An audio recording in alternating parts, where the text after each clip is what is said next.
Welcome to NBA basketball. This is 2K Sports bringing it to you live. The season is winding down. The NBA begins to look ahead to the playoffs. It'll be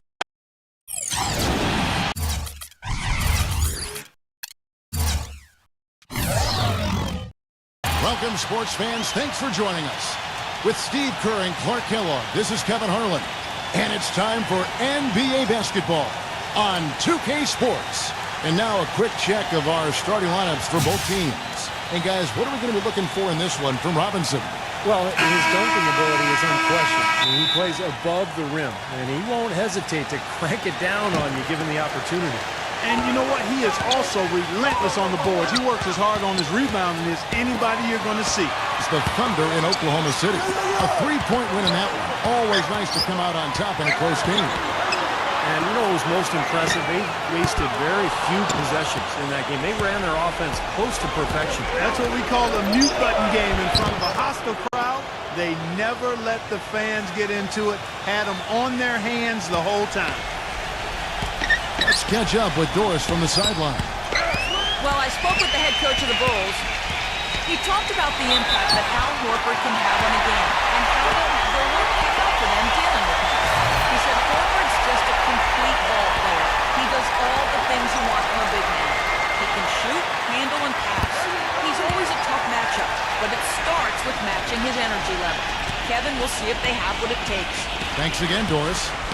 And here are the Bulls now. Lets the three fly. Here's Robinson. And he was fouled on the way up. 2 free throws now for him. Yeah, the defender draped all over him. Pretty plain and simple. Got him good there. Bulls shooting their first free throws here tonight. That free throw, no good.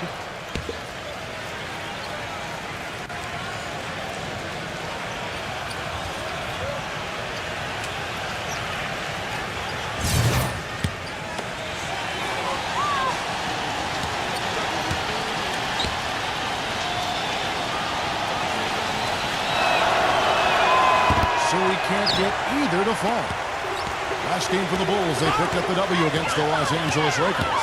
And I thought, guys, they were the beneficiary of what was some lackluster defense being played against them. I agree with you. I mean, it was really shocking how many free runs to the hoop they got. And that one's good. That was simply a defensive breakdown there, Kevin. He was all alone for that shot. It was a warm-up jumper.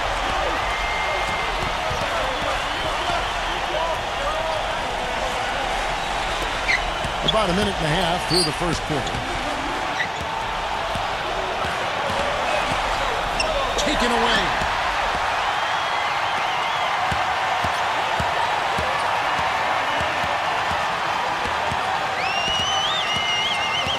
Here's Morant. The offensive rebound. Off on the layup. Yeah, trying to put a little mustard on the hot dog there. That was just convert the shot. Come on. Stole. Out on his own on the break. Here's Barnes. Rips down the breakaway shot. Guys, that's simply superb. Ball pressure, a run out, and then a dunk in transition. Exactly, Clark, what they wanted. The aggressive defense to lead to. Yeah, points in transition. Yeah, that's why you want to make the other team feel uncomfortable handling the ball because you can get easy points out of it at the other end.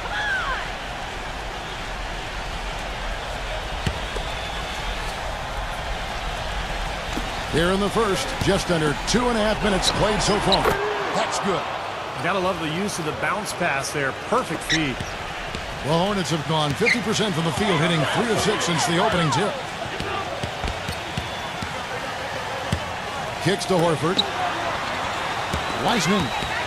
Back to Horford. Dishes it to Barnes. Shot clock at 5. Wiseman. Off the left rim and out. What was the defense doing there? I mean, he is not the guy to get an open look to, and yet they got away with it. Savage. That's the way to get some momentum on your side. Absolutely. Those dunks can really have a deflating effect on the defense. Especially coming from a guy out of the backcourt.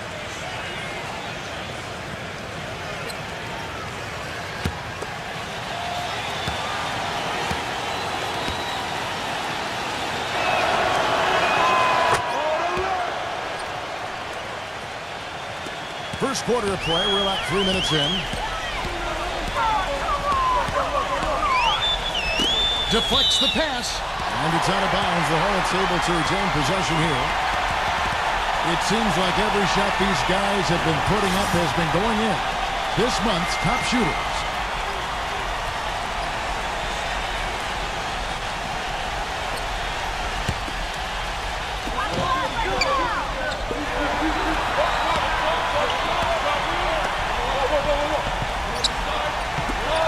Shot clock at 6.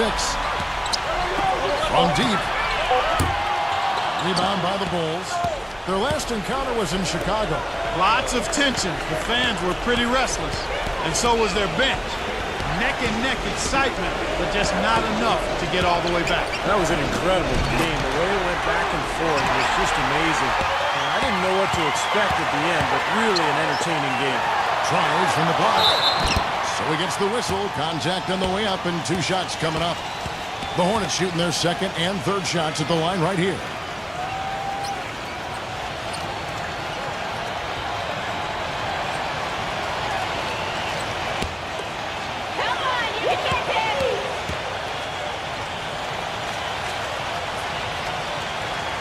That's good from Barnes.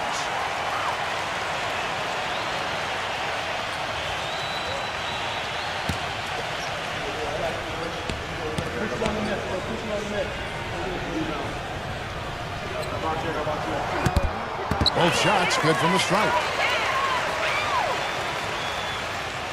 And here in the first quarter, with a little over 3.5 minutes played. And the pass to Ingram.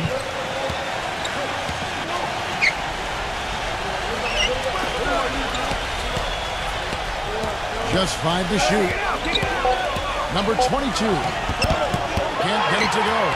And Charlotte will go the other way with it.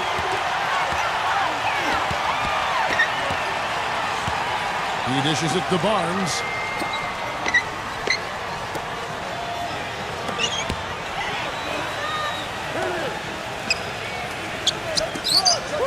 Wiseman. Here's Morant. Carries it from 3-point range. He's got 9. Well, I'm not necessarily a big fan of him shooting that shot, but they did give him the space.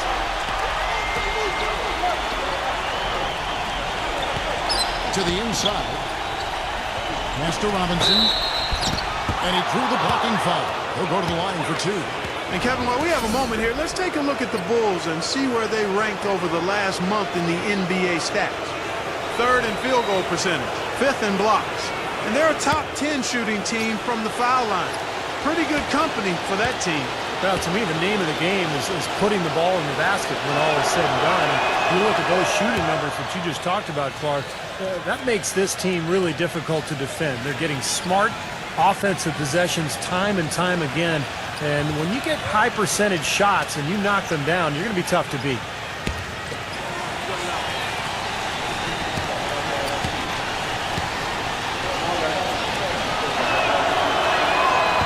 No good on the second free throw. Hornets leading by 5. They set the pick. This one for 3, and it's the Hornets another 3. All these open threes they're giving up have really been the driving force of this run. I agree, guys, and the points add up in a hurry when you start giving up easy looks from long range. Ingram, the basket drops, and he gets fouled on the shot. 1 free throw coming his way. Very well done. He is a confident, dynamic scorer. And let's take a moment here to get your guys' take on scoring so far for the Hornets. God, they didn't waste any time getting into a groove out there. They're dialed in from long range. The other thing they've had going for them tonight is their passing. I mean, doing a nice job. Plenty of their points early on coming off assists.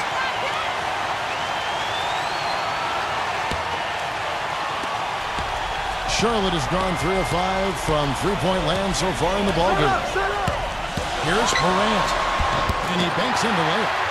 He's got 11. You know, he's showing some kind of a killer instinct this quarter, trying to stretch this lead out. Here's the pick.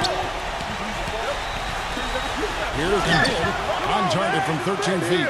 The mid-range jumper becomes a pretty high percentage shot for him when he has that kind of space.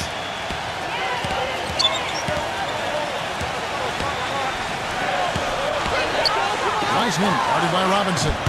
It's rebounded by Ingram. All the defender had to do there was just stay close to him, and he did. There's a screen by Robinson. Down low. Beautiful dish, and the layup goes down. Well, he recognized the advantage size-wise, and he went right at the defender. That's how you do it. Here's Morant. The finger roll finish at the bucket. He's got 13. Great move to the hoop, and I love the finger roll finish. There's a screen. Halliburton can't get it to go. And Charlotte will go the other way with it.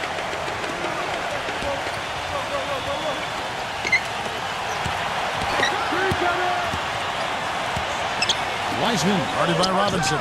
And that one's good. And it's a 7-point Hornets lead. The defense just couldn't get a hand in his face, couldn't challenge the shot. Yeah, it made his height advantage count that time. Number 22. Hornets with the rebound. You see the defenders get out of his way a lot of times when he's on his way to the bucket, but not that time. That's 2 fouls for him very early in this ball game. He'll probably have to spend some time on the bench before halftime. So Chicago ends up going with the new group.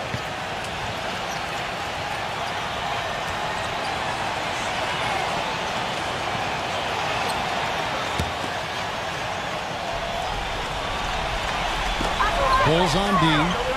7-point differential. Curry kicks to Richardson. Outside Williams. Back to Richardson. Outside Williams. Lock at 6.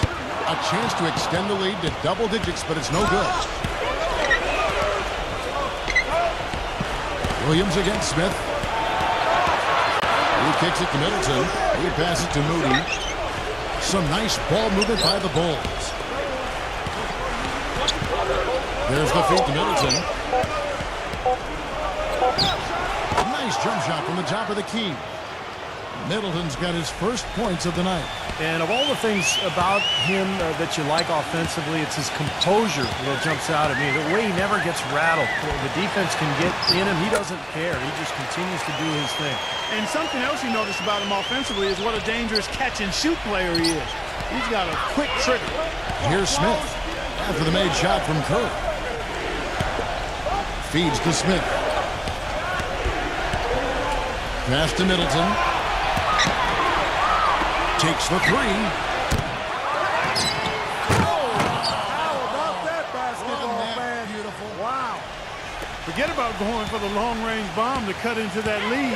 Just take it to the hoop, my friend. Take it to the hoop. And how, Clark. Brilliant throwdown. Yeah, just exerting his authority out there. I don't know how they're going to keep this pace up. Both teams on fire here early. And playing the game on rollerblades, too.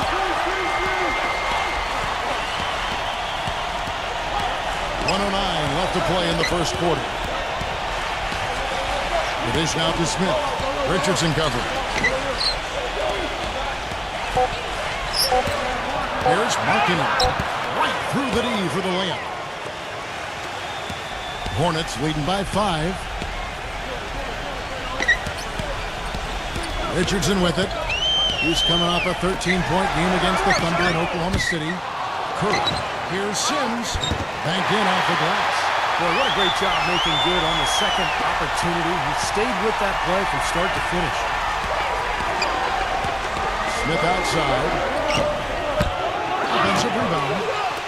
7-second difference. Shot and game clock. And it's hauled in by Richardson. Charlotte has gone 3 of 7 from three-point range in the first quarter. Williams backs for 2. Gets a very good look and converts.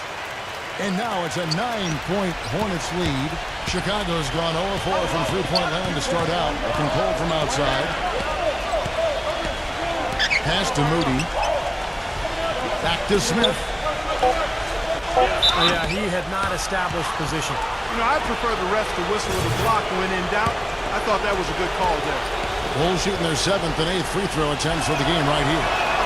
And the first one at the line is good. And the Hornets making a change here.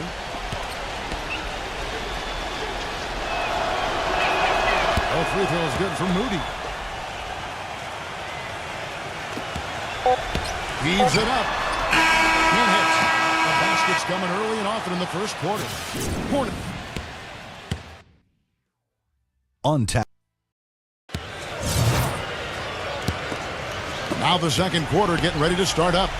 And let's quickly break down the game, guys. We've been watching from the Hornets. And it's been beautiful basketball to watch, guys. Really sharing and moving the ball. And as a result, they've got a great flow going.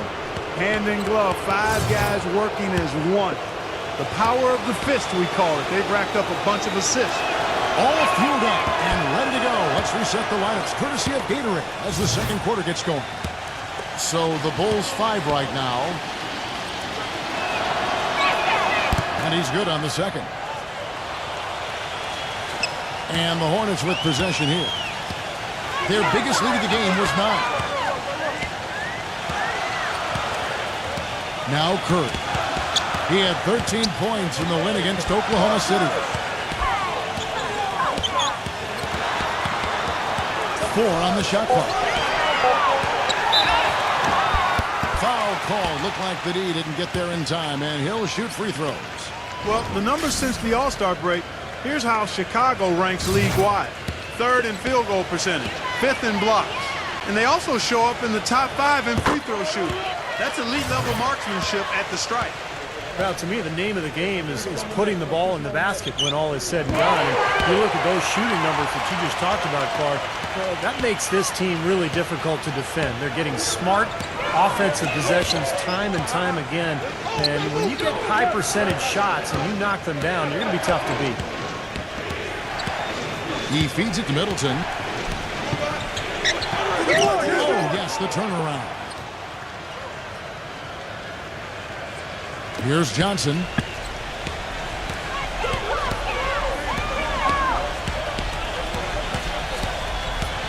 Second quarter, and we're just over a minute in.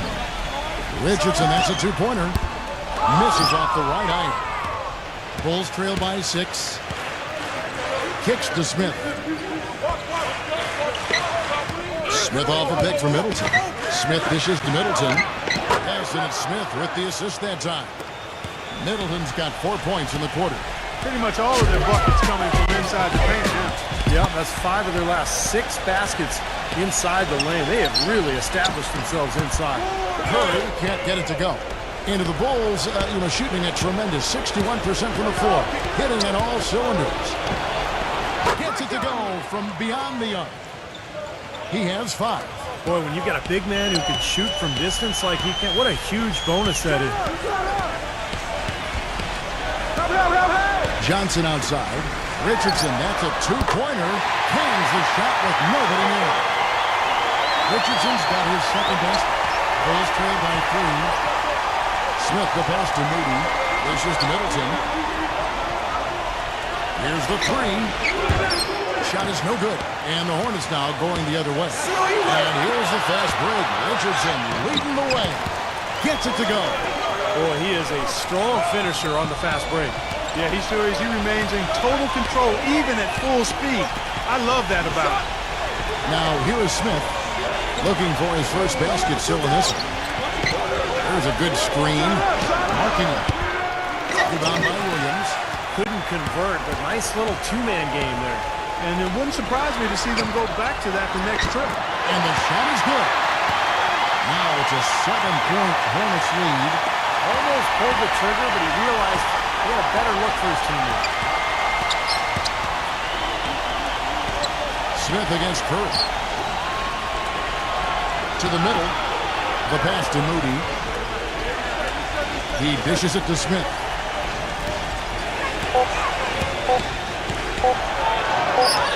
And it's good. With time running down on the shot clock. And a little under 3.5 minutes elapsed in this second quarter of play. Charlotte calls timeout. Well, he sees something that he doesn't like. I'm not sure what it is, but I think he's going to make some changes here. I think you've got to make your adjustments pretty quickly like he's doing here. Otherwise, things can get out of hand. So this is a good timeout. And here on the 2K leaderboard are the teams with the quickest hands in the league. Yeah, you can't make a lazy pass against this club. I mean, they'll turn it into a steal nearly every single time.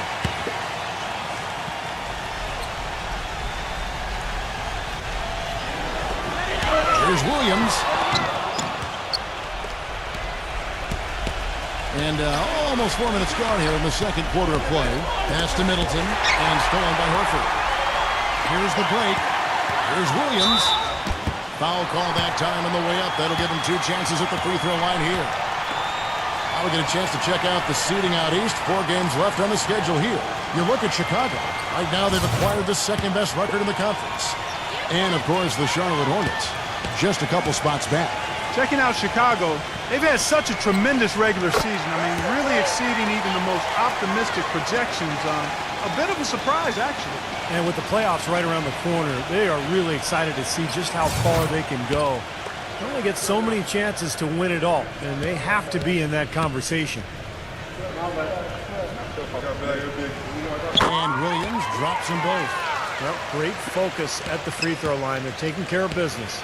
That's exactly how you keep on the lead. 100% free throwing for the quarter. That'll do it. So at Chicago now, they trail by 7. Here's Embiid, accurate with a jumper from the elbow. I'll tell you what, he's made more than a few of those in his career. The Hornets have gone 50% from the floor in the second quarter, 3 of 6. Curry setting the pick for Johnson. Back to Horford. Johnson outside. He kicks to Horford. Backing down. 5 to shoot. Johnson dishes to Horford. His first shot coming late. The rebound by Middleton. The defense needs to play tight on him, and that's exactly what they did to force that miss. Well done. There's the screen. And Smith gets double teamed. Embiid guarded by Horford. The drive by Smith. He can fly, can he? He'll make you forget he's a point guard sometimes. Yeah, when he does decide to attack the basket, Kevin, he can do it with the best of them. And this is the time to attack with these 2 teams locked in such a close game. Here's Richardson. The Bulls getting the bucket. The feed now to Curry. The tray. That's good from Horford on the assist by Curry. And the Hornets lead by 6. That is not enough coverage. Got to be better than that defensively. Basically no coverage. I mean, defense did not look very good there. The drive by Smith. Feeds it to Middleton. Releases. It's hauled in by Richardson. Richardson's got his 3rd rebound on the night. Outside Curry. He passes to Richardson. Pick it up, pick it up.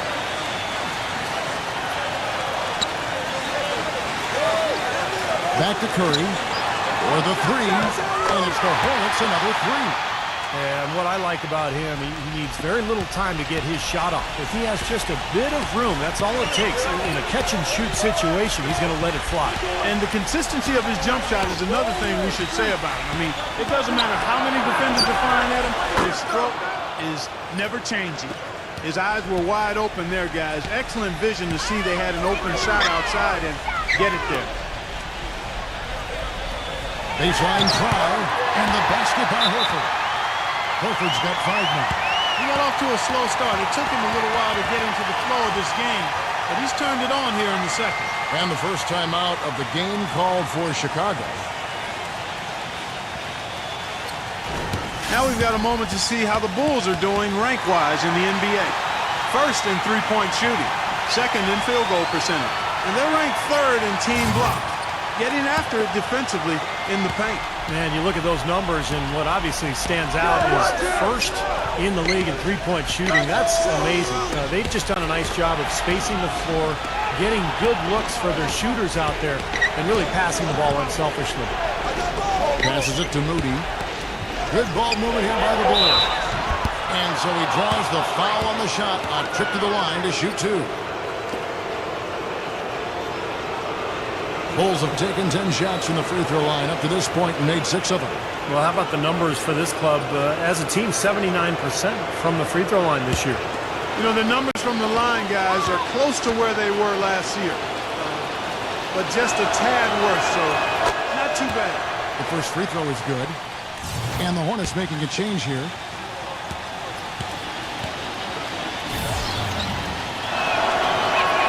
That one falls, so he hits both of them. Hornets leading by 7.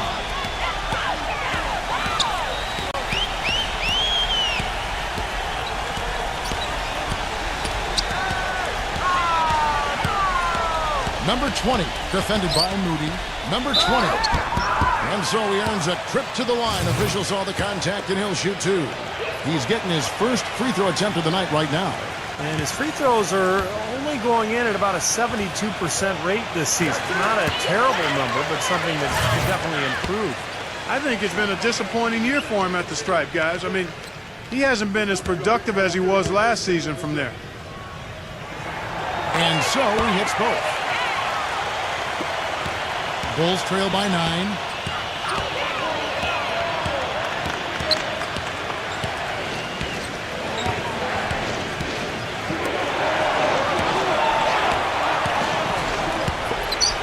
For three. The putback, a follow-up champ. And he's shaking off a poor first quarter shooting effort. He's really starting to turn it on now, guys. They set the pick.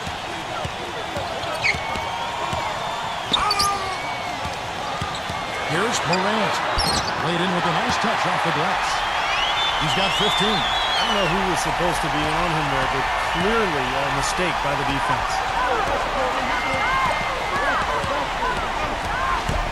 Beyond the arc. No good from Ingram. Hornets leading by 9. Wiseman. Off target there. That would have pushed the lead to double digits. Bulls have gone 8 of 13 in the second quarter. Well above the 50% mark from the field. 1:43 left in the second quarter. No good from Ingram. Charlotte has gone 5 of 10 from downtown tonight. 50% exactly. Barnes kicks to Horford. Inside. And he makes no mistake on the slam dunk. Maybe he could have tried for a more memorable dunk than that. And we know he's capable of those memorable dunks. So, you know, they've got a nice lead. Don't take any chances. The simple one-hander is just fine. And it's the Bulls with the ball. 11-point game. And it's going to be out of bounds. The Bulls will retain possession. They'll be playing host to Toronto for the next one. And that's game 2 of this string of 4 games played at home. Yeah, you know that Toronto game has a lot of attention on it. 1:07 left in the first half of basketball. 4 on the clock. Here's Embiid. And it's in off the backboard. 12 points for him. He's simply a machine at the offensive end. I wonder how far behind they'd be if he wasn't having this kind of quarter. There's the pick. Jumper, the screen. The shot no good. Bulls trail by 9. And here we go. The Bulls fast break. Number 22. The feather touch on the finger roll. Beautiful. Brought back the finger roll. That's a nice finesse move to pull off with the defense all over it. The dish to Horford. Pass to Barnes. Here's Morant. Good. He's got 17. He is setting this place on fire, fellas. His shooting has been off the charts.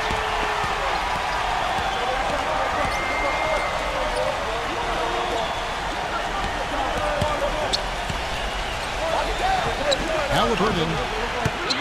And it comes off the front of the rim. Throws it from deep. And that does it for the first half of play. The Hornets on top. Now, presented by Sprint. Hello and welcome. The Sprint Halftime Report, presented by Sprint. All right, the second half beginning in just a moment. Bulls trail by 9.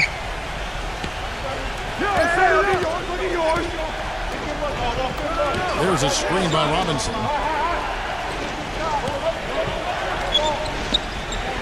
Number 22. Smooth as silk on the finger roll. Hornets leading by 7. So for Chicago right now. He feeds it to Barnes. Wide open, couldn't capitalize. I tell you what, folks, I bet he won't miss that shot next time he takes it.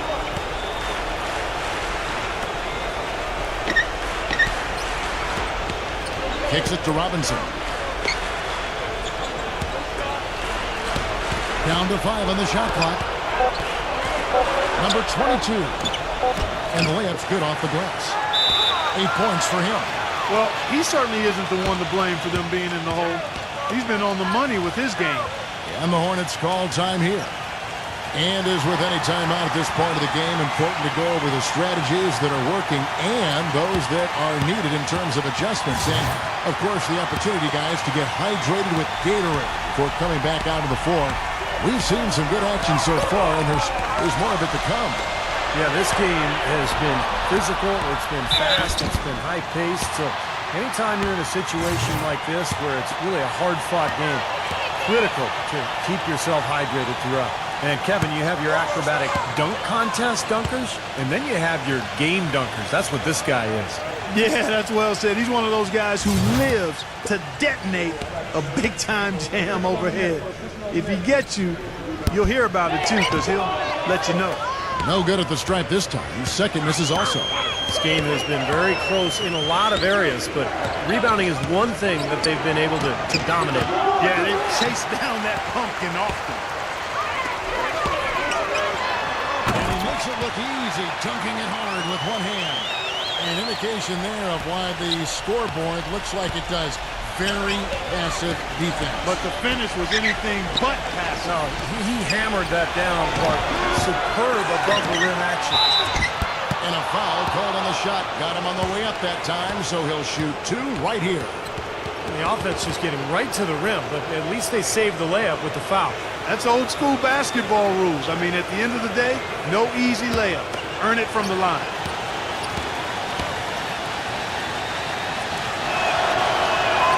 First one falls.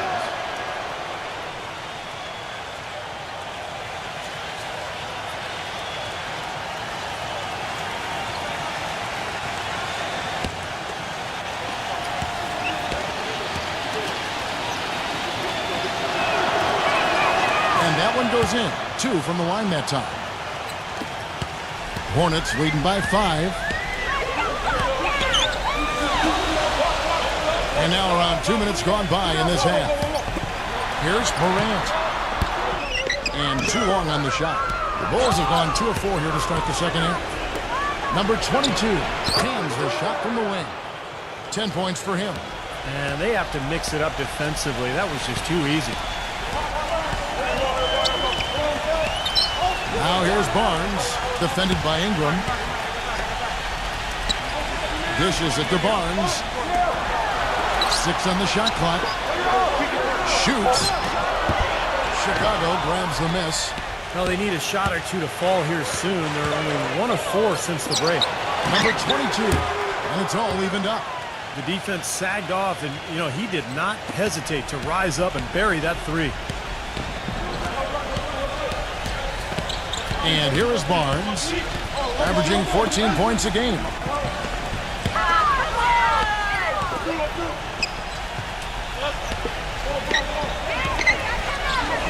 Takes a 3. And again, the Hornets missing. 1 for 5 on offense. A slow start here in the second half. And there's the pass to Ingram. Halliburton puts the lead pass in front of him. So the whistle blows on the shot and 2 free throws for the contact right there. Making free throws a big key for any team. Let's see the best in the NBA. 4th, the Bulls. And that's why this is an aggressive team, guys. I mean, they want to get to the rim because with that shooting percentage, why wouldn't you want to shoot free throws?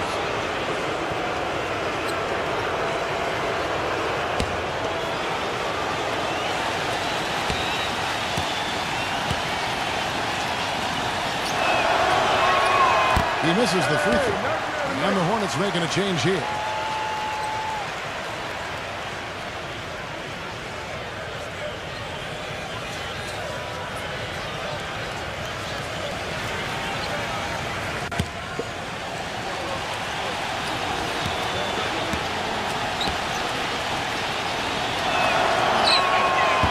He doesn't get the second one. The Hornets have gone 4 of 5 from the field since halftime. Very slow start offensively. In the third quarter with just over 3.5 minutes off the clock. Here's Morant. That one's off. Still out of sync. The Bulls have gone 4 of 6 from the field since the start of the third. Ingram passes to Robinson. Halliburton.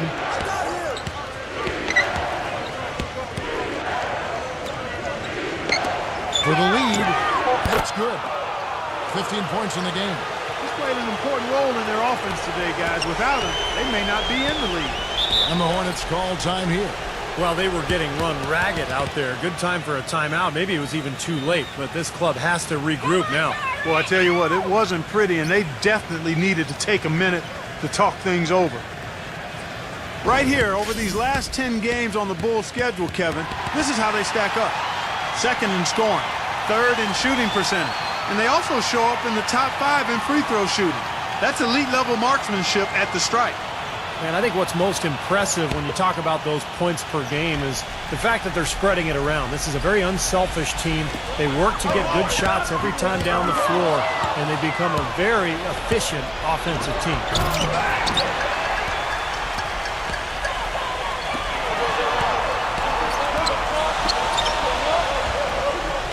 Oh, and there's the alley-oop. Oh, and they get in the way of the alley-oop. Not to be. Good play defensively. Number 22. Oh, and that one had the right spin on it, and it is good. They've now scored 6 unanswered. When it rains and pours, another jump shot tickles that twine. Yeah, they've got it flowing right now, guys. They're putting together a nice little run. Well, they certainly didn't have much of a problem getting the ball into the post that time. Well, that's important because this game, I think, is going to be decided by who controls the paint in crunch time. Shoots it. Here's Robinson. No good. And the Hornets now going the other way. They set the pick. And looks like the illegal pick was set. Yep, that's right. That'll get their attention. Yeah, good call there. You could tell he was moving into the defender when he tried to set the screen. Yeah, lowered that shoulder, dipped right into him, too. I mean, he was going to be called on that foul either way. And Chicago has possession. Just 4 points. That's all they've given up here in the second half. How about the percentage they're shooting from beyond the arc here in the second half? They have found their groove from deep, Steve.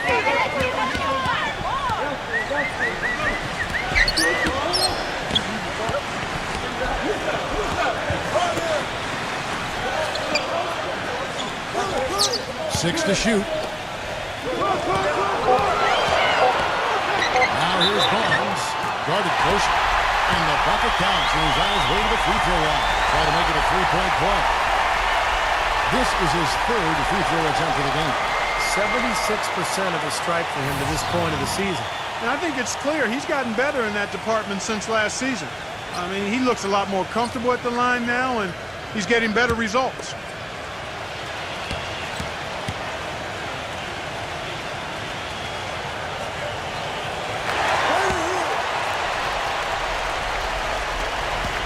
Bulls have gone 7 of 12 from the floor since coming out of the break. Passes it to Ingram.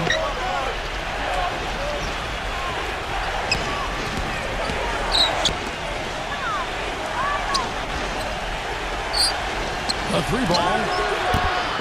And the rebound goes to the Hornets. Even though he isn't having the best of games from the floor, it hasn't seemed to hurt him.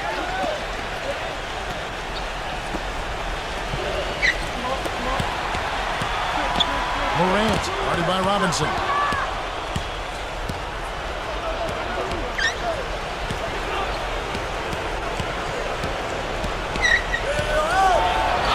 It's blocked. To the paint for the tie. Misses in close. Now the Bulls with it.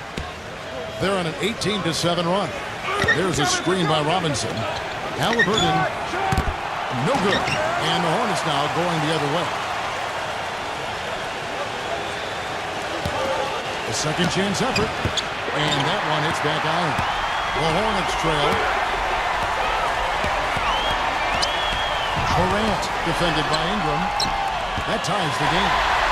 He's got 21. You know, his performance has been so important to this team. He's as dependable as ever, guys.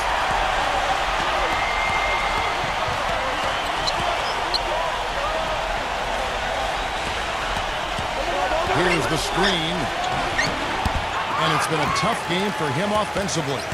He's going to play his way right onto the bench and out of the game if he continues to shoot it like he has so far in this quarter. And here's what the Chicago Bulls schedule is looking like. Next up on the schedule, the Grizzlies. That'll be a home game. That'll be the first of 2 straight at home. Chicago's gone 2 of 3 when they ventured outside the arc in the third quarter. Robinson inside. Bulls moving the ball around. There's a screen by Robinson. Just 5 on the clock. Here's Embiid. Lays it up and banks it in. 19 points in the game. And things are going to come way too easy for him if he can get that deep post position. I agree with you, Steve. You got to deny him the ball down there as best you can. So it's the Hornets now. Wiseman makes a fantastic move and nails the shot. He's got 6. These defenders are not putting up much of a fight on the interior. It's been embarrassing. That's 10 consecutive points allowed in the lane. And that's not the kind of streak you want to have if you're playing defense. Chicago calls timeout.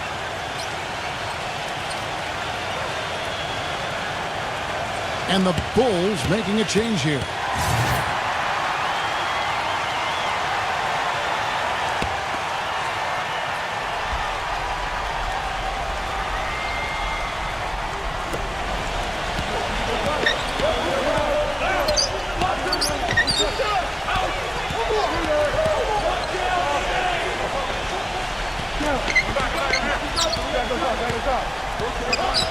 Clock at 4.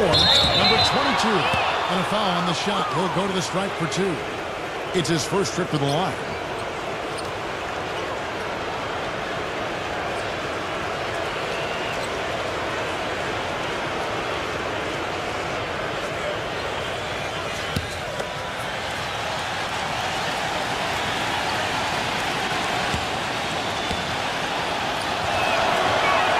First one falls for him. Robinson's checked in for Chicago.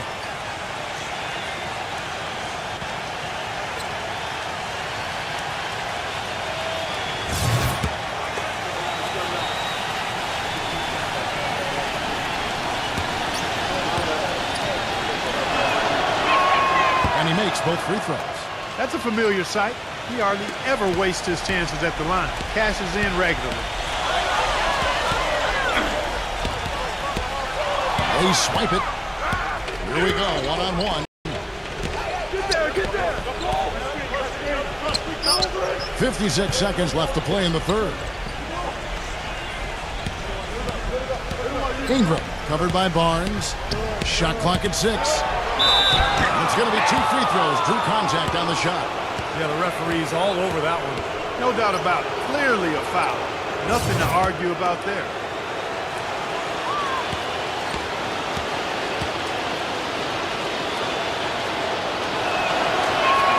And he knocks down the first one. And the Hornets making a change here.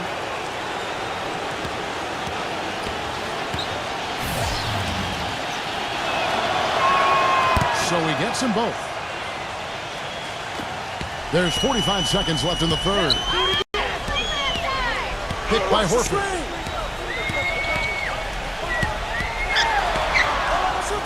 Number 20. No good with the triple. You know, he's been off his game this quarter just a bit. Hasn't been able to get a whole lot to go so far. They set the screen.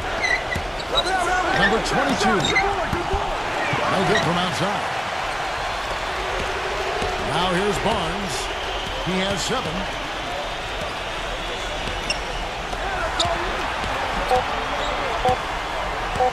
With 1 on the clock.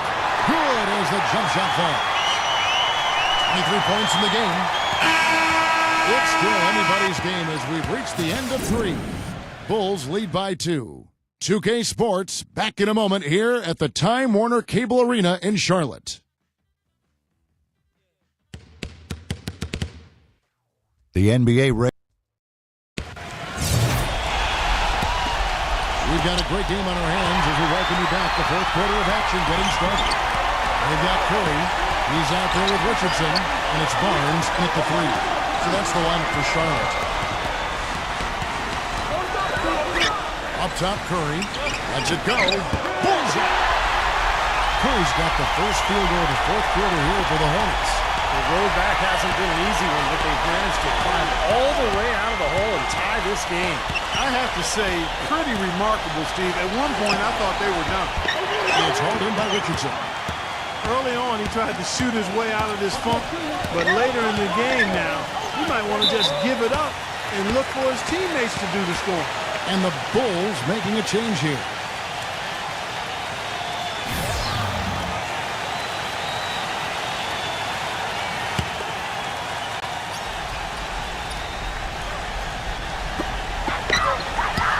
He dishes it to Curry. Richardson. And the go-ahead bucket, no good. Halliburton, Richardson cover.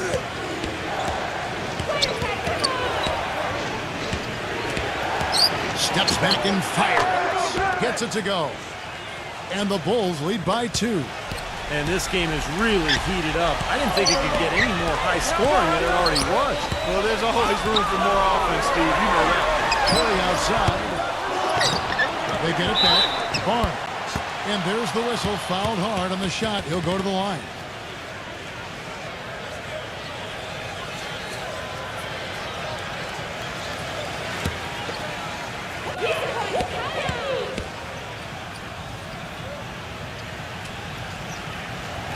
That's good from Barnes. And the Bulls making a change here.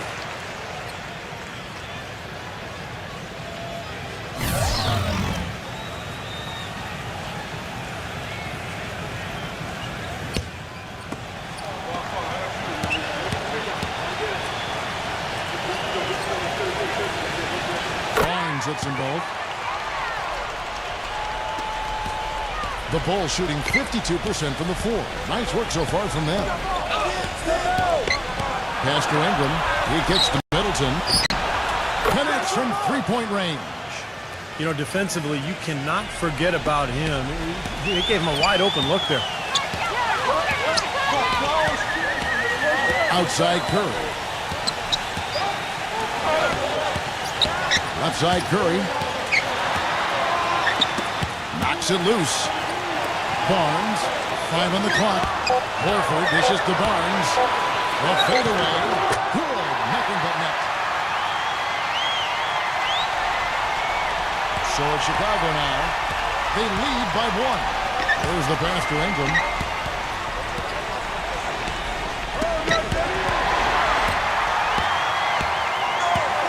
Now here's Richardson. He's guarded closely. The finger roll finish at the bucket. And the Hornets lead by 1.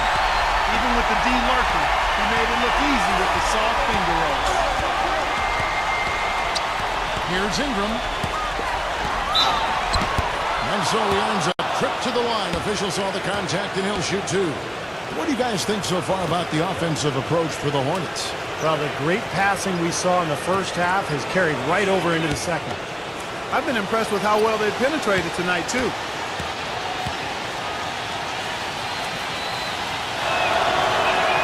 And the first one drops.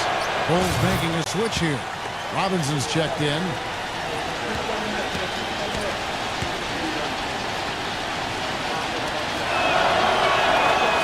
Both free throws good from Ingram. For those just joining us, fourth quarter here. We're just over 2.5 minutes into it. It's Richardson on the wing. And he swishes it right through. As we move into the fourth, it's been an even game. Yeah, it has been neither team able to create any significant separation so far. Steve? Yeah, that's right, guys. So the lead has now changed hands 5 times. And Chicago has possession. Unloads from 13. The Hornets pull it in. Horford's got his 4th rebound with that last one here tonight. Richardson, good. Well, we've seen that more than a few times. An easy bucket in the lane. Yeah, the interior defense simply has been lifeless. Passes to Ingram. Halliburton. The three. Gets it to go. They didn't get a chance to knock one down in the first, but the defense left him a look, and he nailed it. He'll make them pay when he's open. Here's Morant. And a foul called on the shot. Got him on the way up that time, so he'll shoot two right here. Obvious foul. Yeah, he took a hit right there and earned those free throws.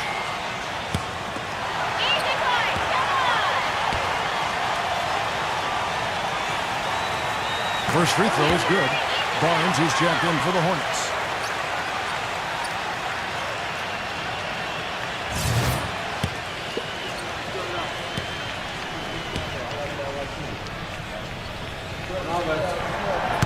And that's good as he hits both of his shots. And here are the Bulls now, trailing by 2.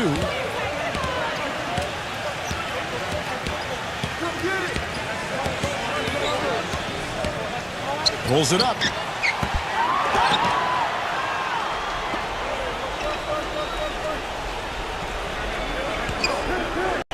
Halliburton. Barnes with it. Now guarded by Ingram. There's the pick. Pass to Horford. 6 on the shot clock. Here's Morant. And the Hornets miss again. He hit a couple in the first, but so far he's been unable to get uncorked here. Pulls it from the elbow. No good from Ingram. Hornets have gone 5 of 8 shooting as we've come down the home stretch in this final quarter. Barnes gets a screen from Horford. Barnes kicks to Horford. And the 3 off target. The Bulls have gone 3 of 8 here in the fourth quarter. Pass to Ingram. The shot. And the rebound goes to the Hornets. Barnes has got his 5th rebound in this one. Count that one. Well, they were sleeping on defense. The defense really didn't do its job. I mean, a little slow to react to the ball getting into the paint. That's costly. Well, and at this stage of such a tight game, I think this is when tired legs start to show. And the defense can become vulnerable in the low block. And good work on the boards, and they pick up the second chance points. And the Hornets lead by 2. Perseverance paying off on the offensive boards, guys. Chicago calls timeout. Looks like he saw some things out there that needed adjusting and wants to talk it over a little bit with his club.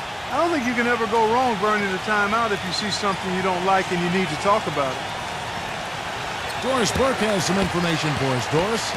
Well, Kevin, I was able to listen in on what the head coach of the Chicago Bulls was going over in his huddle.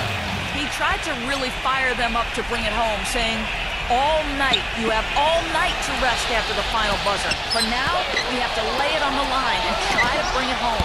Guys, it's to you. The feed to Middleton.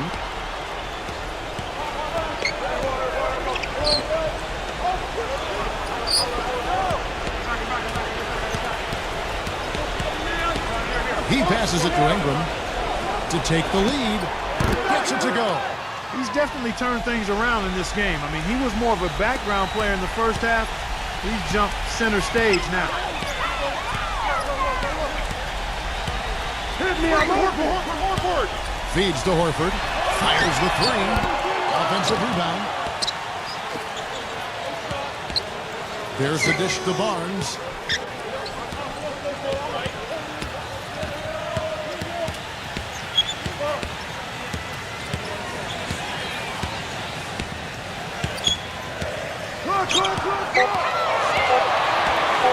Lets it go with the 3.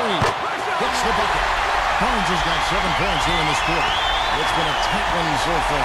Very close game. Well, 7 lead changes, Kevin and Steve, in this one. And we could very well be seeing more. Yeah, I believe it, because these two teams so well matched up. You look at the talent. I think we're in for a very, very competitive night.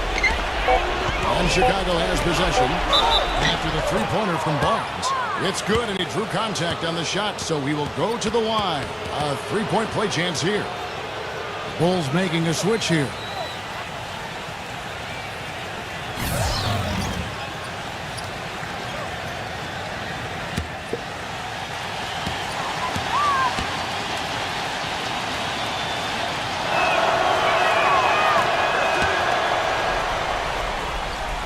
Here's Barnes.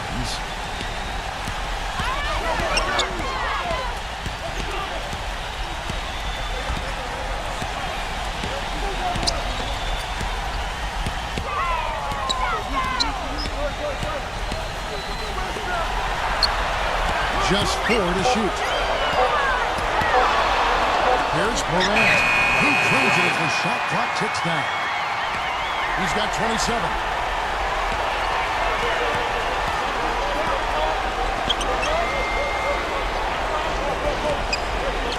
Looking to end his cold spell.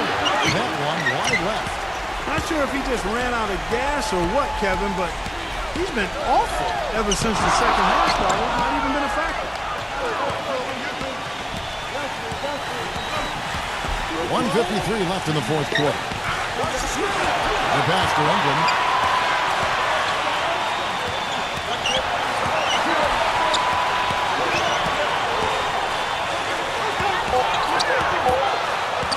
Shoots from the high post.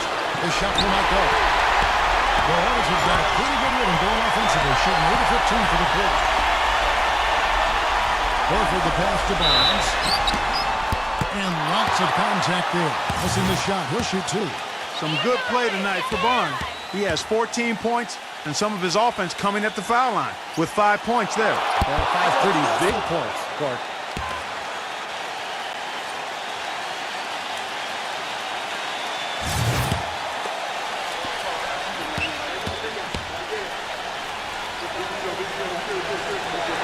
That's good. Going 1 of 2 from the line, and that will put them up by 2. His one miss there could be important. There's a big difference, a huge difference between a 2-point lead and a 3-point lead. Chicago calls timeout. They're trailing by 2. 1:25 left to play in the final quarter.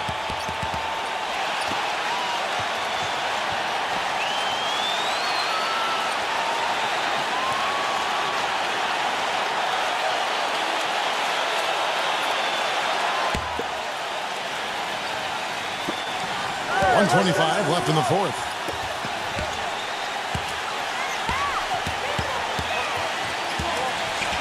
There's the screen.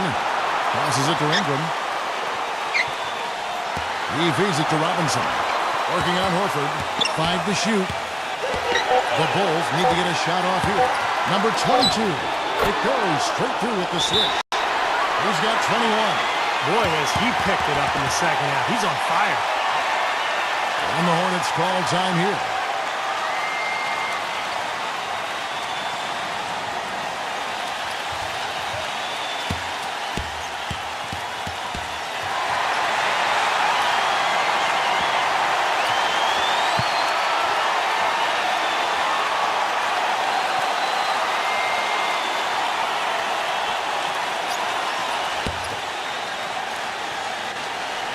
And the Hornets with possession here. Horford high post. Kicks it to Barnes. Buries it from outside. He's just been the man since the start of this quarter. And just a tremendous period of basketball for him. Pass to Ingram.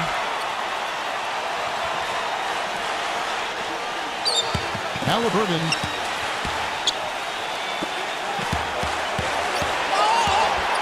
Dishes to Robinson.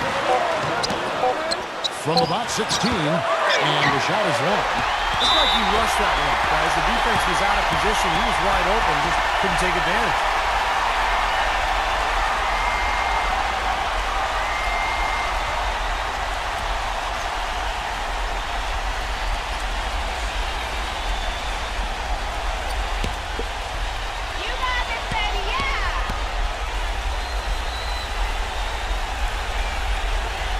The first one, and that gives them a 4-point cushion.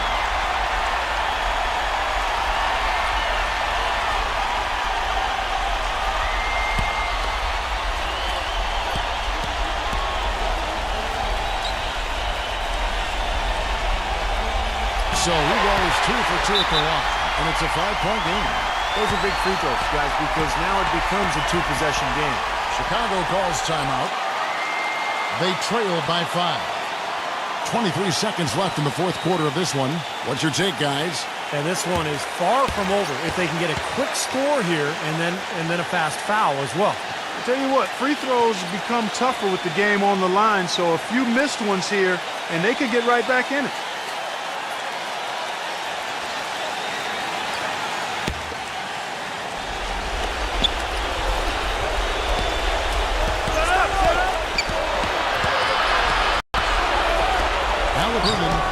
Nails it, and he has brought them to within 2 points. Oh, that is a massive shot. You know it is. He's stepping right into the spotlight. And they stop the clock as soon as they can with the intentional foul. Well, you do what you have to do to extend this game and try to get the ball back. In this situation, clock management crucial.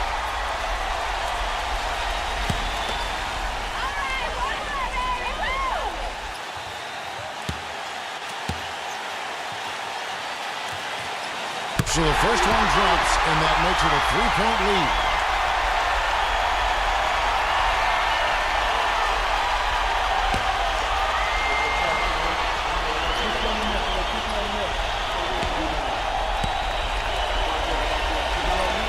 So he gets them both, and it's a 4-point ballgame. And that's exactly how you close the game out. Those free throws will bury them for sure. Here's Embiid. Connects. And that shot brings them to within just one. Charlotte calls timeout. They're ahead by 1. 5 seconds left here in the fourth quarter.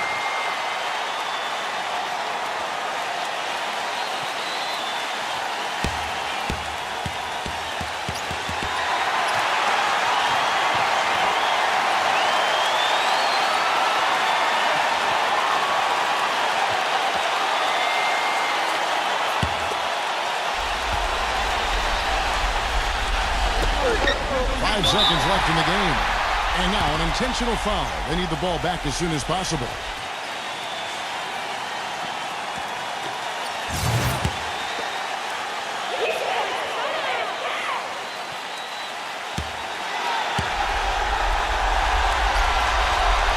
First free throw is good, and that will put them up by 2.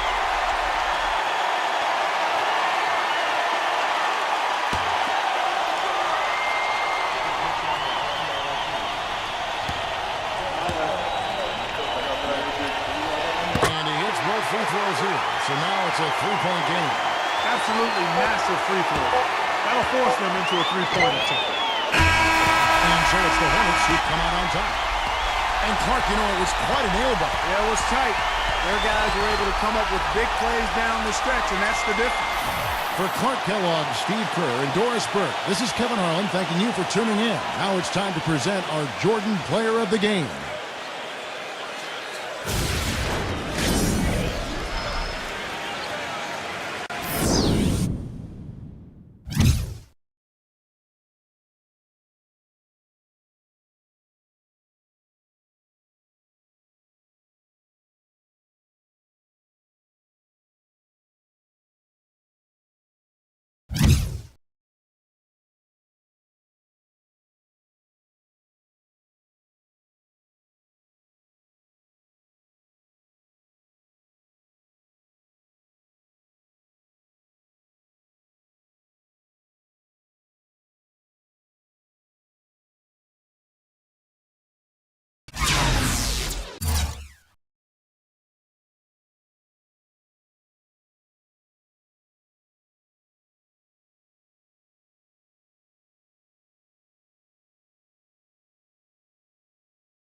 Welcome to 2K Sports. I'm glad to have you with us for NBA basketball. It's And the players exchanging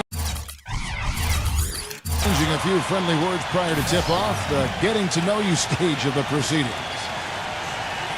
Welcome, everyone, to this 2K Sports broadcast of the Pacers live from Indianapolis, Indiana.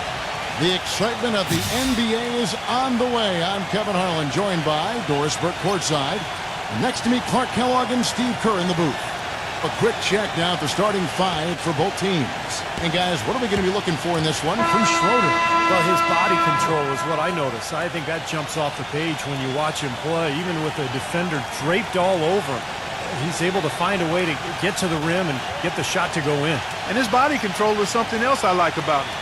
I'm not sure how he does it, but the way he's able to hang in the air and change his shot to get it around the defender is purely amazing. And with the road trip approaching, the Pacers will play the final game of their homestand. A team that's really searching for ways to win. They're presently in last place in the East.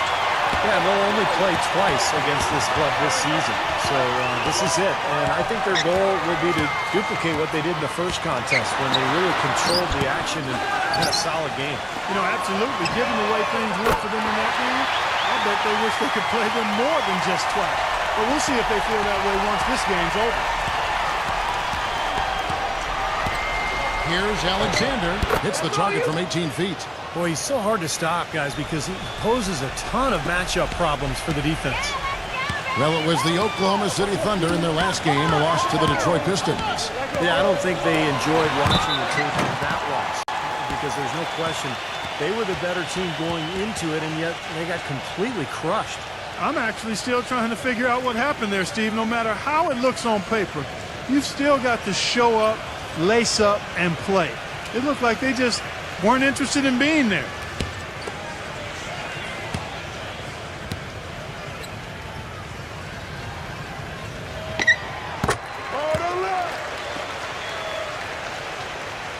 About 1 minute into the first quarter. Let's catch up with Doris from the sideline. Hey, Kevin, I briefly spoke with Oklahoma City's head coach. One player who's really on his mind in this matchup is Eric Gordon. He said of Gordon, he can shoot with deep range and has the strength and explosiveness to go by you if you overcommit and finish or get himself to the line. So he's just an underrated scorer in this league, and it's going to take a total team effort to slow him down. Kevin, we'll see how they do it. All right, Doris, thank you very much. One of the sweetest moves in the game, the reverse layup in traffic. The pass to Alexander. Williams a screen. It's stolen. To the middle. Boom, he jams it straight down. Nice house and determination that time. Clark to get to the rim. We know he can bounce, and right there an example of how dangerous he is when he's got a pass to the hoop. And you love the versatility, guys. Being a point guard, and in this situation, they tack on 2 more points, expanding the lead in a pretty deflating way for the defense. Shot clock at 6. Yeah, he had not established position. You know, I prefer the refs to whistle at a block when in doubt. I thought that was a good call there.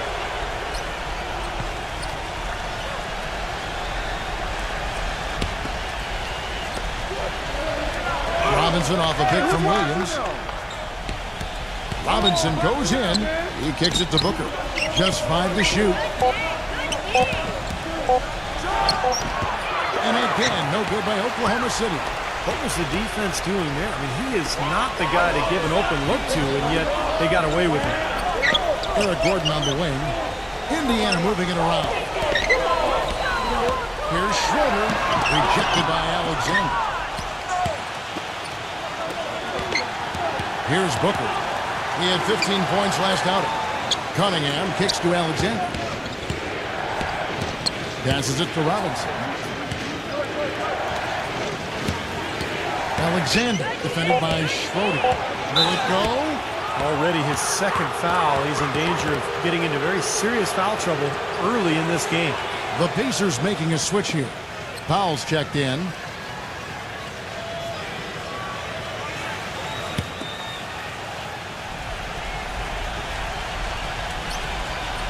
Here's Booker, averaging 20 points per game. Stolen. And here's Gordon. Kicks it to Powell. And we're approaching about 3.5 minutes played in the first quarter.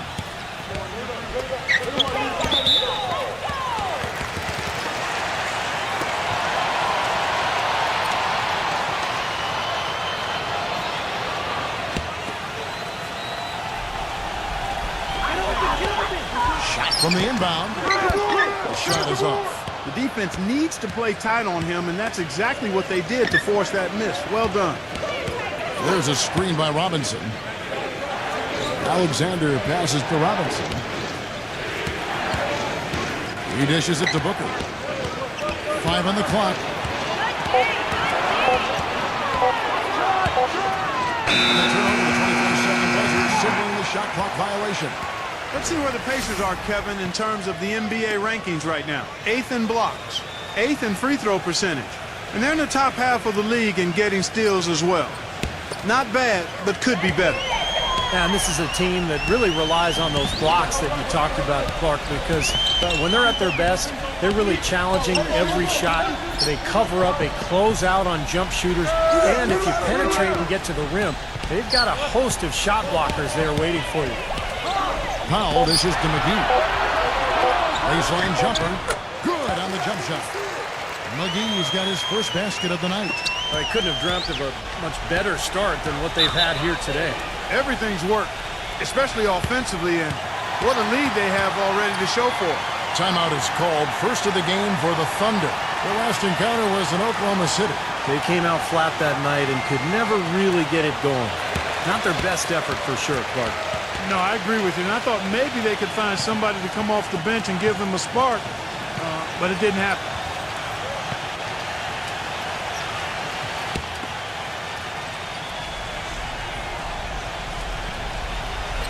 Here's Robinson, looking for his first basket still in this one. The dish to Booker.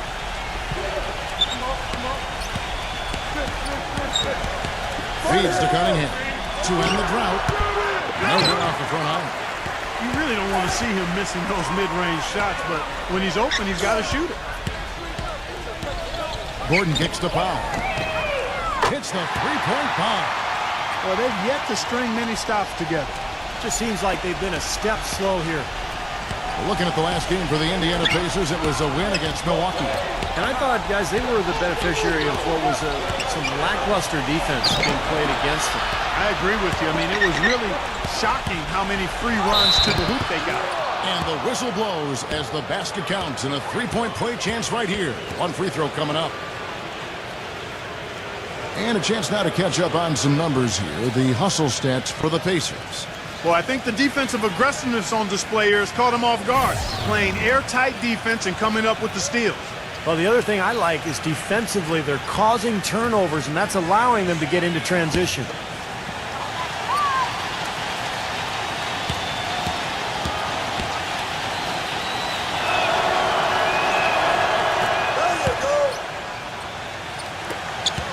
Pacers leading by 10. Schroeder off a pick from Collins. Number 28. A three-pointer, no good. Thunder have gone 2 of 5 here, making 40% so far to start out the game. And Booker kicks to Alexander. Here's Whiteside, and that one is good with the extra effort on the glass. And what you love about him is just the way he hits the offensive glass. I mean, he knows that those are the easiest points for him when he can find a loose ball, get an offensive board, and put it back into the basket. And you know what? He is also relentless on the boards. He works as hard on his rebounding as anybody you're going to see. Pacers have shot just one free throw earlier, 1 for 1 in the game. And the Thunder making a change here. Murray's checked in.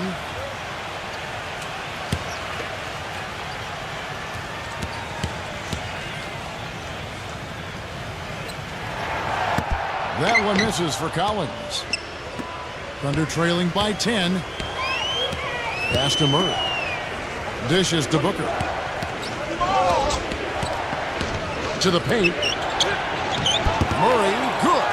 He really made that mismatch pay off. A defender giving up that much size isn't going to be able to put up much resistance near the basket. Here's Schroeder. He's got 5. Indiana moving it around. Powell, the pass to Schroeder. 6 on the shot clock.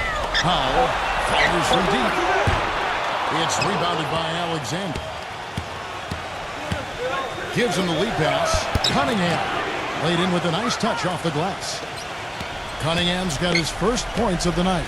You know, they've scored several times already here in the first quarter down low. I like that. Yeah, me too, Clark. I think anytime you have success pounding the ball inside, you got to continue to go to the well. And Booker kicks to Cunningham. Now the feed to Booker. Nailed from three-point land. And now just a 3-point Pacer lead. Excellent ball movement there, guys. Yeah, I think that's what's keyed this run, Clark, because they're keeping the ball moving. Defense hasn't been able to set up. Gets it to go. Schroeder's got 7. Well, he's found his game and his rhythm this quarter. He's gotten into a nice groove. Alexander passes to Booker. And the Thunder another 3. And they're making this a game here, putting together a nice run. Making it a game. How about anybody's game? I mean, they've caught fire, and it's a toss-up right now, guys. So the Pacers call timeout, their first of the game.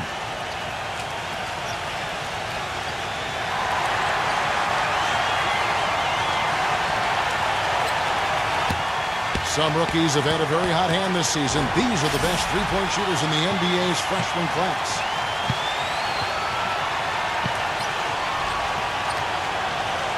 And the Thunder making a change here.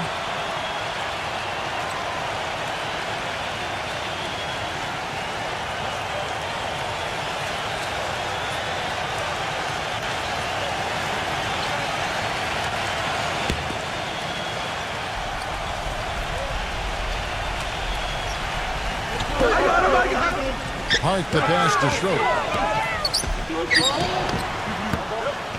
That one off the back iron and out. That was a good rebound right there, but they haven't been very strong on the glass so far. Well, they've got to meet the energy that they're facing right now. It's so important to battle on the board.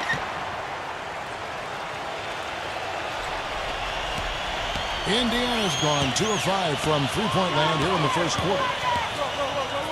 I see him. Grant outside. They get it again.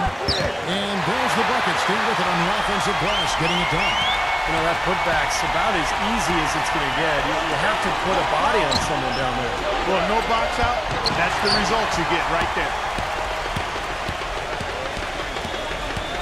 Brown outside. He passes to Schroeder. Back to Brown. All alone. And he connects with the jumper. And now a 4-point Pacer lead. The Thunder have gone 8 of 14 from the field in the first quarter. Number 5, defended by Schroeder. Here's Wood. No luck. So the Pacers will take it the other way. And there's the pass to Schroeder. Gets the bucket. Schroeder's got 9. You know, they've been doing an excellent job, Kevin, on the offensive boards here, keeping the ball alive and then converting those second chances when they get them. Kelly. And that shot misses everything. Air ball on the 3. Pacers leading by 6. Hart the pass to Schroeder. There we go. Goes back up. The shot's good from Hart. Those are the kind of nice inside looks they've gotten in the first half here. And I think they should really continue to work it down low, Clark. That's really going to free up the rest of their offense. Both teams on fire right from the opening tip. Pedal to the throttle, Steve, just like we like it. Brown kicks to Noel. Passes to Schroeder. Good boy, good boy. Tried to come right back with the 3 of his own, but it's no good. Pass to Kelly. Comes up empty from 19 feet out. It'll count. And they're scoring pretty well as we conclude the first quarter. Pacers lead by 5. Don't go anywhere, folks. We'll be back in just a moment.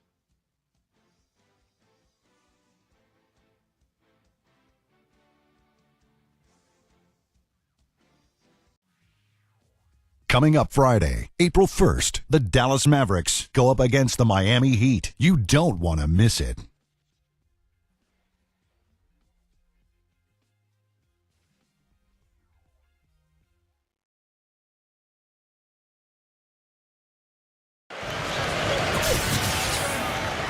And the first quarter is in the books. Second about ready to get underway. And before we move on, what do you guys think about what we've seen so far from the Pacers? They've done a nice job on the offensive boards here, guys, and I think that was the difference in that first quarter, really pounding the offensive glass. Well, they set the tone early with their mindset, their tenacity, and their hustle. I mean, that's the way they've come out, and it's served them well. Schroeder is out there with Brown, and it's Green, then there's Grant, and it's Hart in at the 3 slot. That's the 5 to begin the second quarter for the Pacers. Thunder trailing by 5. Shoots a fader, and he overshot that one, missing. And the Pacers shooting at 48% from the floor. Looking good. On the wing, Brown. The Thunder pull it in. Number 5, guarded by Green.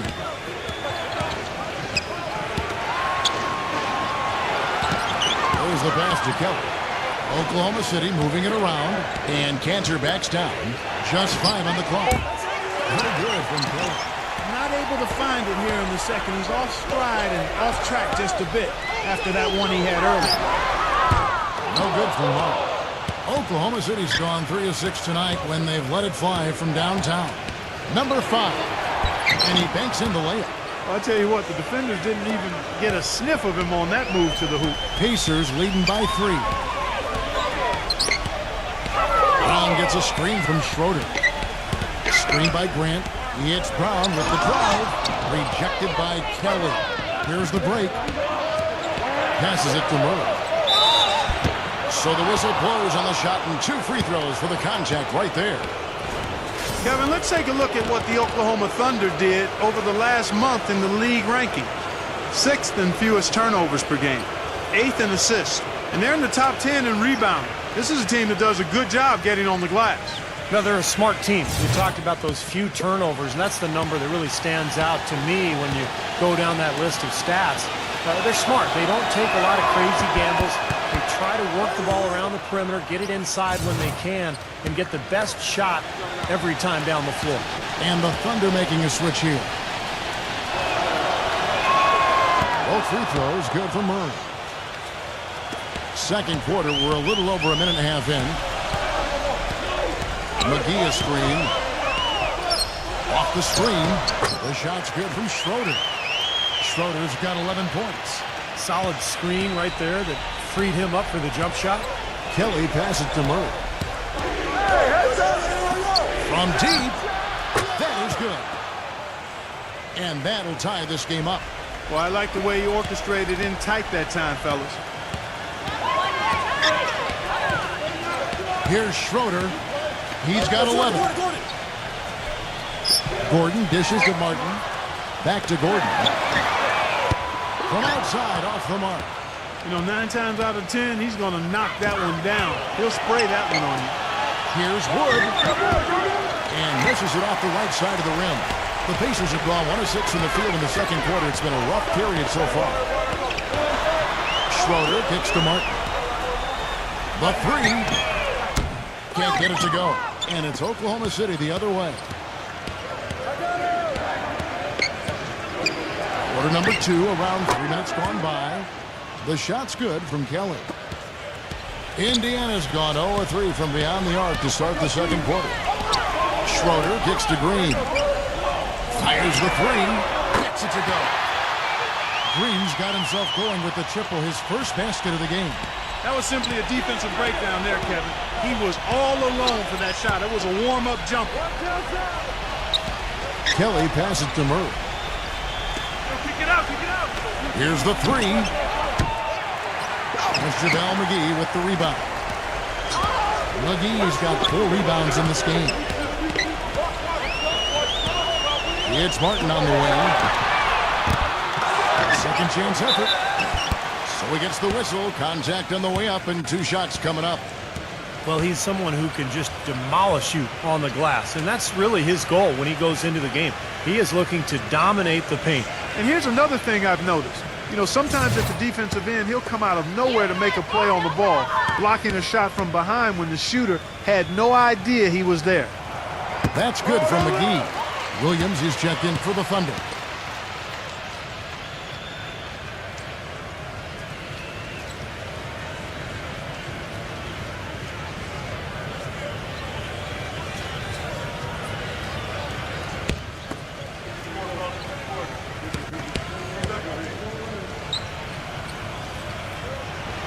Both free throws good from McGee. Thunder trailing by 3. They set the screen. Number 5, guarded by Green. Williams for 3. The shot misses, and Indiana will come the other way. 13 points was their biggest lead in the game. They can look forward to the Quicken Loans Arena after this game in a matchup against Cleveland. That'll be just one game played away from home for them. Pass to Kelly. Number 5, covered by Martin. Number 5, a three-pointer is right on target. He has 5. The screenplay worked ideally there, and I'm not talking about the screenplay you see in a movie theater. Gave him more than enough room to get that shot off. The try by Green. Here's Schroeder. And they wasted no time getting those 3 points back. Schroeder's got 14 points for the game.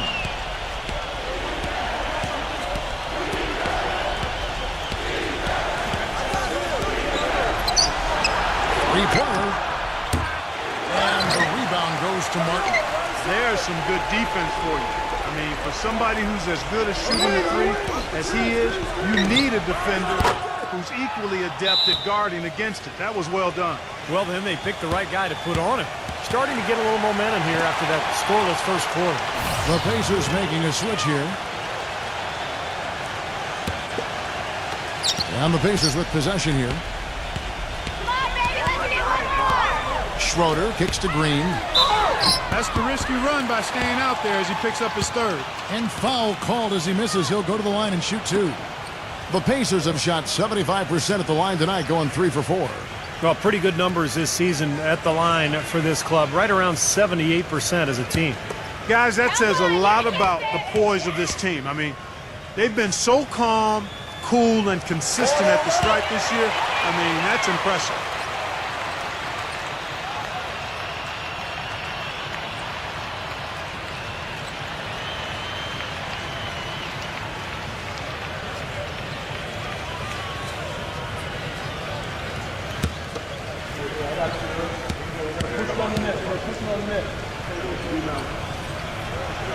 And both free throws good for Green. Another trip to the stripe for him, and I tell you what, a little bit of a different feel here in the second quarter. A little more banging going on. This team is never afraid to get physical. I think they enjoy this style of play. Indiana's gotten cold from deep in the second quarter, just 2 of 6 from long range. Rob. Number 5, defended by Schroeder. Gets it to go. 10 points for him. It looks like he's finding his touch now because the shots are starting to fall. Back to Green. Stolen away. Pass to Williams. And he misses the go-ahead basket. Excellent, really solid job actually by the defense to get in his way as he was going up for that one. Here's Schroeder. He's got 14. Back to Green. Rockets hits. And the slam dunk by McGee. Pure hustle on that play, and that's what it takes on the offensive boards. It's not about ability as much as it is desire. And that, Clark, and some muscle. And he showed us he's got plenty of that with the huge dunk. Well, in a tight game, I mean, they could use a few more of those hustle plays going forward if they're going to win. Time called here. The Thunder decide to talk it over. Well, you have to like what we're seeing from Schroeder. He just continues to light him up. They're going to have to find a way to make him work harder for his point. Mullins checked in for Green.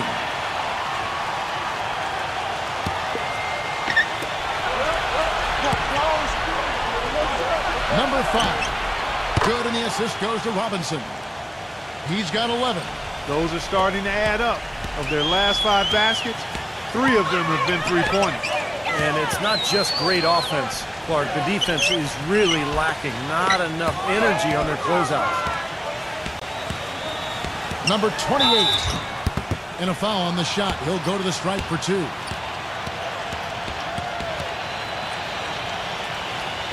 And guys, let's get your take on the scoring breakdown so far for the Thunder. Well, they've definitely had the hot hand from the three-point line so far. Always nice to start out like that. Something else they've done right so far from the get-go tonight is run. I mean, so much of their offense has come off the fast break. First free throw is good. Cunningham, he's checked in for Williams.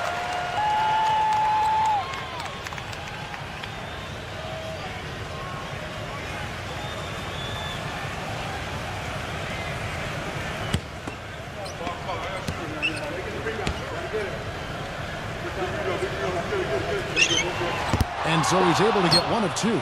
Well, he could have done a little better on that trip to the foul line, but he was able to tie this game up. The pass to Wood. Fires it up. And the rebound goes to the Pacers. Gordon's got 3 rebounds so far in the game. They've been strong on the boards. There's no disputing that. That's what the box score says. Still anybody's game, though. Pass to Schroeder. Gordon. Shot clock at 5. Robinson with the block. Number 5, defended by Schroeder. Pass to Kelly. Here's Wood. Foul call that time on the way up. That'll give him 2 chances at the free throw line here. Now we get a chance to check out the seeding out west. 4 games left on the schedule here. You take a look at the Suns. They've continued to play strong basketball, if not utterly dominant, as the last part of the season grinds toward the playoffs. And it looks like, guys, they'll hold on to that number 1 spot the whole way there. And, of course, there's the Thunder. They're much further down in the standings right now. You know, checking out Oklahoma City, you know, they've really battled this year to avoid the same fate they suffered last season when things got pretty ugly. Well, you always want to turn things around after a bad year, and I think that's what this club has done. I mean, they're not the most talented team in the league, but they've I think, performed admirably, and they've probably done exactly what they hoped to do when the season started. Good on the second free throw. Indiana trailing here. Schroeder passes to Powell. Here's Booker, defended by Powell. He feeds it to Booker. He passes it to Alexander. They set the pick. Fires from 18. Oklahoma City the rebound. Right side, good. And the deficit would be bigger, but they've done a great job getting offensive rebounds and turning those rebounds into points.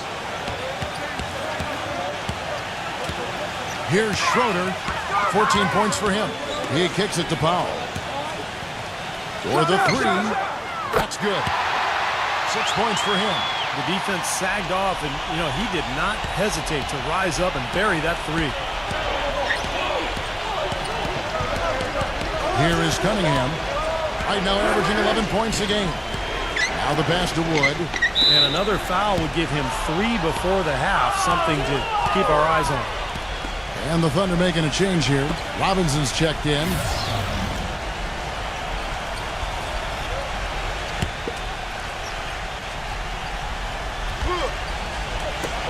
.106 left in the first half of basketball. Alexander passes to Robinson. But he'll get another chance. Right side kicks to Alexander.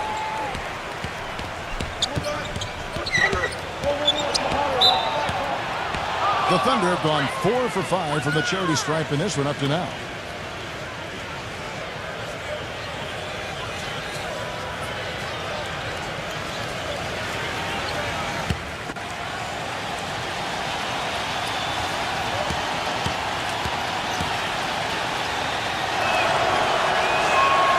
First free throw is good. Eric Gordon, he's checked in for the Pacers.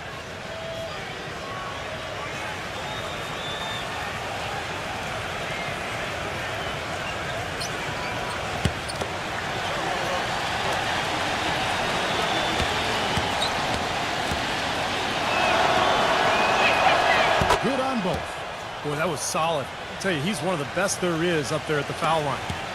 Indiana's gone for the three-pointer 7 times here in the second and been successful 3 times. Passes it to Schroeder.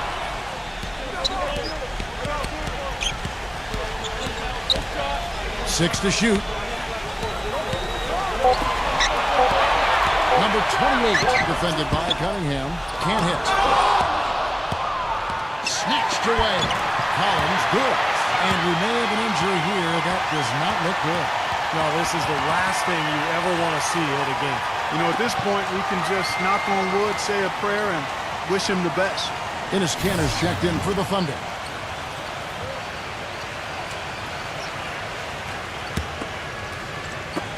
There's 21 seconds left here in the second. Alexander, defended by Schroeder. Kicks it to Booker. From 16 feet away, he cans it. Booker's got 8 points. How about this performance in the face of the injury? Playing through a lot of pain out there. Here's Schroeder. 1 second left. And it is good at the buzzer. Wow! And an ideal finish to the quarter for them as he drains it at the buzzer. Boy, I like the fact he didn't rush it at all. Fantastic shot. So the clock runs out with the score tied going into halftime. And we'll be back right after halftime to get the third quarter underway. And now, brought to you by Sprint. Thanks for being with us here on 2K Sports. Every day, the playoff picture is becoming more clear. At the midway point, the Pacers are grinding it out. Second chance points, a major key so far. They've been the first to the ball whenever there's a missed shot. JaVale McGee has been the X factor. He's got 6 points and has also rebounded well, 6 boards. And Oklahoma City's also looking good in the first half. Outstanding bench production. They've gotten a very nice lift, and that's made a huge difference for them on the scoreboard. We'll get things going with a look at teams playing later tonight. It'll be the Warriors out at Oracle Arena against the Spurs. Tip-off time, 10 Eastern, 7 o'clock Pacific. And one game also on the docket. For the Raptors, they'll be up against the 76ers out in Philadelphia. A divisional meeting that's sure to be a heated game. That one tips off at 7 p.m. Eastern. And a look here at the other NBA action. Over at Verizon Center, the Wizards will face off against the Magic. That one an all-Eastern Conference affair. Tip-off is at 7 o'clock Eastern. And now we'll send you back to Indianapolis. The Sprint Halftime Report, presented by Sprint. Well, both sides have assessed what they need to do over the break in halftime. We'll see now if one can pull out a way here in the third. You have to like what we're seeing from Schroeder.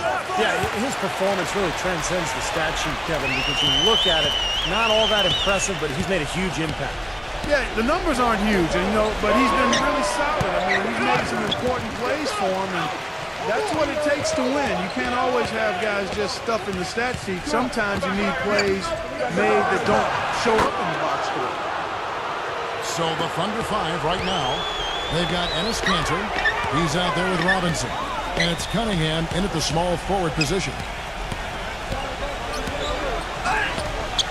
Here's Schroeder, defended by Alexander. And the shot counts. He's fouled, and it's a chance for a three-point play. Yeah, here's a guy who gives the coach the luxury of a very simple play call, which is just the ISO. Get him the ball and get out of the way, and good things are going to happen. And another thing that stands out about him, Steve, he has the ability to score even with defenders draped all over him. He's so strong around the goal. And the Thunder making a change here. Williams is checked in. Thunder trailing by 3. Cunningham off the pick from Williams. Cunningham dishes it to Williams. Feeds it to Cunningham. And they're going to count the bucket and send him to the line. It could be a three-point play. That's kind of his strong suit, the ability to find his way through the defense and finish at the rim. And he's got his first chance at the line here.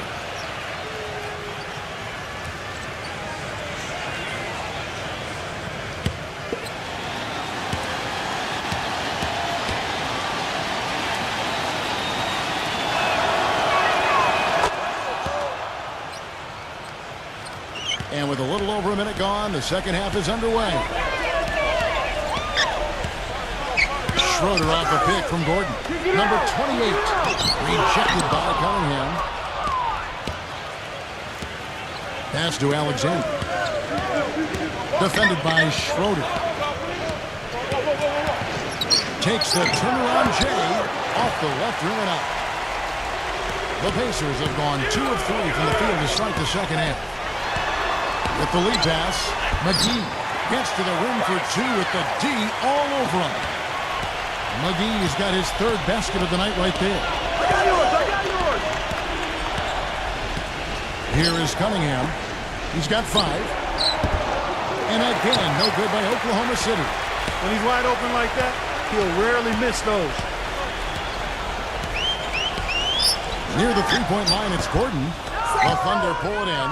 I tell you what, that's too good a look to pass up there. Even though it didn't go, that's one you got to take. And out of bounds as the Pacers gain possession.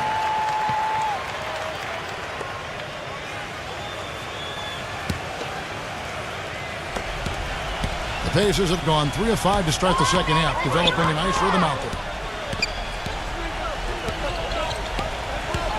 Just under 2.5 minutes into the third quarter now. Here's Schroeder, rejected by Alexander. They recover it. Back at 4. And again, it's the Pacers from deep. His shooting's been outstanding. Definitely one of the reasons his team is up in this game. Guys are looking for a spark here. Yeah, I mean, a cold stretch offensively. They desperately need a basket. Robinson, that's good. Right back at you. They immediately get those 3 points back. Trading punches, that's how you answer. And the Pacers call time here. Yeah, he definitely saw some things that were not working for them out there. And now he's going to make some adjustments. I'm not sure what it was, but he clearly wanted something to change out there. Here we can get a look at Oklahoma City, Kevin, and what kind of numbers they put up these last 10 games. 4th in fewest turnovers per game, 6th in assists, and they're in the top 10 in rebounding. This is a team that does a good job getting on the glass. To me, offense is all about getting good shots, and you can't get good shots unless you're taking care of the ball. And Buck, you talked about those turnover numbers, the lack thereof. I mean, that's impressive. This is a very well-coached, disciplined team. Whiteside's checked in for Robinson. Williams against Collins. And the officials whistle a foul on the shot. The bucket's good. He'll go to the line. This trip is his 2nd to the free throw line in this one. 76% of the stripe for him to this point of the season. Guys, he's slightly fallen off his pace from a year ago at the line, and those points from the stripe have been a little harder to come by. Enes Kanter's checked in for the Thunder.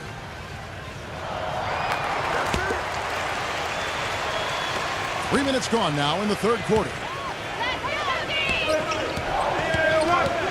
Here is Cunningham. He's got 5. And the pass to Alexander. And Enes Kanter picks up the 5. That's his first foul. Obviously, he's not afraid of physical play, but he still needs to play in control. And he definitely wasn't in control that time. Everybody in the building knew it was an over-the-back call. Schroeder off a pick from Gordon.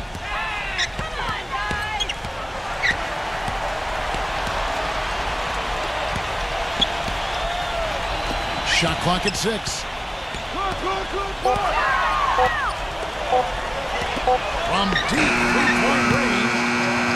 The shot no good. Now Oklahoma City takes it the other way.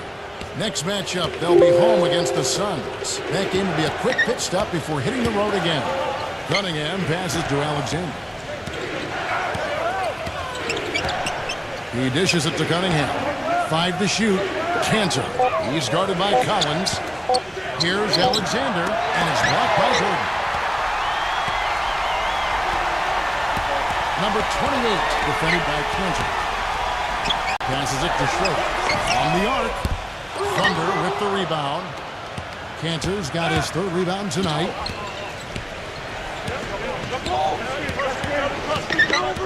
Here's Alexander, and he buries that one, drilling the rim on the way down. Alexander's got 9. Here's Schroeder, defended by Alexander.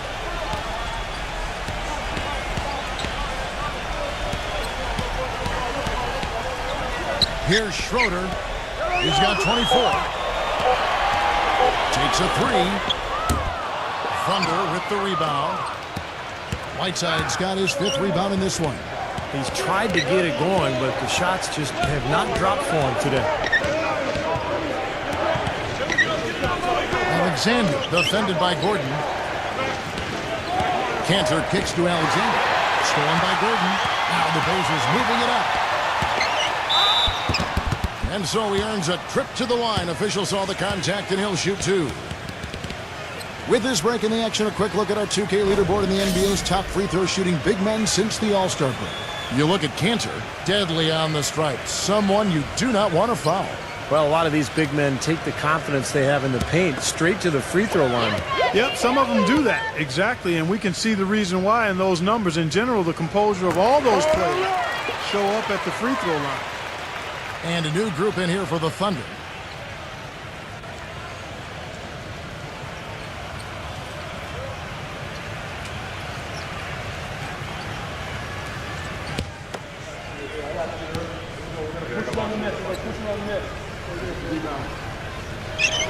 He hits both from the stripe. Can you believe the job they're doing at the foul line since halftime? I mean, they've been perfect so far.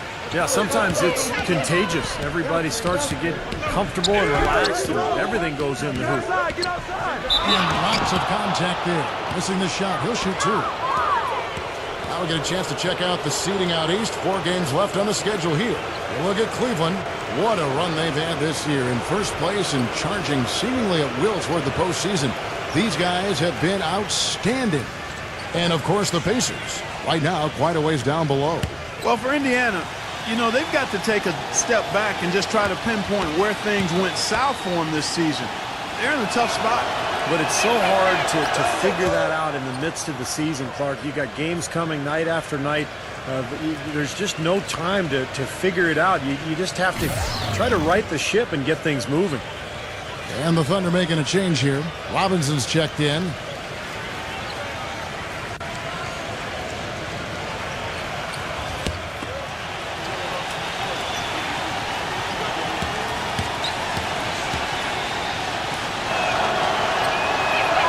Both free throws good from Alexander.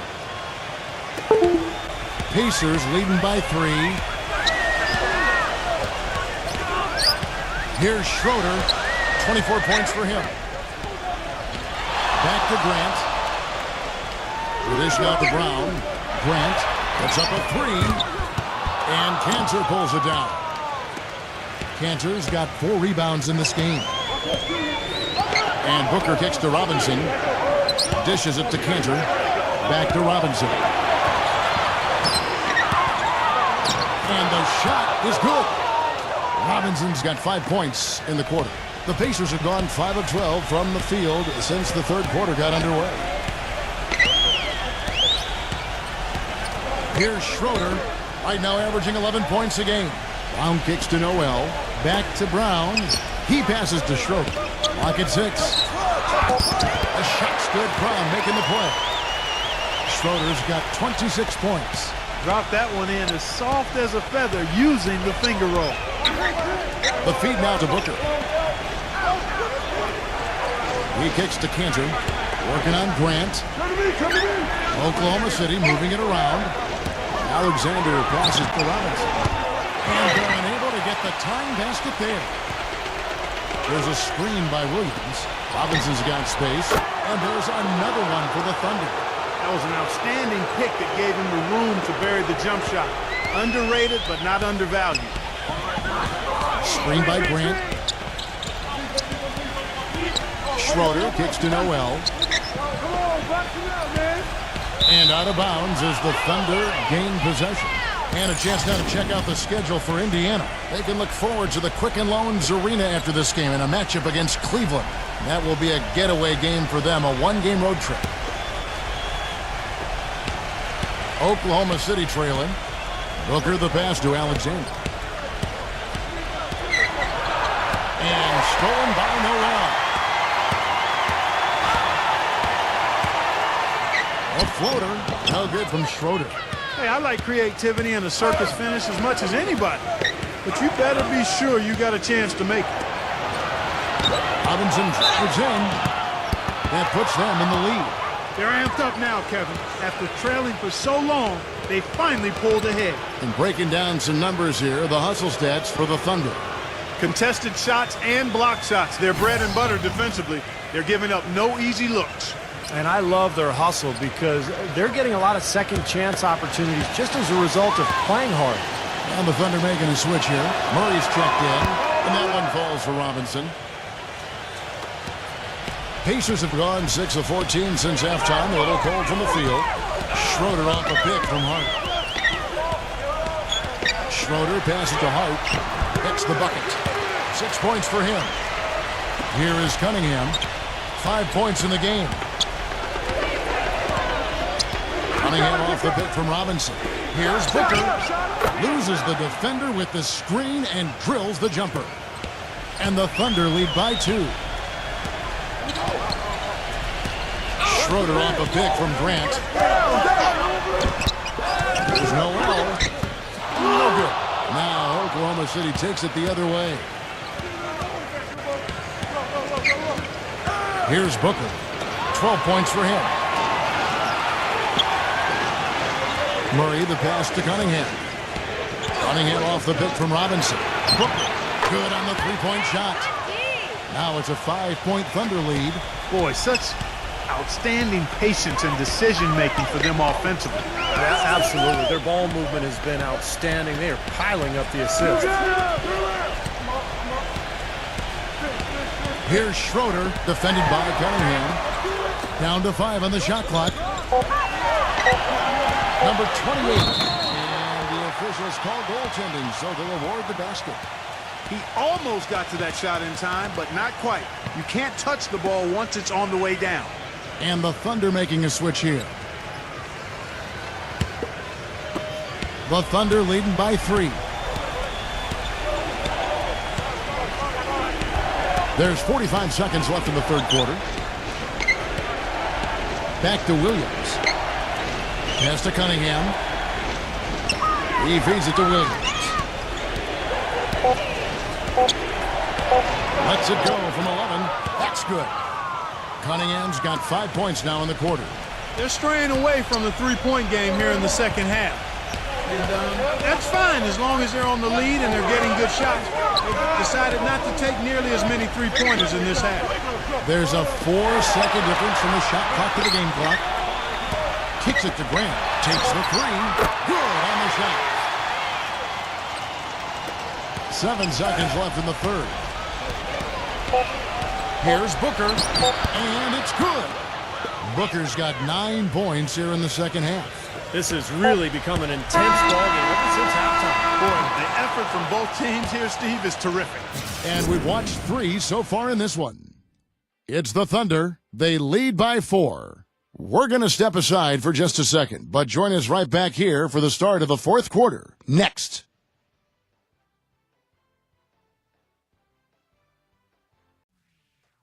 This Saturday, April 1st, the Los Angeles Clippers go up against...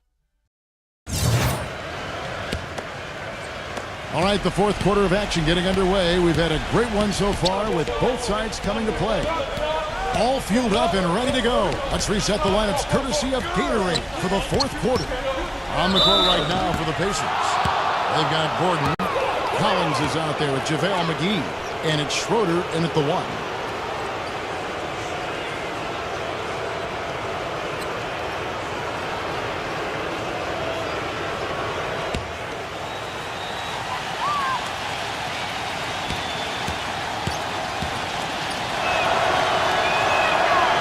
Good from Alexander.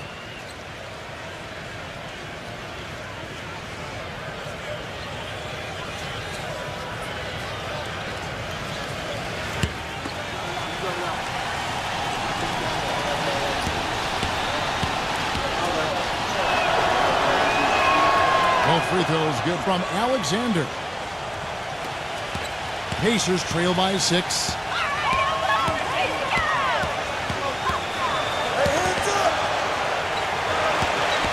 Here's Schroeder. Come get it, come get it. Schroeder off a pick from McGee. Outside Gordon. Just 5 to shoot. Here's Schroeder. target with his 3. Another strong rebound, just like we've gotten used to seeing from them today. Yeah, 1 or 2 more of those, and this lead will be double digits. Williams gets to Cunningham. Misses the 3. The Pacers shooting well. They're at 45%.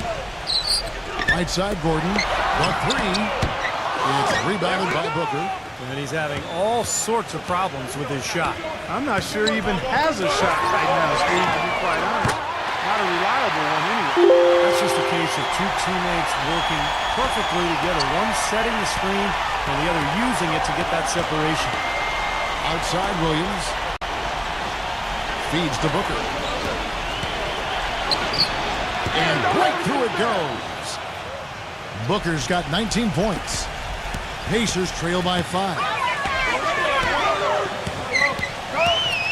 Number 28, defended by Cunningham. Pass to McGee. Gets it to go. You gotta love the use of the bounce pass there. Perfect feed. And for the Thunder, they're shooting at 52% from the field. They're clicking. Here's Booker, defended by Gordon. A nice shot by Booker. Indiana's gone 1 of 3 from outside the arc since we've reached the 4th quarter.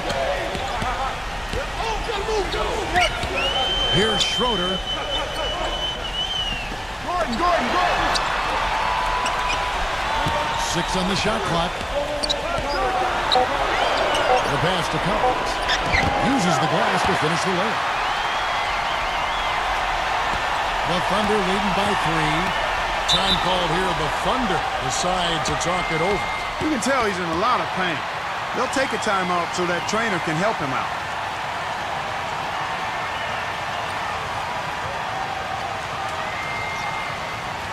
And now Doris Burke has an update from the sidelines. During that break, the coach of the Thunder had some words for his team.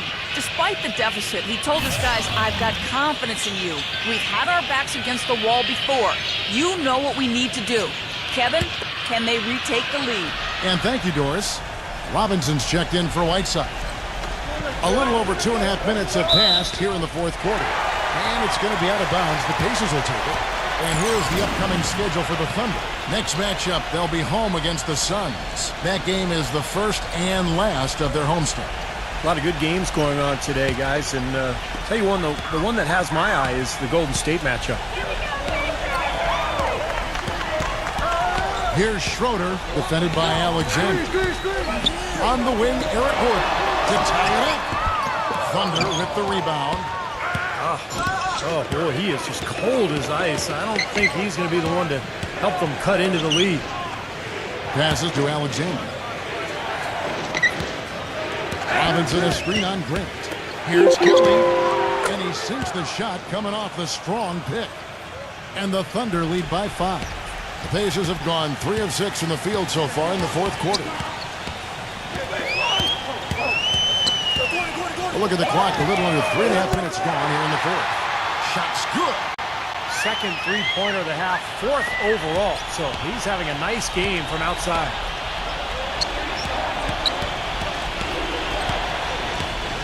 Picked by Williams. Over from Kelly. The Pacers have gone 4 of 7 from the field since the beginning of the 4th. Here's Schroeder. Schroeder off a pick from McGee. Schroeder passes to McGee. 6 to shoot. He dishes it to Grant. Yes! And the foul. Williams. And so he's picked up his final foul. And he will sit for the rest of this game. Dennis Kanter's checked in for Williams.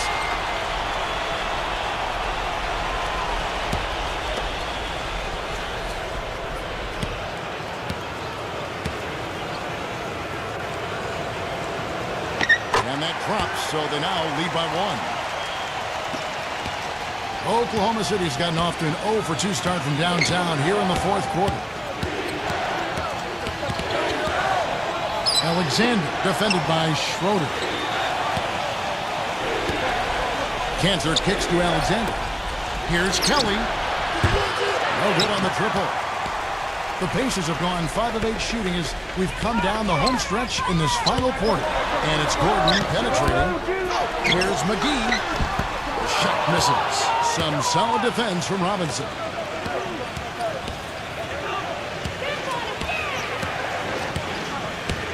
To the inside with the shot. And he was fouled on the way up. 2 free throws now for him. A good night of work for Robinson. He's got 10 points and a block.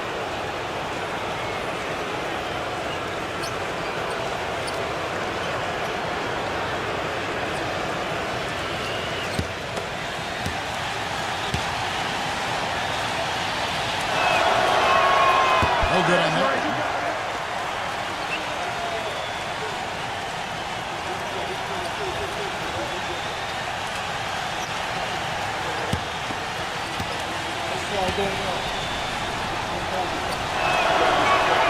And he sinks the second.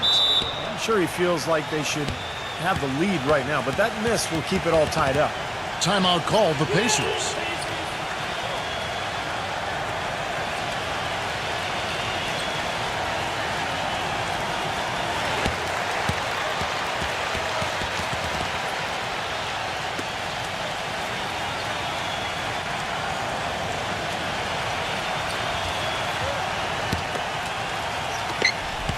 Indiana's gone 2 of 5 on 3-point shots since the end of the third quarter. There's the pick. Here's Schroeder. Outside Gordon. Just 5 on the clock. Nothing but net. And the Pacers lead by 2. I don't know if he's tired or what, but he's finding it very difficult to score here in the fourth. Cunningham kicks to Alexander. And a miss there on the triple. The Pacers have gone 6 of 11 since the start of the fourth quarter. The drive by Gordon. He passes to Schroeder.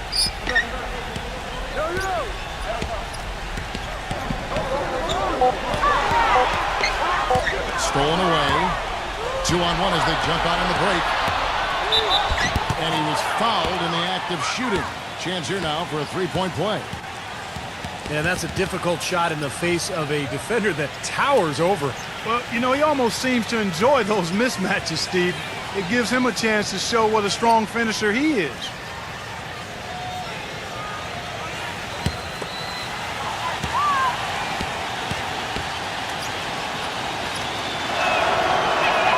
And that one falls, and that puts him up by 1 point. Pacers shooting 55% in the fourth. They are executing late.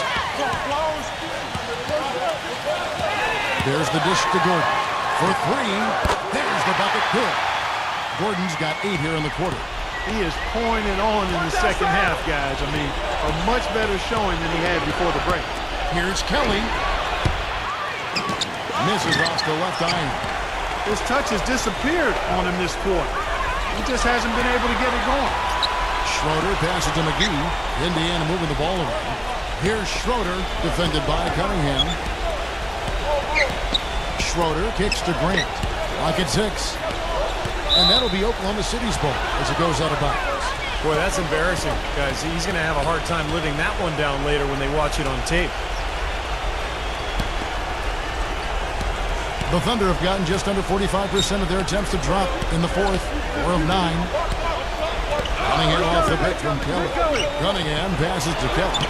He got right to the cup using that screen.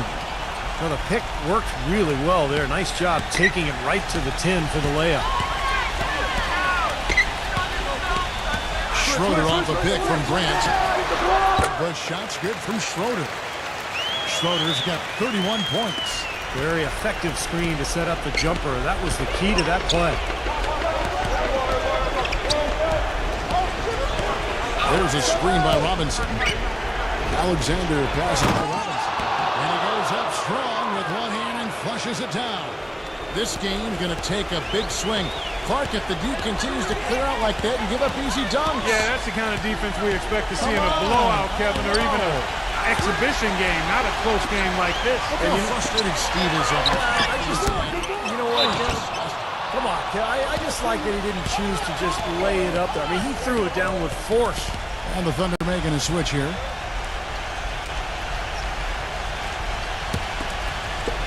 Oklahoma City's gone ice cold from three-point land, 0 of 4 since the start of the final quarter. Releases. A nice shot by Booker. Booker's got 23 points. The defense got butterflies the second that shot went up because they know he typically delivers in the clutch. Schroeder kicks to Grant. This is to McGee. Robinson on him. The jump hook. That's good. McGee's got 4 points now on the court. Now a timeout called by Oklahoma City.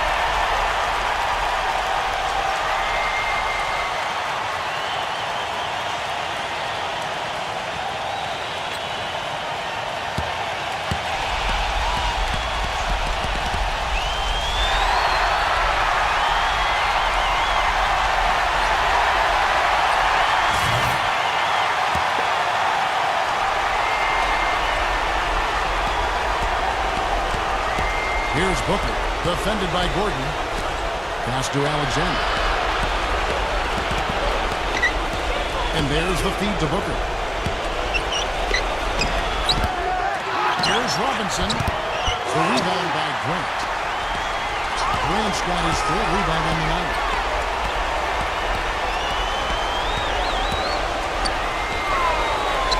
And the pass to Schroeder. Grant outside. Shot clock at 6. He kicks to McGee. And a foul called on the shot. Got him on the way up that time, so he'll shoot 2 right here. When you're hot, you're hot. And that's certainly been the case for McGee. He's got 12 rebounds, and he hasn't forgotten to get his teammates involved either. Well, that's important, Clark. I mean, he's conscious of the fact that moving the ball around gets the defense to move. It forces them to work, and it creates a better offensive flow for his own team. And the first of 2, no good. Heartbreaker. The Pacers making a change here. Collins is checked in.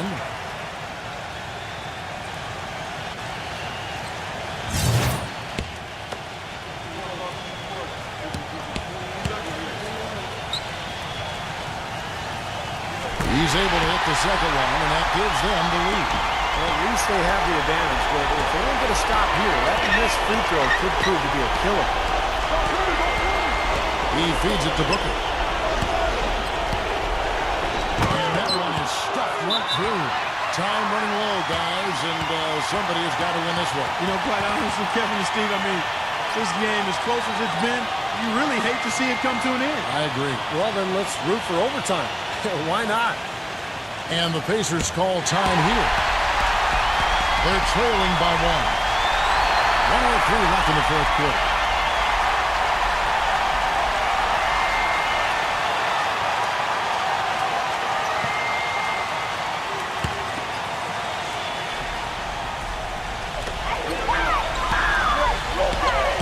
Here's Schroeder, defended by Alexander. There's 53 seconds left here in the fourth quarter. Doubled by Cunningham, number 28. Here's McGee. Money! Huge points. That's beyond huge, Steve. I mean, they needed that bucket desperately. Thunder have got a pretty good rhythm going offensively, shooting 8 of 15 for the quarter. Here's Murray. They get the rebound. It's good! He got a great read of where that miss was going, and that allowed him to be the first guy to it and get the putback. It's 9 seconds separating the shot clock and game clock. On the wing, Eric Gordon. Misses off the right iron. Well, the shot was there for him, and he had to take it. I don't care if he didn't convert it. He's got to take that every time. And they foul intentionally. They're going to have to do that now again and again. They're not in the penalty yet. That's right. No other option but to foul and hope for some misses. Yep, you got to extend the game here. Try to keep that clock from moving.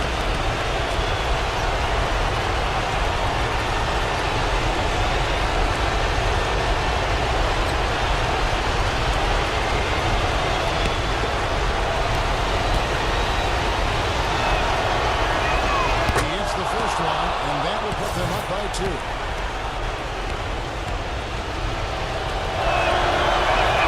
And so he drops them both. It's a 3-point game. That last free throw was critical. Their only choice now is to go for the three to tie. Timeout called the Pacers.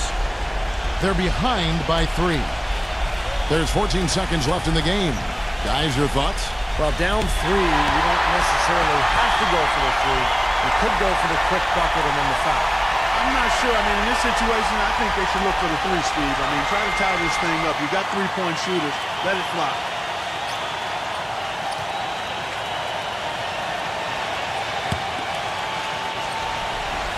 Here's Schroeder. Pass to Collins. The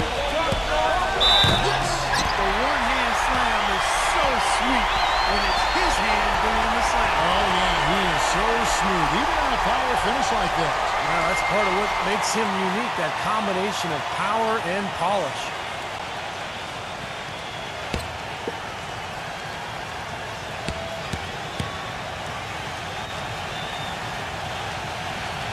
He knocks down the clutch free throw.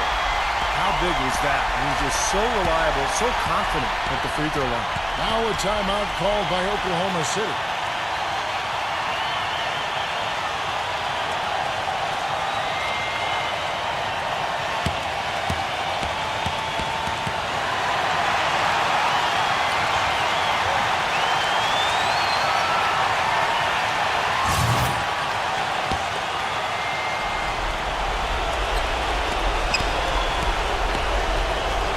Here's Booker, defended by Gordon. The outside leaner.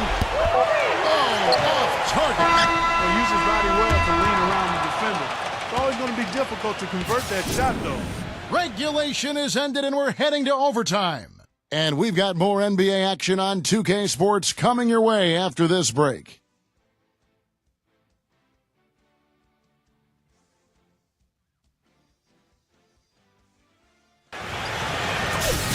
Well, if you love great competition and neck-and-neck basketball action, this one has been a great one. Overtime number 1. Getting going right now. Courtesy of Gatorade. All fueled up and ready to go. Let's reset the lineup for us now in overtime. So for Oklahoma City right now, Whiteside is out there with Cunningham. Then it's Robinson, and it's Alexander in at the point.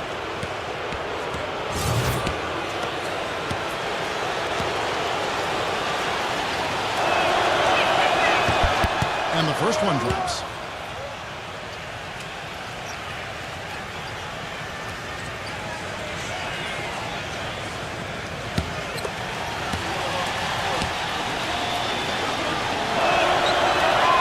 Robinson hits them both. Indiana trailing here. Here's Schroeder. Floats one. It's rebounded by Oklahoma City. Whiteside's got rebound number 7 for him tonight. Booker dishes to Whiteside.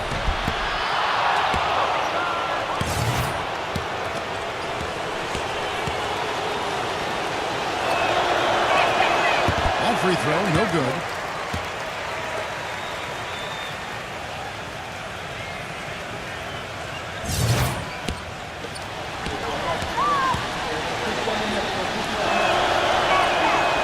Good on the second. Pacers trail by 3. Here's Schroeder. No good. Nice D from Alexander. Stolen by McGee. Defender touch on the finger roll. Beautiful. Oh boy, looks like he was injured there. Yeah, Clark, that did not look good. Let's keep our fingers crossed that it's nothing too serious. Boy, you can't help but feel for him. I mean, one moment you're doing what you do best, and the next, the situation's really out of your hands. I really hope he's okay. Booker gets a screen from Cunningham. Passes it to Alexander. Kicks to Booker. There's a screen by Robinson. Hits the bucket. Booker's got 29 in the game. They can't afford to give him that kind of look. Well, it came off a good screen, but still, as a defender, you got to fight over the top of that. Robinson against McGee. Stolen by Robinson. Just over a minute and a half played here in overtime. Booker the pass to Cunningham. Feeds it to Robinson.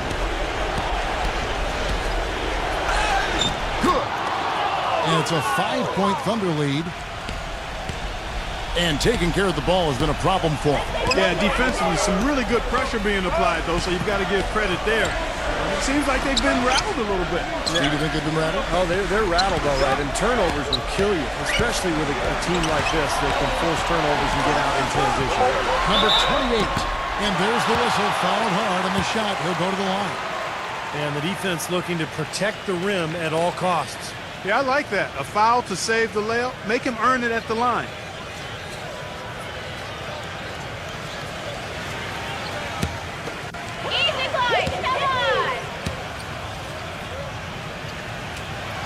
He drops the first one, and that shrinks the margin to just 4. And the Thunder making a switch here. Whiteside's checked in.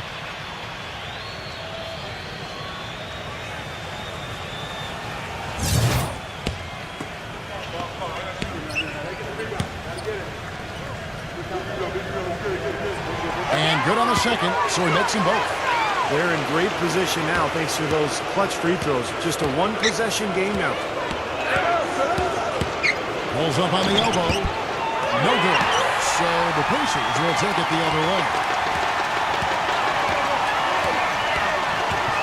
We're in overtime. If you just joined us, 2.5 minutes through it. Here's Schroeder. And the Pacers can't get it to go. The Thunder leading by 3. Here's Cunningham.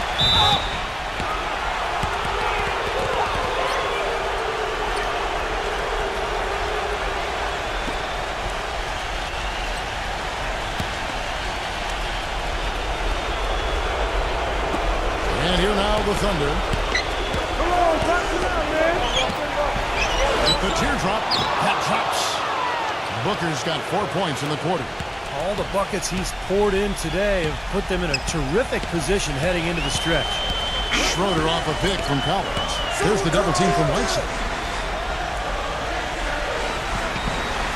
Outside Gordon. Lock at 6. From deep. It's rebounded by Alexander. The Thunder shooting has been great, up over 50%. In fact, 52%. Fades. Collins grabs the miss. Been a rough shooting night for him, but I don't mind that shot. He had a good look at it.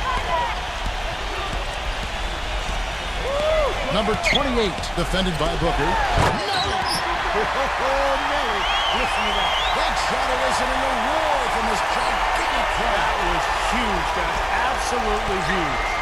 6 seconds separating the shot and game clocks. He passes to Alexander. He dishes it to Booker. Goes up on the wing. It's rebounded by Indiana.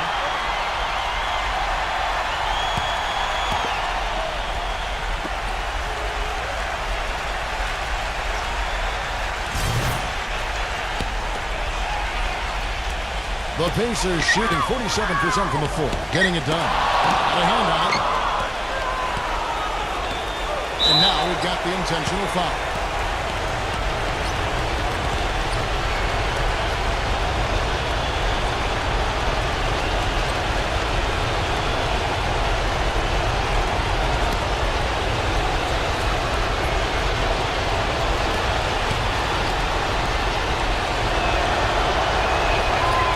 The first, that gives them a 4-point cushion.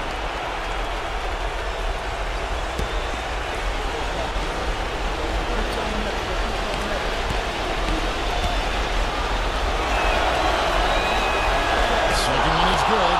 And both at the line, and it's a 5-point game. And you can wrap this one up. Great job to stay cool at the line and push it off. Nice D from Cunningham. So it's Oklahoma City picking up the win. Clark, what a game. Yeah, they kept their cool, stayed with the game plan, and that's why they came out on top. Thanks for joining us for this presentation of NBA basketball on 2K Sports. For Doris Burke, Steve Kerr, and Clark Kellogg, this is Kevin Harlan saying see you next time. But first, let's check out the Jordan player of the game.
Welcome to NBA basketball. This is 2K Sports bringing it to you live. The NBA regular season draws nearer to a close. It'll be the Toronto Raptors facing off against the Philadelphia 76ers. We'll catch up again at halftime.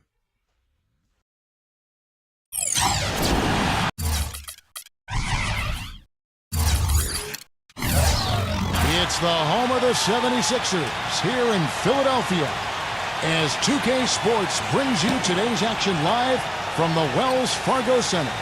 A quick check now at the starting lineups for both teams. And guys, what are we going to be looking for in this one from Murray? Yeah, and he's one player who doesn't need a lot of space to get to the basket. He's really crafty, the way he can blast his way straight through traffic. He's really strong. You know, something else I think about when I see this guy is he's a real headache to have to defend one-on-one. I mean, he's got all of the game that makes it tough for his defender. The 76ers open for a happy ending to close out their homestand before hitting the road. They can secure their spot in the postseason with the victory here.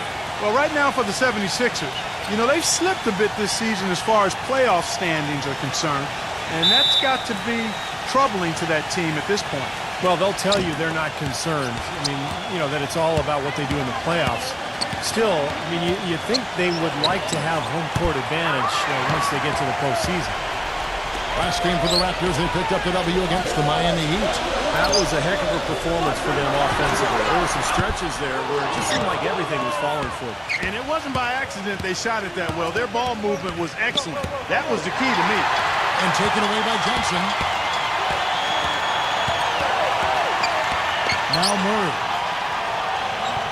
He kicks it to Smith. And that's out of bounds. Philadelphia will retain possession. They'll go to Doris Burke, who spoke with head coach Monty Williams. Thanks, guys. First and foremost, I asked him their plan of attack offensively, facing a team known for their tough defense. He said that'll be the challenge, I think, in this game, is maintaining our discipline offensively, even when we come up empty a few possessions in a row. We have to continue to stick to the game plan and share the ball. In other words, guys, he doesn't want anyone trying to make home run plays. Back to you. Thanks for that report, Doris. Guys, do you think we'll see game planning early on that might end up developing through the game as far as getting through this very tough defense? I think there's almost no question that what they're doing offensively at the beginning of the game will change several times before we're finished. Well, that's what the defense they're facing forces you to do. You have to be ready to adjust and make some changes. It's too complex a defensive scheme to just attack it one set way. And so here is Philadelphia. The Raptors getting the bucket. Well, with only one attempt so far falling, this is not looking good. 1 for 4 so far. Pass to Randall. Puts up a three. Rebound by Smith. Tries again. He lays it in. Very nice pickup of the offensive rebound. And once he gets his hands on it, you know it's going back up and back in. The basket drops, and he gets fouled on the shot. One free throw coming his way. He got a little room at the rim and laid it in. Great play. First trip to the free throw line for him tonight. Well, all you need to know is he's shooting 90% from the free throw line. So you know he's playing with a ton of confidence at this point. Yeah, guys, I mean, he's been a very steady hand for them when it comes to his free throw shooting.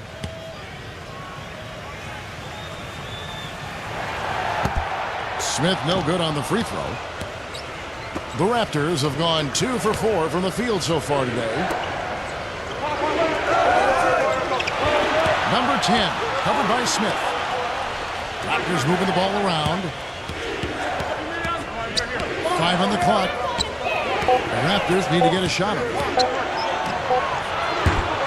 And it's Philadelphia with the rebound. Their last meeting was in this building where they were able to come out on top. And I thought, guys, they were the beneficiary of what was some lackluster defense being played against them. I agree with you. I mean, it was really shocking how many free runs to the hoop they got. Here's McDaniel with nobody on him. He buries the jumper. Oh, boy, looks like he was injured there. Oh, boy, this is something you hate to see, Clark. You know, it sure is. Injuries, though, are really an unfortunate part of the game, inevitable at times. Hopefully it's nothing serious. Marcus Morris has checked in for Philadelphia. Philadelphia's gone 0-2 from deep here. Let's go.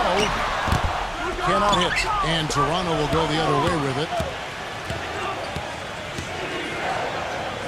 Just over 2.5 minutes played here so far in the first quarter.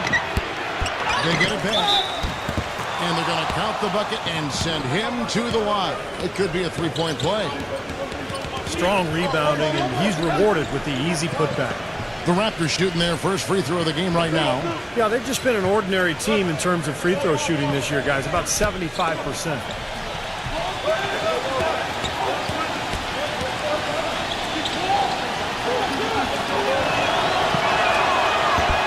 And that one misses.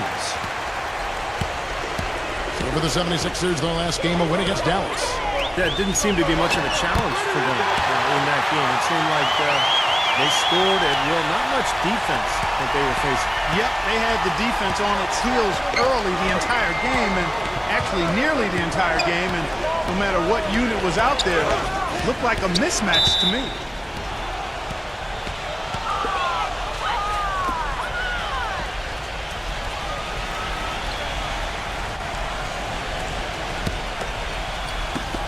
Here's McDaniel. Drains it from beyond the arc. He has 5. I'm not sure that was the play they had set up, but it was too good a look to pass off. This is DeMorris. To the middle, Edwards. So the whistle blows on the shot and 2 free throws for the contact right there. Yeah, he got whacked. Shouldn't be much debate on that one. Yeah, that was as straightforward as it gets, guys. He's getting his first free throw attempt of the night right now.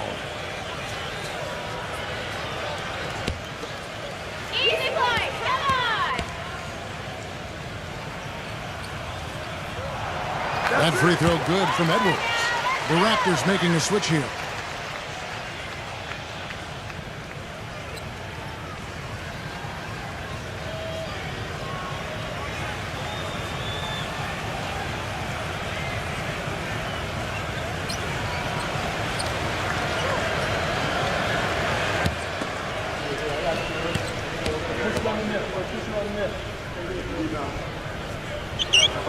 Both free throws good from Edwards. And first quarter, we're about 3.5 minutes in. It's stolen by Johnson. Here's Murray. He had a 12-point outing in their last game against Dallas. Passes it to Edwards. The feed to Morris. 6 to shoot. Here's Jokic. Some solid defense from Randall. Tell you what, they haven't wasted any time getting into the swing of things on the ball. Yeah, and even though it's early, I mean, that's a great sign for them for the rest of the game. Now Murray. After the miss three from Randall. And he was fouled on the way up. 2 free throws now for him. And of all the things about him that you like offensively, it's his composure that jumps out at me. The way he never gets rattled. The defense can get in him. He doesn't care. He just continues to do his thing. And I don't think we can talk about him without also mentioning his tendency to just erupt and string together a bunch of baskets in a row in a real short period of time. That's good for Murray. Andre Iguodala is checked in for the Raptors.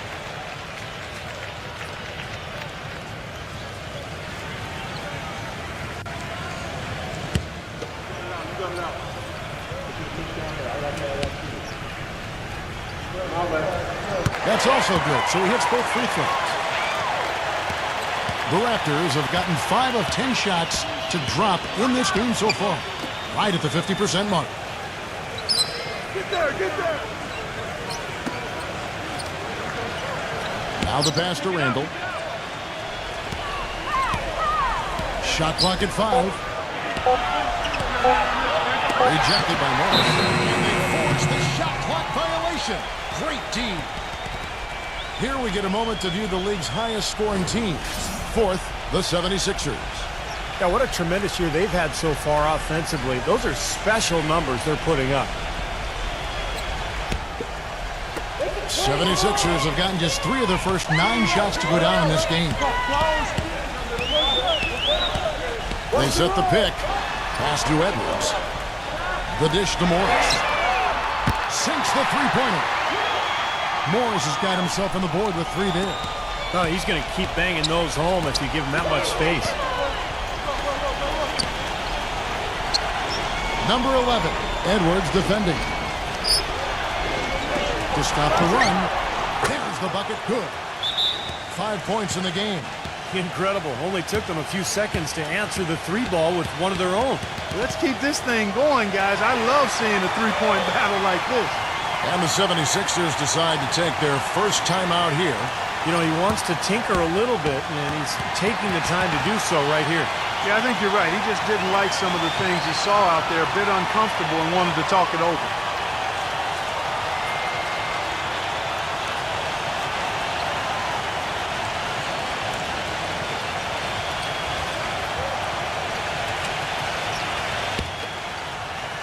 And it's the 76ers with the ball. Pass it to Murray. Another three for Philadelphia. Another lead change. How many of these are we going to have? I don't know, Steve, but the momentum of this game has certainly swung like a pendulum. The pass to Randall.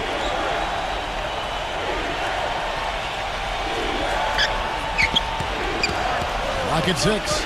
Number 23. And a foul on the shot. He'll go to the strike for 2. Well, you allow them to get right to the rim like that. That's your only option. Yeah, I think you got to foul them, and free throws are better than a layup. And guys, what do you think about the offensive approach we've seen so far for the 76ers? They've been making some really nice passes out there. Excellent passing. That could set the tone for the rest of the game. Yeah, and I've noticed also that their quick hands have led to a lot of forced turnovers. They're getting some points in transition as a result. And it's good. Good job creating just enough space to let that one fly. Raptors trail by 4. Pass to Randall. This one for 3. It's hauled in by the 76ers. Johnson, the pass to Murray. Edwards with it. Shoots it up. And again, it's Philadelphia. Well, they've really come out on fire with the killer instinct here. Absolutely torching it from beyond the arc. And here is Iguodala looking for his first basket still in this one. Raptors moving the ball around. Number 10. No good on the triple. The 76ers leading by 6. Coach is liking what he's seeing from his offense. Gee, why wouldn't he? I mean, guys, they're filling it up with ease, executing, getting quality shots. I mean, this is fun to watch. Yeah, this is like a clinic out there, guys. This is exactly how you attack a defense. Move the ball, sharp cuts, really a nice pace to their offense. And here are the Raptors now after the Sixers pick up 2. Shots good by Iguodala. Iguodala's got his first bucket of the game, and he's on the board for 3.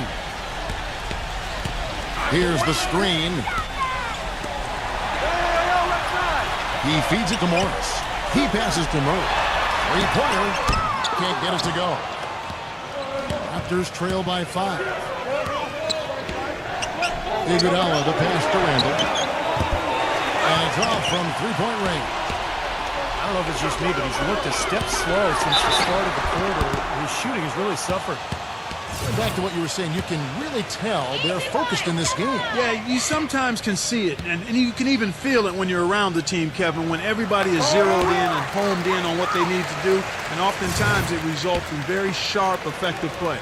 A new group in now for the Raptors. So Johnson, it's 2 of them. They find themselves down here in the first, and a lot of that can be attributed to the early foul trouble.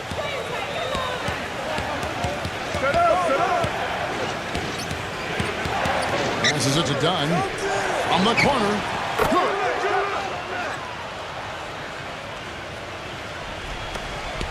The 76ers leading by 5.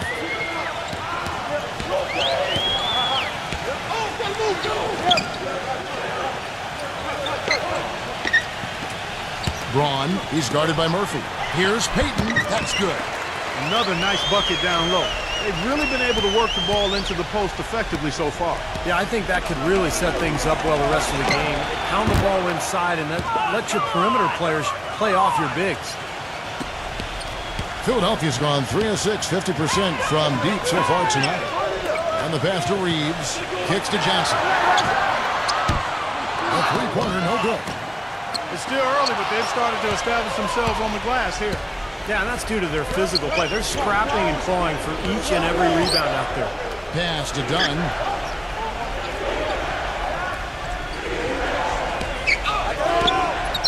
Here's the three. No good. And it's Philadelphia the other way.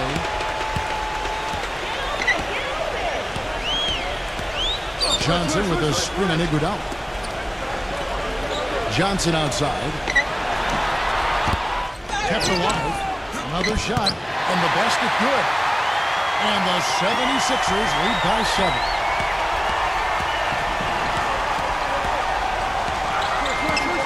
Here's Dunn. And that shot misses everything. Air ball on the three. Braun guarded by Harris. Pass to Payton. A three-pointer is right on target. And now a 10-point 76ers lead. Now, defensively, they have to pick up the intensity and close out on shooters. Steve, you're right. I mean, they're getting picked apart out there, and the intensity on D's got to pick up as well. I mean, you can't have it on cruise control on defense. And here is Payton after the three-pointer from Harris. And here's Johnson outside. Another three for Philadelphia.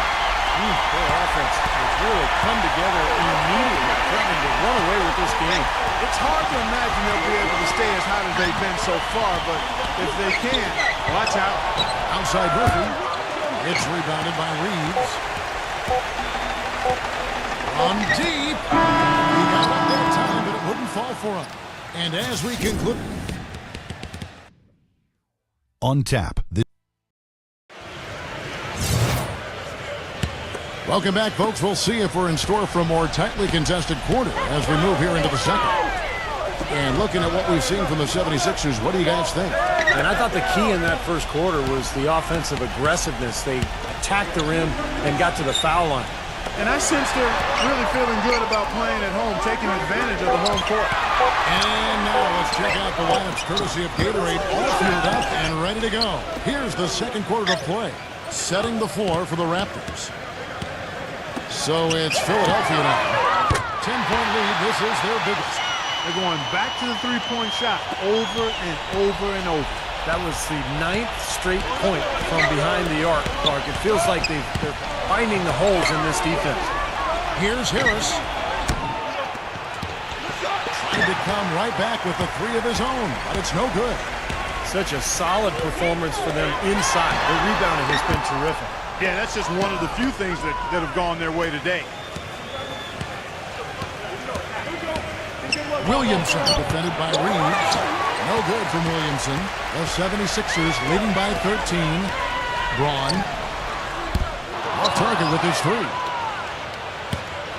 He dishes it to Harris. Passes it to Dunn. We're about a minute and a half into the second quarter now. Here's Williamson, and it's good. Fought through contact, hits the shot. He'll go to the free throw line. There's another smooth finish there, Kevin. I mean, he operates at such a high level when he's in close to the basket.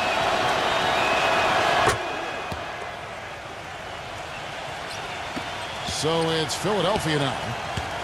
13 points was their biggest lead in the game. And following this game, they hit the road to challenge the Bucks at the Bradley Center in Milwaukee. That'll be just one game played away from home for them. Yeah, there's no question for Milwaukee, and that's a game they would really like to have. The 76ers have been coming through at the charity stripe. They've made 7 of their 8 attempts.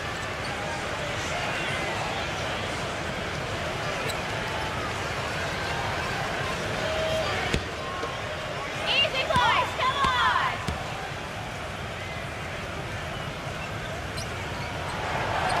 That one is off. And the 76ers making a change here.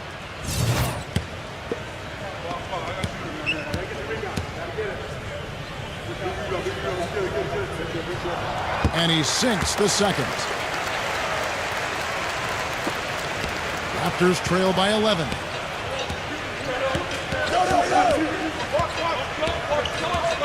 Come to me!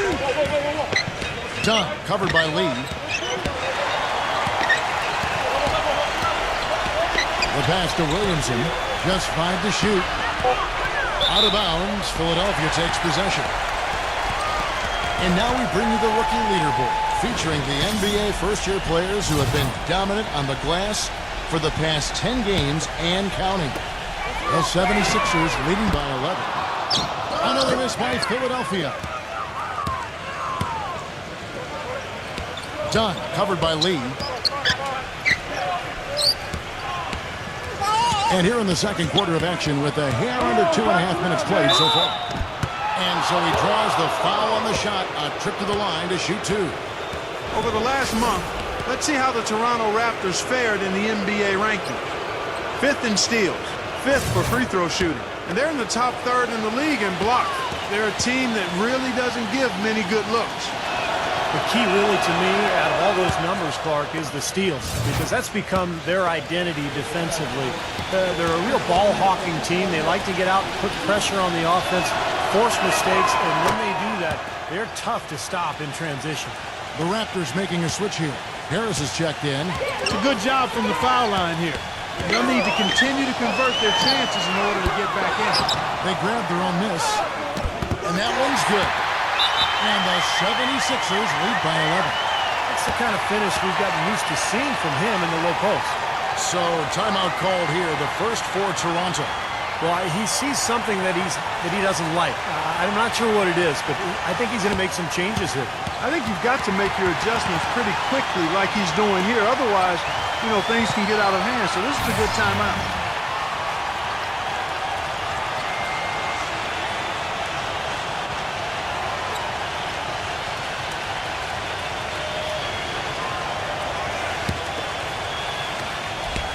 And we're now a little over 2.5 minutes into the second quarter.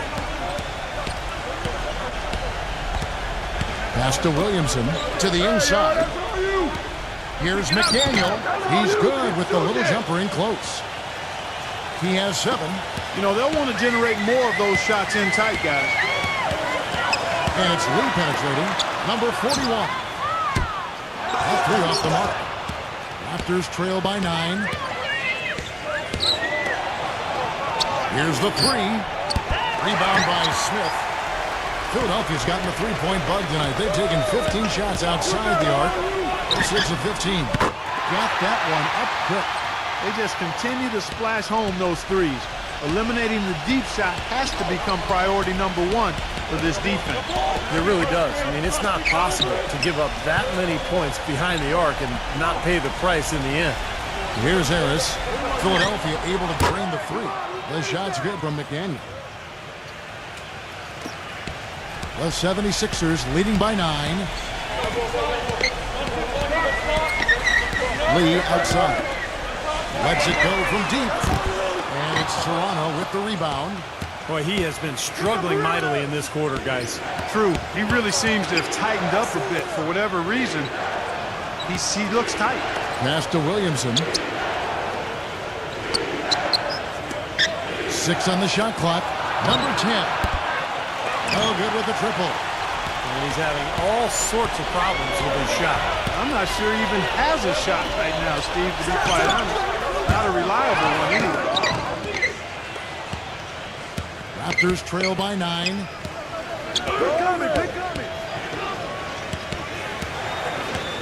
He passes it to Williamson.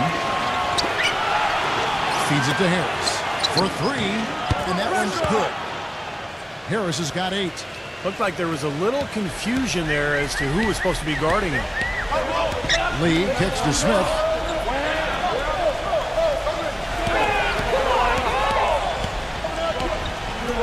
From beyond the arc, that's good. He's got 6. Boy, after struggling in the first quarter, he's come alive here in the second. Harris outside. Good ball movement here by the Raptors. To the paint, number 17. Well, as far as the defense goes, Clark, that is not what's going to keep them in this league. Yeah, but from the other perspective, you can see just how much that dunk pumped those players up. Oh, yeah. Yeah, I agree, guys. I sense a little bit of a momentum shift here.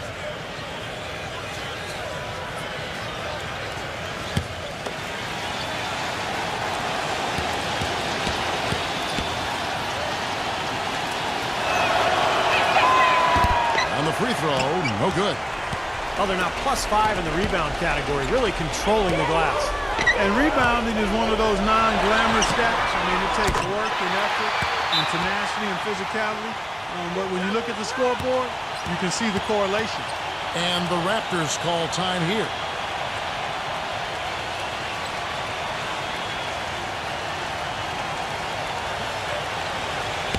Only 5 games left in the season. Let's quickly take a look at how the playoff field is going to stack up out east. Look at Philadelphia. They're trying to get in the playoffs here. If they stay the course, they will. And, of course, the Toronto Raptors. Not really any threat right now as their record's showing a lot more losses. Well, right now for the Sixers, it looked a little more vulnerable than we're used to seeing over the course of this regular season. And more so than their playoff seed, I think. I mean, that has to be the concern. This is a club that's capable of playing at a very high level, but can they live up to that in the postseason? And so here is Philadelphia. The Raptors getting the bucket. He kicks to lead. Jacks up a 3, and the shot is good. And the 76ers lead by 11. Great-looking bounce pass to set up that play. And there's the pass to Randall. Trying to answer back, but that 3 is off the mark. The 76ers have gone 6 of 14 shooting here in the second. Number 41. Another 3 for Philadelphia.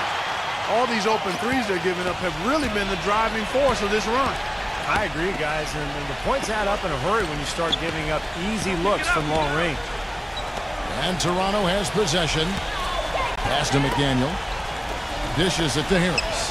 Here's Randall. And the 3 off target. Trailing here in the game, you can look at his performance as a direct indicator of why they're losing. Goes up and lays it nice and easy. Lee's got 6 here in this quarter. And guys, they continue to put a lot of pressure on the interior defenders with the way they work down low. Well, it's become one of the stories of the first half, Clark, just piling up points in the paint. Now here is Harris. He's got 8. The shot's good from Randall. A wide open 3. They need much better communication defensively. Timeout called the 76ers.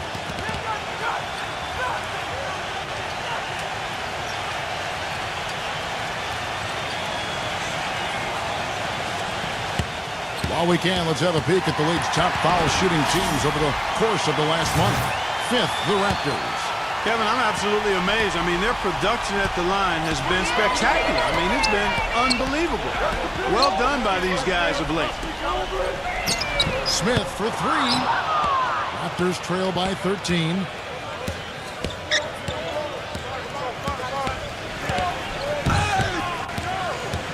Here's Randall. It's off his foot. And it's whistled a kick.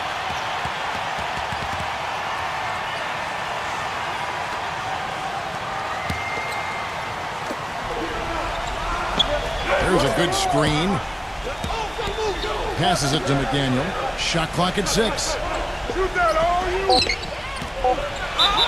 And so he ends up tripped to the line. Officials saw the contact and he'll shoot 2. The Raptors have gone 5 of 7 from the free throw line in the game.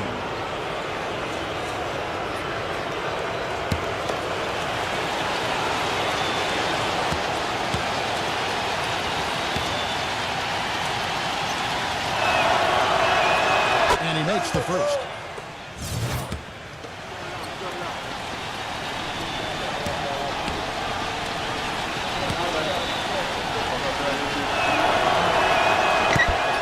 No good. Ouch. Another miss to add to what's been a miserable game for him from the field. Number 41. And foul called as he misses. He'll go to the line and shoot 2. Stretching back to the break, here's how the Raptors have performed. 7th in steals, 12th in blocks. And they're in the top half of the league in free throw shooting as well. Pretty good, but they could certainly stand some improvement there. What they try to do, Clark, is pressure the ball. I mean, you talked about the steals per game, and that's the key number of all those stats. They pressure the ball. They really create havoc for the offense. And when they take you out of the flow of your offense, it really makes the ball stop, and the game becomes very difficult for the offensive team. And again, no good by Toronto. An 8-rebound advantage like the one they have now is always going to swing the score hard in that team's direction. And that's certainly been the case today. Their rebounding has made a huge difference. There's the pass to Murray. Smith. Smith on the wing. A 3-pointer off the mark. He's been anything but his usual self this quarter. It's actually been ugly to see. Randall passes to McDaniel. Number 10. He's covered by Murphy. Can't cash in from close range. The 76ers leading by 14. Jokic defended by McDaniel. The finger roll finish at the bucket. 13 points in the game. Not trying to rattle any rims or racks there. Just up and in with the finger roll. Number 10 drills the three-pointer. That's his first triple of the game. It was a dry first half for him from long range. Back to Smith. Number 41. The shot no good. So the Raptors will take it the other way. We've got 22 seconds left now here in the second. Pass to Randall from downtown. No good.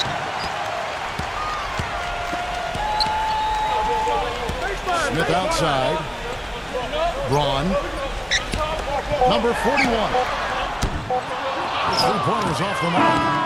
And we've reached halftime in this one. 76. And now, brought to you by Sprint. This is 2K for the Spurs. The Sprint Halftime Report, presented by Sprint. Well, we're getting back to the action now. It's been a one-team show so far. We'll see if that changes here in the third. Johnson is out there with Smith. Then there's Edwards. And it's Murray in at the point guard position. That's the five to begin the second half for Monty Williams. Raptors trail by 16. Passes it to McDaniel. The three. And that one's good. He's got 13. Here's Murray. He passes to Edwards. Now Murray. And there's the feed to Johnson. Edwards. And he can't answer back. The three-pointer offline. Randall covered by Smith.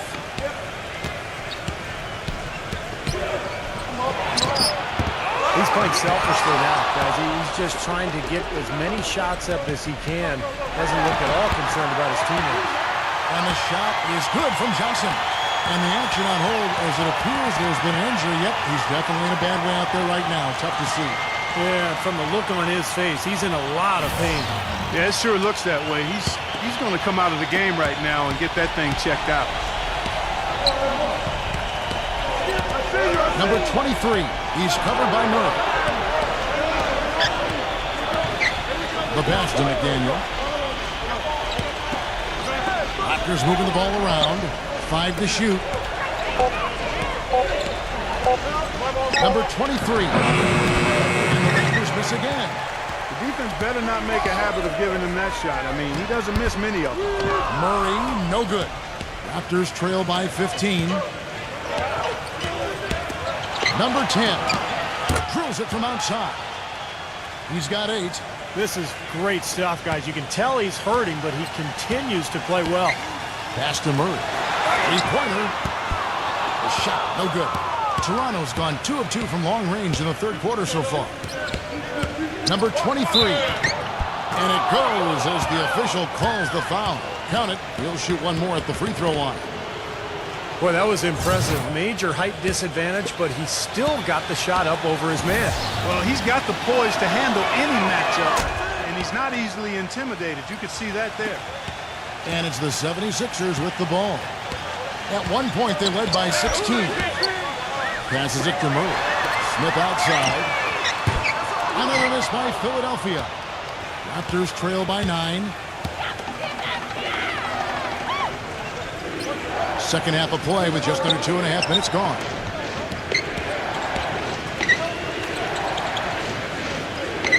Clock at 6. Here's Randall. And the officials call goaltending, so they'll award the basket. He got there late, but you do have to like the aggressiveness to go after the block. But that one's going to count. That whistle got a big response from this crowd, and it is not a favorable one, let's say. I'll tell you what, the fans can't believe that they made that call. Stay on us inside. Come on. Here's Jokic. There's the dish to Smith. Edwards. It's good. The assist that time from Smith. 12 points for him. He's created some good opportunities for himself and made the most of them. Toronto calls timeout.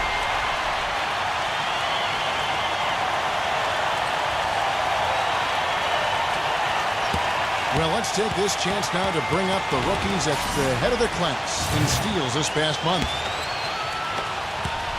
Raptors trail by 10. On the pass to Randall. Number 23. He's covered by Murray. Fires from deep. A rebound by Johnson.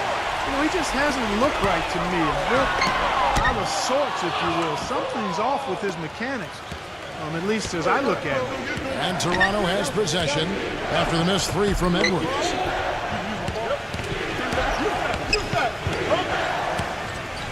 Number 23. And the layup's good off the glass. 12 points for him. You know, he's knocking down his shots today, but it hasn't really translated to the scoreboard yet. Pass to Edwards. Releases. It's rebounded by Randall. The Raptors have gotten 5 of 8 shots to fall for them in the third quarter. A nice 62% from the field.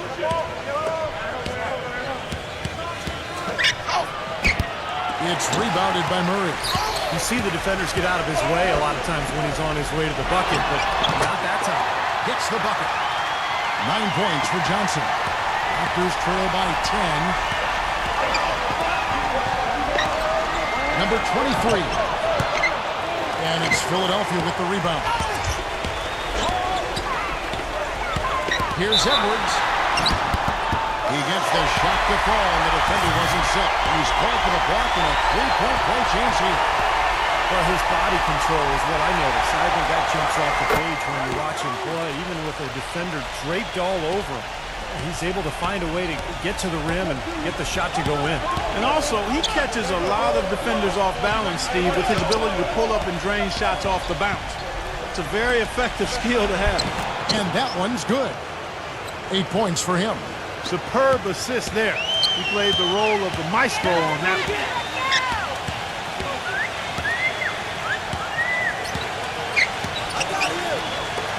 On the wing, Johnson. Wide open. Hit the putback. Controls the rebound and puts it back up and in. And that's a really deft touch right there, guys. And he just guided that ball back up and in. Just a fingertip touch on the ball. Really well done. Yeah, you don't need to catch it and gather and try to go back up if you've got that type of angle. And he really took advantage. Toronto with the ball. 76ers getting the bucket. And that one is hammered home. Up strong off the offensive rebound. What a play. They can cut this lead down if they start converting more of their second points. I'm with you there. Yeah, but you wonder, where were those earlier? They're just hustling more now. Let's see how the 76ers have performed over the last few weeks. First in steals, second in assists, and they also show up as a team in the top 5 in scoring. Boy, this team is balanced and versatile offensively. Yeah, and Clark, this is a team that scares opponents because of that steals number that you talked about. They're so good at anticipating plays. They seem to have a good scheme defensively night in and night out. They know their roles. They make their rotations. They read the passing lanes, and they frequently get out there, make steals, and then get out in their transition game.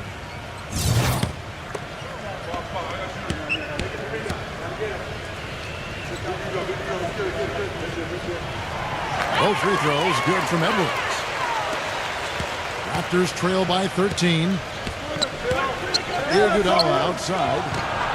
Gets it to go from beyond the arc. Iguodala's got 6. The 76ers have gone 6 of 14 since halftime. A little cold from the field. Passes to Edwards. Morris. And right away they match it with a three-pointer of their own.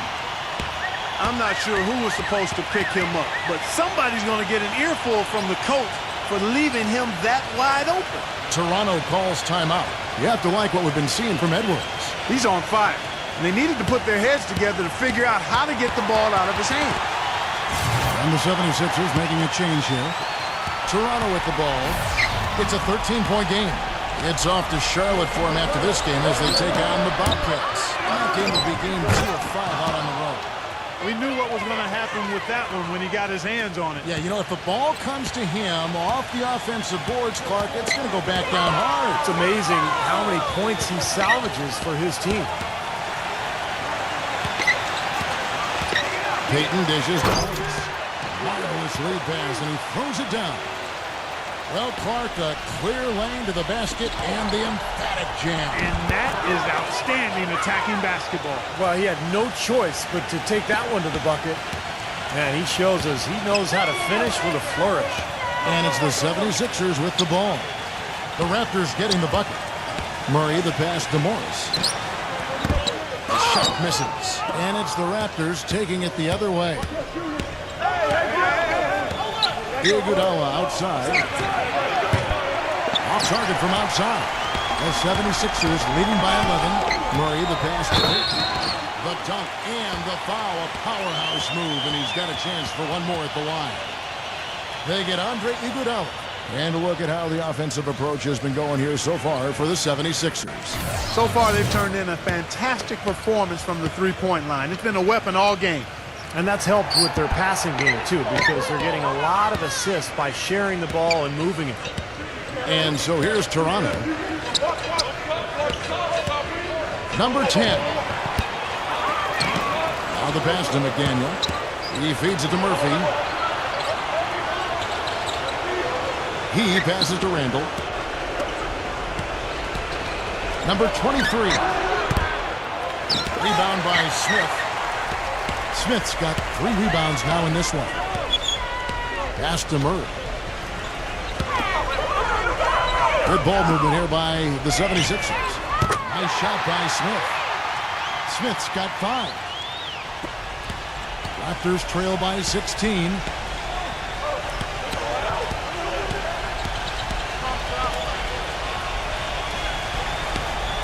We've got 1:48 left in the third. Kicks it to Murphy from past the arc. He's back up. Foul call. Looked like that he didn't get there in time, and he'll shoot free throws. Look now at the Raptors' upcoming schedule. They'll be off to Charlotte for a meeting with the Bobcats after this one. That will be their second of this 5-game road trip.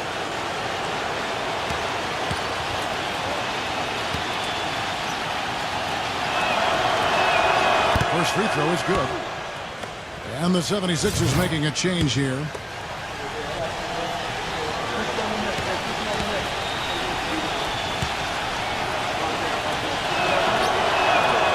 That misses, so he splits the free throws.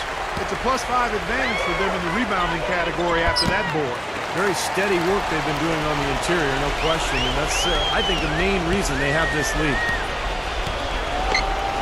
Passes it to Randall. And so it looks like the Raptors will retain possession here. Deep threats. That's the only way to describe these guys who have led the NBA in three-point percentage in the second half of the season.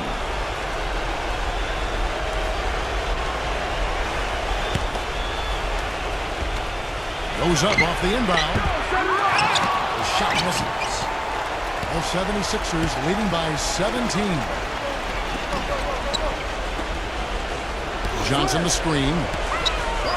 Takes a 3. The shot is off. And Toronto will go the other way with it. 58 seconds left in the third quarter of the game. Murphy inside. Johnson on him. So he gets the whistle. Contact on the way up and 2 shots coming up. Moment to see how the schedule is looking for Philadelphia. And following this game, they hit the road to challenge the Bucks at the Bradley Center in Milwaukee. That will be a getaway game for them, a 1-game road trip. I think a lot of people will be paying close attention to that Boston game, guys. First one falls for him. And the Raptors making a change here.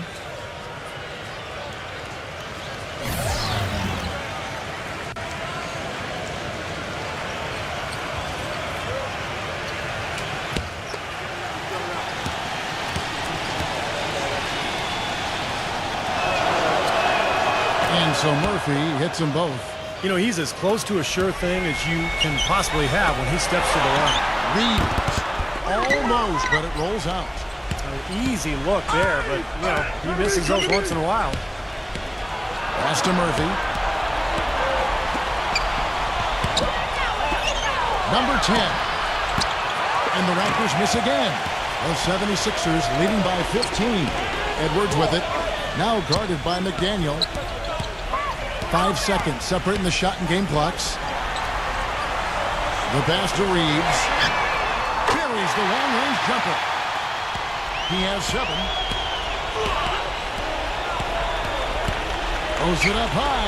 That's the epitome of teamwork right there, Kevin, on the alley-oop. Clark, what about the finish? Bringing it down with some thunder. Yeah, lightning, too. But I'll tell you, the pass was even better. He put it on an absolute platter for him. Well, through 3 quarters of play, down.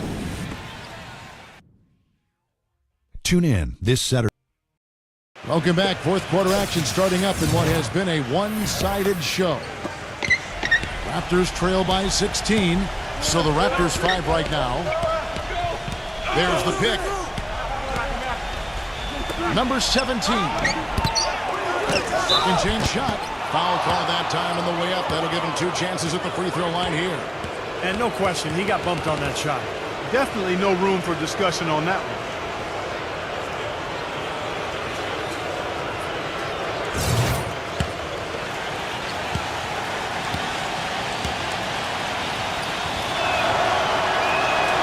And the first one at the line is good. The story in the first half was their low free throw percentage. They've corrected that here in the second half, and hopefully they can build on it as this game continues to progress. Second free throw, no good. The 76ers leading by 15.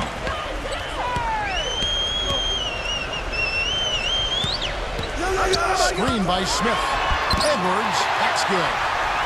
He's got 19. And they've set up countless buckets off assists. That's a huge part of what they've been doing here today. A lot of dime dropping going on out there, Steve.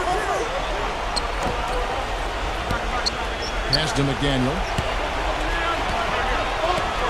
And that's out of bounds. Toronto will retain possession. Boy, that pass was in the air a long time. Long enough for him to get a finger on it anyway and send it out of bounds. Raptors trail by 17. Just 5 on the clock. They set the screen. Nice job coming off that screen. And he had one in the first as well. He can be dangerous. Keep an eye on him. The 76ers shooting well. 50% from the floor. Payton outside. He passes to Edwards. Good ball movement here by the 76ers. Lets it go with the 3. And yes, sir, that one drops. 2 points for him. And what jumps out at you guys, the assist total. And they have been dominant in that category. It's the ball movement, the player movement, a great rhythm to their offense. Clearly seems to me a different mindset between these teams. You got to give them a lot of credit for the job they've done on the backboard. Well, they've done a lot of things right, but I agree with you, Clark. Their rebounding is right there at the top of the list. Well, good idea setting that screen, but the execution wasn't there. No, it sure wasn't. I mean, you want it to be hard, but it also has to be legal. Number 10. And a miss there on the triple. He has not shot the ball well here, and I think it's time for him to start looking for his teammates a little bit. Pass to Edwards. Smith. Nice persistence to tip it back up and in. And a nice soft touch on the ball. And you know, when you have that general touch, those tip-ins are easy to come to. Well, easy points, free points for a guy with that kind of strength and agility in the paint. You got to go for every second chance opportunity. Fires the 3, and the shot is good. Boy, he found the perfect spot behind the arc there. Big gap in the defense. 4th quarter of play, and we're about 2.5 minutes through it right now. The 76ers leading by 16. Timeout called the 76ers. Yeah, he definitely saw some things that were not working for them out there. And now he's going to make some adjustments. I'm not sure what it was, but he clearly wanted something to change out there.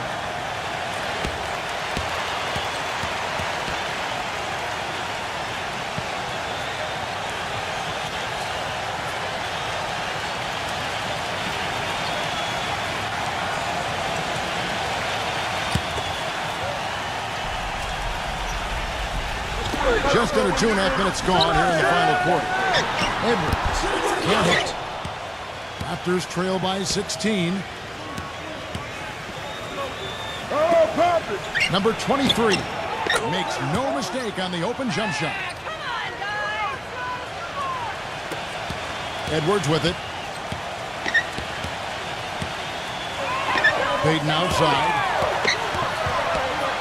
Here's Jokic, and that one's drained from the low block. And the 76ers lead by 16. The Raptors have gone 3 of 6 in the field so far in the fourth quarter. Knocked away.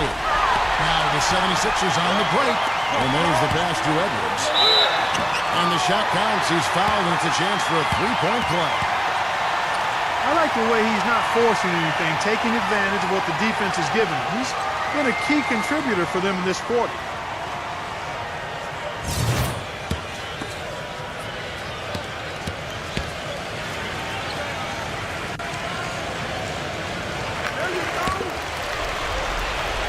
Well, if you're just tuning in, welcome. We've got about 3.5 minutes gone here in the fourth quarter. Number 10. It's rebounded by Peyton. Now you can see why the defense is willing to let him take that shot. That's really not his range. Here's McDaniel, and he's knocked off course by the D. The foul call. He'll shoot free throws.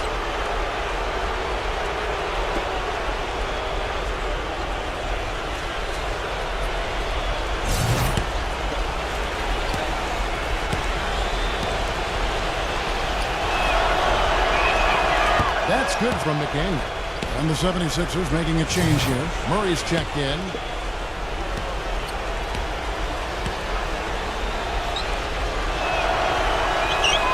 Both free throws good from McDaniel. Fourth quarter of play, and over 3.5 minutes have gone by. Smith outside. And he draws body contact. Looked like a blocking foul, and he was in the shooting motion. So he'll head to the free throw line.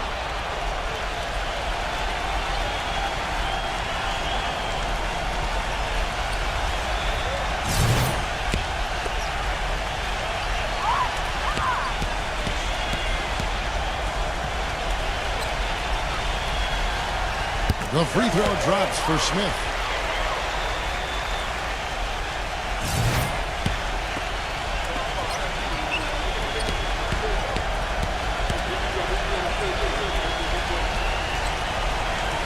Smith hits them both. Raptors trail by 19. It's his fourth foul, and I'm sure he picked it up a little earlier than he would have liked.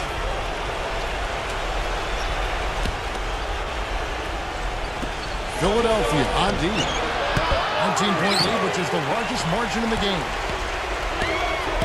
Pass to Edwards. Got it. Good job in the low post. He's got 27. I don't think they can ask much more of him than what he's done this quarter.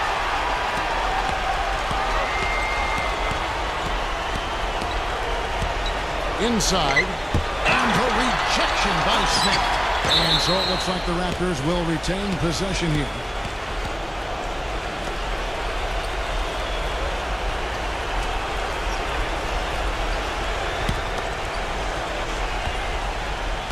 And here are the Raptors now. Number 10. And 2 free throws coming up as he misses that one. Drawing the whistle and a lot of contact there.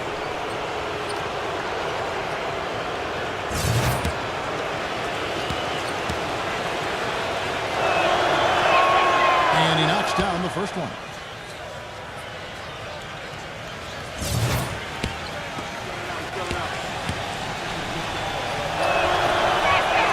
Both good from the line that time. He's been to the line here more than in the first. I thought he was a bit tentative in that first, but I like the aggressiveness he's showing here now.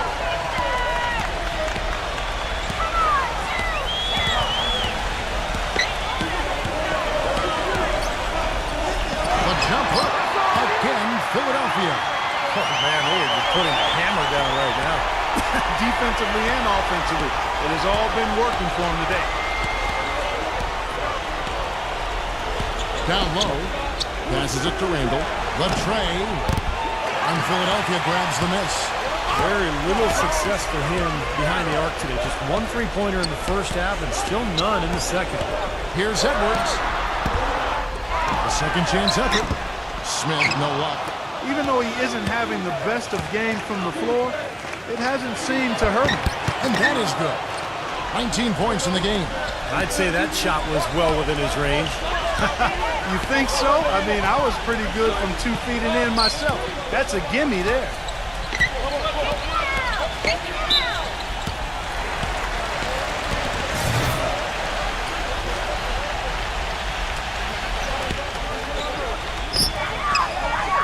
Johnson from outside. But they'll get another chance. There's another opportunity, and everything's going right for these guys. Second shot opportunity. And good on the basket. Hook it. And that's 11 points for Smith. There's been a change in his game compared to what we saw in the first half. I mean, he's scoring with a lot of confidence now. You know, he might be small for a center, but it doesn't really matter because he can jump out of the building. The 76ers leading by 19 points.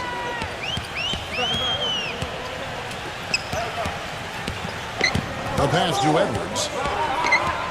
To the paint. And he goes strong with the one-handed jam. And now he has a triple-double.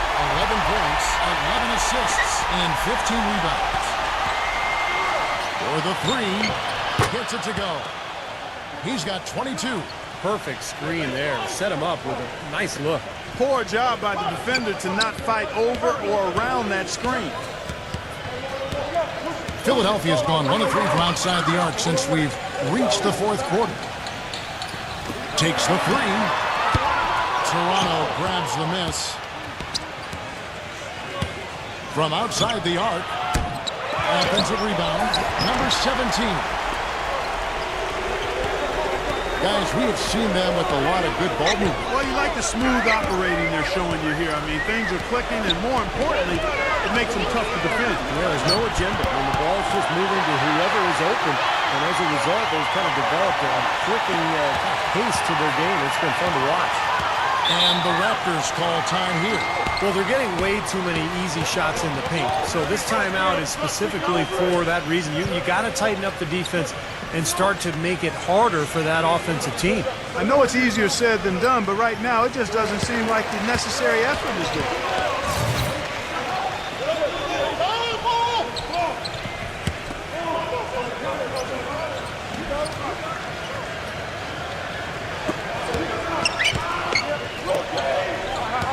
Pass to Randall. Trying to break that ice-cold streak.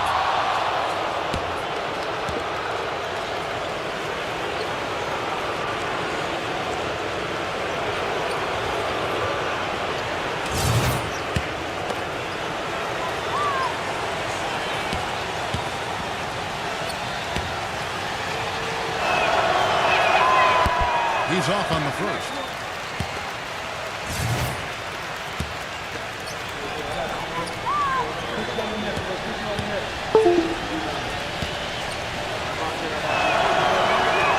And he's good on the second. Here is Edwards. And Johnson with the stop. No challenge from the defense there. Clark could have put that one through any way he wanted. I love the choice there, partner. Going hard to the hoop for that throwdown. Yeah, that's invisible defense leading to a very visible finish. Passes it to Randall. Some nice ball movement here by the Raptors. Just 4 to shoot. 1:56 left in the fourth quarter of this one. Shot is no good. Physically, there's no doubt they've been the stronger team. That plus 10 rebound advantage tells you all you need to know. Yeah, not to mention what it says on the scoreboard. I mean, they're really pushing them around physically at this point. There's the pass to Edwards. Off the mark there with the three-point shot. Raptors trail by 21. There's 1:26 left here in the fourth quarter. Pass to Randall. McDaniel covered by Smith. Releases. And the Raptors miss again. The 76ers leading by 21. Johnson to screen. Jokic defended by Randall. Baseline jumper. Again, Philadelphia. Well, they're going to walk out of here with a win and send this crowd home happy. A very solid performance in a lot of areas for them. Number 23. And the three ball is good. The screenplay worked ideally there, and I'm not talking about the screenplay you see in a movie theater. Gave him more than enough room to get that shot off. He dishes it to Smith. Passes to Edwards. Back to Smith. Here is Edwards. Trying to come right back with the three of his own, but it's no good.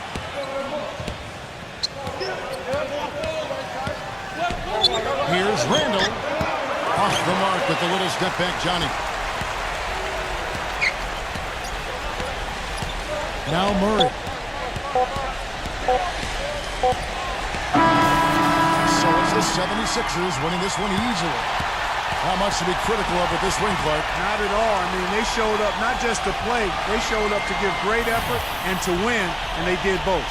And now for Clark Kellogg, Steve Kerr, and Doris Burke, this is Kevin Harlan thanking you for joining us tonight in our presentation of NBA and 2K Sports. Now our Jordan player of the game.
Welcome to 2K Sports. Glad to have you with us for a little NBA basketball. Friday night in the NBA, it'll be the Orlando Magic facing off against the Washington Wizards. And that's it for us in the studio.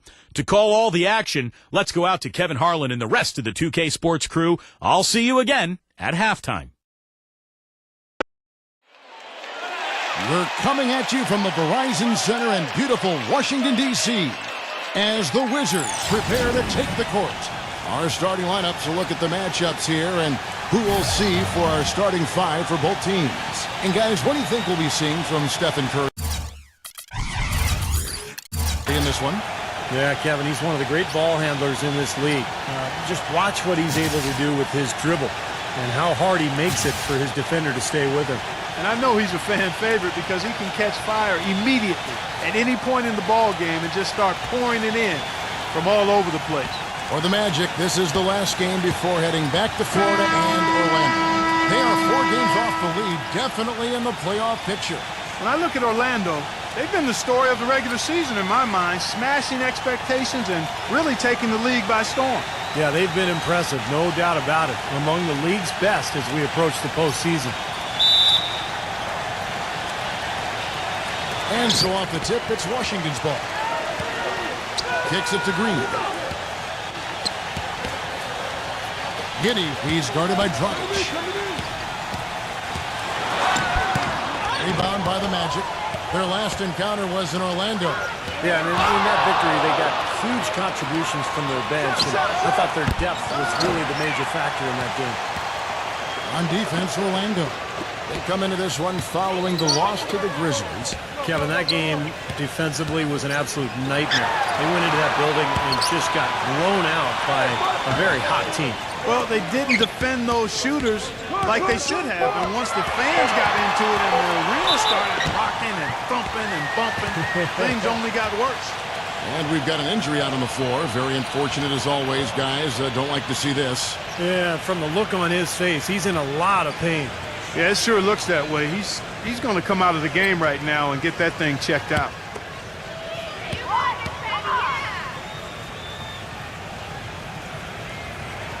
The first one falls. Just to talk again about what Steve just said, they never missed a beat, Clark, when they turned to their bench. Well, there wasn't much of a difference between the points they got from their starters and those they got from the reserves. A really balanced team effort, and you like to see that. Here's Curry. 20 points for him last game against the Grizzlies in Memphis. And there's the pass to Dragic. Back to Curry. A three. No good. And Washington the other way now. Their last game, a win against Boston, looking to carry it into this one. You know, so often in the NBA we talk about how you have to earn your points the hard way, but it didn't seem like that was the case. Everything came pretty easily. Too many of their points came the easy way, Steve. You're right. On dunks and layups against the defense that didn't really put up much resistance. Now here's Dragic. They had a 24-point outing in their last game against Memphis. And here we go. The Wizards' fast break. Finished off the break. Boy, he made a nice little bounce pass there. We call that the pocket pass, and he did it well. Guys are looking for a spark here. Yeah, I mean, a cold stretch offensively. They desperately need a basket. Not much the defense can do once he gets to the bucket. And he's got his first chance at the line here.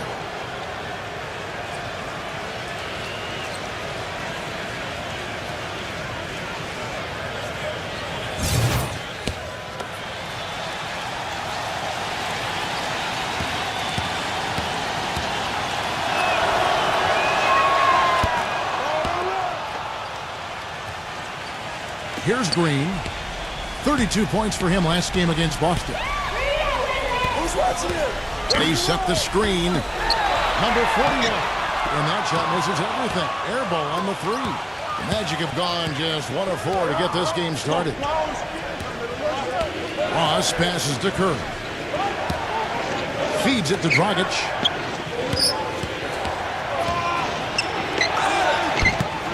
And unable there to get the go-ahead bucket. And they're now 1 for 5 to start this game, so having trouble finding any offensive rhythm. Number 23. Rebound by the Magic. Valanciunas has got 3 rebounds so far in the game. Doris Burke has some information for us. Doris? Thank you, Kevin. The Magic head coach and I had a chance to talk just for a bit. Relying on their outside marksmanship is one thing he's comfortable with in this matchup. He said that his team can go toe-to-toe with anyone in the league when it comes to shooting from distance, and that he won't hold the reins back on his shooters at all tonight, guys. We'll see how they go. Doris, thank you. But quite hard to create spacing without the three. I agree there. I mean, I'd say it's almost impossible with the size and speed of players in this day and age. There's some good defense for you. I mean, for somebody who's as good at shooting the three as he is, you need a defender who's equally adept at guarding against it. That was well done. Well, then they picked the right guy to put on it. He's so reliable. His offense seems to be consistently there for this team. Love gets to Dragic. Launches a three, and Kevin Love, the bucket with the assist by Dragic. How about that? They respond to a three-pointer with a quick three of their own. Yeah, terrific. Great back-and-forth sequence right there. There's Green with the three. That doesn't go either for Green. Kind of rare to see him come up empty on a wide-open look. Here's Ross. And he misses the go-ahead basket. Washington's gone 1 of 3 from beyond the arc so far in the game. Shot off the pick. Goes back up. Hurdle. Well, he got to watch himself now. I mean, that's 2 fouls already, and he can't afford another. Boy, he crashed the boards with purpose right there. Well-deserved second-chance points for him. First trip to the free throw line for him tonight. Well, not the best statistic for him. I mean, his performance at the line, of course, very low numbers. I think it's been a disappointing year for him at the stripe, guys. I mean, he hasn't been as productive as he was last season from there. And Valanciunas backs in. Goes up low. Rejected by Ebanks. He dishes it to Green. It's off his leg. And the official saying it was kicked.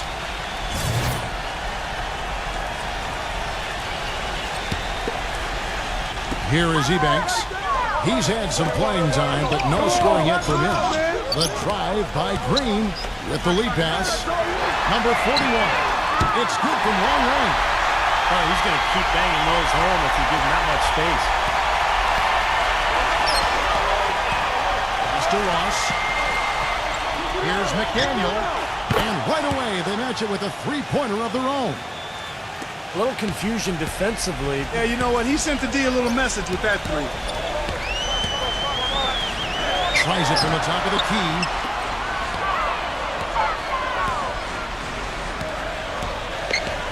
Pass to Green. Shot clock at 6. Hurdle. And the powerful one-handed slam. Well, now they're just going to town on it. Yeah, you'd think these defenders would have done a little more to put a stop to that stuff, Kevin, but so far, no go. Well, a phenomenal aerial assault there, fellas. And now the first timeout called here for the Magic. Well, he may just be trying to get a break in the action to clear their heads. You know, a lot of their shots are winning out. You wonder if their confidence isn't suffering at this point. I think that's a good time to call a timeout. If a team has a few fall the wrong way for them, just burn a timeout and let them forget about it. Regroup, talk about it, and refocus. So it's Orlando now, trailing by 5. And here's Love from the arc. Things have kind of gone south for him here in the quarter. Smooth as silk on the finger roll. That's pretty much been the norm for them. Getting their points off assists and great ball movement. Nice rhythm and flow for this team. Tremendous communication and alertness. Pass to Ross. Great D that time from Green. Rebounding is going to be the focal point for them in this one, fellas. I can feel it. Yeah, it's a physical game, and so far the numbers show that they've got the edge on the glass. And that basket is going to count. Goaltending, the official call. He almost got to that shot in time, but not quite. You can't touch the ball once it's on the way down. So Orlando going with an almost entirely new group. And it's Dragic off the drive. Here's Aldridge. The Magic again can't hit. Wizards leading by 9.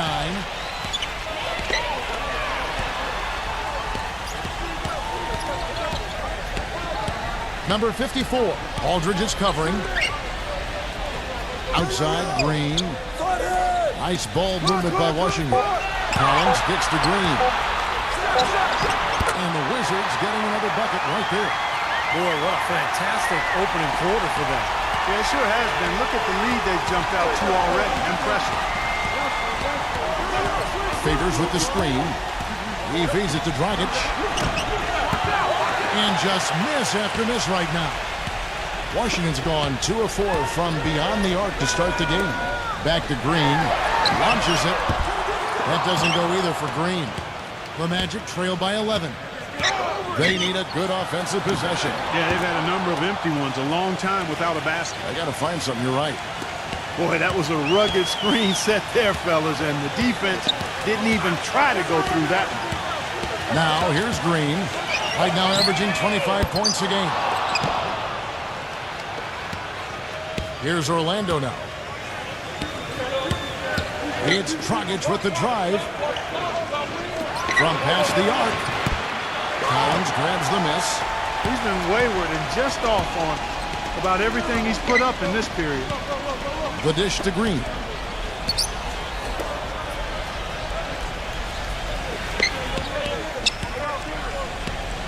Now the feed to Collins. He kicks to Green. Three-pointer. The shot is off. So Orlando will take it the other way.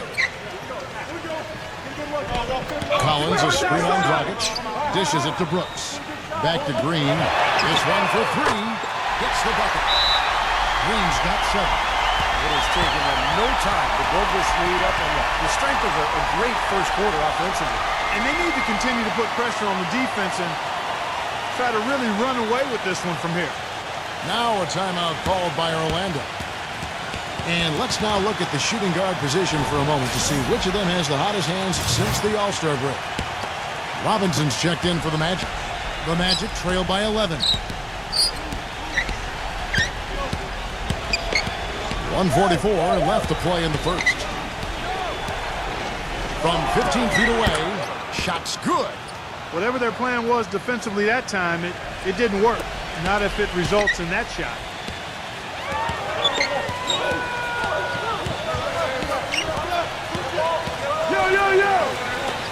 Number 30.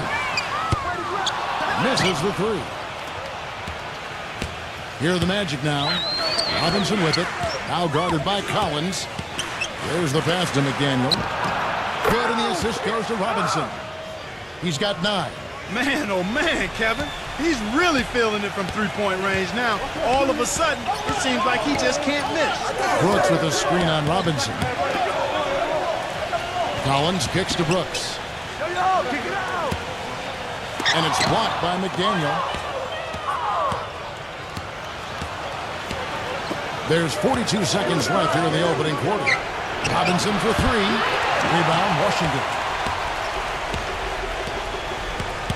Kicks to Brooks. It's stolen. Robinson drives in. Pass to McDaniel. Into LaMarcus Aldridge. So the whistle blows on the shot and 2 free throws for the contact right there. Well, you allow them to get right to the rim like that. That's your only option. Yeah, I think you got to foul him, and free throws are better than a layup. And he's got his first free throw of the game. The free throw drops for Aldridge. And the Magic making a change here.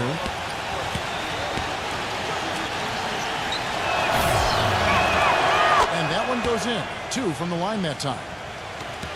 19 seconds left here in the first quarter. They set the pick. Number 31 gets it to go from beyond the arc. Rodney. And he hits the jump shot.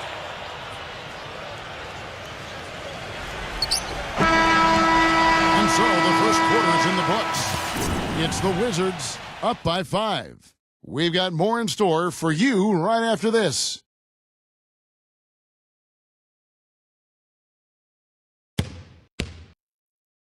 Coming up Friday. And we welcome you back to start the quarter. Players had a chance to get hydrated with Gatorade. And there's certain to be some great basketball ahead for us. And some stats here, guys. The scoring breakdown for the Wizards. Well, I like the fact they've already been getting a lot of high-quality shots in the paint. And they're sharing the ball, too, which I love. They're piling up the assist. We're seeing great offensive movement. So on the floor for Orlando, we've got Steph Curry. Favors is out there with LaMarcus Aldridge. Then it's Robinson, and it's Wade in at the small forward position.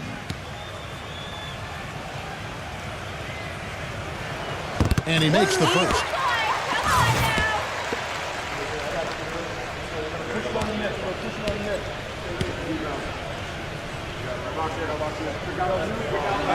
Both shots good from the strike.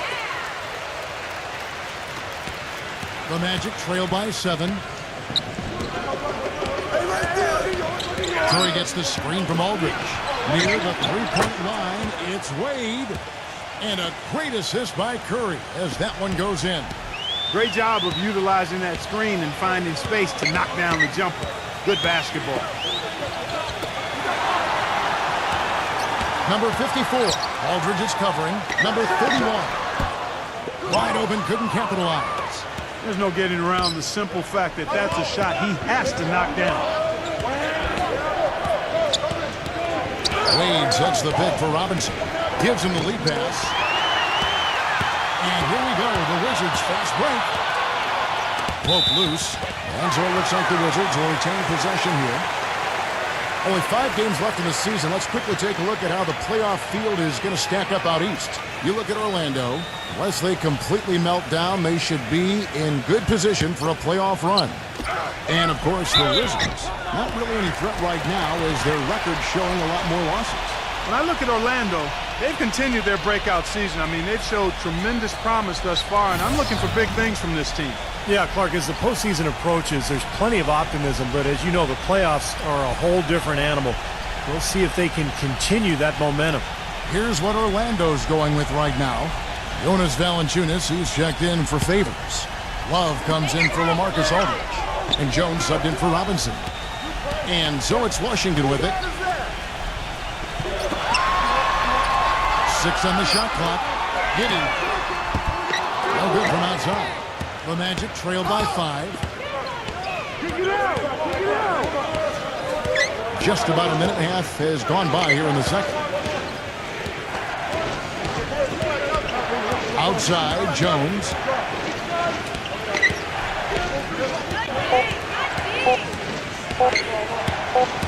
And it's out of bounds. The Wizards will take it the other way.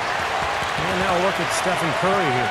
This is the kind of play they love to see from him when he's just controlling things out there. 4th and steals, and he's just been so consistent from the foul line, ranking in the top 15 in free throw percentage. Steve, he's a real ace defensively for him when you take a look at his steals per game average. I mean, whether it's getting into the passing lanes or taking the ball from ball handlers, he does both really well. The Magic trail by 7. Love kicks to Wade. Goes up on the elbow. The shot is off. Wizards have gone 1 of 3 to start out the second quarter. And it's going to be out of bounds. The Magic will take it. Chance now to check out the Washington Wizards' upcoming schedule. Next up for them, the Knicks, a road game in New York. That will be a getaway game for them, a 1-game road trip. And for those of you just joining us, we're almost 2.5 minutes into the second quarter. Wallace with it. Right now averaging 11 points a game. From the arc. The shot's good on the assist by Wade. 6 points for Kevin Love. He might not get a better look than that all game. You have to get closer to him. He's not going to bite you. Get up in it. Number 41. And they wasted no time getting those 3 points back. 9 points in the game so far. But he's got that quick trigger, a very quick trigger on the shot. He doesn't hesitate to pull up as soon as he gets his hands on the ball. He's a very aggressive player. Well, defensive pressure is always going to be at its weakest in that instant when the pass gets there. So having a good feel for the catch and shoot serves him well. Number 31. It's hauled in by the Magic. Valanciunas has got 6 rebounds here tonight. Love dishes to Curry. Outside, Jones drops in the tray. They're having much more success here in the second after missing on a few chances that they had earlier. They've locked in and zoned in here now. So it's the Wizards now. They lead by 4. Number 41. And again, Washington with the triple. He shot the ball exceptionally well as they've built this lead for themselves here. Love kicks to Wade. And he can't answer back. The three-pointer offline. Wizards leading by 7.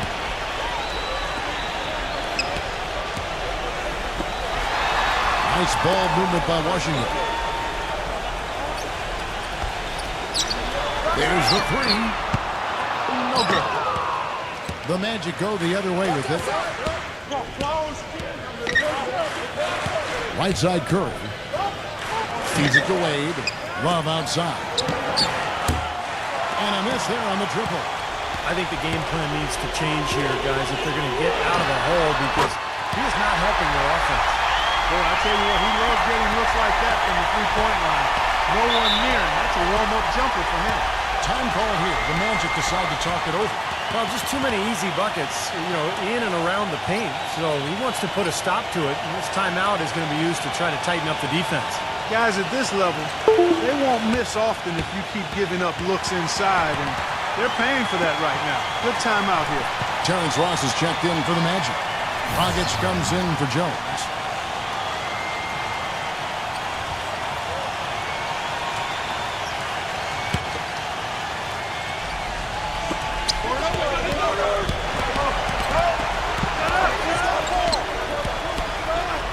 Now, here's Valanciunas, defended by Ertl. And so he draws the foul on the shot. A trip to the line to shoot two. The Magic have gone 3 for 3 at the line tonight.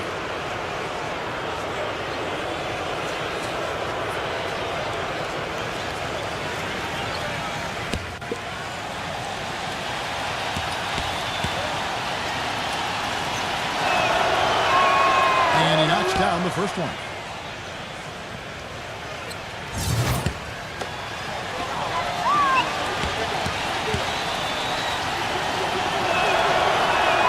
Both free throws good from Valanciunas.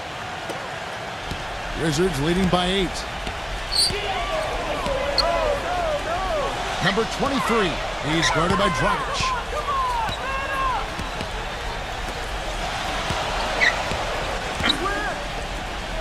Number 31, defended by Ross. The finger roll finish at the bucket. He's got 5. Give an assist there, not for the pass, but for the solid screen set on the inside that freed him up and made the layup possible.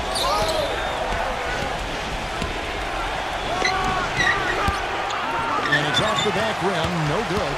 It's been a great day for them on the boards, Clark. It's definitely been a major factor in building this big lead. And from a number standpoint, the advantage might not be that large, but they have been manhandling them inside. Back to Dragic. Love. And that's good. And it's Dragic with the assist. Dragic has got 3 assists now in this one. Number 23. He's guarded by Dragic. Shoots. Rebounded by Valanciunas. Valanciunas has got rebound number 7 for him tonight. And a foul called on the shot. Got him on the way up that time, so he'll shoot 2 right here. Well, at least the defender got his money's worth on that one. Yep, that was an easy whistle for the official. The Magic shooting their 6th and 7th free throws in the game. Yeah, this is a very good free throw shooting team, guys. I mean, you look at the numbers, impressive. Really, guys, it's just come together for them at the charity stripe this season. I mean, the confidence is there, and so too are the results. Wizards making a switch here. Green's checked in. Hitting your free throws is a good way to get back into it. It stops the clock and extends the game. I mean, you want to take advantage of that situation. And they're shooting much better from the line here in the second quarter. So far, they haven't missed one. Dragic the pass to Valanciunas. He dishes it to Love. Passes to Dragic. Back to Love. A three-pointer off the mark. Defense didn't give him any space there. Green with the ball. And Curry picks him up defensively. There's the pick. Back to Green. Beyond the arc. That doesn't go either for Green. He hit a 3 in the first, but so far has been unable to capitalize here in this quarter. They get the rebound. Foul call that time on the way up. That'll give them 2 chances at the free throw line here. Let's take a look at the players that have been grabbing rebounds in bunches to lead the NBA over the last 10 games. To take a look at Valanciunas, a terrific rebound, 5th overall. He's put on an unbelievable show rebounding the basketball of late, using that strength in his body so effectively. And the first one drops.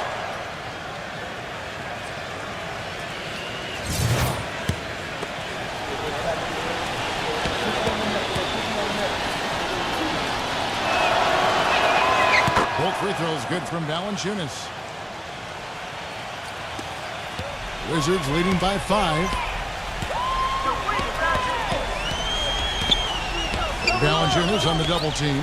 Outside, Green. And he nails the jumper. Green's got his third basket of the night right there. When the double team's in place, it really spreads the floor offensively.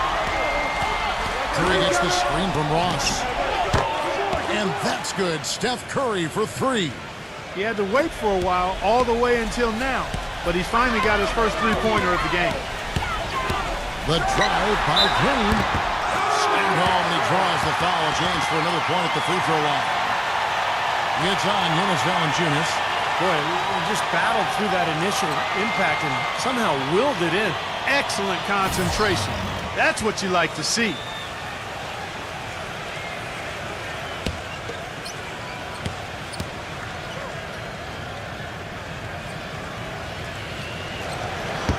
And the free throw, no good. And he continues to search for his rhythm. It's eluded him to this point.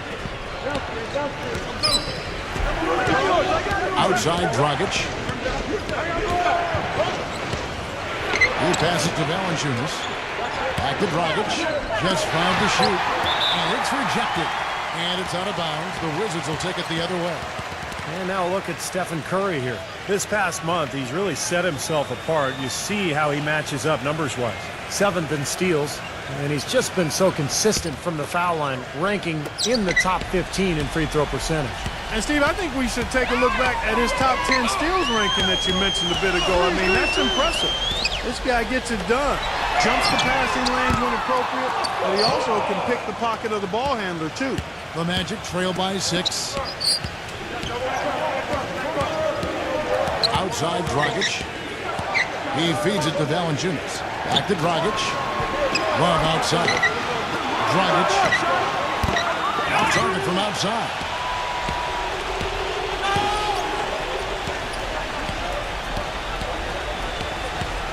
Number 23. He's guarded by Dragic. Nice ball movement by Washington. The pass to Irving. Number 41. And it's good from the elbow.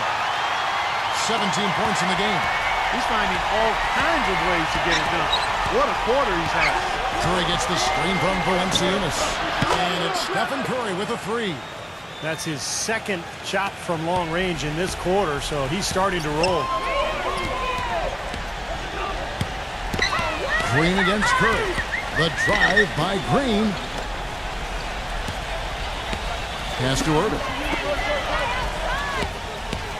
Number 31. And the rejection by Love. Now 8 seconds separating the two clocks. Ross dishes to Love. They get it back. And Valanciunas kicks to Ross. Pass to Love. There's the dish to Curry. Back to Love. Can't connect from short range. Boy, he really bungled that finish. Close game as we wrap up the second quarter. Now, presented by Sprint. The Sprint Halftime Report, presented by Sprint. And we welcome you back. A picturesque view here of the Capitol Building here in Washington, D.C. The Magic trail by 5. Love right side. Back to Curry. Outside Dragic. And a great assist by Curry as that one goes in. 6 points for Goran Dragic. Our second half of basketball and presented by Gatorade. Let's see who's all fueled up and on the floor to start the third. On the court for Orlando, Steph Curry's out there with Dragic. Then there's Jonas Valanciunas. Then it's Terrence Ross. And it's Love in at the 4.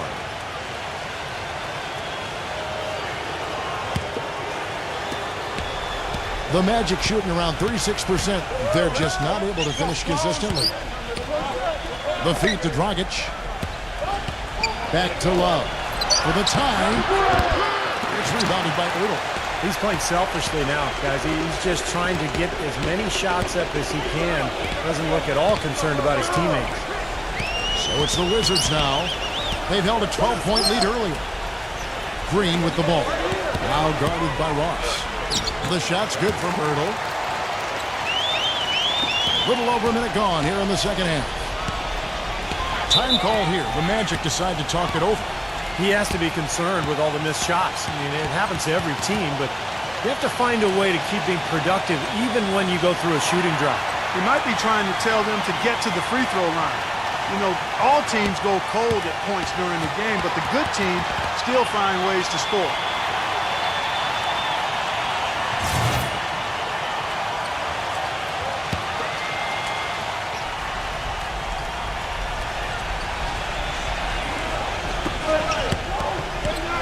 Dragic, the pass to Love. Back to Dragic. He kicks it to Love. Dishes to Dragic. Love. Back to Dragic. Feeds it to Valanciunas. Clock at 6. Lands soft on the front of the rim and drops. Valanciunas has got 6. The Wizards with the lead. Next up for them, the Knicks, a road game in New York. That'll be just one game played away from home for them. Yeah, a lot of good stuff going on around the league today, and a lot of fans focused on that matchup for New York. Now here's Curry. He's got 8. Curry gets the screen from Valanciunas. And again, it's Orlando with the 3. These defenders are putting up very little resistance to the three-point shot. And it's killing them. That's 4 of the last 5 baskets they've allowed have been three-pointers. And so it's Washington with it. I see him.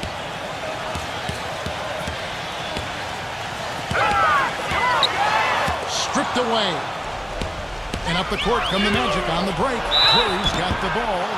The thing you notice right off the bat from the statistics, just his three-point percentage. I mean, it's a terrific number, and it's a combination of things.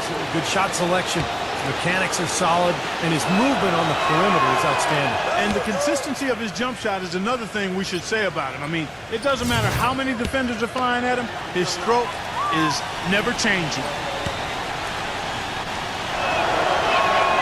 And both free throws good for Curry. You know, he's as close to a sure thing as you can possibly have when he steps to the line. So timeout called here, the first for Washington. Well, I felt like his defense was letting him down out there, guys, so we wanted to get a timeout to talk it over and try to tighten things up here. You know, a part of coaching, a lot of coaching actually, is making sure that momentum never gets too far away from your team. That's a good timeout. A little over 2.5 minutes off the clock in this final half of play. Kicks to Green. Shot to stop the run. That one goes. Count. Green's got 14 points for the game. A wide open 3. They need much better communication defensively. Dragic off the pick from Valanciunas. Dragic kicks to Curry. And that's good. And it's Dragic with the assist. Dragic has got his 4th assist with that last one here tonight. Wizards trail by 3. Giddey, he's guarded by Dragic.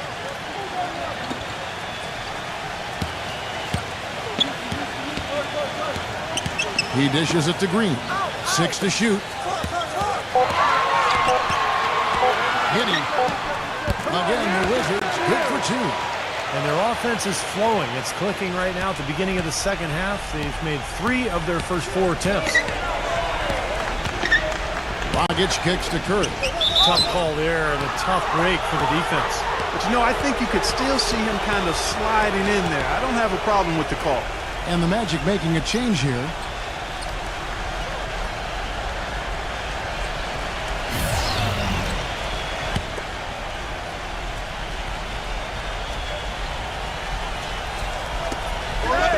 Kicks to Ross. Brooks covering. Good ball movement here by the Magic. Curry attacking. Clock at 6. Here's Dragic from outside. Good. Dragic has got his 3rd bucket of the night. Well, the execution just has not been there defensively in the second half. They look a step slow out there. Giddey, he's guarded by Dragic. Back to Brooks. Passes it to Ebanks. And he was fouled on the way up. 2 free throws now for him.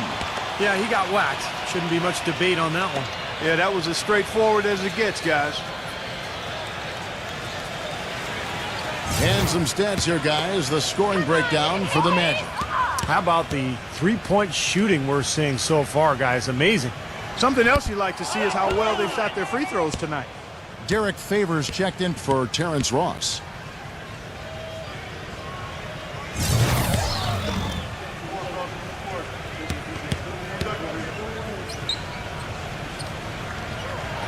Good on the second free throw.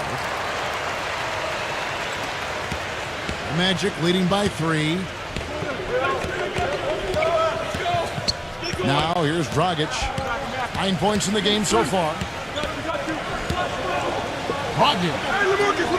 He passes to Aldridge. From downtown.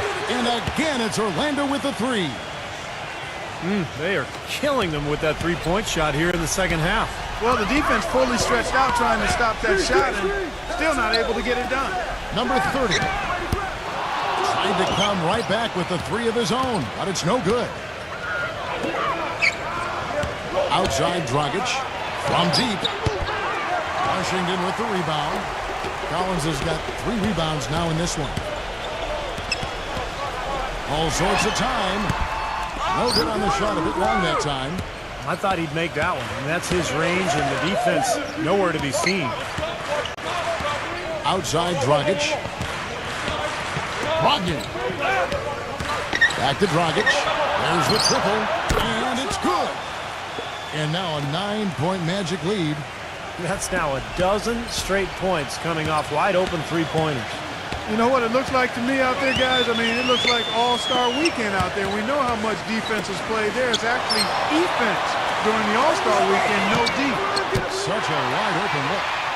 He has 5. Magic leading by 6.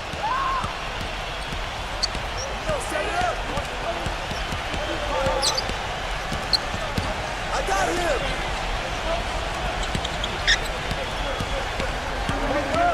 6 on the shot clock. The Magic need to get a shot off here. Brogdon. Up the live Orlando. Favors dishes to Dragic. Here's McDaniel. And it's good off the back rim and in. The Wizards have gone 4 of 7 to get things started here in the second half. Back to Brooks. Puts up a 3. And the Wizards hit again from deep. The Magic have gotten 8 of their 11 shots to drop since the break. A great third quarter for them offensively. Favors sets the pick for Dragic. And Aldridge gets it to go on the assist by Dragic. That's now 8 points for LaMarcus Aldridge. Offensively, guys, seems like they've turned a corner. Yeah, much better half since they changed baskets. I mean, they're looking very strong and confident. And the Wizards with possession. And it's going to be out of bounds. The Magic will take it. You know, stretching back to the break, here's how the Wizards have performed. 9th in rebounding, 14th in steals. And they're in the top half of the league in scoring as well. Not too shabby. And the rebounding is really the key stat that I'm looking at right there with all those numbers you talked about, Clark. This is a team that really tries to be physical. And when they're able to secure boards, that does a lot of things for them. It helps their defense, keeping teams from getting second chance opportunities against them, and it fuels their fast break. And Orlando has possession. 8-point game. He feeds it to Love.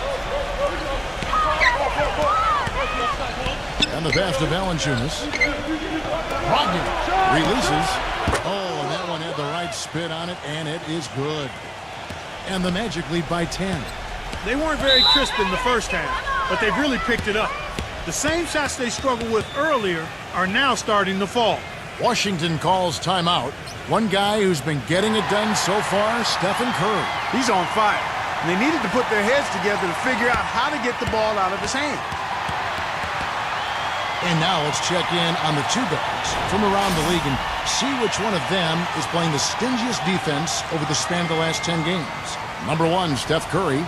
You know, he's often forced to guard the opponent's top player on the perimeter, and still he's made his way all the way up there on the steals list. Yeah, he enjoys those challenges, loves them as a matter of fact. I mean, he wants those tough assignments, and he is really active defensively, Steve. Beautiful finger roll to cap the head drive off. He knows how to finish with some flair and flavor, guys. Pass to Love. Lets it go from deep. can't hit. And he's having all sorts of problems with his shot. I'm not sure he even has a shot right now, Steve, to be quite honest. Not a reliable one anyway. Pass to Brooks for the three. The shot is off. The Magic leading by 8. And out of bounds as the Wizards gain possession. And upcoming the schedule for the Orlando Magic. And at home for the next game, it'll be Detroit pulling into town. And that's the first game in a string of 3 straight at home. Washington's gotten the three-pointer to fall to the tune of 50% here in the third quarter. They've made 3 of 6. For 3. Rebounded by Valanciunas. And for the Magic, they're shooting from the field. 44%, not bad. The dish now to Curry. Fires the 3. Kept alive. A second chance effort. And the officials whistle a foul on the shot. The bucket's good. He'll go to the line. The Wizards making a switch here.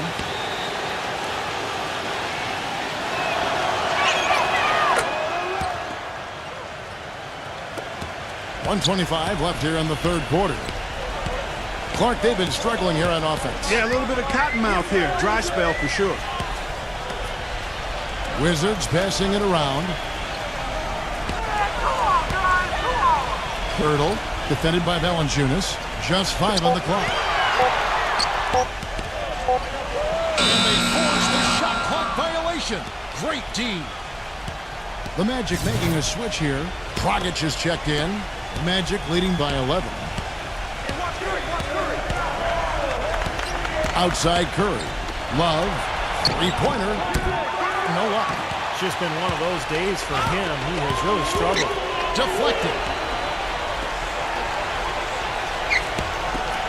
There's 42 seconds left in the third quarter of the game. Gone 1 of 4 from distance. Outside Dragic. Back to Love.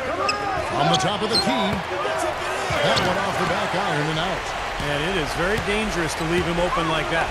Lucky break for the defense that he missed it. Fires for 3. Ross grabs the board. Ross has got 3 rebounds now in this one. Fires top of the key. Curry can't get it to go. That's his comfort zone, so defensively, really nice job challenging the shot. Number 30. Can't connect. And as we end the third quarter, a double-digit deficit. On tap. Welcome back. Fourth quarter action starting up in what has been a one-sided show. Wizards trail by 11. Giddey, he's guarded by Dragic. Brooks with a screen on Dragic. Brooks outside. Great touch on the 16-footer. Brooks has got the fourth quarter started here with a bucket for the Wizards.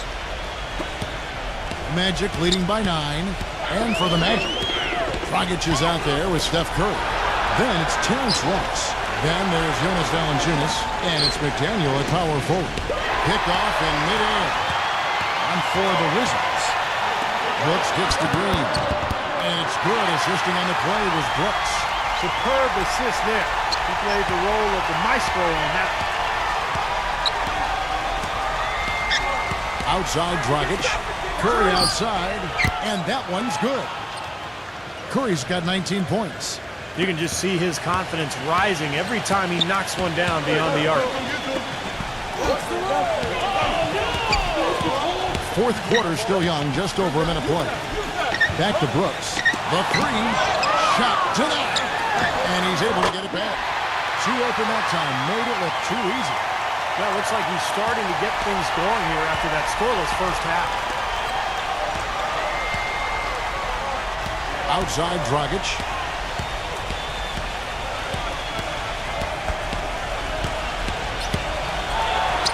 The feather touch on the finger roll. Beautiful. Boy, he's having a great half here. Exactly the opposite of the first. Green against Curry. From deep. The shot misses. And Orlando the other way now. Here's Ross. Off target with his 3. Wizards trail by 9. The feed now to Green. Stolen away. Right side, Dragic. Ross. But they'll get another chance. Second chance shot. And so he earns a trip to the line. Official saw the contact, and he'll shoot two. When you're hot, you're hot. And that's certainly been the case for Dragic. He has 14 points, and he sprayed home 3 3-pointers as well. Yeah, productive day for him from long range. And that one falls for Dragic. Look at the free throw percentage. Unblemished since halftime, Clark. That's pretty nice. I'd go farther than that, Steve. How about perfect? And so he makes both from the line. Just a little under 2.5 minutes have passed now here in the fourth. Washington calls timeout. One guy who's been getting it done so far, Stephen Curry. He's been absolutely on fire from outside. They've got to get into his jersey, get up into him, force him to pass or drive. All right, let's go over to the sideline with Doris Burke.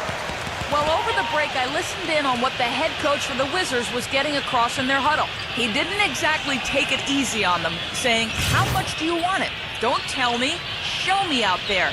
We have to play better. We have to play harder if we're going to come back. Guys? All right, Doris, thank you very much. And the Wizards with possession. They trail by 11. Brooks right side. He kicks it to Green. Back to Brooks. Shot clock at 6. Hitting. And right on target. Good. There's been a change in his game compared to what we saw in the first half. I mean, he's scoring with a lot of confidence now. Back to Love. This is to Dragic. Some nice ball movement by the Magic. Orlando gets it back. Kicks it out to Love. Passes it to McDaniel. Dragic. Feeds to Curry. Back to Dragic. Jacks up a three. It's rebounded by Ebanks. Ebanks got his full rebound tonight. Green, no luck. That's kind of a shocker. The defense was there, but it wasn't right in his face. Kind of out of character for him to miss those. There's Dragic with the three. Gets it to go. Dragic has got 19 points. Right now, they don't seem to have an answer for the outside game this second half. Green, the pass to Ebanks. And he dumps it down. They'd love to get more of those, the easiest 2 points possible. And on a fierce finish. Yeah, and that's exactly how they're going to cut into the lead, Kevin. Yeah, that's why they've got to tighten up their D. And I'd be surprised if the defense allows any more free runs to the hoop like that. Here are the Magic now, following the bucket by the Wizards. Near the three-point line, it's Love. Another miss by Love. Wizards trail by 10. Kicks it to Green. That's good. Green's got 4 this quarter. And his confidence has come back since halftime after really a rough first 2 quarters. Outside Dragic. Now the pass to McDaniel. Back to Dragic. Left side, Love. Another miss by Love. No luck for him this half after being outstanding from outside the arc in the first half. McDaniel, the pass to Valanciunas. And that is good. And the Magic lead by 10. Sharp pass to give his teammate the high percentage shot in close. Outside, Green. Giddey. He dishes it to Brooks. From outside, off the mark. Dragic, the pass to McDaniel. So he gets the whistle. Contact on the way up and 2 shots coming up.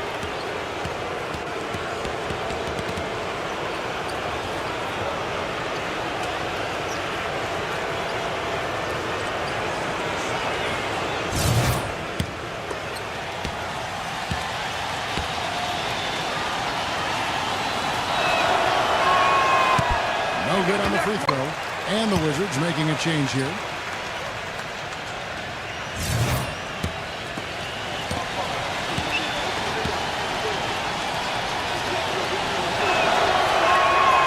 No luck that time either. Wizards trail by 10. Back to Green.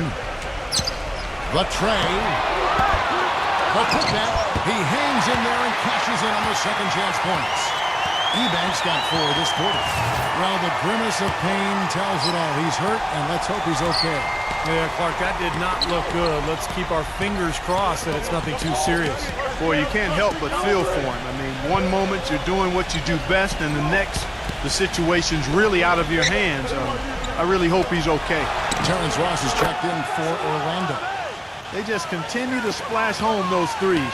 Eliminating the deep shot has to become priority number 1 for this defense. It really does. I mean, it's not possible to give up that many points behind the arc and not pay the price in the end. And his shots are dropping right now. This quarter has been very kind to him. Magic leading by 9.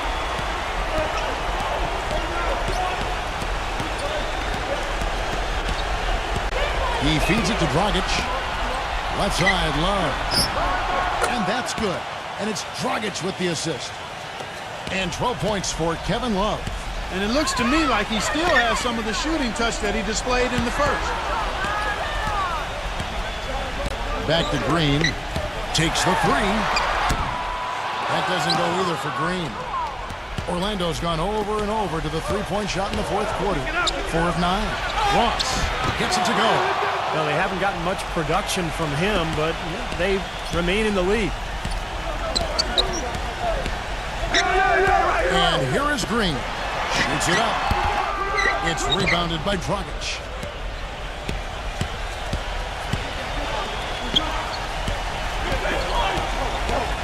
Right side, Dragic.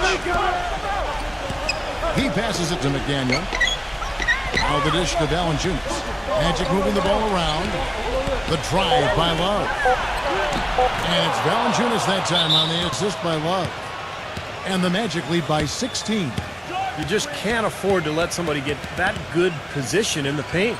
Well, it's more than trouble when he does catch it down there, Steve. He's never going to miss from that range.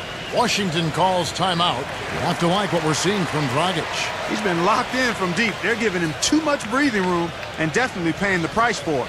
Stephen Curry's checked in for Orlando. And Washington has possession. Green dishes to Ebanks. Back to Green. And that time, also a missed shot.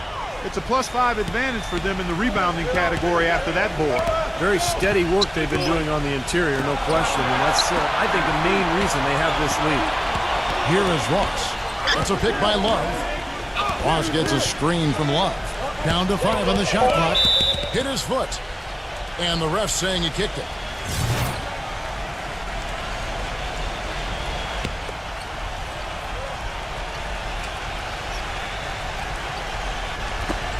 .158 left in the fourth.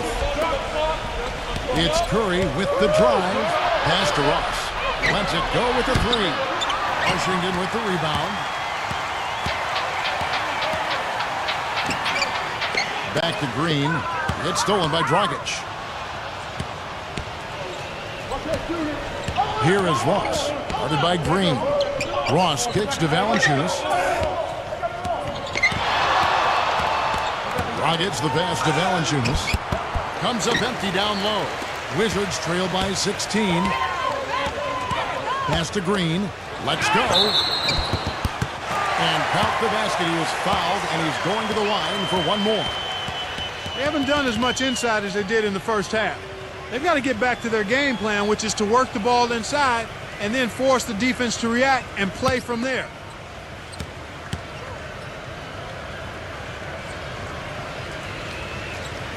Free throw drops for Green.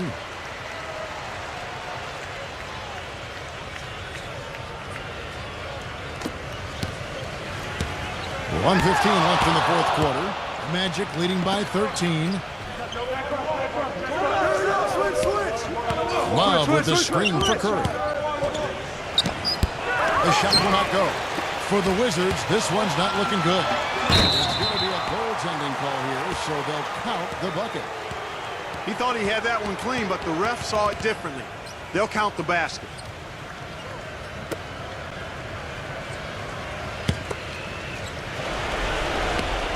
.58 seconds left to play in the final quarter. Wallace with it, now guarded by Ebanks. Love off a pick from Ross. Love dishes to Dragic.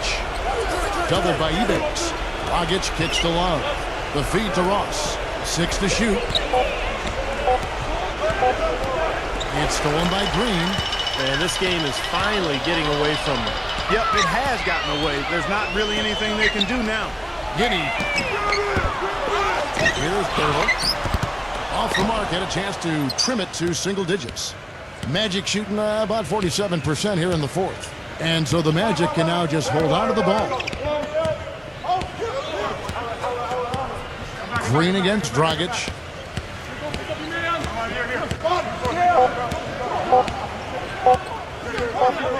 And so it's Orlando taking this one by a big margin.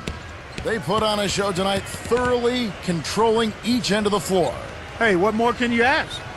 Well, it's time to say so long. For Clark Kellogg, Steve Kerr, and Doris Burke, this is Kevin Harlan along with our 2K Sports crew thanking you for tuning in.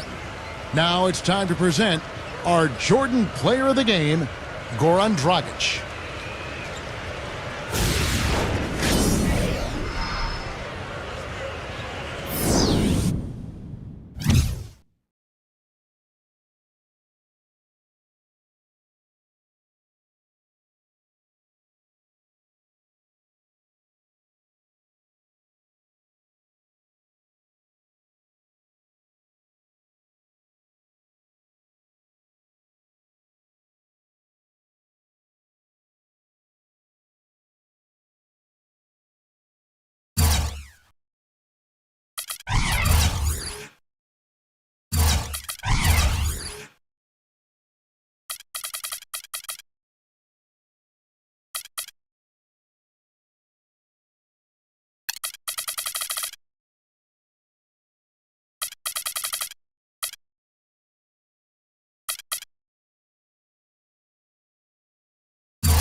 Welcome to 2K Sports. We've got NBA basketball for you.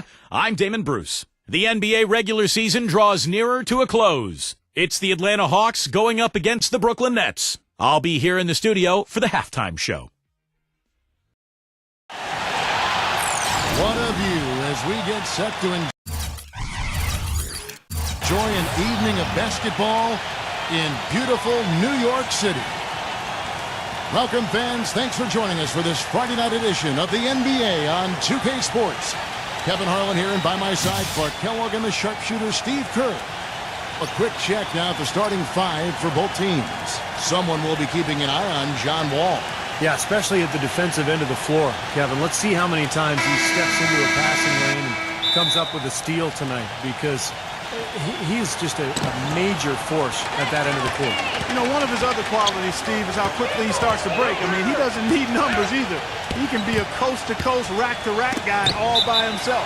Today's game continues this Brooklyn Nets homestand. Victory eluded them last time in Atlanta when they faced the Hawks. They'd love to get that first win against these guys. You've got to think the cards are stacked against them, but maybe they can try a different approach than they have so far and surprise some people. I didn't like the defensive game plan they had going into that one. It just seemed out of whack. The matchups were wrong, and they didn't bring the energy necessary either. You know, it was befuddling to me why they stuck with that, Steve. I mean, they dug themselves a hole, and then they didn't make the changes they should have to get out of it. Didn't make any good adjustments there. The Atlanta Hawks come into this one following a loss to Cleveland. And guys, had their free throw shooting been anywhere near up to par, I think it would have changed everything in that game. No doubt about it. I mean, there is a carryover effect when you're not having success at the line. It infiltrates other parts of your game. On defense, the Hawks. There's the pick. Here's Anunoby. Off target from three-point range. Hawks have gone 2 or 3 here to start out the game.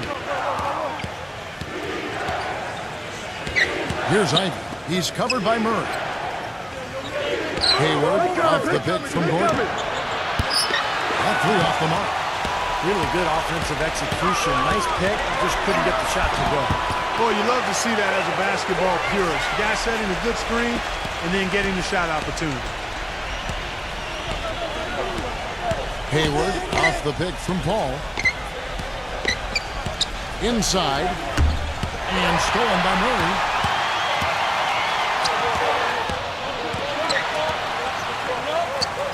Here's Kuzma.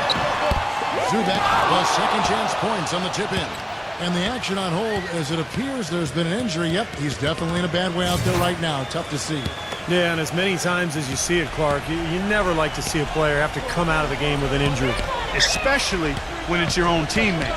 But the other guys just have to step up in the meantime to make up for his absence. Next guy up is what we say. The Hawks making a switch here. Porter's checked in.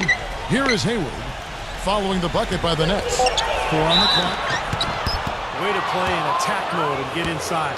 And, you know, if you're on defense and you're going to foul, make sure it's a good one. They did, preventing the and one. The Hawks shooting their initial free throws of the game right here. And you take a look at the statistics. This club is shooting 74% as a team. Guys, strictly in terms of their percentage, their free throw shooting has deteriorated a considerable amount since last season. And the first one at the line is good.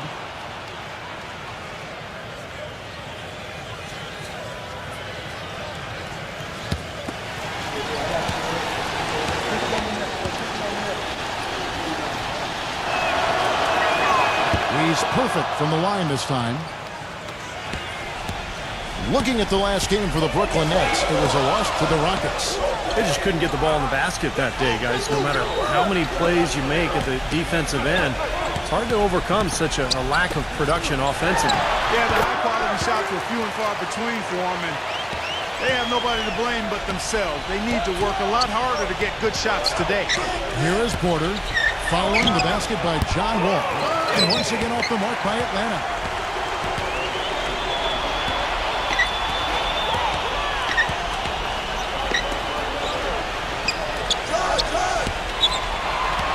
Zubac defended by Gobert. Zubac. So the whistle blows on the shot and 2 free throws for the contact right there. This is his first chance at the line tonight. Well, not the best statistic for him. I mean, his performance at the line, of course, very low numbers. Guys, when you compare against last year, I mean, this season has been a pretty painful drop-off in his free throw numbers. I mean, he's not making the key chances he's getting at the foul line. That one is off.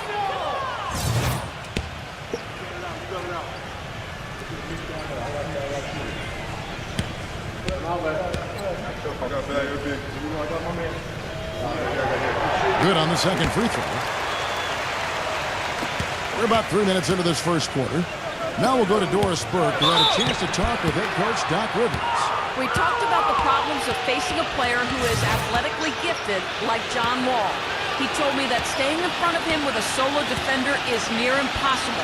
So we'll try to lull him into traps and get him taking shots that he doesn't feel comfortable taking. Thanks again, Doris.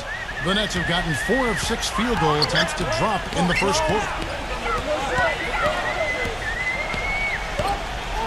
They set the screen. Pass to Murray. Nets passing it around. Knocks down the 3-ball. Most any NBA player can make you pay when you leave him that wide open. That's why you have to stay alert on defense. Hayward off the break from Gobert. Here is Hayward, averaging 9 points per contest. Pass to Porter. Rockets hits. Paul for 3. Rebound, Brooklyn. And Wall. Here we go now. No good. Gordon with the defensive effort. The Hawks trail by 3. Stolen away. The feed now to Wall. From 13. No luck. So Atlanta will take it the other way. And here's Hayward. Shoots a fader. The shot is off. Very porous defense down there by the hoop. He probably should make that one. Here's Murray. Here's Penalty. Plenty of room to knock down the shot. Almost pulled the trigger, but he realized he had a better look for his teammate. Porter against Wall. Porter kicks to Gordon. Porter dishes to Gordon. Hits it from 3-point range. Gordon's got 8 points. I'm not sure that was the play they had set up, but it was too good a look to pass it. Wall is screen on Porter. Murray, smooth as silk on the finger roll. Oh, man, he goes old school on us with the finger roll. Hayward passes to Paul. Gordon. It's stolen by Wall. And they're on the break. And you know that's going to be goaltending, guys, so that's a free basket right there. He didn't get to that one quite in time, Kevin. Those can be tough to gauge sometimes. Atlanta calls timeout. And as we get a break here, important for the teams to go over their own strategy. And for the players, this is where you have a chance to get rehydrated with Gatorade. So put out your best effort as the game wears on, guys. You know, it's amazing when you're playing during the season, if you go through a stretch where you don't hydrate, it can have a major physical toll on you. Your body wears down quicker, you don't recover as fast, and that can really take its toll over the course of an 82-game season. Hayward with the ball. Outside Gordon. Passes it to Gobert. Backs him down. Shot to that. Guys, we've seen some excellent offensive output. Yes, sir, fellas. They've had it going on big time. Big time is right, Clark. A lot of momentum here offensively. But they've settled into their offense very quickly here today. Yeah, they're zoned in, making the most out of their possessions here. So for the Hawks, Williams is checked in for Gordon. And it's Bogdanovich in for Gordon Hayward. Williams kicks to Paul. The kick out to Williams. 6 to shoot. To stop the run. And it's good on the layup. Williams has got his first 2 points. Gotta love the finger roll up and over the defense. Anunoby defended by Gobert. Now the pass to Murray. Here's Anunoby. And he can extend the lead to double digits. And if they know what's good for him, that's the way they'll defend against him every time he takes the ball into three-point territory. Well, you're right. Anything less than airtight defense on him will usually result in 3 points. Nets leading by 7.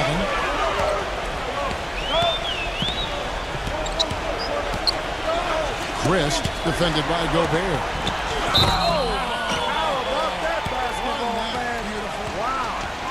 Tell you what, he's going to put that one in his scrapbook.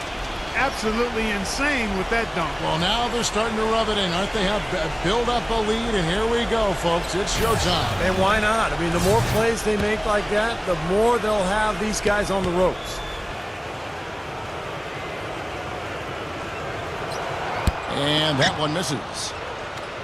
The Hawks trail by 9. Stripped it away. Here's Trent. They get it back. Lets it go with the 3. Lang grabs the board. Hawks have gone 5 of 12 from the field since the opening tip. He kicks to Mack. He feeds it to Porter. He dishes it to Mack. Expanding his range.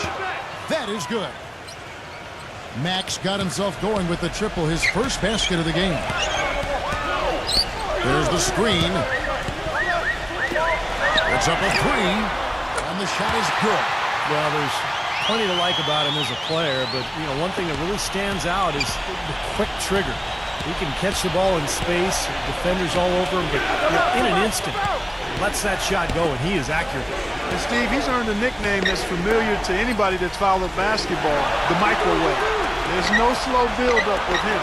All he needs is one shot to go down, and it can set him off, turn him into a real scoring machine. He cooks with gas, not electricity. And the Nets with possession here. After the 3 moments ago from Mack.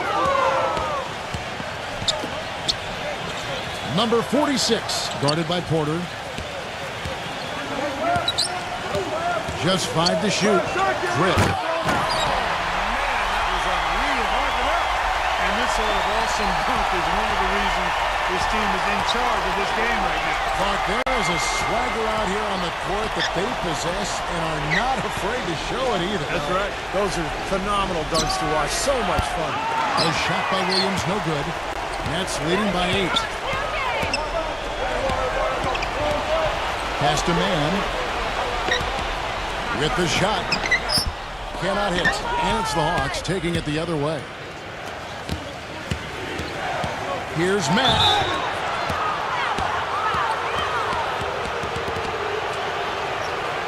And the Hawks making a change here. Powell's checked in.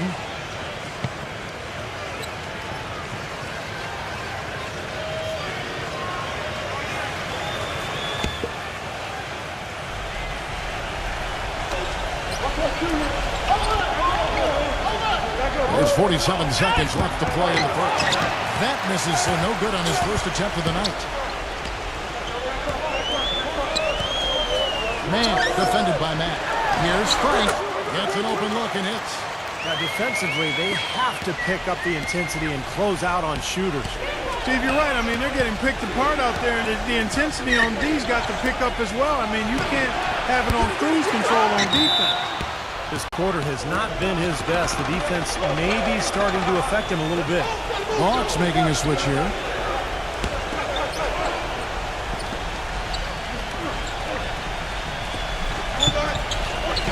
Mack dishes to Ivy.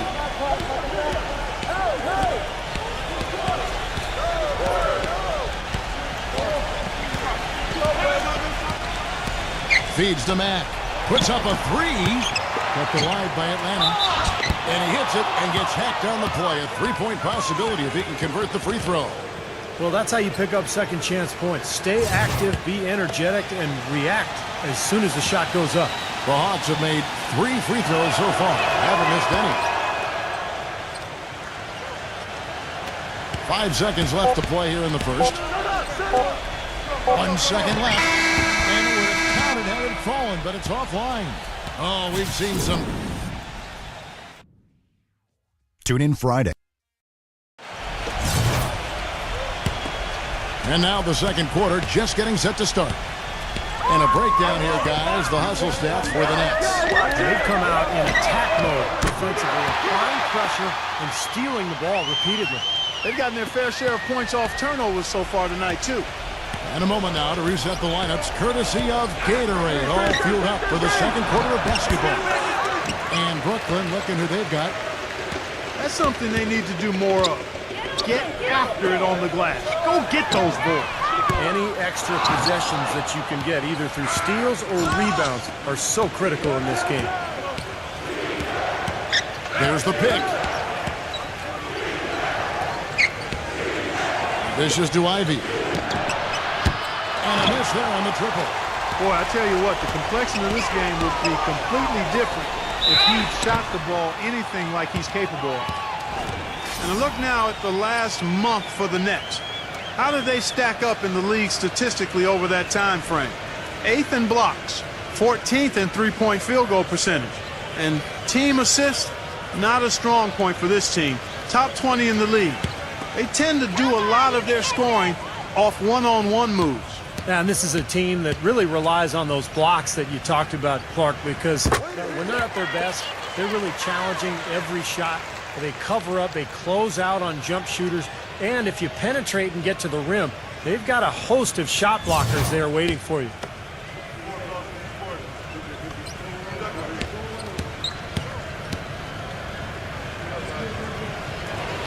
Both good from the line that time. Quarter number 2. We're about a minute in. The dish to Powell. Kicks to Ivy. He passes to Powell. The Hawks working the ball around. Fires for 3. Offensive rebound. The feed to Mack. Passes it to Ivy. This one for 3. That's good. Ivy's got 5 points so far. That's his first triple of the game. It was a dry first half for him from long range. Here's the screen.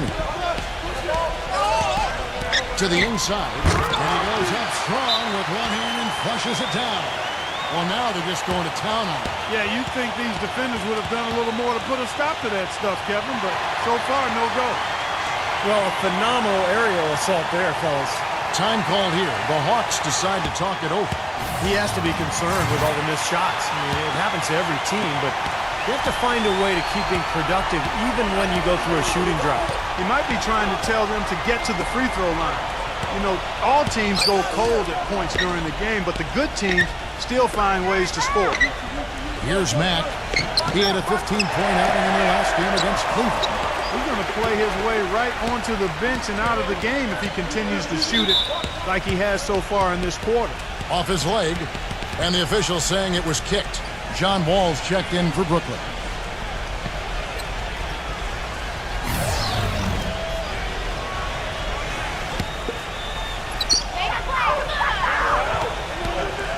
Kuzma, defended by Gordon. Pass to Wall. He kicks it to Rivers. 6 on the shot clock. The 18-footer is right on the mark. Rivers has got his first points of the game. The Hawks trail by 13. Here in the second quarter, we've played a little over 2.5 minutes now. Shot from the top of the key. Gets it to go.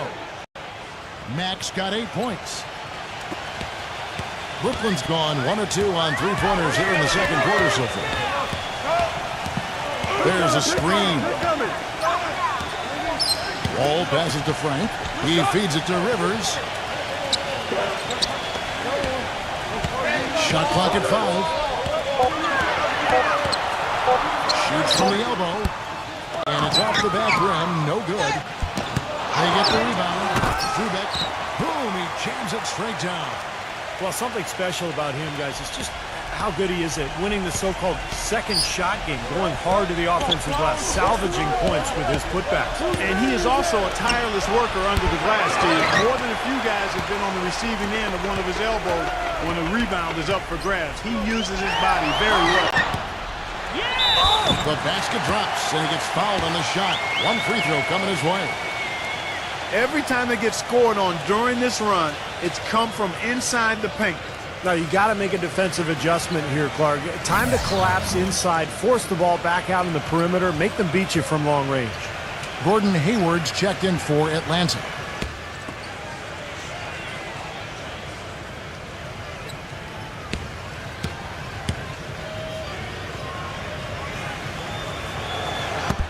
And the free throw, no good.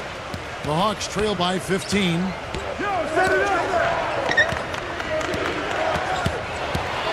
There's the pass to Gordon. He dishes it to Hayward. Pulls it up. And it's good off the back rim and in.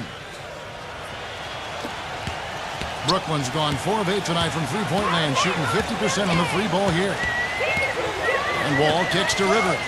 Back to Wall.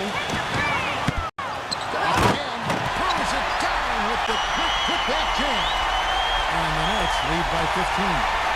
That's how to make your mark on the board, with an emphatic finish. Oh, Clark was savage on that second opportunity. Yeah, those are the types of possessions that are really demoralizing for a defense, guys. And they've got a big lead, not just on the scoreboard, but in the rebounding department too, Clark. Yeah, it's been a really gritty performance. They'll have some bruises to show for it, but that's the way it should be. You should feel that you've competed when you do that work inside. Al Paul following the three-point attempt by John Wall. Paul kicks to Hayward. Hayward off the pick from Powell. Pass to Ivan. Trying to break that ice-cold streak. Gordon drills it from outside. Gordon's got 11. Nets leading by 12. Out of bounds, Atlanta will take possession. And let's take this moment to check out the point guards with the highest shooting percentage from the last 10 games. John Wall, fourth. Some remarkable shooters in that group, guys. And you know that when you're seeing those types of numbers at the point guard position, you're talking about some very intelligent, patient players.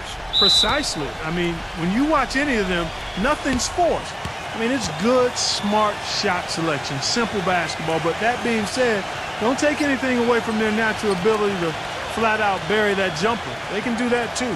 Time called here. The Hawks decide to talk it over. Well, just too many easy buckets, in and around the paint. So he wants to put a stop to it. This timeout is going to be used to try to tighten up the defense. Guys at this level, they won't miss often if you keep giving up looks inside, and they're paying for that right now. Good timeout here. On defense, the Nets. The biggest lead of the game, 15 points. Ivy passes to Gobert. Feeds to Hayward. Ball outside. Hawks passing it around. Shot clock at 6. From the high post. Blocked. Here's Wall. No good. And Atlanta will come the other way. If he can improve on what's been a shaky day for him thus far, they could stretch this lead out. Easy call there. No question about that one. You can hear the impact from where I am. The Hawks have hit all 4 of their chances so far in this one. And the first one drops.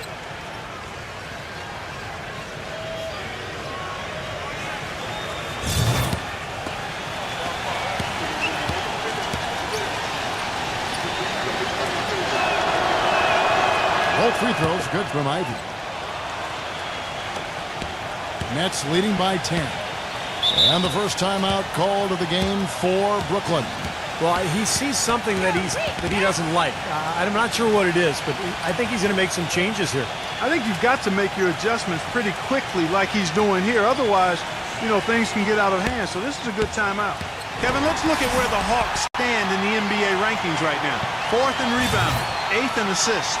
And they're in the top half of the league in scoring as well. Not too shabby. And you put all those things together, and that makes this a very tough team. And what really jumps out at me is the rebounds, Clark. And this is a team that controls the paint. If you're going to miss a shot, the ball seems to be theirs almost every time. That allows the transition game to get going. And then at the offensive end, they'll pound you on the offensive glass as well. Here is Hayward after Austin Rivers scored. Stolen by Rivers. The finger roll finish at the bucket. Rivers has got 6 in the quarter. Boy, this defense is getting eaten up on the inside, guys. Giving up far too many free runs to the rim. And they haven't been able to return the favor. I mean, their offense in the paint has not been up to par. Here's Ivy. 7 points in the game. Back to Gordon. Gordon off a pick from Hayward. 6 on the shot clock. He used that pick to perfection. Paul's got his first basket. Here's Wall. Last game we saw him score 13.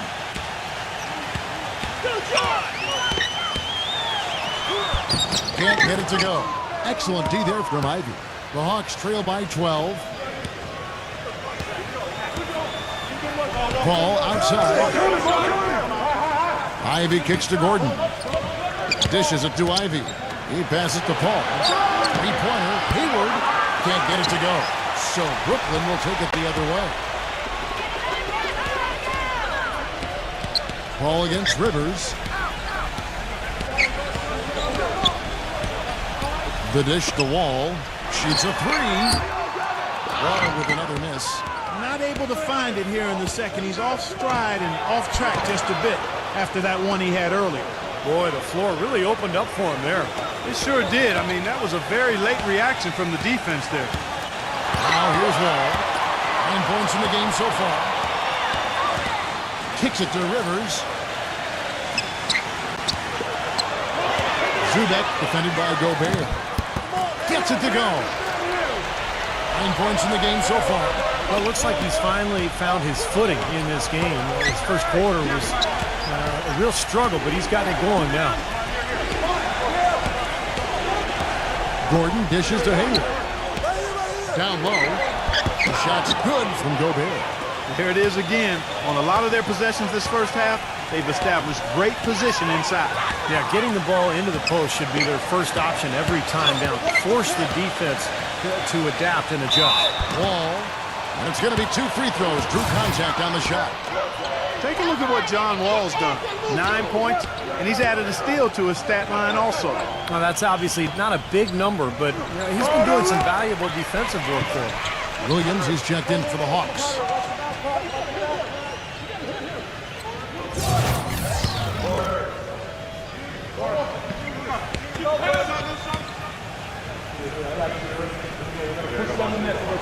And so Wall nails both of them. The Hawks trail by 12. Hayward.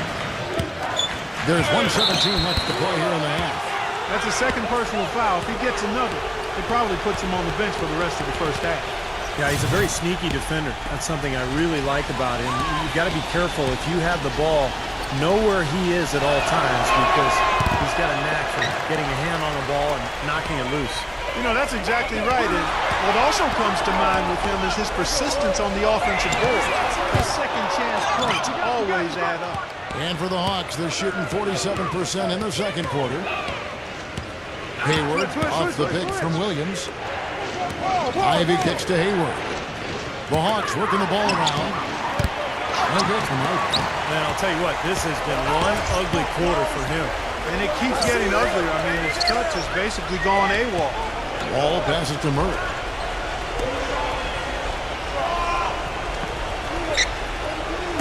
Got a piece of it. Rocket 6. Here's Kuzma. From 8 feet away, he drops it in. And the Nets lead by 12. He's making it look easy scoring out there because he's much more efficient here in the second. Just 2 seconds between shot clock and game clock. Gets it to go. Gobert's got 6. And they're beginning to fall apart a little bit defensively, especially inside. Well, that's 4 straight buckets now at the rim. Pass to Murray. The kick out to Wall. The three-pointer no good. And we've reached halftime in this one. Now, presented by Sprint. The weekend. The Sprint Halftime Report, presented by Sprint. The second half just about to get going here. Look at John Wall. What a contribution so far. Yeah, it's interesting, too, because the numbers don't jump out at you, but you think about how hard he's played and the number of things he's done well. He's really helped his club. Yeah, he has. I mean, trust me, he's getting it done. He's making winning plays, whether they show up in the numbers column or not. He's impacting the game. Heading underway in the second half, here's the 5 for Doc Rivers. They've got Chris Paul. Hayward out there with Rudy Gobert. And it's Ivy in at the 2-guard spot. The pass to Murray. Defended by Hayward. Back to Wall. They set the pick. Pass to Murray. Kuzma. Defended by Gordon. Zubek. Tried to bank it in, but he misses. What was the defense doing there? I mean, he is not the guy to give an open look to, and yet they got away with it. Hayward dishes to Ivy.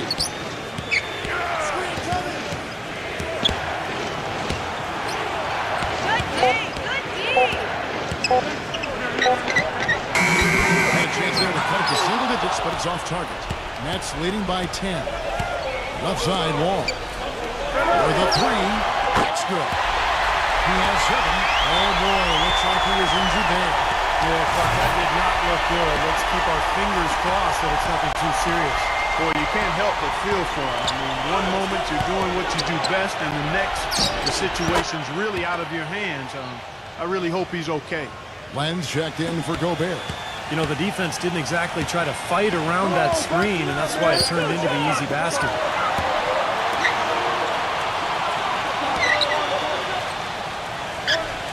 Now the feed to Wall.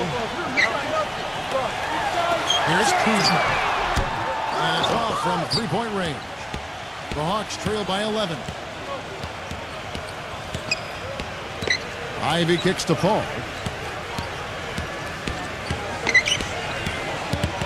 It's off his foot. And the ref's saying he kicked it. Gobert, he's checked in for Len. Atlanta calls timeout. You can tell he's in a lot of pain.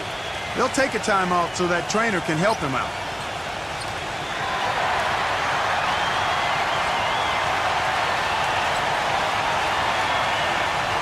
Well, a lot of tough teams in this league. Here's where Brooklyn sits right now.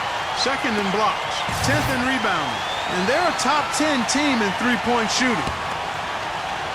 Man, Clark, let's talk about those blocks, because you know what that does? When you're a guard and you've got great shot blockers behind you, it allows you to play with more aggressiveness on the perimeter, and that can really disrupt an offense. D there, guys, was pretty much non-existent. I mean, you can't leave a good shooter like that open. They set the pick. All with it. Now guarded by Hayward. Back to Wall. From deep. It's hauled in by Gordon. Gordon's got 3 rebounds now in this one. Ivy passes to Paul. He kicks it to Ivy. Back to Paul. He feeds it to Ivy.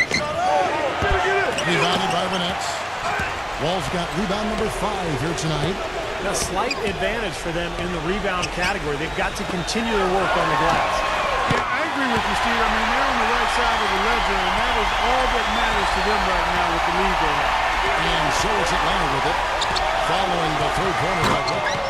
Really hard to decide, guys, which was better, the pass, the catch, or the slam. Clark, there's no wrong answer to that one, my friend. Sensational alley-oop all the way around. Agreed. All of the above. Timeout called, the Nets. You're weak, Nets.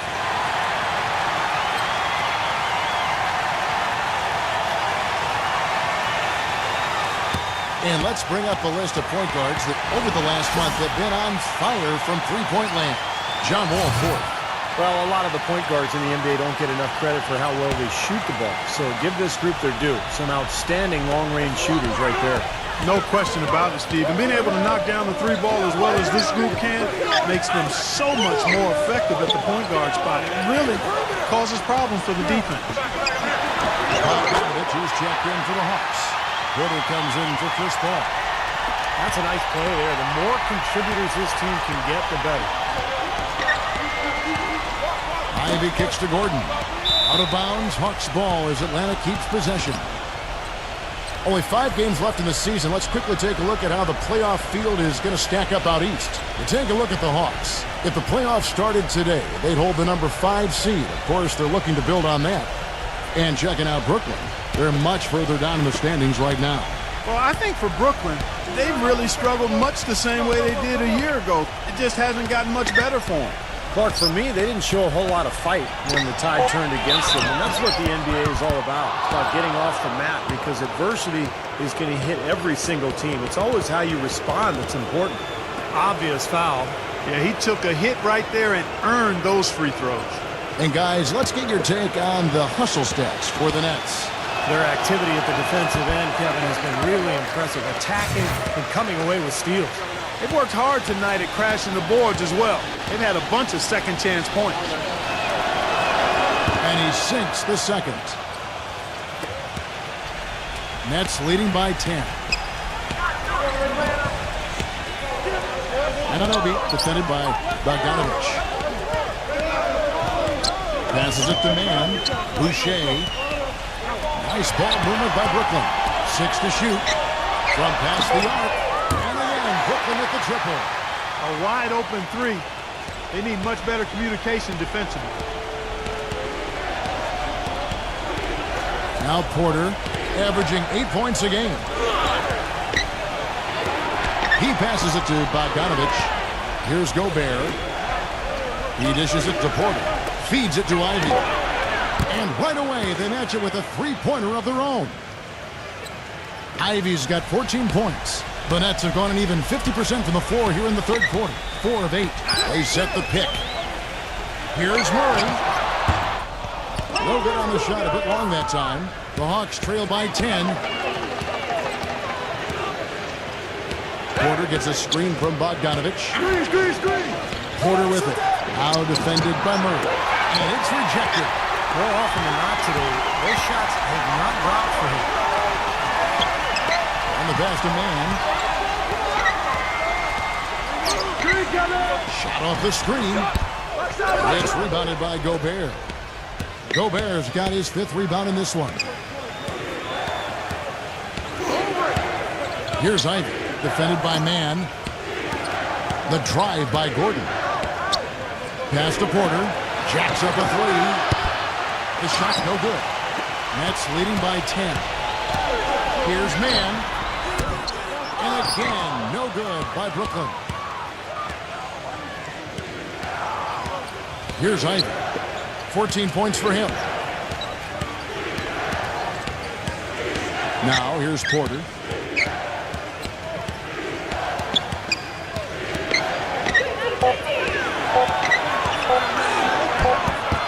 Here's Gobert. And there's the whistle. Fouled hard on the shot. He'll go to the line.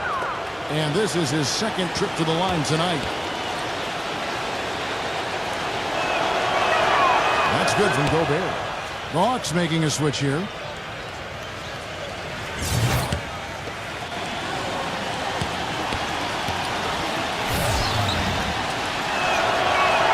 And he makes both free throws. Here's Wall. 11 points in the game.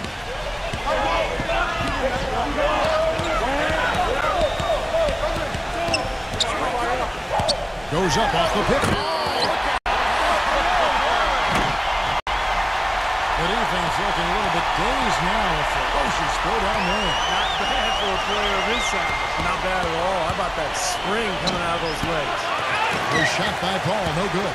That's his comfort zone. So defensively, really nice job challenging the shot. The shot's good from man.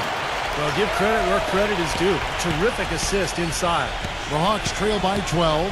Pass to Gobert. Here's Bogdanovich. Here's the 3. But they'll get another chance. Dishes it to Landry. Passes to Bogdanovich. Kicks it to Landry. And it's out of bounds. The Nets will take it the other way. Moment now to see how the schedule is looking for Brooklyn. Looking ahead, they've got the Jazz coming into town for the next game. And that'll be the 3rd of the 4 straight at home. You know, some really good games going on today, guys. And the one that captures my eye is the Utah one. Back to Wall. Boucher. There's the dish to Wall. The pass to man. Launches it. Rebounded by Bogdanovich. The Hawks trail by 12. The feed to Paul. He passes to Bogdanovich.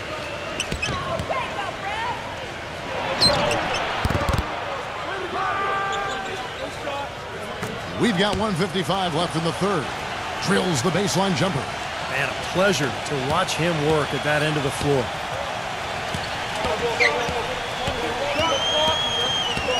Pass to man. Outside, Wall. Fires it up. And the shot falls short this time. Well, I think he had all the space he needed. He just couldn't find the bottom of the net.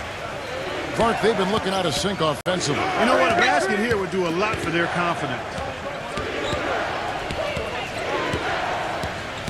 Here's Bogdanovich, covered by Wall. No good from Bogdanovich.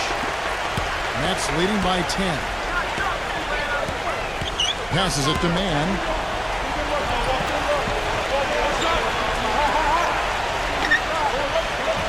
He kicks the Wall. He tries for three. Count the bucket. Wall's got 5 points now in the quarter. That's his first three-pointer of the half. Remember, he did make one in the first half as well. Paul passes to Gobert.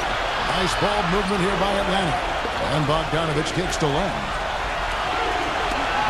The pass to Bogdanovich. 6 on the shot clock. Off on the layup. The Hawks trail by 13. Len kicks to Paul. 27 seconds left to play here in the third. The shot's good from Bogdanovich. Bogdanovich has got his second bucket of the night. Brooklyn's gone to the three-point shot 8 times already in the second half and hit 4 of them. And here's Wall. 16 points for him. He passes to Mann. Back to Wall. From deep. And released it in time, but it's off the mark. And as we end the third quarter, a double-digit deficit will make it tough to come back. Nets out in front, up 11. 2K Sports back in a moment. The NBA. And we welcome you back as we get going here in the fourth quarter. The final quarter of play can change everything. Mack dishes to Ivy. He feeds it to Mack. Gordon with a screen on Wall. Mack. Off the mark there with the three-point shot. Nets leading by 11. And for the Hawks. And it's Mack in at the point. All with it. Now defended by Mack. Wall passes to Murray. Don't let him shoot that. Releases. Green for 2 points. And the Nets lead by 13.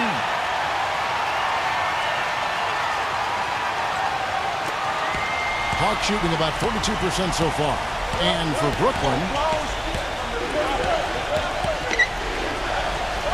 fourth quarter still young, just over a minute play. Gordon for three. Offensive rebound. So he gets the whistle. Contact on the way up and 2 shots coming up. And here's what's up coming now for the Hawks. Following this one, they get to host the Mavericks. That game is the first and last of their homestand.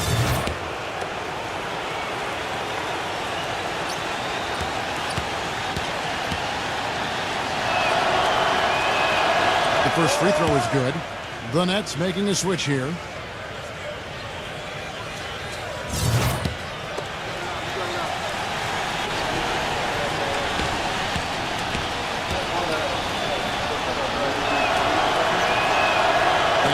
Drops them both.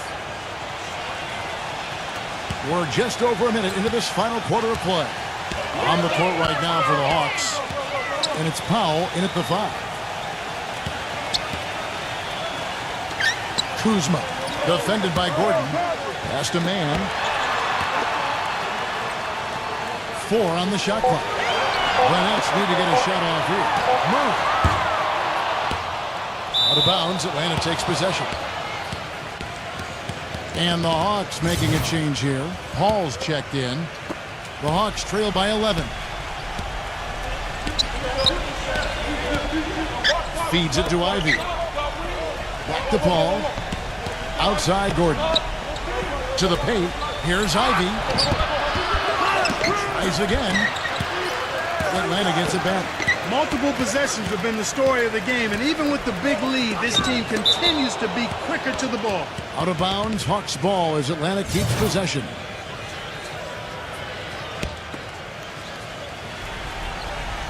And we're about 2 minutes into the fourth quarter now. He dishes it to Powell. Ivy. Clock at 6. They shoot again. Pass to Paul. The tray. And the shot is good. Good job creating just enough space to let that one fly. Here's Murray.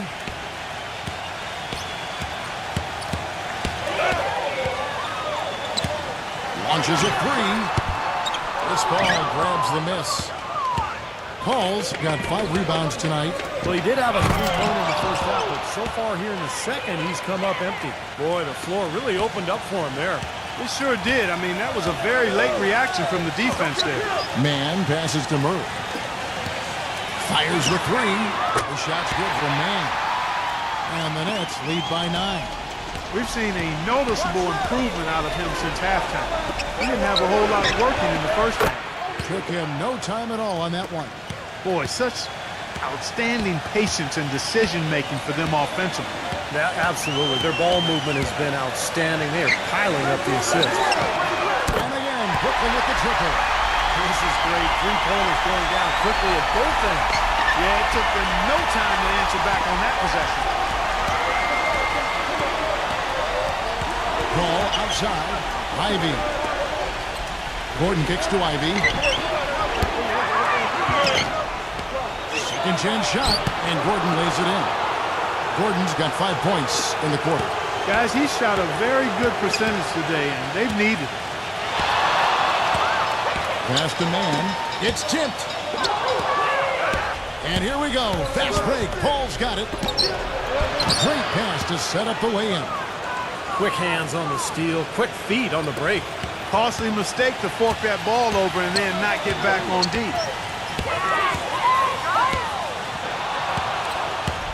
Fast break. The Hawks puts the lead pass in front of them. Number 10. And the whistle stops gameplay. It's not a clean block shot. Instead, a shooting foul. And we'll see free throws coming up right here. Gobert's checked in for the Hawks.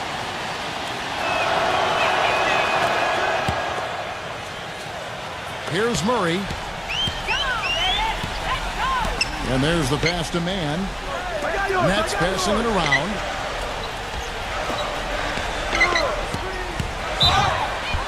It's good. And there's a block call on the play. He'll get 1 free throw. Ran his man straight into that screen to open the lane up for the hoop. The Hawks making a switch here. Bogdanovich is checked in.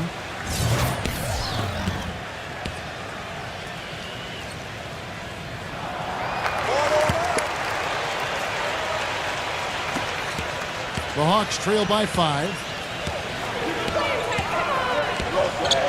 Here's Ivy to the middle. And he goes strong with the one-handed jam. He is an automatic finisher when he gets into that area. You know, he picks the simple one-handed stuff to get the 2 points. And those could be an important 2 points, too, guys, in a close game like this one. No good from Mann. You've got to like what they've been doing down there in the low post part. I do. I love it. Their rebounding has been outstanding. So important in a tight game. Gordon dishes to Ivy. And stolen by Murray. He passes to Mann. Here's Murray, defended by Paul. Kept alive. And so he earns a trip to the line. Official saw the contact, and he'll shoot 2.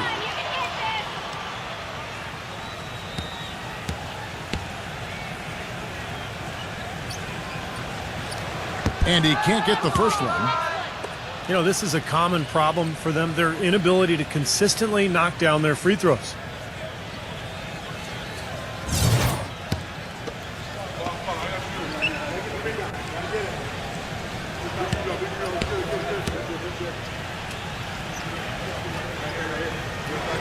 He hits the second from the line. Well, he did enough there. He made it a 2-possession game, at least. Pass to Bogdanovich. From deep. Rebounded by the Nets. The biggest lead of the game, 15 points. Mann passes to Murray. There's the 3. And again, no good by Brooklyn. The Hawks trail by 4. Ivy kicks to Paul. Laid in with a nice touch off the glass. Paul's got 5 points now this quarter. Man, a gaping hole in the defense that time, and he didn't waste any time getting through it. And taken away by Paul. On the wing, Gordon. Kept alive by Atlanta. Tough play underneath to give them another shot. And so it looks like the Hawks will retain possession here. They had no choice but to lunge for that pass to stop it from getting through. Well, that was a good job. It could have been a quick bucket if he doesn't knock it out of bounds there.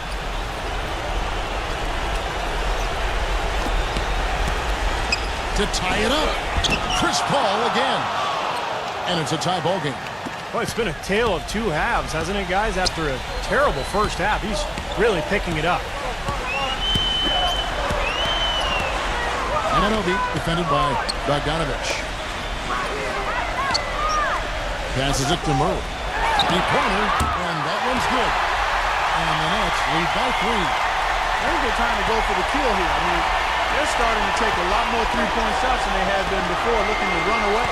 Yeah, and that's fine as long as you're making them, but make sure you don't start launching bad shots. That's a problem. Ivy with the bucket. I don't know if he's tired or what, but he's finding it very difficult to score here in the fourth.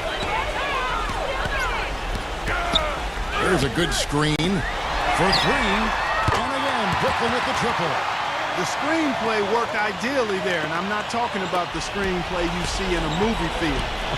Gave him more than enough room to get that shot off. Time call here. The Hawks decide to talk it over. They have to like what we're seeing from Mann.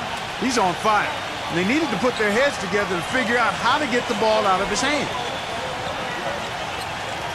And now Doris Burke has an update from the sidelines.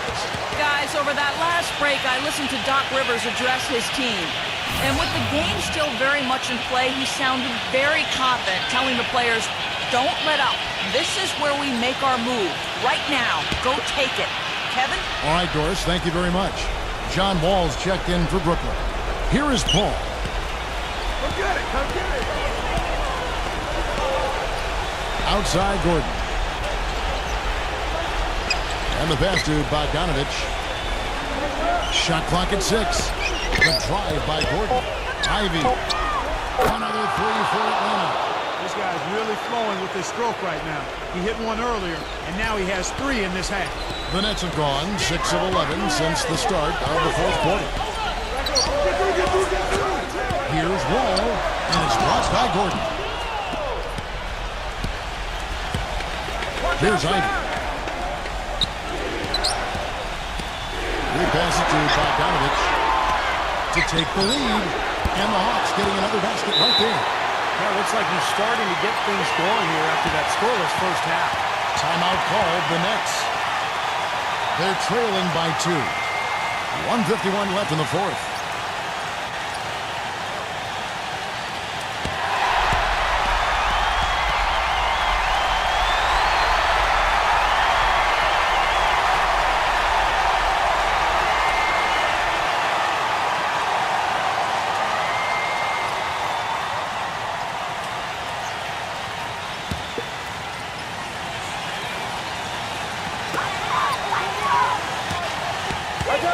Wall against Paul. Wall up top. Pulls up. High post. Misses off the right angle. I wonder if switching baskets really threw him off. I mean, because he can't get anything to fall this half. And so he draws the foul on the shot and a trip to the line to shoot 2. And a moment here to take a look at the scoring breakdown for the Hawks. Guys, the passing we've seen from them has been tremendous. Very unselfish. It seems to me that they're taking a lot of pride in their rebounding tonight, especially at the offensive end, guys.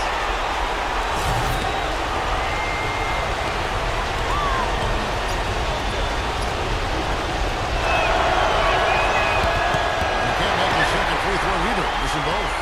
Brooklyn's gotten 8 shots off from three-point land and hit half of them. And the Nets miss again. The Hawks leading. And Bogdanovich kicks to Ivy. Pass to Bogdanovich. Ivy. He's covered by Murray. This is at the Gordon. And it's going to be out of bounds. The Hawks will retain possession. Time call here. The Hawks decide to talk it over. They're up by 2. 1:07 left to play here in the fourth.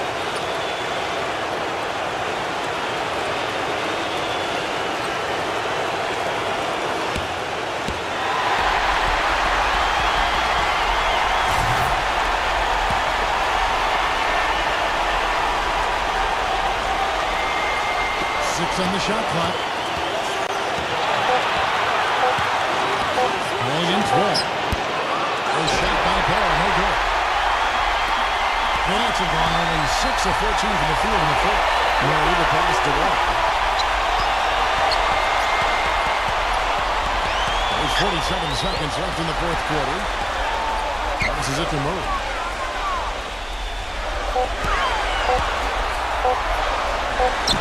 It's in! And tie game. That is a huge basket right there. A crucial basket. They needed it, and he gave it to them. Wall against Paul. Paul, right side. The pass to Gobert. Money! Kevin, they still got a foul to give at this point. Now, strategy wouldn't be bad to use it here if they need to. Timeout called, the Nets. They're down by 2. 17 seconds left to play in the final quarter.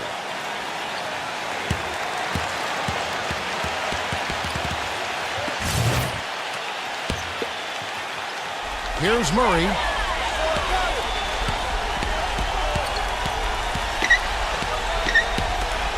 Here's Kuzma. Bullseye! Boy, he made a nice little bounce pass there. We call that the pocket pass, and he did it well. Time call here. The Hawks decide to talk it over. They trail by 1. 8 seconds left in the fourth quarter of this one. Guys, what do you think? No need to rush things, although I think you do want to get a shot off in time to the point where if you miss it, you got a shot in an offensive rebound. Well, if you got a play in your quiver that gets you a good shot, one you've been saving all game, now's the time to use it. Gobert. He drills the game winner.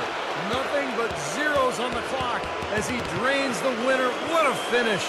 And he never had a doubt. He was celebrating the moment it left his hand. And so it's the Hawks who come out on top. Well, they don't get much more exciting than that, Clark. They sure don't. And when it was gut check time, this team kept their composure, kept their emotions in check, and got it done. And that'll do it for Clark Kellogg, Steve Kerr, and Doris Burke. This is Kevin Harlan saying so long and thanks for joining us as we leave you with the Jordan Player of the Game.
Welcome to NBA basketball. This is 2K Sports bringing it to you live. The end of the regular season is in sight. It's going to be the New York Knicks up against the Cleveland Cavaliers. I'll see you at halftime.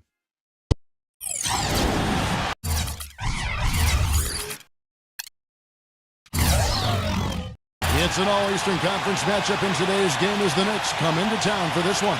2K Sports brings you Friday night NBA action. This is Kevin Harlan with Clark Kellogg and Steve Kerr. On the sideline tonight, Doris Burke. Now a chance to check out tonight's starting lineups. And guys, taking a look at Paul George, what will we see from him?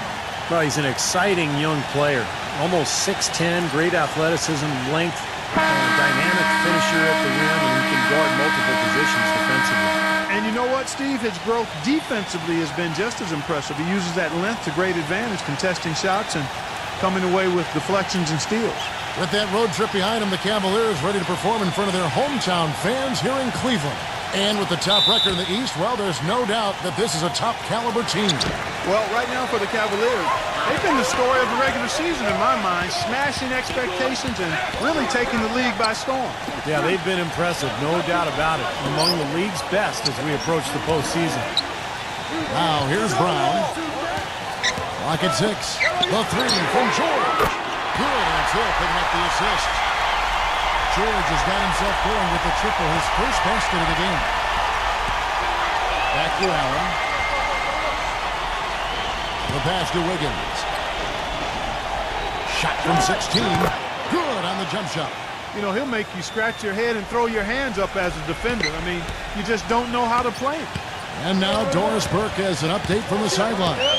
Thank you, Kevin. I spoke with the Cavaliers head coach for just a bit. When we talked about what they'll try to do on defense, he told me they're going to have to do everything they can to neutralize their opponent's high flyers, saying, quote, "We can't play above the rim like these guys, so we'll have to do our best to keep them away from the hoop."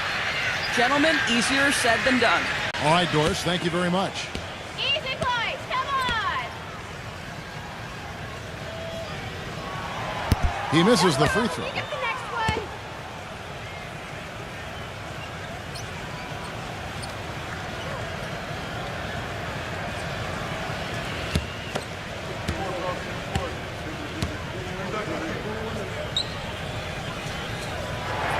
He hits the second from the line.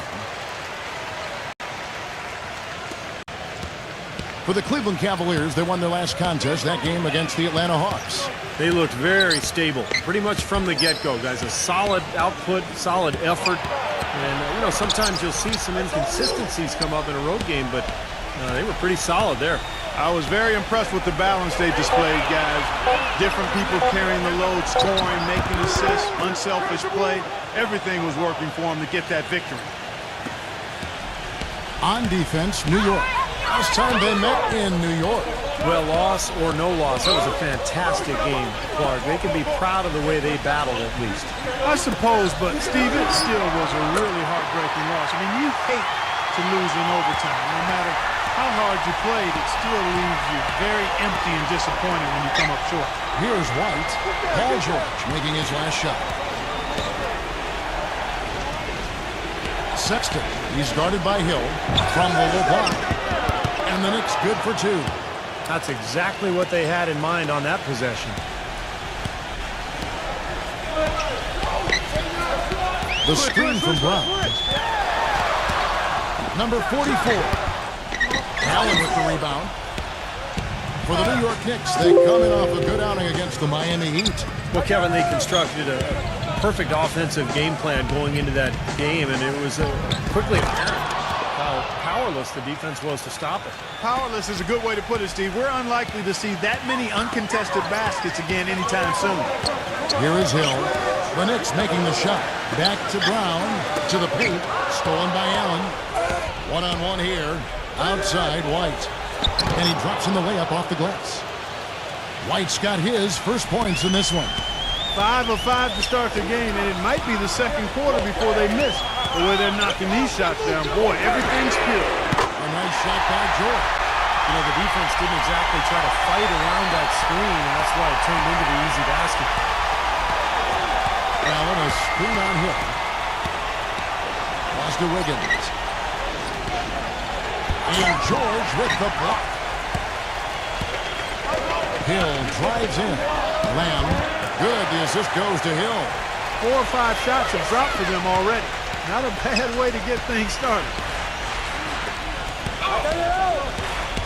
Sexton. He's guarded by Hill.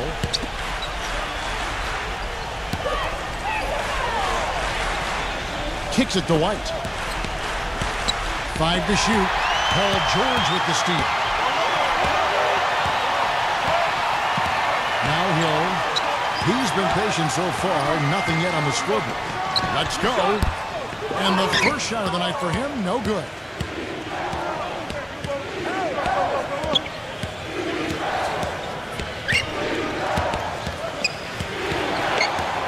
Passes it to Allen. Wiggins. Here's the triple. Gets it to go. He's got 7. But you can't leave him alone, especially from long range. Hill gets a screen from Brown. And the basket by Hill. Beautiful finger roll to cap that drive off. He knows how to finish with some flair and flavor, guys. Wide, a screen on Hill. The dive for the ball. Out of bounds, Knicks ball as New York keeps possession of it. And now, here are the teams that have heated up offensively in the season's second half. In third, the Cavaliers. They seem to have gotten much more comfortable with each other because their production in this span has really been impressive. The pass to Wiggins. 6 on the shot clock.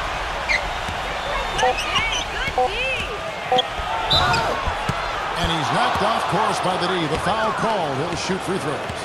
That one on George. The Knicks shooting their first free throws of the night. And their success rate from the stripe this season about 77%. One of the things they've done, guys, is taken pride in their free throw shooting this season, and rightfully so.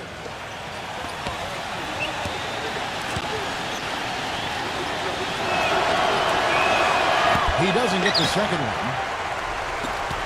Cleveland's gone 2 of 2 from three-point range here in the first quarter.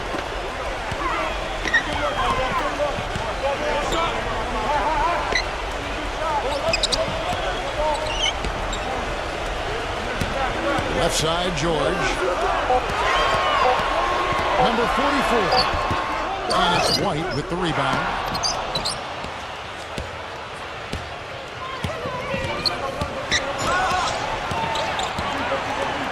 Pass to Wiggins.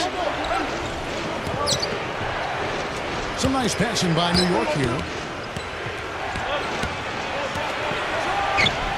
Jump shot is good. He's got 10. That's 4 of 5 to start this game, guys. He's rolling. Timeout is called. First of the game for the Cavaliers.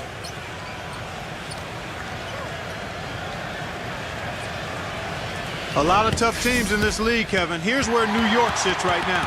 6th in shooting percentage, 7th in three-point field goal percentage. And they're in the top 10 in fewest turnovers per game. And they really do emphasize taking care of the ball. And they've shot the ball pretty well. You talked about that field goal percentage. And I think it just shows that they're playing well together, they're playing hard, and they're playing well at both ends of the floor. Because in order to have a good field goal percentage, you have to play good defense as well. Outside, George. High post try. Knicks with the rebound. And it is very dangerous to leave him open like that. Lucky break for the defense that he missed it. Shoots. And there's another one for the Knicks. The Cavaliers trail by 5. Clark, they've been struggling here on offense. Yeah, a little bit of cottonmouth here. Dry spell for sure. Good, and Hill picking up the assist. 11 points for Paul George. What a quarter for him at the offensive end. He's ignored the scoreboard and continued to go out there and do his thing. And so it's New York with it.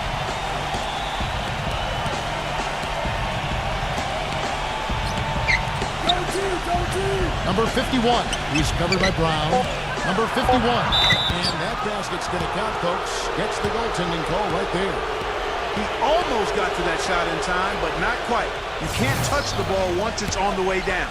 That whistle got a big response from this crowd, and it is not a favorable one, let's say. I'll tell you what, the fans can't believe that they made that call. And a whole new group out on the floor right now for the Knicks. And the shot by Warren, no good. That's a shot he's got to hit. You don't get too many better looks from that range. Dishes it to Thomas. The feed to Lowry. He kicks to Thomas. 6 to shoot.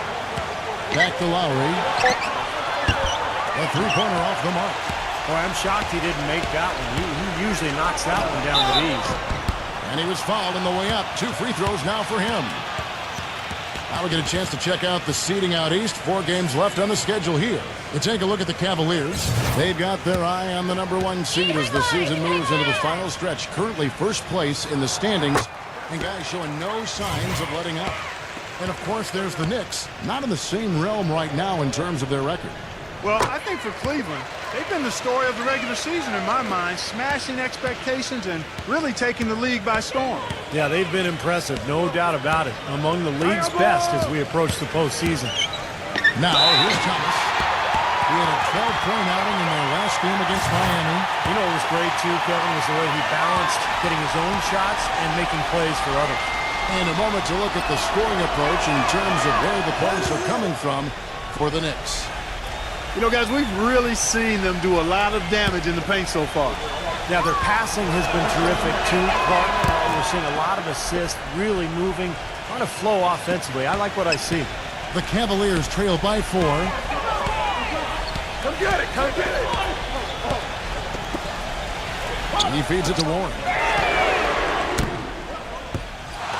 Deadman. In time, he gets the jumper to fall. You know, that putback's about as easy as it's going to get. You have to put a body on someone down there. Well, no box out, that's the result you get right there. Now, here is Lowry. Still getting warmed up offensively. No buckets yet in the game for him. Back to Thomas. Feeds it to Lowry. Number 11. Buries it from three-point range. And the Knicks lead by 5. And that kind of defense is just not going to cut it. Guys, they have to get a hand in his face. And Bogdanovich kicks to Warren. Dellavedova. And right away, they match it with a three-pointer of their own. He's got 5. How about the response? Retaliation. Impressive, huh, guys? I'll say exactly that as well. Nice job to recover those 3 points right away. And that one's good. Both teams on fire right from the opening tip. Pedal to the throttle, Steve, just like we like it. Timeout called the Cavaliers. You stink, Cleveland!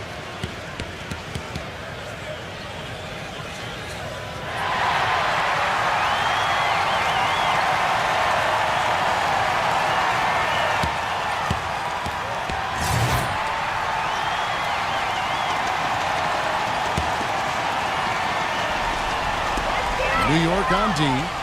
4-point game.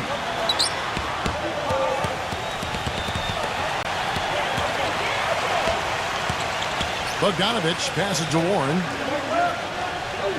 Just 5 to shoot.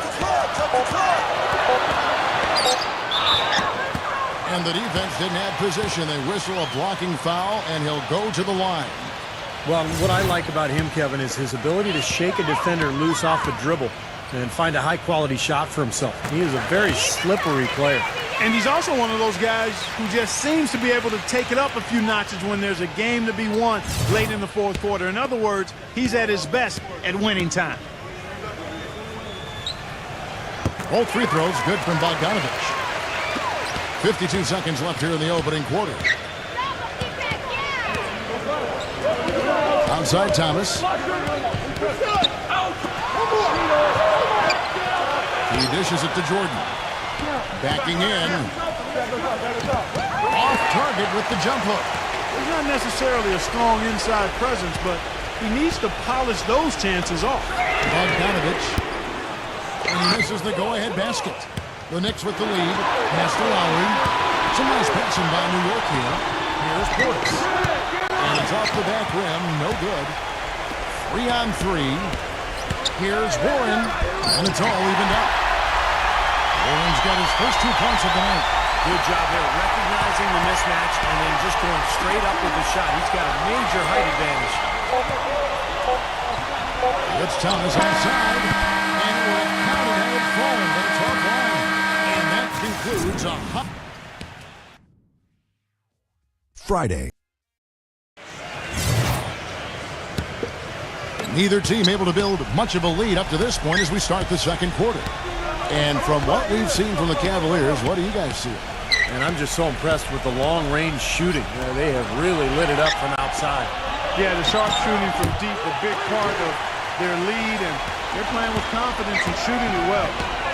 And now let's check out the lineups courtesy of Gatorade, all fueled up and ready to go. Here's the second quarter play on the court for the Knicks.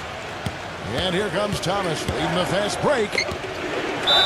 So the whistle blows on the shot and 2 free throws for the contact right there. And some of these distributors have been very hot from beyond the arc this season. The best three-point shooting point guards in the league. Kyle Lowry, number 1. And he's just so exceptional from long range that it forces the defense out and really opens up passing and driving lanes for him. I really like the three-point shot as a very useful weapon for a point guard. I mean, it should be part of his arsenal. And this guy uses it as good or better than anyone else in the league. And he makes both free throws. The Cavaliers trailing. Here's Bogdanovich. 23 points for him the last game against Atlanta.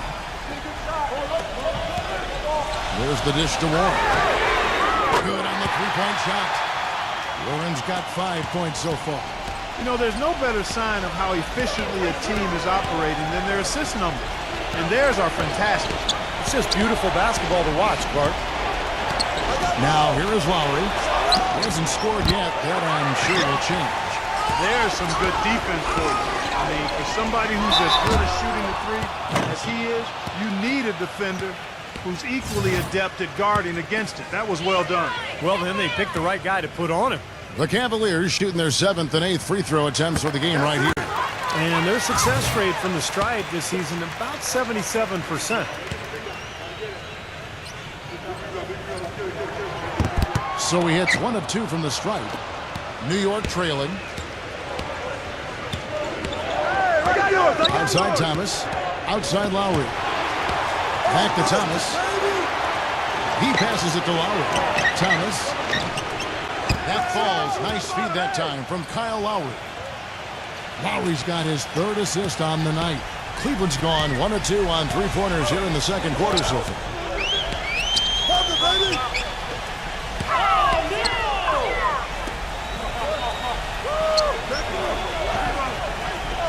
Passes it to Bogdanovich. Shot clock at 6.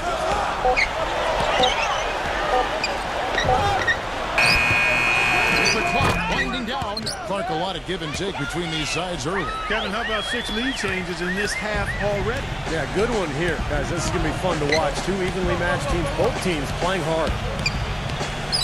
Lowry kicks to Thomas from outside the arc. And again, New York with the triple. And he's shaking off a poor first quarter shooting effort. He's really starting to turn it on now, guys. There's the pass to Warren. Here's Bogdanovich. Lowry with the block. That's out of bounds to the Cavaliers as Cleveland retains possession. Looking at Cleveland since the All-Star break, we get a look at the numbers they've put up. 1st in rebounding, 1st in blocks, and they're ranked 3rd overall in team offense. This is a team that knows how to put the ball in the basket, and really that's their strong suit. Then probably what impresses me the most, Clark, out of all those stats you're talking about is the rebounds per game, because this is a team that has become very physical. They'll put a body on you, and they'll really dominate the paint if you don't stand up to the task and really attack them back. And a whole new group out on the floor right now for the Knicks. Back to Allen. Hit them clean. George with the ball. Now guarded by Wiggins. Cans it from downtown. And the Cavaliers lead by 1. Clark and Steve, 8 lead changes now, and we're still just in the first half. You know, both teams showing a lot of resilience after coming back, back and forth, back and forth. Reminds me of a song. I'm not sure I've seen a game with so many lead changes this early on. Here's Allen, and he's on the money with his first shot today. Allen's got his first points of the night. Back and forth we go. That basket gives us just another lead change. And there have been too many of those to keep track of. What a contest. And so here's Cleveland. It's Hill on the wing. It's alive. It's good on the putback. Brown's got his first points of the game. A guy like him cannot be left alone around the hoop. If you do, it'll be buffet style all day long. Plenty of seconds right there. Sexton, he's guarded by Hill. 6 on the shot clock. Number 51. And foul called as he misses. He'll go to the line and shoot 2. In a moment to look at the scoring approach in terms of where the points are coming from for the Cavaliers. Boy, the three-point shot has really been dropping for him early on. And they've also been very productive from the foul line, getting there early in offense.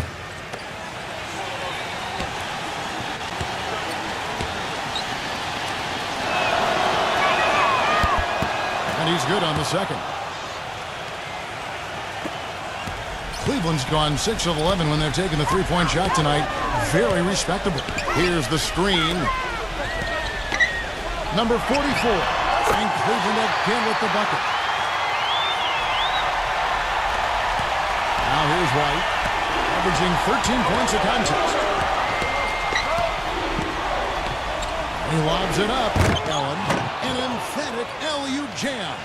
You can see the eye contact there. Gave a little nod and then burst to the rim for the alley-oop slam. No doubt, Clark. A pair of teammates with a terrific feel for each other out on the floor.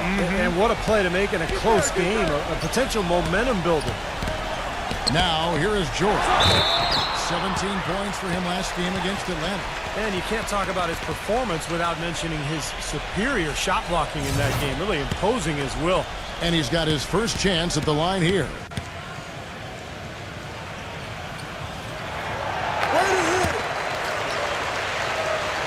And it's the Knicks with the ball. They trail by 3. The Wizards on the road to face them after this game. That game will be a quick pit stop before hitting the road again. And you know, for the Wizards, that's a game they'd really like to have. That is good. I don't know of too many other players, Kevin, who have his level of concentration offensively. He just seems to have that singular focus you need as a shooter that, you know, even if a defender's all over you, you still just lock in and let it go. And you know what else I like about him, Steve? He'll do whatever it takes to help that team out. We've seen him take some absolutely gut-wrenching charges that a lot of other guys would simply avoid. And the Knicks decide to take their first time out here. Paul George really making a difference here. He's on fire. And they needed to put their heads together to figure out how to get the ball out of his hand.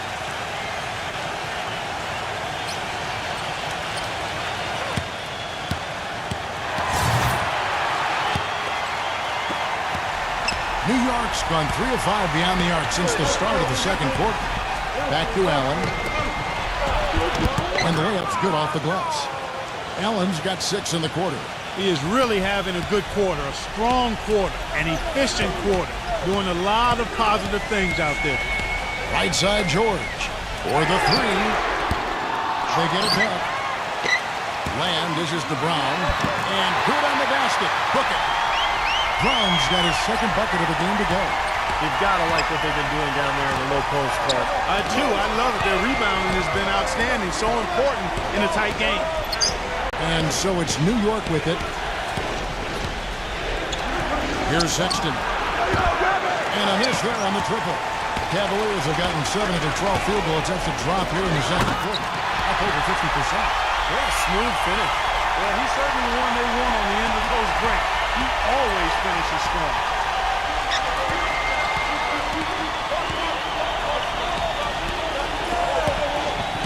Leads him in there. Oh, and there's the one-handed jam. He is an automatic finisher when he gets into that area. You know, he picks the simple one-handed stuff to get the 2 points. And those could be an important 2 points, too, guys, in a close game like this one. And the Cavaliers call time here.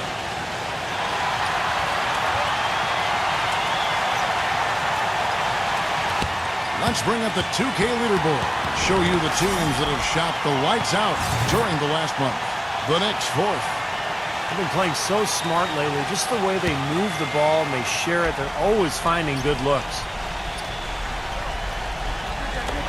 New York on D. Here's Hill. And Allen with the block. And now the Knicks on the break. Ahead. White. Good. White's got 5 points now this quarter. Pretty passing. Timely recognition as to where the open man was. Brown sets a screen for George. Kicks to Brown. Working on Allen. Shot from 6. Misses off the left iron. New York's gone 5 of 10 from downtown tonight. 50% exactly. Allen, a screen on Brown. Sexton looking back, and then Allen slams it in. Now it's a 4-point Knicks lead. That's the 3rd bucket in a row from the paint. This defense needs to clog those lanes in the middle much more effectively. Yeah, and until they do, the problems inside are only going to get worse. It looks like he's finding his touch now because the shots are starting to fall.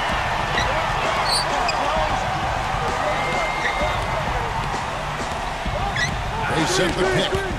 He's jammed himself up a little bit here with that second foul. As long as he can avoid a 3rd before the half, I think he's fine. The Knicks have gone 6 of 8 from the free throw line tonight.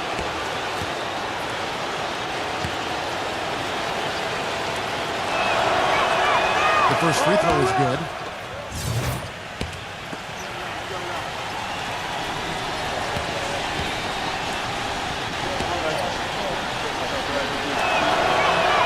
Both good from the line that time. He has such terrific form and consistency on his free throw. Beautiful to watch.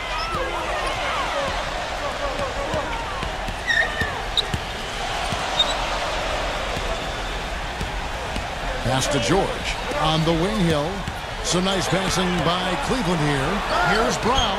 Takes it into the teeth of the knee and completes the layup. Brown's got his 3rd bucket of the night.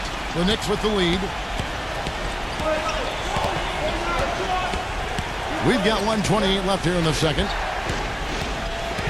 Inside. Deflects the pass. And it's stolen by Lamb. Puts the lead pass in front of him. And it's George finishing it off. Boy, I love it. Active hands on the steal, active feet on the fast break. And Clark power on the dunk. Oh, guys, this is just too close of a game to be giving the ball up like that and then failing to get back in transition. Now here's White. Lets it go with the 3. And that one's good. He's got 7. Well, I'm not necessarily a big fan of him shooting that shot, but they did give him the space. George sets a screen for Hill. Brown. Outside. George puts it up. That doesn't go either for George. Definitely a 2-for-1 situation here, guys. Yeah, the wise move would be to find themselves a quick shot right away. White with it. He's picked up by Lamb. From outside, off the mark. The Cavaliers trail by 3.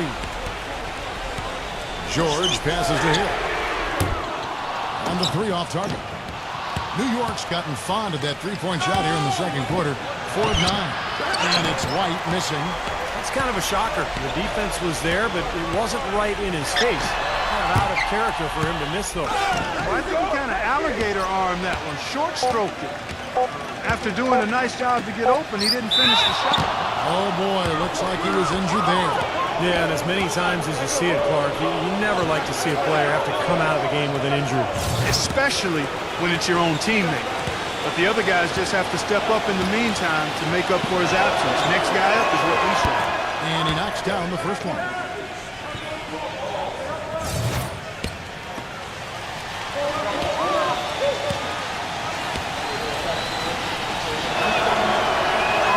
Both shots good from the stripe.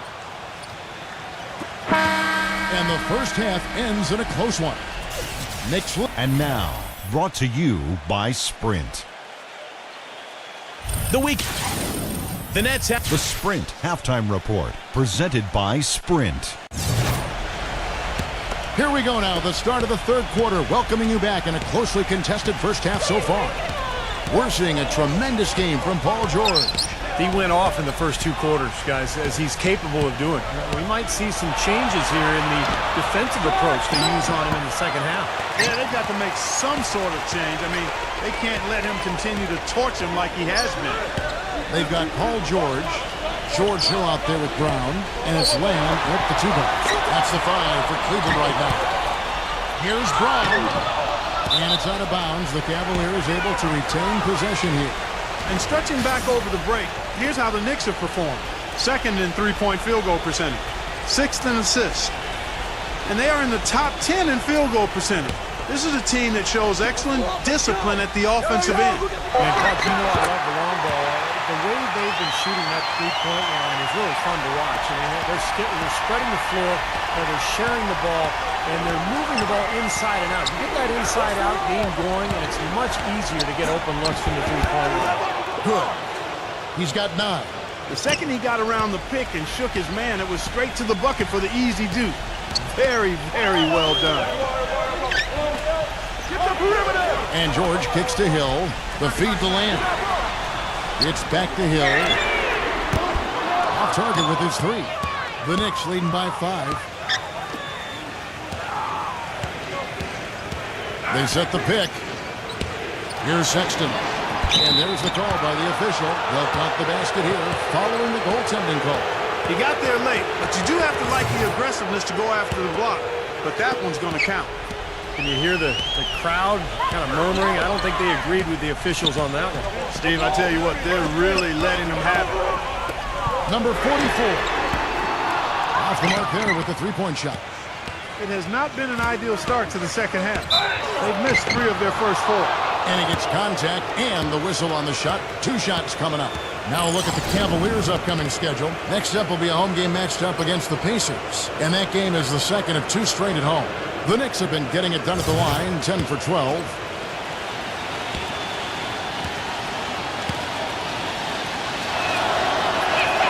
First free throw is good.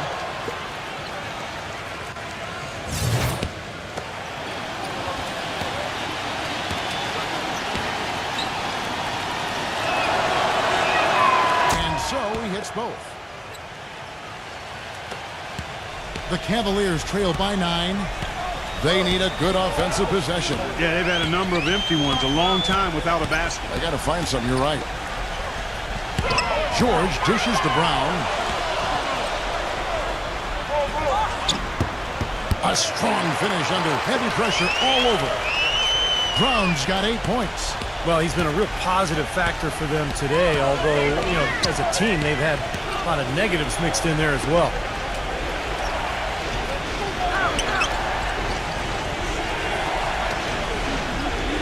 Sexton, he's guarded by Hill. Just 5 on the clock. There's the 3. That's good. 12 points for him. And their field goal percentage continues to climb. They've really shot the ball well here today so far. Yeah, and it's all about quality shot selection, smart shot selection. They've been very patient on offense. And the Cavaliers call time here. And let's get a check on some of the leaders from around the league with this list of the top assist men at small forward since we've emerged from the All-Star break. In the 3rd spot, Paul George. And these are some of the best teammates you're ever going to want. I mean, very unselfish guys at a position that sometimes puts more of an emphasis on individual play. Most of those guys can take matters into their own hands if they need to. But like you pointed out, Steve, that's not their MO. That's not how they want to roll.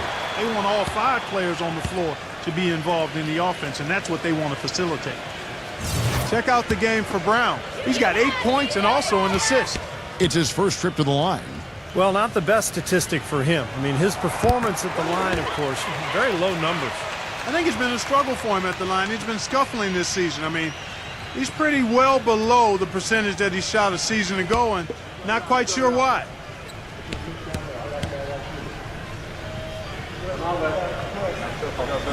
Second free throw, no good. The Knicks leading by 9. This is to Allen.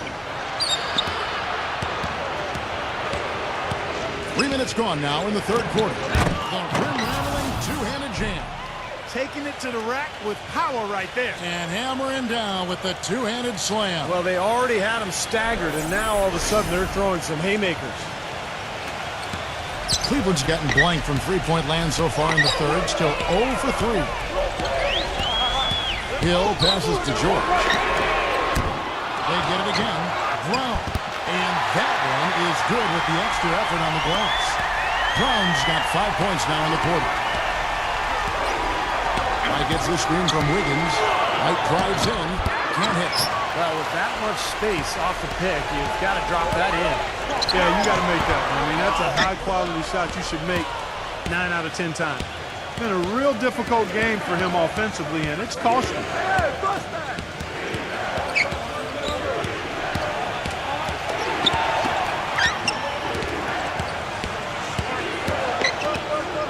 clock at 5.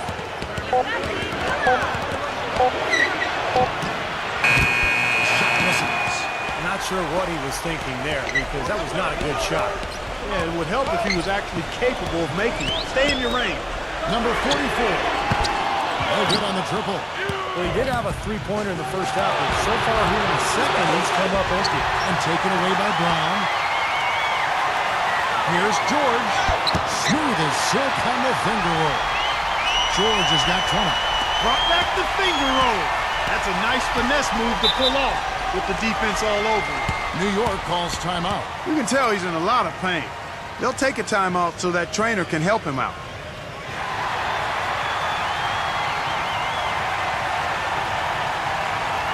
A different look for New York.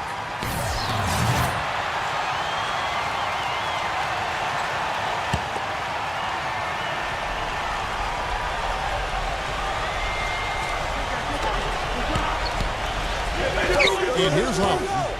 Quiet so far offensively, searching for his first points of the game.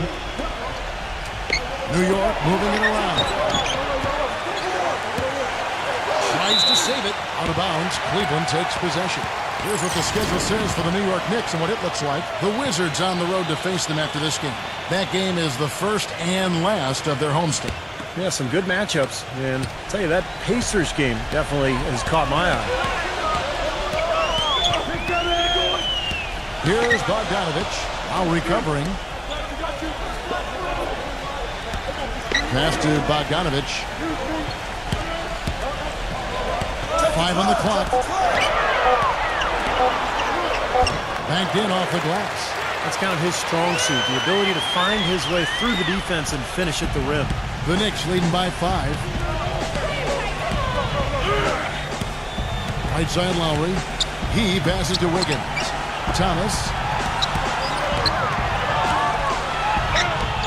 Outside Lowry. Tough call there and a tough break for the defense. But you know, I think you could still see him kind of sliding in there. I don't have a problem with the call.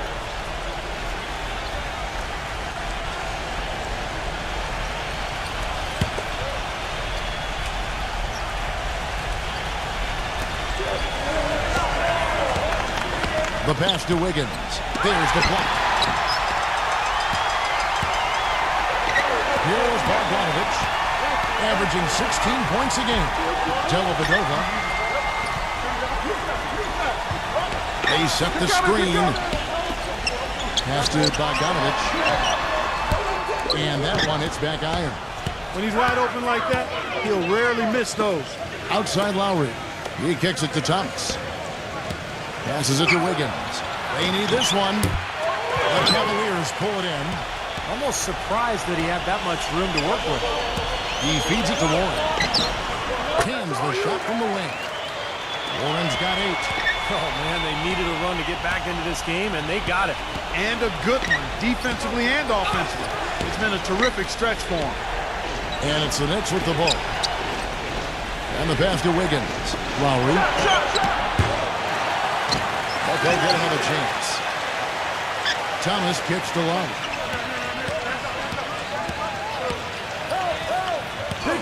Back to Thomas. Off the pick. And goaltending is going to be the call. So they get the basket there anyway. He thought he had that one clean, but the ref saw it differently. They'll count the basket. A lot of noise coming from these fans. Pretty unhappy with that call. Well, you know, we've got a lot of amateur officials in the crowd, and not one of them liked it. The Cavaliers trail by 5.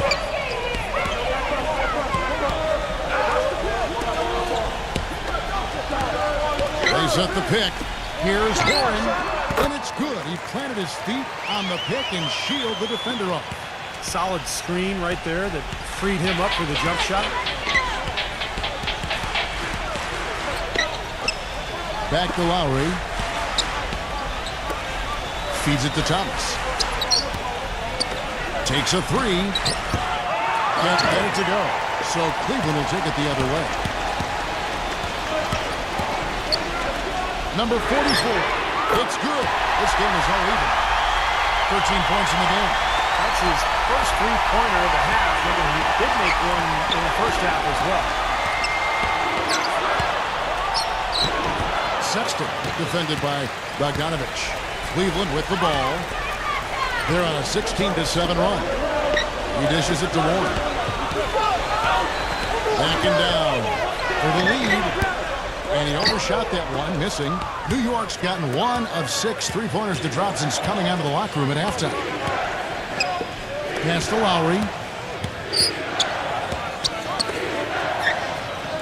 1:39 left to play in the third. Here's the three. Rebounded by Warren. The Cavaliers shooting 47% from the field in the third. Dellavedova. Pass to Bogdanovich. Hernandez. Gomez. Down to 5 on the shot clock. Here's Warren. Chance there to take the lead. Missing. The Knicks shooting an efficient 53% from the field. There's the screen. There's 57 seconds left to play here in the third. Let's bring up the 2K leaderboard to see which teams have been the best in the rebounding department since the All-Star break. The Cavaliers, number 1. This club just constantly out-muscles its opponents down in the paint. Really impressive rebounding numbers. That one is off. And a new group in for the Knicks.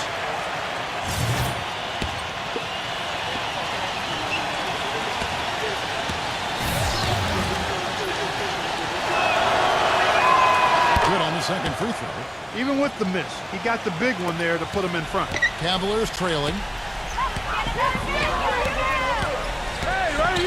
50 seconds left in the third quarter. The dish now to Lamb. Kicks to George.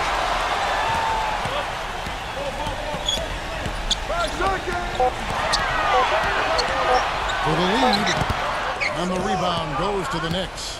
And the defense did just enough to throw him off that shot. Now the feed to White.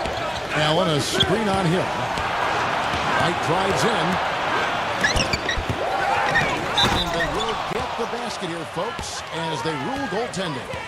He didn't get to that one quite in time, Kevin. Those can be tough to gauge sometimes.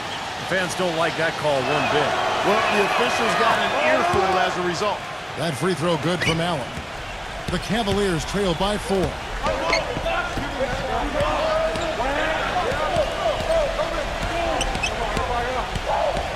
Dishes it to Brown. There's a killer two-handed slam.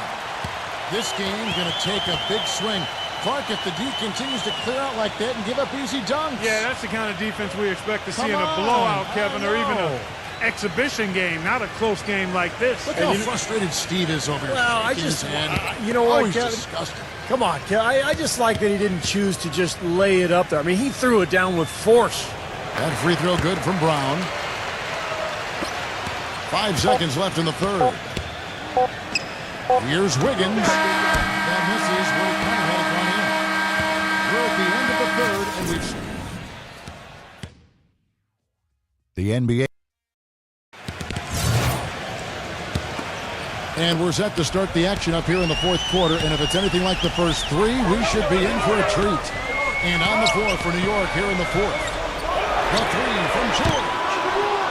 Offensive rebound. And guys, here in the fourth quarter, still a close game. Yeah, and actually still too close to call. I mean, this one is tight. This could be an instant classic, fellas. I mean, this thing has all the looks of a game that's going to go right down to the last shot. Here's White after the made shot from Brown. And let's quickly check out the scoring breakdown here for the Cavaliers.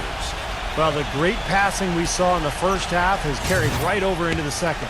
They've worked hard tonight at crashing the boards as well. They've had a bunch of second chance points. And that one falls for White.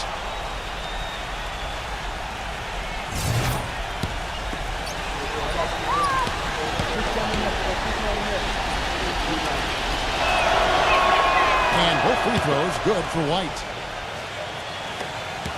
The Cavaliers shooting with confidence, 50% from the field so far. Hill gets a screen from Brown. And the basket by Hill. And the Cavaliers lead by 1. Now, you hate to see a guy suffer through a game like this, but his team is winning. There's the pick. Sexton. He's guarded by Hill. Here's Sexton. No good on the three.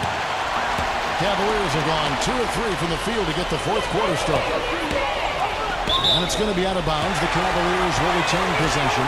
Kyle Lowry, he's checked in for New York.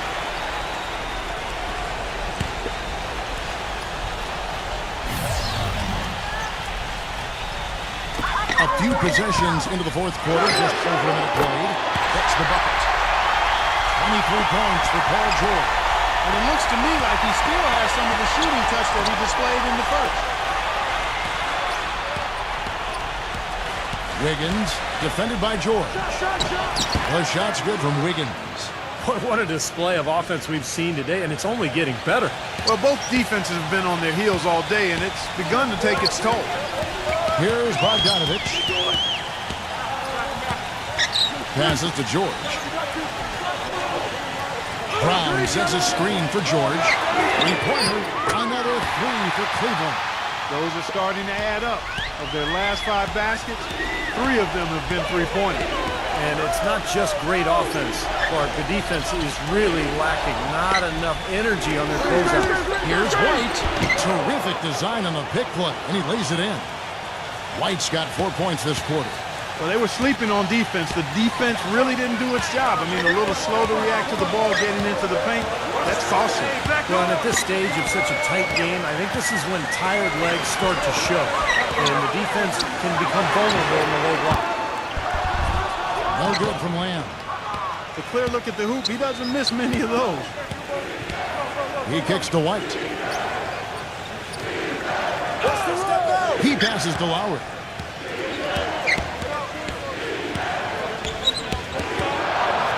Clock at 6 to tie it up. Hits the bucket. And it's all knotted up. A little confusion defensively. Yeah, you know what? He sent the D a little message with that three. Cavaliers have gotten 4 of their 6 shots to fall so far here in the fourth. A pretty nice efficiency there.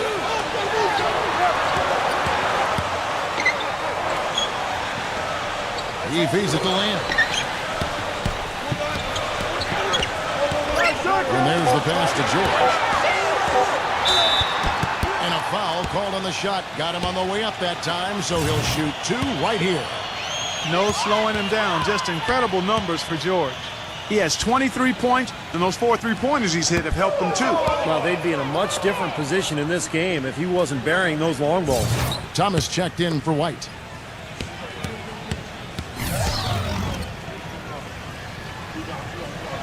And the second free throw, good. New York's gone 1 of 2 from three-point range here in the fourth. There's a screen.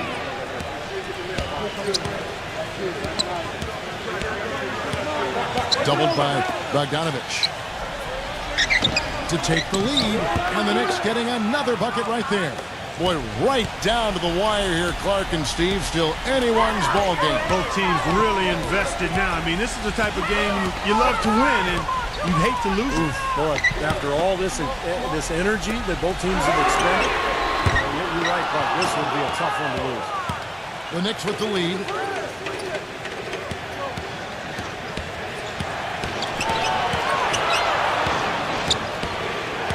Feeds to Thomas. New York moving it around. Sexton. And the Knicks hit again from deep. It seems that every pass they make is leading to a score here. I mean, that's just exquisite ball movement. Yeah, they're making the right play. They're working together, and they're just looking for the best shot they can every possession. Now, here's George. Brown right side. And another miss by Cleveland. Excellent challenge. He had a hand right in his face as he took that shot. Yeah, you could see the hitch in his release because of it. Just fantastic defense. Number 51. He's covered by Brown. Some solid defense from Brown. Some rugged defense there against one of the stronger finishers in the game. George dishes to Lamb. Back to George. Puts the three-point down. George has got 9 points here in the second half. That was simply a defensive breakdown there, Kevin. He was all alone for that shot. It was a warm-up jumper. Thomas a screen.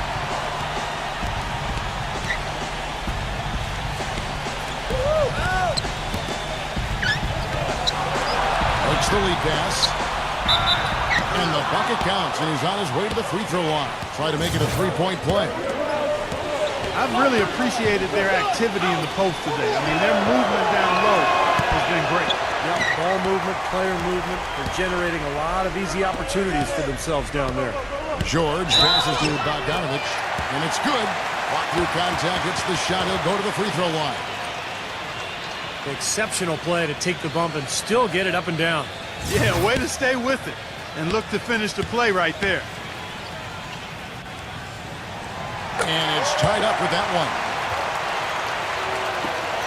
New York's gone 2 of 3 in the fourth quarter from long range. Good shooting so far. New York calls timeout. Paul George really making a difference here. He's been locked in from deep. They're giving him too much breathing room and definitely paying the price for it. Let's catch up with Doris from the sideline. Hi, guys. Over that break, I was able to catch the message Tom Thibodeau was giving to his team. We can't let up now. If we stay and make a few plays, we'll be right back in it. His message was clear. Stay the course, Kevin. Thank you, Doris. And it's the Knicks with the ball. He dishes it to Thomas. There's a good screen. Number 51. And a rebound goes to the Cavaliers. Brown's got double-digit rebounds now in the game. That foul gives him 4, so he's just 2 away from being Dairy Queen.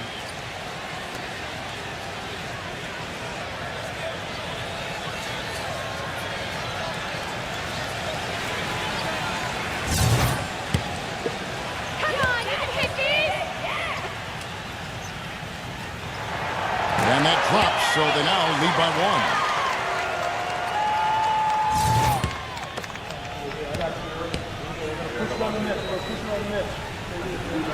And Lamb drops them both. The Knicks have gone 6 of 9 on their field goal attempts since the start of the fourth quarter. It's up a 3, and that is good. This guy knows how to get it done. He knows what he's doing out there. A nice job from the three-point line this half. Here's Bogdanovich. Back to George. No good. That's exactly how you win a rebound battle. Get good position and then use your strength to hold on to that position. There's the pick. Pass to Allen. Right to that time from Lamb.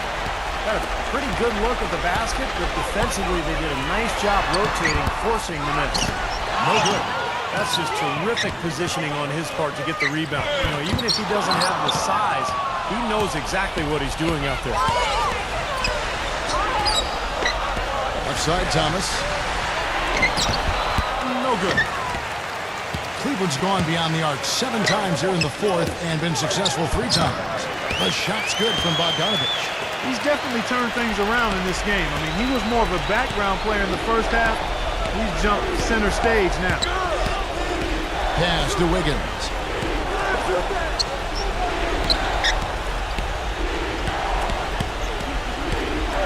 Sexton, defended by Bogdanovich. That's good. 20 points for him. Time running low, guys, and somebody has got to win this one. You know, quite honestly, Kevin and Steve, I mean, this game, as close as it's been, you really hate to see it come to an end. I agree. Well, then let's root for overtime. Why not? Timeout called the Cavaliers. Well, he looks like he wants to toy around with some of their sets and matchups here. You know, I don't think you can afford to go through a whole game doing the same thing over and over, and you have to be able to adjust on the fly, just like he's doing here. The Cavaliers making a switch here. Hill's checked in. Now, here is Hill. The tray. Another 3 for Cleveland. An assist like that have typified their effort today. Great ball movement. Really an example of the difference in how these teams have operated offensively. Much more individual play at the other end. Time call here. The Knicks decide to talk it over. They're trailing by 2. 1:57 left here in the fourth quarter.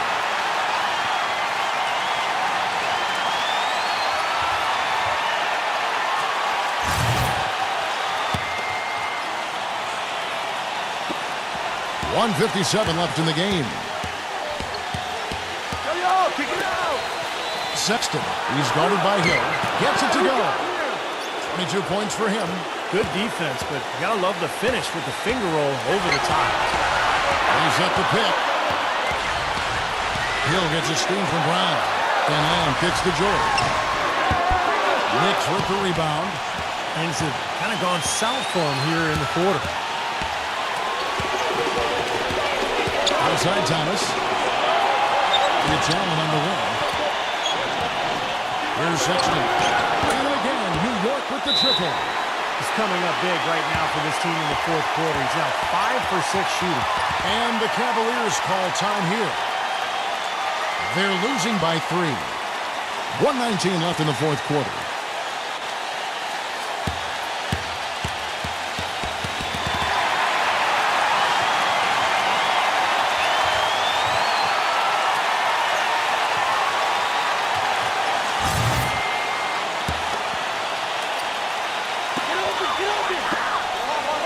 Kicks it to Lamb.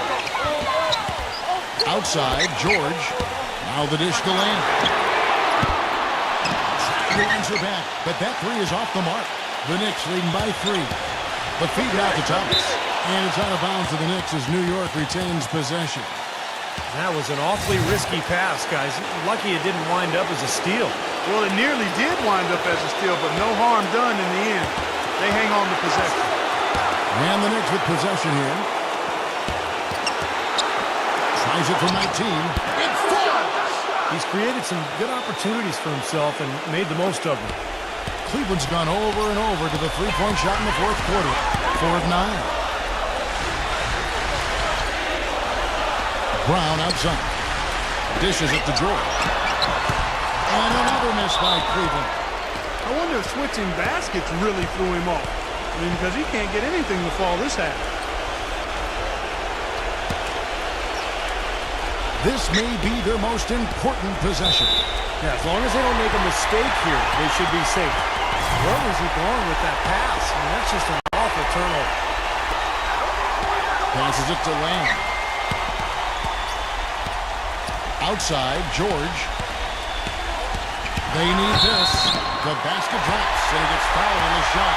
One free throw coming his way. Big time bucket there, Clark. And Kevin, the crowd is loving it. Well, they know exactly how big that shot was. The Knicks making a switch here. White's checked in. That free throw good from George. He's really the guy you want on the stripe in that situation. I mean, there's no doubt about it. He's clutch. 26 seconds left in the fourth quarter. And that's an intentional foul.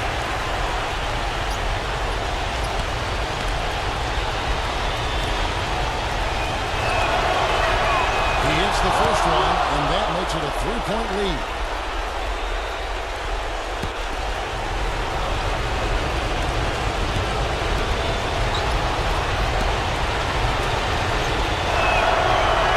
And so he drops them both. It's a 4-point ball game. 2-possession game now, so strategically everything changes a little bit. Those were very important foul shots. And the Cavaliers call time here. They're behind by 4. 26 seconds left in the fourth quarter.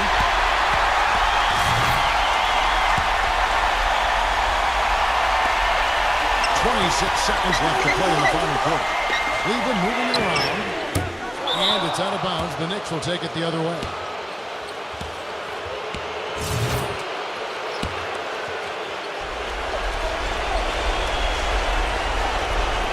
Here's White. And an intentional foul there stops the clock. That's right. No other option but to foul and hope for some misses. Yep, you got to extend the game here. Try to keep that clock from moving. That's the first, and that puts them up by 5.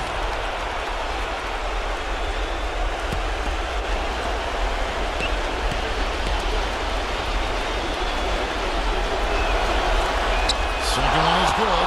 Being both at the line, and it's a 6-point ball game. And no mistakes there. A couple of good free throws to give them a little extra cushion. Can't get it to go. And he commits the intentional foul.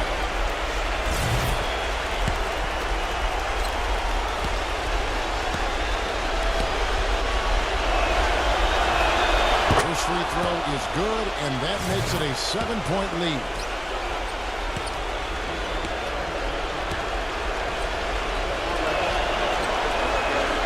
So both free throws are good, and it's an 8-point game.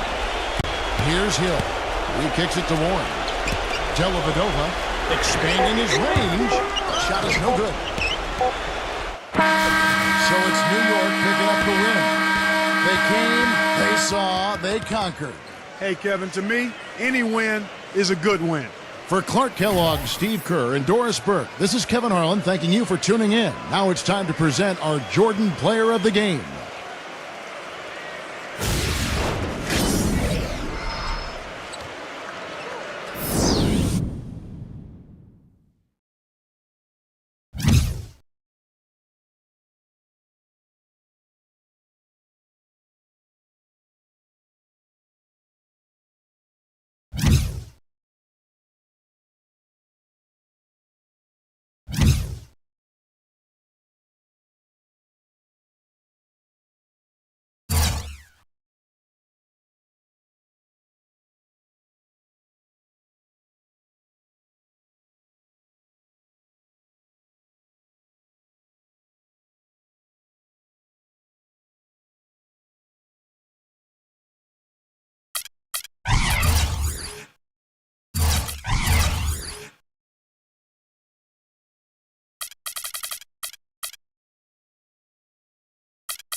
Welcome to 2K Sports. I'm Damon Bruce. Glad to have you with us. The NBA regular season draws nearer to a close. It's the Pistons, and they're doing business on the road. It's an interconference NBA matchup. With Clark Kellogg and Steve Kerr, I'm Kevin Harlan. bringing you the NBA live on 2K Sports, along with Doris Burke, who will be joining us courtside moments from now. Now a chance to check out our starting lineups. And guys, what are we going to be looking for in this one from Jackson? Well, he's a fearsome defensive presence in the paint, a shot-blocking machine, and the intensity, the effort that he brings night in and night out is such a huge asset for his team. And something else you notice about him offensively is what a dangerous catch-and-shoot player he is.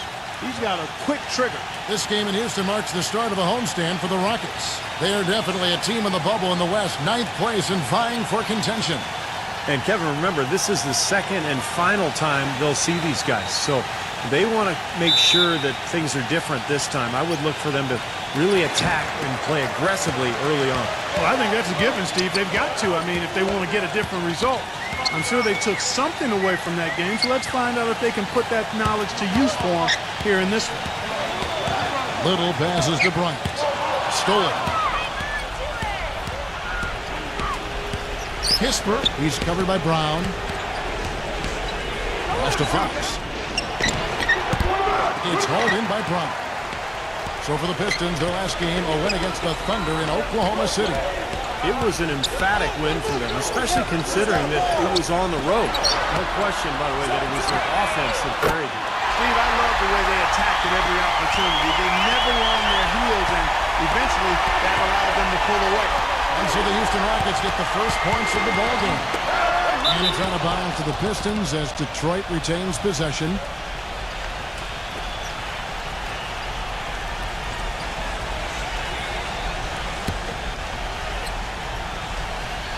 And just about a minute into the first quarter. Nice ball movement by Detroit. Pass to Fox. 6 to shoot. Number 31. He drains it as the shot clock ticks down. He's definitely got that shot in his arsenal.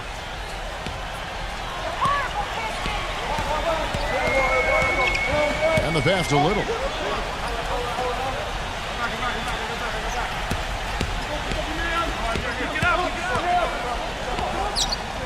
With a step back, will not go. This is off the front iron. Number 34. A three-pointer is right on target. I'm not sure that was the play they had set up, but it was too good a look to pass up. For the Houston Rockets, they won their last contest in that game against the Brooklyn Nets. And it was the role players in that game, Kevin, that really led the charge. You know, the guys who normally don't score a lot, they came in and really contributed. A total team performance, Steve, the kind you need if you're going to win on the opponent's home floor. Detroit with the ball after the miss from Jackson, and that one's good. I like the offensive awareness to exploit that lack of coverage on that play. And I think Doris Burke has something for us right now. Doris? Guys, well, I had a chance to talk with head coach Dwayne Casey. This is a team that loves to run, and he wants to see them do what they love. Fast break basketball should be on the menu today, guys. We'll enjoy watching it. Thanks, Doris. Kisper, and 2 free throws coming up as he misses that one. Drawing the whistle and a lot of contact there. Great job. Taking it right at the defense. I like the aggressiveness. Yeah, he left them no choice but to foul there. This is his first chance at the line tonight. Well, he rarely misses from the line. He's at 87% on the year. So as a team, you love to have him on the strike. You know, he's been one of those players they've wanted on the line as much as possible this season, especially in close games, guys.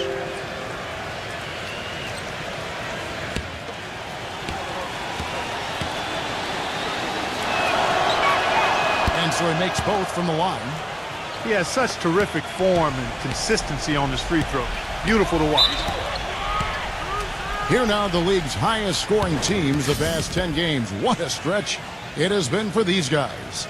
In the third spot, the Pistons. Yeah, what an impressive run for this club. Everybody seems to be scoring well at the same time. This club is really putting up big numbers. Just over 2.5 minutes played here so far in the first quarter. A steal, and now the Pistons fast break. The dish now to Simmons. The finger roll finish at the bucket. And I'm sensing, guys, this game really starting to swing their way. To me, it seems like they're taking charge as their lead gets more and more comfortable. Wow, here's Brown. He had 22 points in the win against the Nets in Brooklyn. Bryant, and he can't bank that one in. Kind of a shaky first few minutes, guys. 5 field goal attempts, only 1 made. Kispert. A chance there to push it to double digits, but it's off the mark. Rose here, guarded by Fox. Brown the pass to Little. The Rockets with another miss. And here are the Pistons. A nice run, going 12 in a row. Kispert, he's covered by Brown. Pistons keep it alive. Here's Simmons, a second chance effort, and he lays it up and in. Simmons got his second basket of the night. They've made one basket after another since getting this game started, and you wonder, is the blowout in store? Too early to say that and go there, Steve, but it has been pretty ugly so far. Timeout called the Rockets. Their last meeting was in Detroit, where they were unable to fight off the Pistons.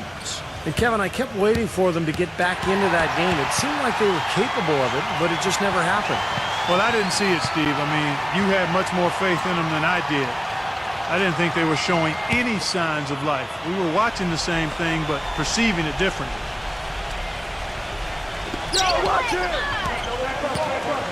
Rose here, guarded by Fox.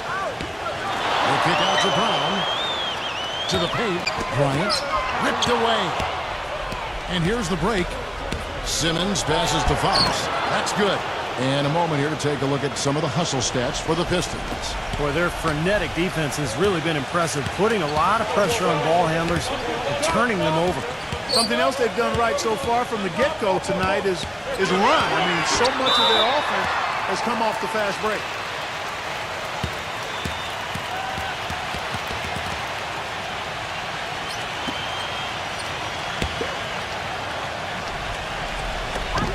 Rose here.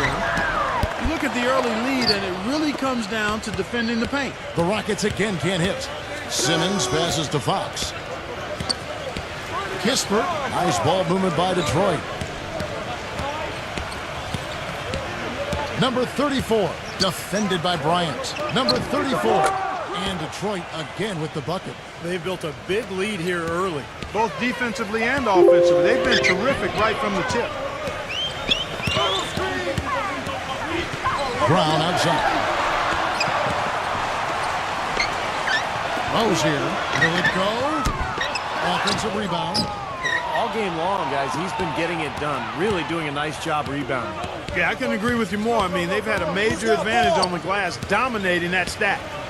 Here's Simmons, averaging 9 points per contest. Shot clock at 6. Number 31. Foul call that time on the way up. That'll give him 2 chances at the free throw line here. You mentioned that interior defense we've seen. They have been great in the early going. Boy, they really have been, Kevin. I mean, they're forcing the outside shot. They're really clamping down inside. They're not going to allow that ball in the paint. And then they're aggressively closing out to shooters. So they've done a nice job with their defensive game plan. Jay Crowder's checked in for Bryant.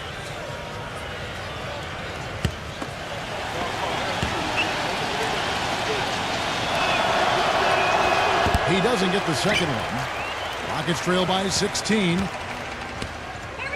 Clark, some tough offensive sets. They want to turn it around. Yeah, they need a basket just to regain some momentum here, Kevin.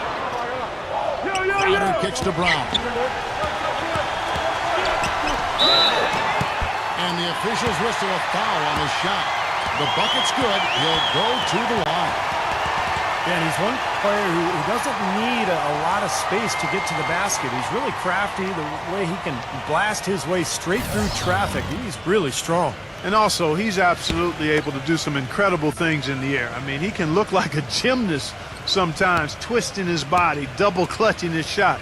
But he maintains a smooth approach to it all. Pistons leading by 13. A pass to Fox. Reddish feeds it to Noel. The three. The shot is off. Rebounding is going to be the focal point for them in this one, fellas. I can feel it. Yeah, it's a physical game, and so far the numbers show that they've got the edge on the glass. Here's Crowder. The Pistons making a change here.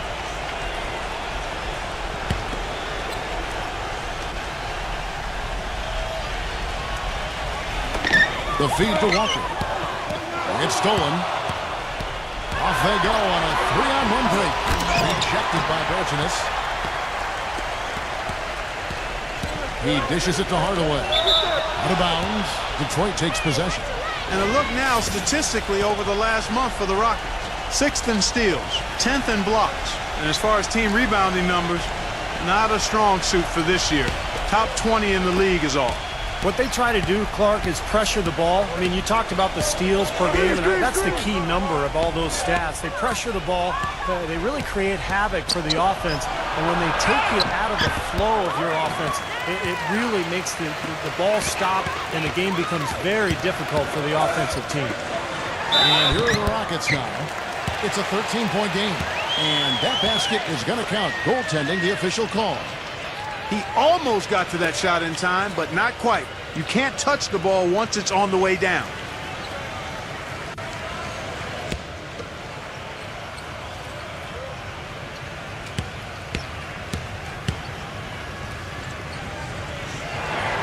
That's good from Bergenis. Pistons leading by 10.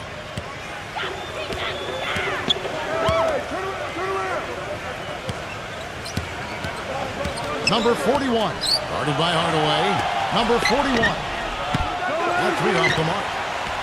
Houston's gone 1 of 3 from beyond the arc so far in the game. And it's Walker penetrating. And with that one, the lead is trimmed to single digits. Every time they get scored on during this run, it's come from inside the paint. Now, you got to make a defensive adjustment here, Clark. Time to collapse inside, force the ball back out in the perimeter, and make them beat you from long range. Hardaway dishes to Walker. Comes up empty down low. That's the kind of defense required when he's got the ball near the hoop, and they were right in his face. Again, the miss by the Pistons. Rockets trail by 8. Oh, and a fast break for the Rockets. Here's Hardaway, and he lays it up and in. Oh, boy, nice one-man fast break on that one. It sure was a stylish finish to cap it off, too. He feeds it to Noel. Number 41 gets the three-pointer to fall. Now, they're not showing too much respect for him defensively, are they? Rockets shooting in this first quarter around 38%. They're looking a bit creaky out there. He kicks it to Walker from outside the arc, and it's good, assisting on the play with Hardaway. Walker's got 5 points so far. How about that? They respond to a three-pointer with a quick three of their own. Yeah, terrific. Great back-and-forth sequence right there. And the Pistons decide to take their first timeout right here. Well, he sees something that he doesn't like.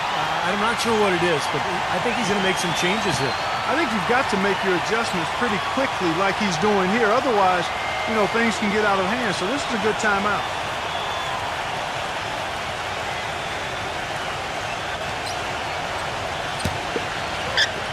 Pistons leading by 6.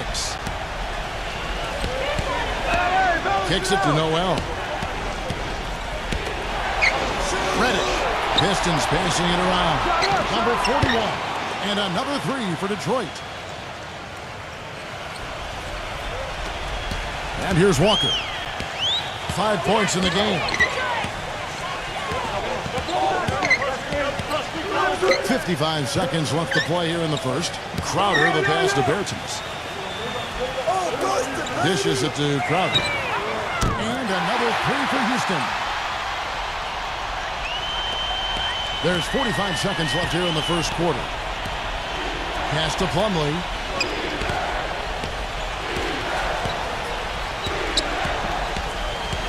Passes it to Noel.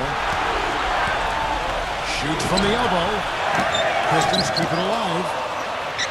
Reddish gets it to go. And the Pistons lead by 8. Well, I tell you what, the post play has been rock solid right off the bat.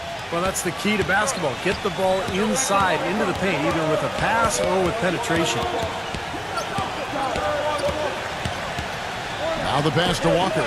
There's the triple. Out of bounds. Detroit takes possession.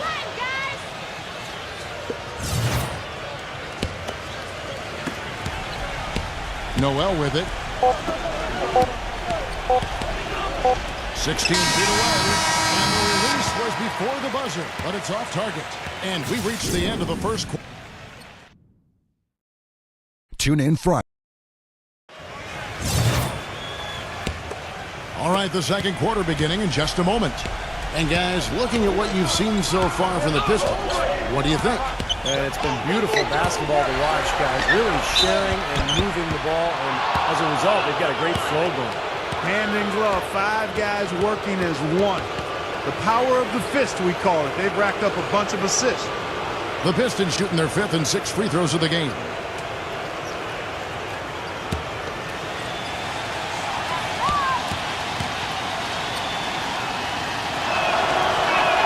And the first one at the line is good.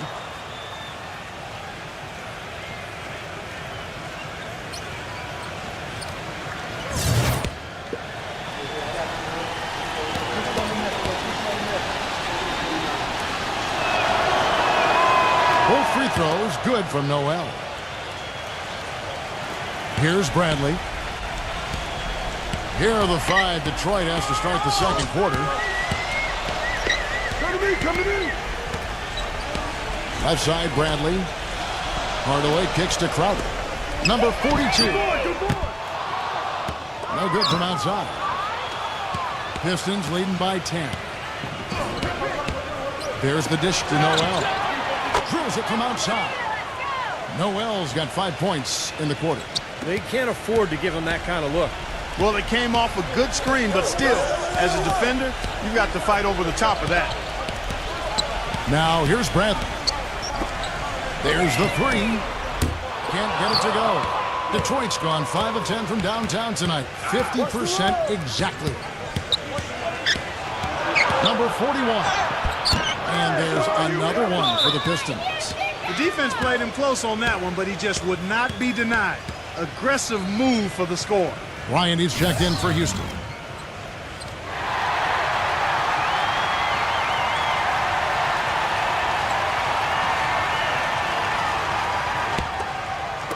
Just over 1 minute has passed here in the second quarter. Bradley kicks to Hardaway. He passes to Crowder.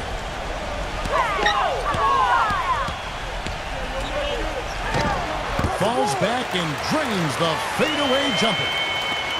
Crowder's got 5 now. Pistons leading by 13. Watch outside. Feeds it to Noel. Pass to Bagley. Number 41. Another 3 for Detroit. And they're getting their points now almost exclusively from the three-point line. That's 4 of the last 5. You got to run those guys off the line. I agree, and the defense is practically giving them those shots, though. Now, here's Bradley. Still getting warmed up offensively. No buckets yet in the game for him. And that's why teams emphasize the use of screens and picks just to get you some open looks like that one. And the Pistons with possession here. After the three-pointer from Crowder. Number 41. Guarded by Hardaway. Pistons passing it around. 5 on the clock. So the whistle blows on the shot and 2 free throws for the contact right there. Now we get a chance to check out the seeding out east. 4 games left on the schedule here. We'll take a look at the Cavaliers. They've got their eye on the number 1 seed as the season moves into the final stretch. Currently first place in the standings, and guys showing no signs of letting up. And of course Detroit, they're much further down in the standings right now. I think for the Pistons, they've shown a lot of guts to pick themselves up off the deck after a terrible season last year and to begin building something positive going forward. I think the main thing their fans wanted to see this year, Clark, was their team just being competitive every single night and giving themselves a chance to win. And I think they've done exactly that. Shooting 100% in the quarter, they've made them all, taking full advantage at the line. Well, it's a nice job of really making the most of their opportunities. And so here is Houston, down by 15. Pass to Crowder. Bryant, defended by Noel. Crowder, and another three for Houston.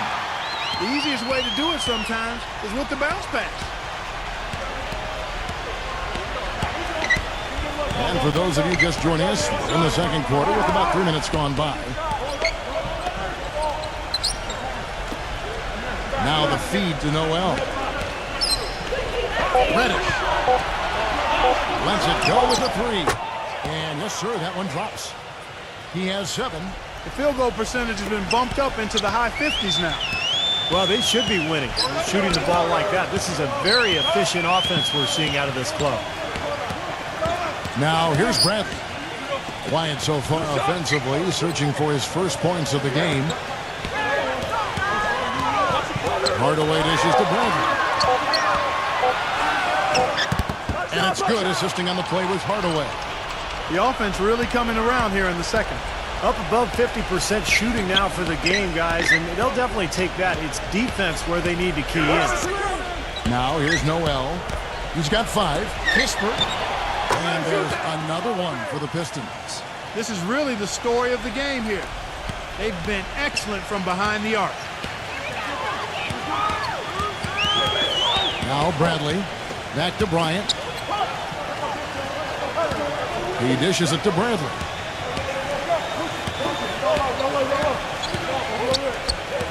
He feeds it to Hardaway. And it's blocked, but he stays with it. And they turn over the 24-second buzzer, signaling the shot clock violation. And the Pistons making a change here. Pistons leading by 15. He kicks it to Noel. Number 34. And he was fouled on the way up. 2 free throws now for him. The Pistons have been coming through at the charity stripe. They've made 7 of their 8 attempts. Well, you look at the numbers, 79% as a team on the season. That's very impressive. Yeah, in general, they've been very solid. I mean, free throw shooting isn't something they've had to worry about too much this season, guys. That's a great job from the line this quarter. Fox, he's checked in for Noel.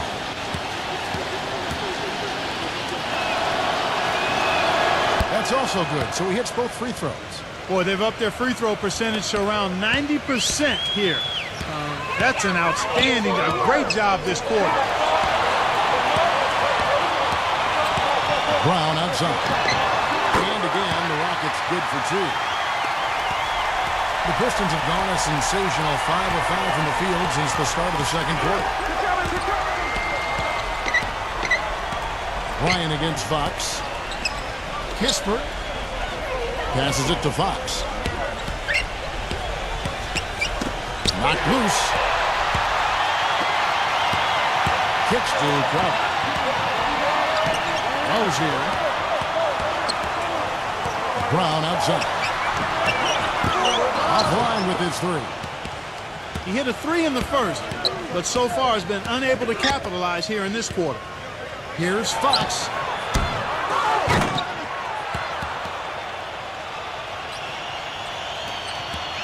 Rockets trail by 17. Brown with it. 8 points for him. It's good from long range. Brown's got 5 points now this quarter. A little confusion defensively. Yeah, you know what? He sent the D a little message with that three. Number 31, defended by Crowder.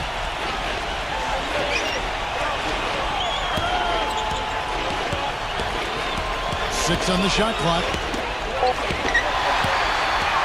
Oh, and a fast break for the Rockets. Rozier. Brown outside.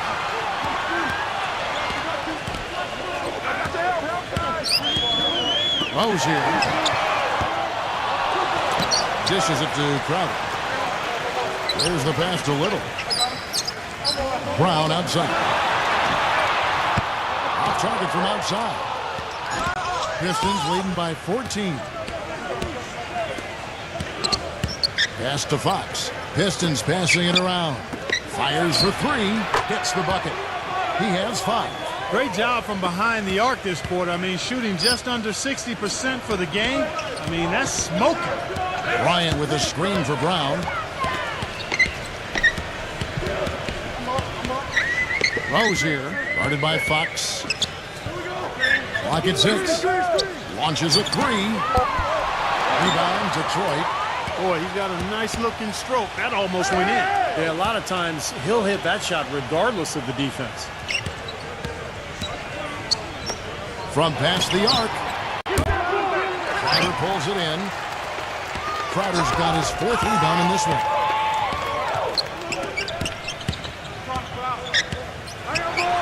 And it's blocked by Fox. Number 41. He's covered by Brown.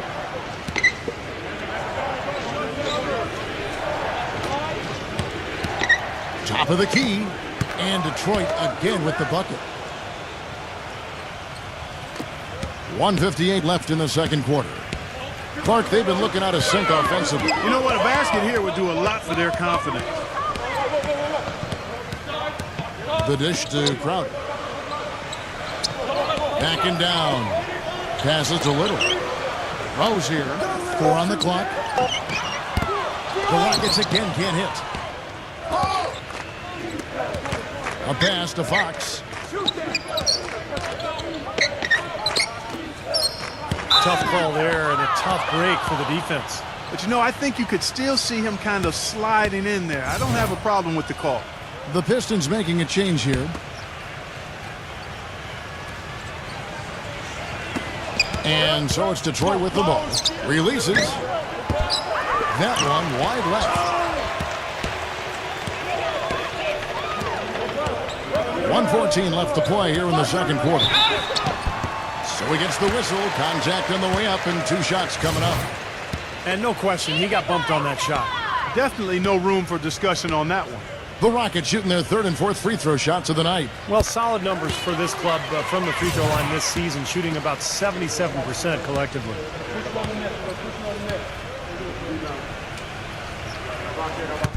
So he makes 1 of 2 as the second one misses. .104 left to play in the first half. Simmons passes to Fox. He feeds it to Simmons, and that one's good. Simmons got 6. The number of points they've scored in the paint already today is pretty eye-opening, Steve. Oh, it's off the charts. It really is. And defensively, I mean, they have to start shutting down some of those lanes to the hoop. And it's the Rockets with the ball. Rozier, guarded by Fox. Number 42 buries it down low. Pistons leading by 18. We've got 28 seconds left in the first half of the game. Shoots the 3. The shot is off. The Rockets have gone 7 of 16, shooting just under 50% here in the second quarter. Outside Jackson. Out of bounds, Detroit takes possession.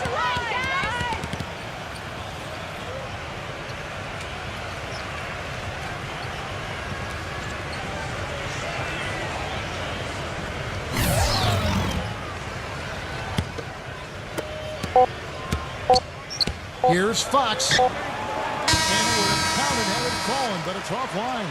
So as we conclude the first half, so far fairly one-sided. Pistons ahead. They lead by 18. Now, presented by Sprint. This is 2K. The Atlanta. The Sprint Halftime Report, presented by Sprint. Well, it's been a one-sided affair so far through the first 2 quarters, but there's plenty of time to mount a comeback. They've got Bryant.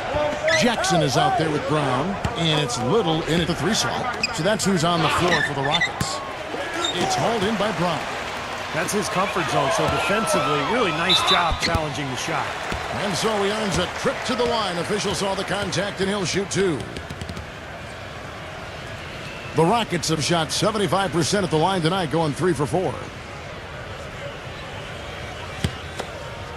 Come on, you can get this. First free throw is good. Let's go.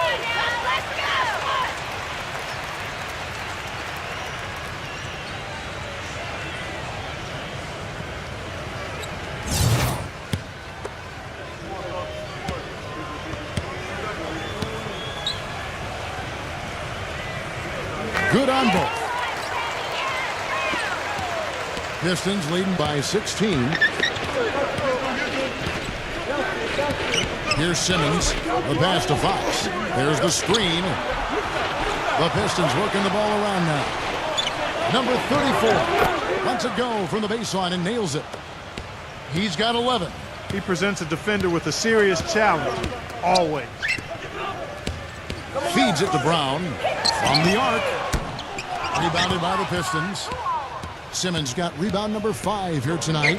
They get to take on the Magic at Orlando after this one. That'll be the 3rd game of this 3-game road trip. And with a little over a minute gone, the second half is underway. Rose here, guarded by Fox.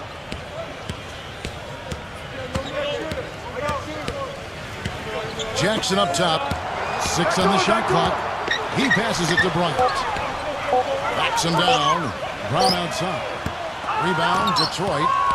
Simmons got 6 rebounds in the game. You've got to give them a lot of credit for the job they've done on the backboard. Well, they've done a lot of things right, but I agree with you, Clark. Their rebounding is right there at the top of the list. Outside Bryant. Passed a little. The feed now to Brown. Shot to stop the run. No good from Little. 3 straight misses here to start the second half. Into the third we go. 2 minutes in now. Kispert. And Detroit again with the bucket. Everything working for them out of the half as they've hit 4 of their first 5 shots. Statistically speaking, let's see where the Rockets sit right now. 3rd in steals, 11th in assists, and they're in the top half of the league in free throw shooting as well. Pretty good, but they could certainly stand some improvement there. Yeah, let's go back to those steals for a second, Clark. I think that's such a key aspect for this team's success because when they get out and really pressure teams and force mistakes, that allows them to get easy shots at the other end offensively. Brown outside. Passes it to Little.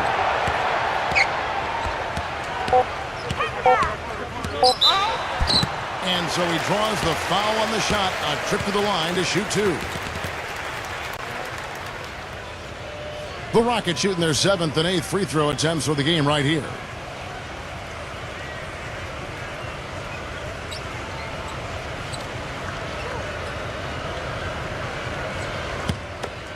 You got these, no problem.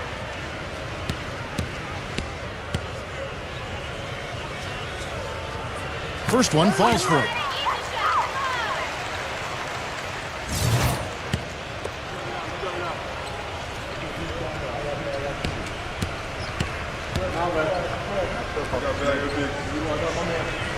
That one misses.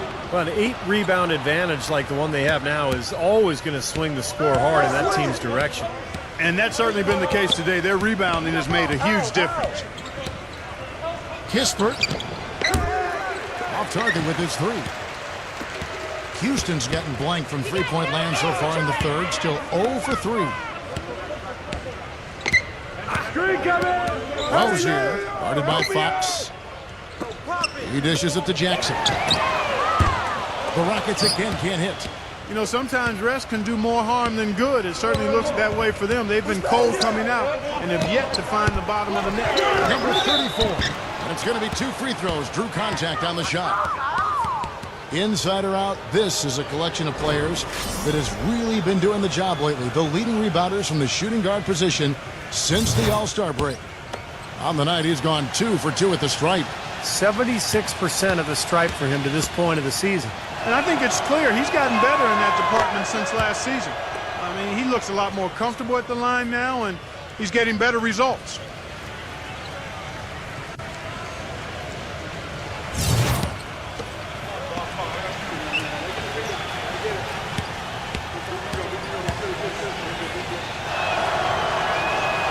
And he makes both free throws. Rockets have gone 0 of 4 from the field in the second half. Yet to find the mark. Brown outside. The pass to Little. A feather touch on the finger roll. Beautiful. The 2 points are pretty much a lock when they're able to get the ball into that position inside. Number 31. A three-pointer, no good. Couldn't convert, but nice little two-man game there. And it wouldn't surprise me to see them go back to that the next trip. There's a screen. And it's rejected.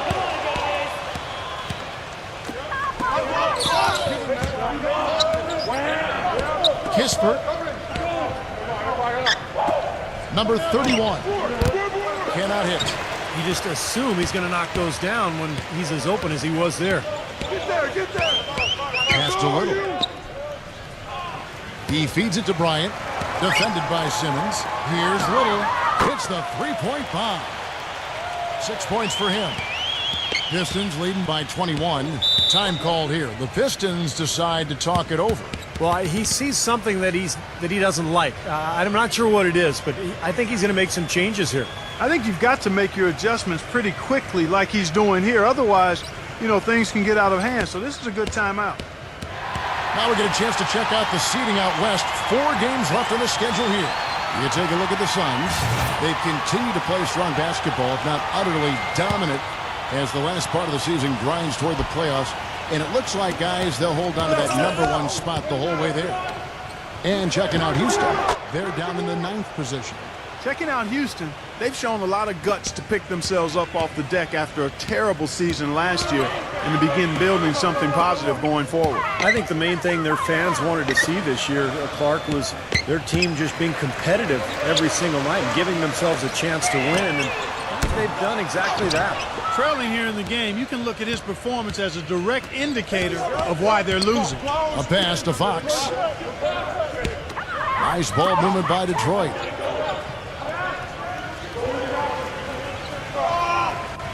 Six to shoot. And that one's good. 12 points for him. He's played an important role in their offense today, guys. Without him, they may not be in the lead. Brown outside. From 6 feet, hits the front of the rim and out. And in the paint, they have really shown some strength. Their work on the boards has been phenomenal. Yeah, I'd certainly call it a mismatch, Steve, at least for today. Kispert, and a foul called on the shot. Got him on the way up that time, so he'll shoot 2 right here. And let's get your take, guys, on the scoring breakdown for the Pistons. So far, they've turned in a fantastic performance from the three-point line. It's been a weapon all game. And that's helped with their passing game, too, because they're getting a lot of assists by sharing the ball and moving it. The Rockets making a switch here.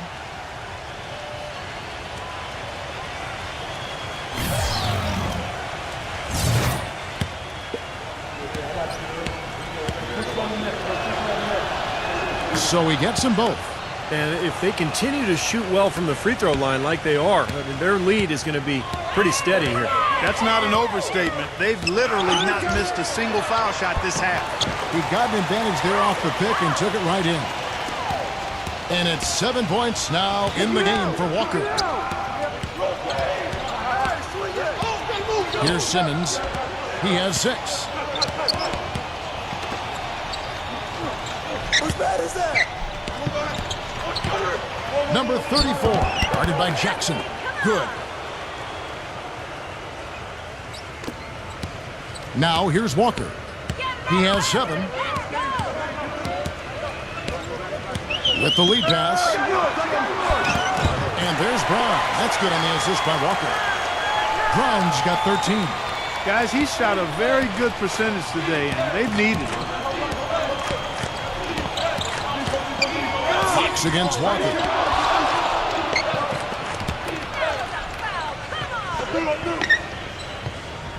Shot clock at 6. Good D. Here's Fox. They grab their own miss. Kispert. Number 41, defended by Little. He kicks to Simmons. And so he draws the foul on the shot. A trip to the line to shoot 2. This is his first free throw of the game. Well, not the best statistic for him. I mean, his performance at the line, of course, very low number. And somehow it's become a real struggle at the free throw line. He's lost his way there. I mean, he's not having anywhere near the same success he had there last season. That free throw good from Simmons. And the Pistons making a change here.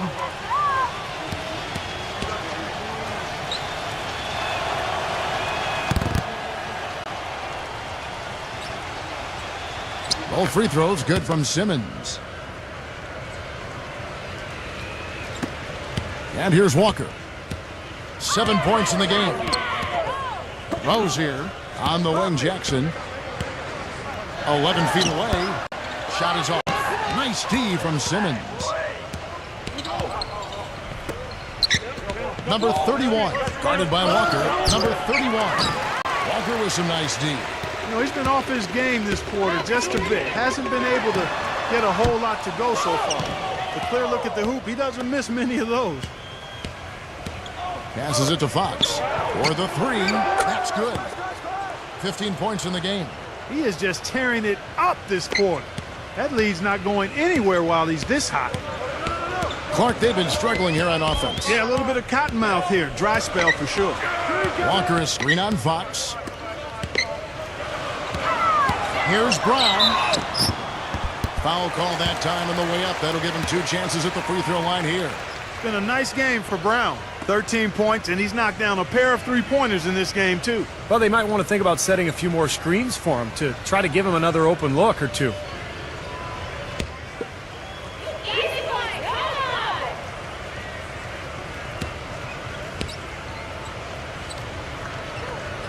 The first one falls, and the Pistons making a change here.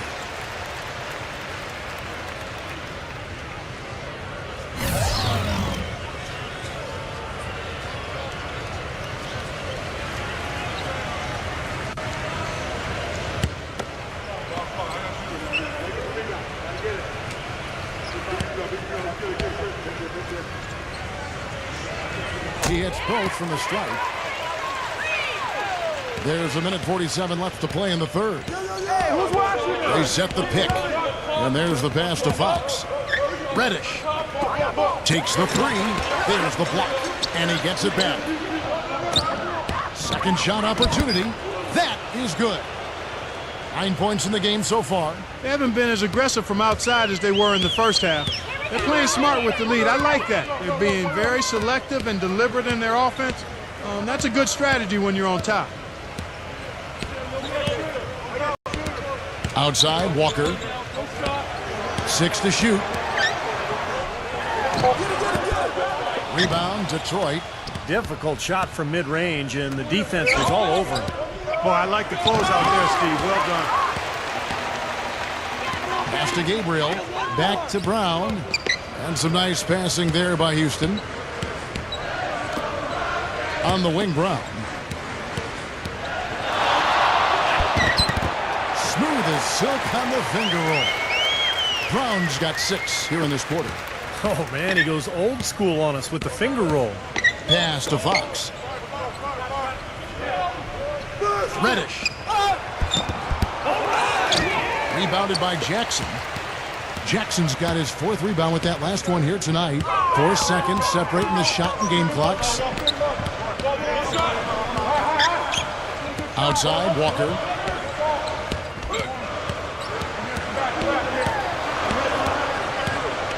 Houston needs to get a shot.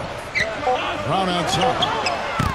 The shot is off. Well contested shot, and they did an excellent job of not fouling the shooter. Defense is about effort and commitment and discipline. He's a good defender because of those things. And at the end of the third quarter, a huge lead in this one may already have been decided. Pistons ahead, just dominating this one. And coming up as soon as we return from break. This Saturday. And we're getting underway here in the fourth quarter. The scoreboard tells the story in this matchup, but we'll see how much things change up here.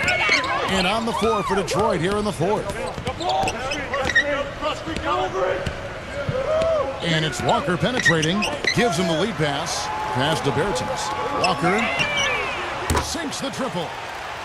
Walker's got the fourth quarter going with the first basket of the period here for the Rockets. There's the pick.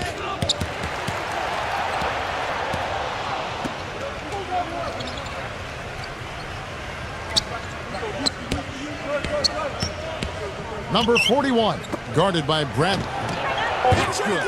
Now you threaten the defense inside and then find the open man on the outside. Good offense. Bradley gets a screen from Walker. Hardaway for three. Cannot hit. Now the Pistons take it the other way. Fourth quarter still young, just over a minute play. Rejected by Hardaway. And it's going to be out of bounds. The Pistons will retain possession.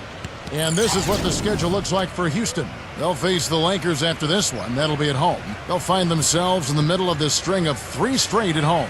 Some really good games going on. How about that Denver one? That's an interesting game.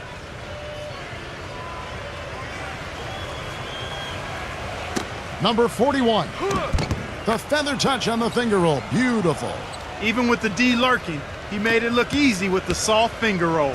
Houston's gone 1 of 2 from three-point range here in the fourth. The pass to Bertans. Kicks it to Bradley. Outside, Walker. He passes to Bertans. Back to Walker. Dishes to Bradley. Shot clock at 5. The tray. The shot's good on the assist by Walker. The defenders need to talk to each other. The communication lacking there on that three-pointer. Number 31, defended by Bertans. Number 41. And he can't answer back. The three-pointer offline. And Walker kicks to Bradley. And he was fouled on the way up. 2 free throws now for him. And here's what the Detroit Pistons schedule looks like. They get to take on the Magic at Orlando after this one. That'll be the last game of their very short 3-game road tour. No question, a lot of fans will be focused on that matchup for Brooklyn.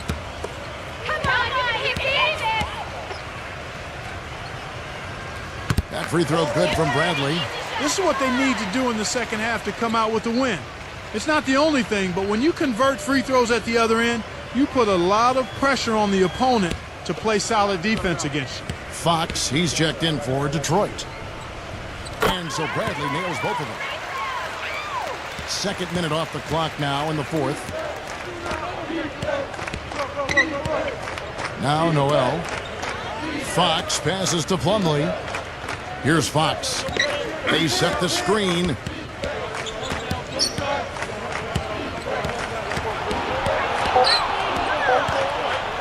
A baseline J. And the rebound goes to the Rockets. Left side, Bradley. Back to Walker. Pass to Bertans. They get it again. It's Bradley on the wing. Sinks the three-pointer. Bradley's got 8 points in the quarter. All these open threes they're giving up have really been the driving force of this run. I agree, guys, and the points add up in a hurry when you start giving up easy looks from long range. Fourth quarter keeps moving right along. 3 minutes gone so far. Passes it to Bertans. Back to Walker. From deep. It's rebounded by Noel. The Pistons have gone 3 of 6 from the field so far in the fourth quarter. Here's Fox. Somehow ignores the tight D and gets the layup. He's got 19. I'll tell you what I love about him. His ability to finish even while absorbing contact. He is so strong. Even with defenders hanging all over him, he continues to finish at the basket. And one thing about him that might not show up in the box score, but is as important as anything else, is his leadership. I mean, he sets the tone for this team, and all of his teammates follow his example.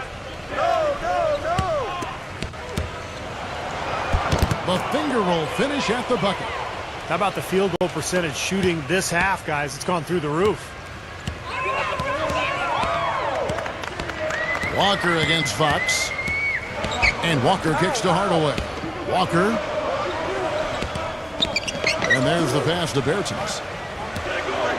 Shoots from the high post. Gets it to go. The Pistons have gone 5 of 8 shooting as we've come down the home stretch in this final quarter. And Plumlee kicks to Noel.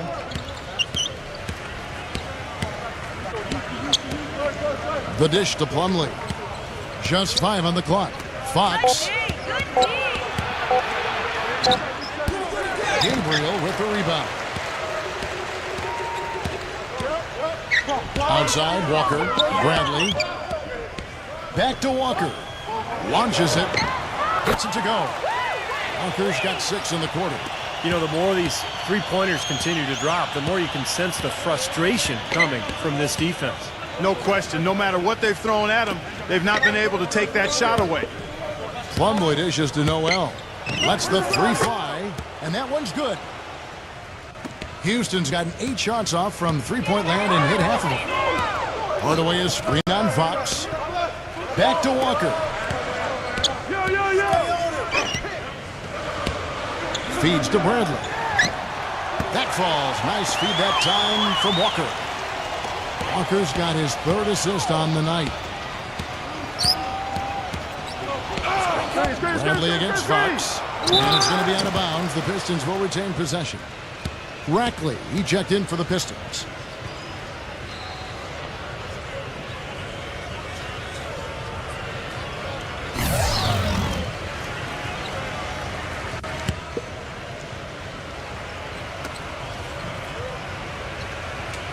Fox against Walker. 6 on the shot clock. Number 41. So he gets the whistle. Contact on the way up and 2 shots coming up.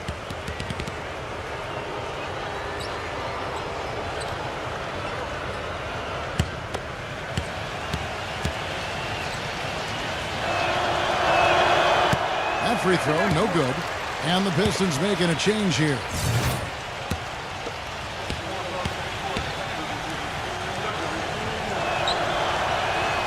That's off as well, so he misses both. The Rockets have gotten into a pretty good groove, going 6 of 10 here in the final quarter. Pass to Bertens. This one for 3, and again it's the Rockets from deep. You know, what an advantage he brings to this offense, guys. I mean, being able to drain the 3-ball, that really can spread a defense and extend the defense as well. A pass to Fox.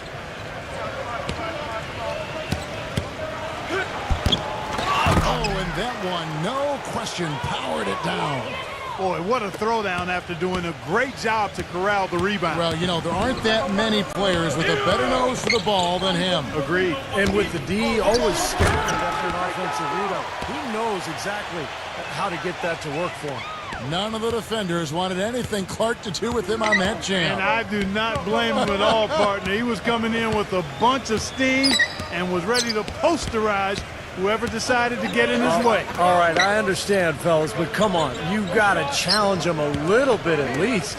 Reddish. And it's wide right. It's off the rim. Well, they'll give him that shot. He doesn't have the most reliable jump shot in the world. We know that. The basket counts and 1. He'll go to the line with a chance to make it a 3-point play. And a different look here for the Pistons. That free throw good from Hardaway. Here's Fox.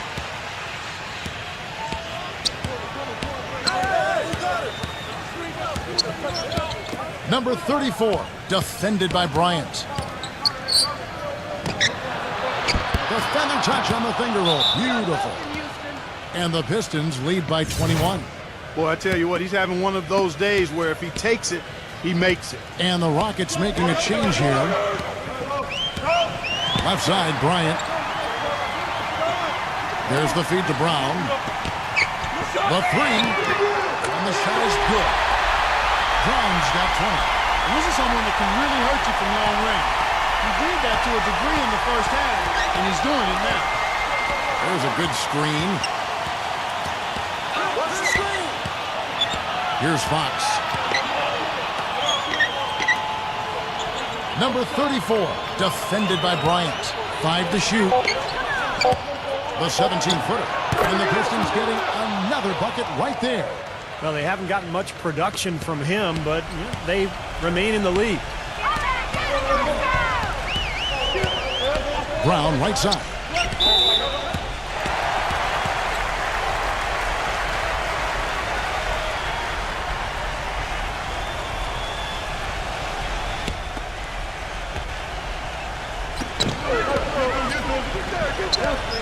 Now here's Bryant, guarded closely. And there's the whistle, fouled hard on the shot. He'll go to the line. You got it, baby, yeah!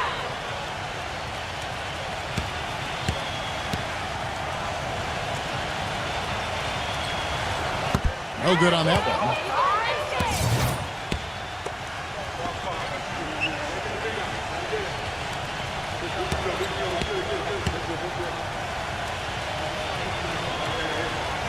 Good on the second free throw. Not nearly as productive a trip to the line as he'd have liked. They need all their free throws to go down at this point. Passes to Fox. They set the pick. There's 1:26 left in the fourth quarter of this one. It's hauled in by Brown. Rockets trail by 19.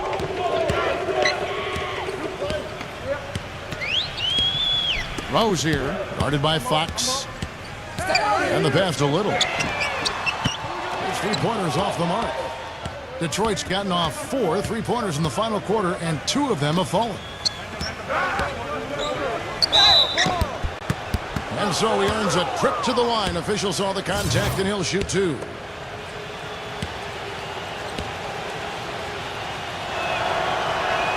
The first free throw is good. And the Pistons, an entirely new group now out there.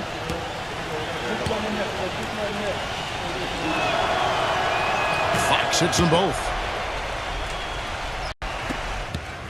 Rockets shooting here about 46% for the game. Fox against Walker. They swipe it. Kispert rips down the breakaway slam. Well, the fans already heading for the exits, clearly not pleased with the way their home team played here today. And they shouldn't be pleased. I mean, it's a very well-deserved win, Steve. They came into this building and weren't intimidated at all. They were the aggressors. There's Innes, the pass to Walker. For 3. The shot's good from Bertens. So it's Detroit now. And so the Pistons can now just hold on to the ball.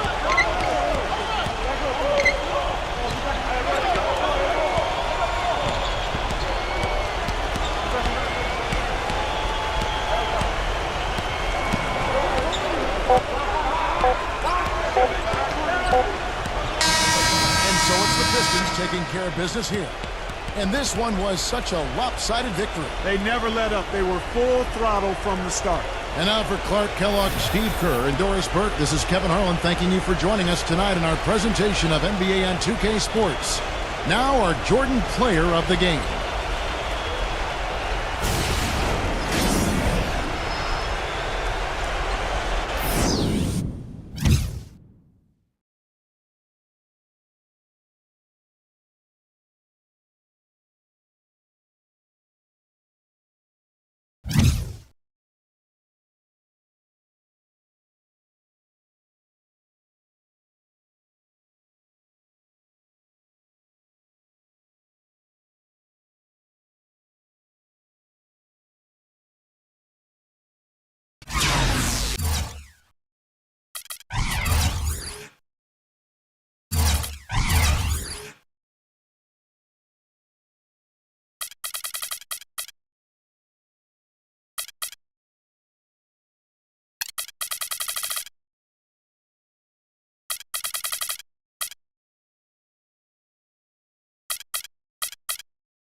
Thanks for joining us. Get ready for the NBA here on 2K Sports. It's Friday night basketball. It'll be the Los Angeles Clippers facing off against the Memphis Grizzlies. And with opening tip on the way, let's head out to Memphis to join our broadcast team of Kevin Harlan, Clark Kellogg, and Steve Kerr.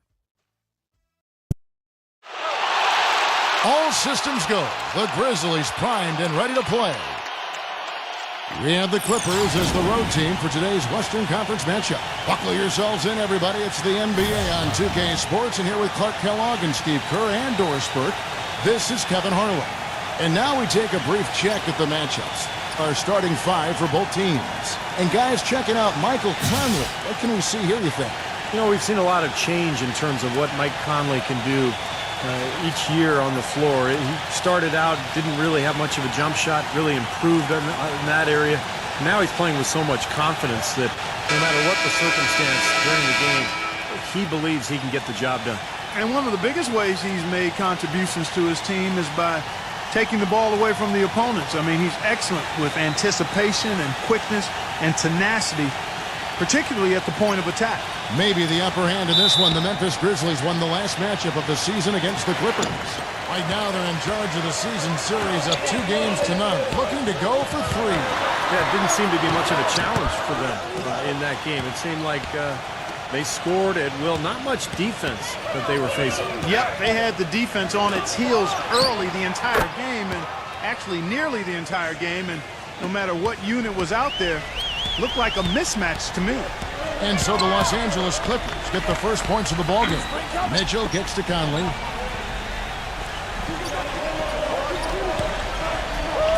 Always going up for the alley-oop here. And out of bounds as the Clippers gain possession.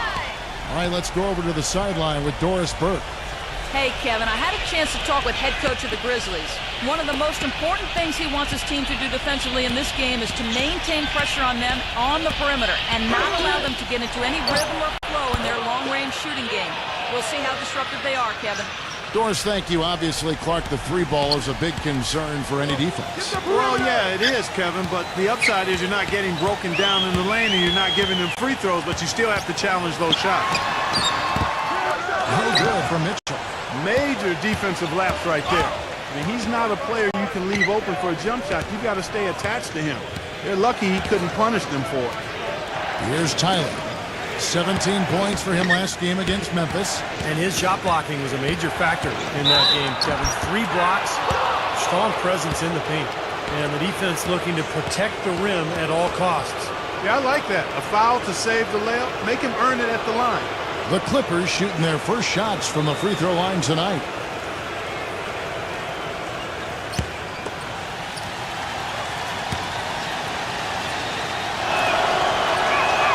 And the first one drops.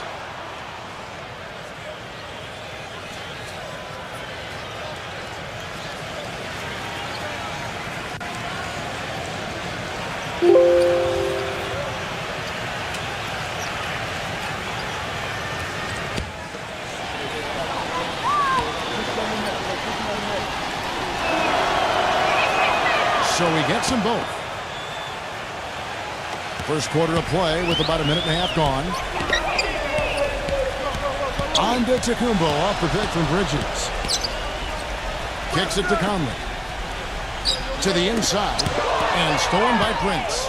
And now here's Prince, the fast break opportunity. A nice shot by Tyler. Well, it was the Memphis Grizzlies winning their last game against the Clippers. That was a heck of a performance for them offensively. There were some stretches there where it just seemed like everything was falling for them. And it wasn't by accident they shot it that well. Their ball movement was excellent. That was the key to me. So timeout called here. The first for Memphis. Yeah, he's trying to take the wind out of their sails here. I mean, they're on the wrong end of a bad run. They got to sort things out. I think things were very close to spiraling out of control if he didn't burn one there.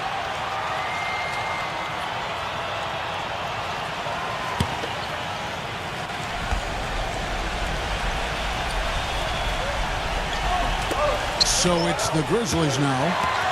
Looking for the first basket of the game. And there's the whistle on the shot. Took the foul. Shot misses. He'll be shooting 2. The Grizzlies shooting their first shots from the stripe in this game.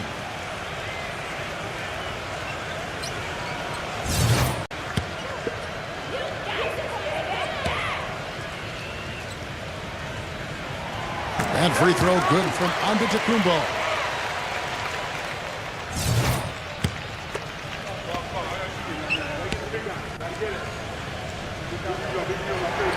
Both free throws good from Antetokounmpo. Here in the first quarter with about 2 minutes gone by. Russo against Conley. Kicks it out to Prince.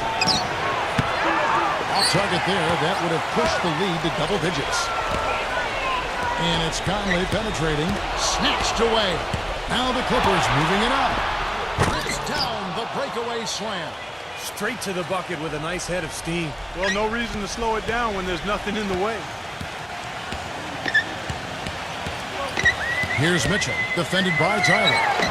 Mitchell's shot is good.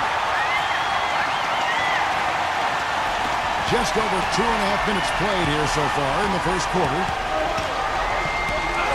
Mastic on Russo. Kicks it out to Prince.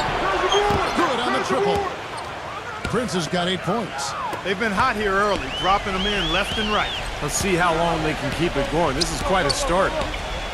Conley off the pick from Antetokounmpo. So the whistle blows on the shot and 2 free throws for the contact right there. The Grizzlies have gone 2 for 2 in the game at the line.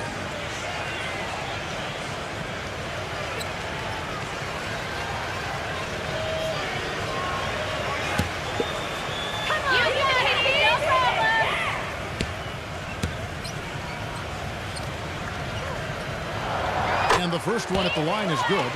Ricky Rubio checked in for the Clippers.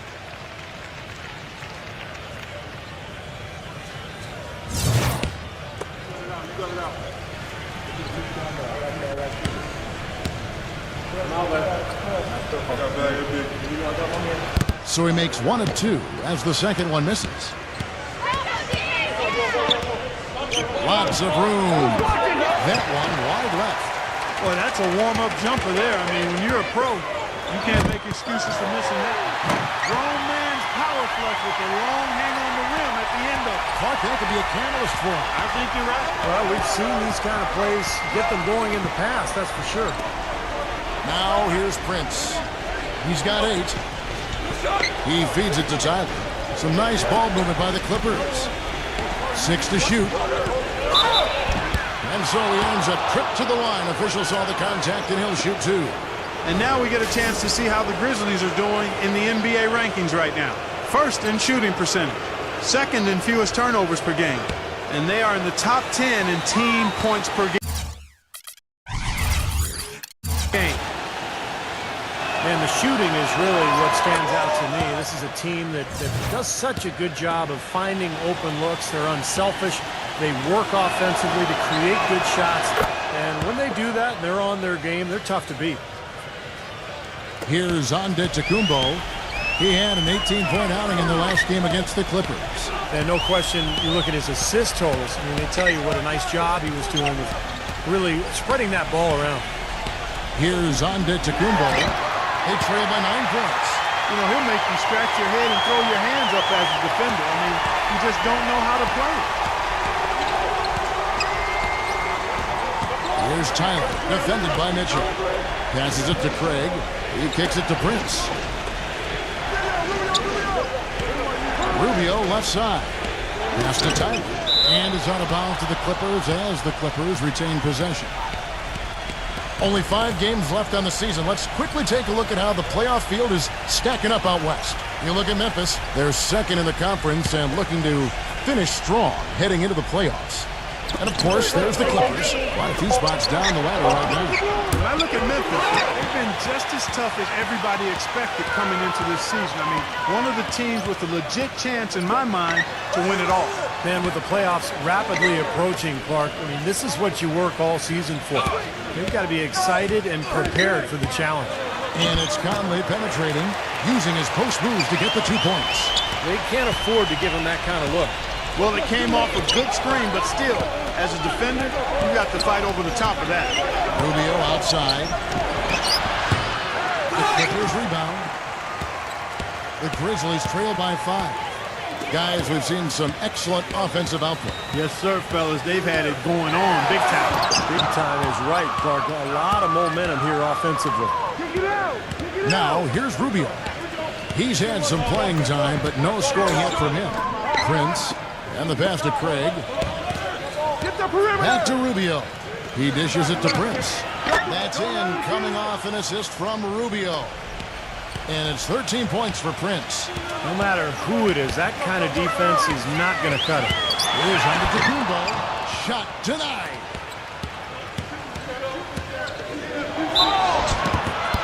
And he was fouled on the way up. 2 free throws now for him.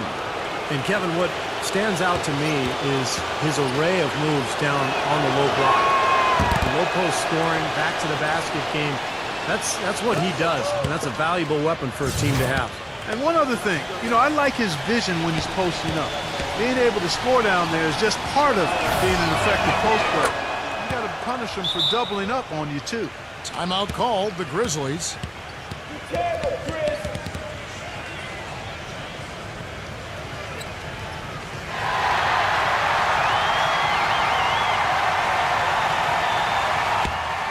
And here is our 2K leaderboard. These teams have been on fire over the course of the past 10 games. Number 1, the Grizzlies. It's due to better shot selection lately, Kevin. They're taking their time to make sure the shots they take go in. Really good self-discipline there. And here are the Grizzlies now, trailing by 10. That's good. Antetokounmpo's got 6. Guys, he's got the length to get to the rim, and when he gets there, you never see a clumsy or awkward finish out of him. Everything is smooth and fluid. Here's Tyler. He's got 6. Number 15. An easy layup after coming off the pick. Now, defensively, they have to pick up the intensity and close out on shooters. Steve, you're right. I mean, they're getting picked apart out there, and the intensity on D's got to pick up as well. I mean, you can't have it on cruise control on defense. Antetokounmpo, and it's the Clippers with the rebound. They come into this one following the loss to the Grizzlies. It was not a very inspired performance for them, particularly defensively. I thought, they gave the hostile crowd a lot to cheer about, frankly. Yeah, they allowed a lot of free runs to the hoop, a lot of open jumpers, and in the end, the opponent's shooting percentage was right through the roof, and you can't win when that's the case. Really good performance so far on the boards for this club. Boy, I like the way they've done a great job carving out space under the basket when the shots have gone up. What a start they've gotten off to. A big lead for them, and we're not even out of the first quarter yet. And it's not just their hot offense here. I mean, they're playing very strong defense too, guys. Here's Antetokounmpo. 6 points for him. Antetokounmpo off the pick from Villanova. Shot off the pick. The shot's good from Antetokounmpo. Antetokounmpo's got 8 points. They can't afford to give him that kind of look. Well, it came off a good screen, but still, as a defender, you got to fight over the top of that. And that one goes in as he is fouled. It'll be 3 points if he converts at the line.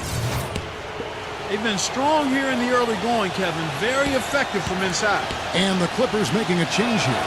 And guys, what do you think about the hustle stance for the Clippers? Well, Kevin, in the first half of play, they're really closing out aggressively, blocking shots, and a key indicator of their activity defensively.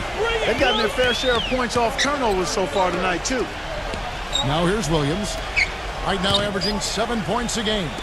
Here's Villanova. Target with his 3. Clippers leading by 15. Here is Forbes. Right now averaging 5 points a game. Monroe, the pass to Lopez. That's good. Their offense has really come together immediately, threatening to run away with this game. It's hard to imagine they'll be able to stay as hot as they've been so far, but if they can, watch out. Rose attacking. No luck. So the Clippers will take it the other way. There's the dish to Forbes. Tries it from 19. Kept alive. Here's Lopez. Over Williams. And he draws body contact. Looked like a blocking foul, and he was in the shooting motion. So he'll head to the free throw line. The Clippers have gone a perfect 7 of 7 from the line tonight. Like you were saying, going strong inside, building a strong lead here in the first. And the confidence factor is a big part of that, Kevin. Taking that ball inside, you get high-quality shots, you get conversions, you keep pressure on the defense, and it just continues to build on itself. Feeds it to Williams. Outside Williams. Number 12. Buries the long-range jumper. And you can't leave him alone, especially from long range. Clippers leading by 16. The feed to Forbes. Lets it go from deep. Rebound by Williams. In terms of rebounding, it's been a sensational opening quarter. I like sensational. That's a good word for it. So he gets the whistle. Contact on the way up and 2 shots coming up. Grizzlies have been successful on 3 of their 4 free throw attempts up to this point. And their success rate from the stripe this season about 77%. And they've made progress in that department from last season going into this one, guys. I mean, the numbers have improved. Good on the second free throw. Here is Forbes. 8 points his last outing.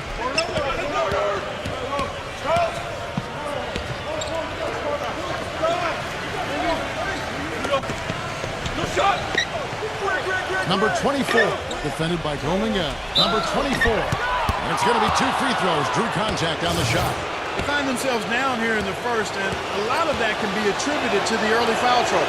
The Clippers have been exceptional shooting free throws tonight, going 9 for 9.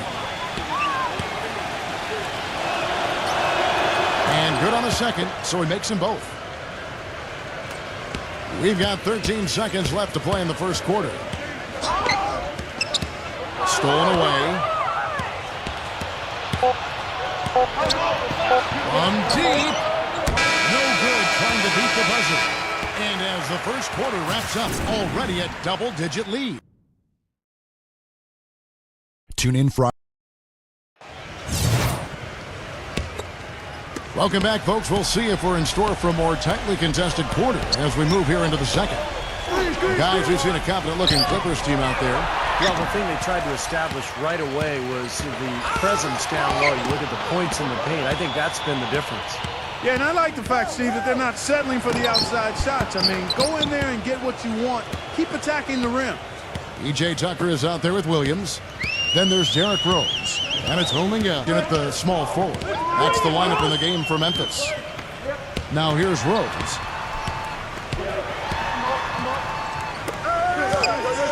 Passes it, Cominga. 5 to shoot.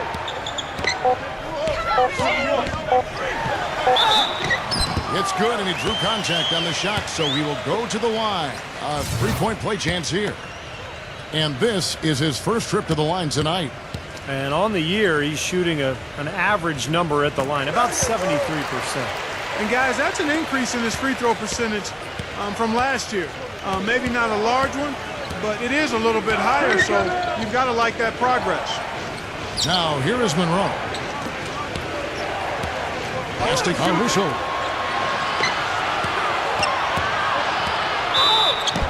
Foul call that time on the way up. That'll give him 2 chances at the free throw line here.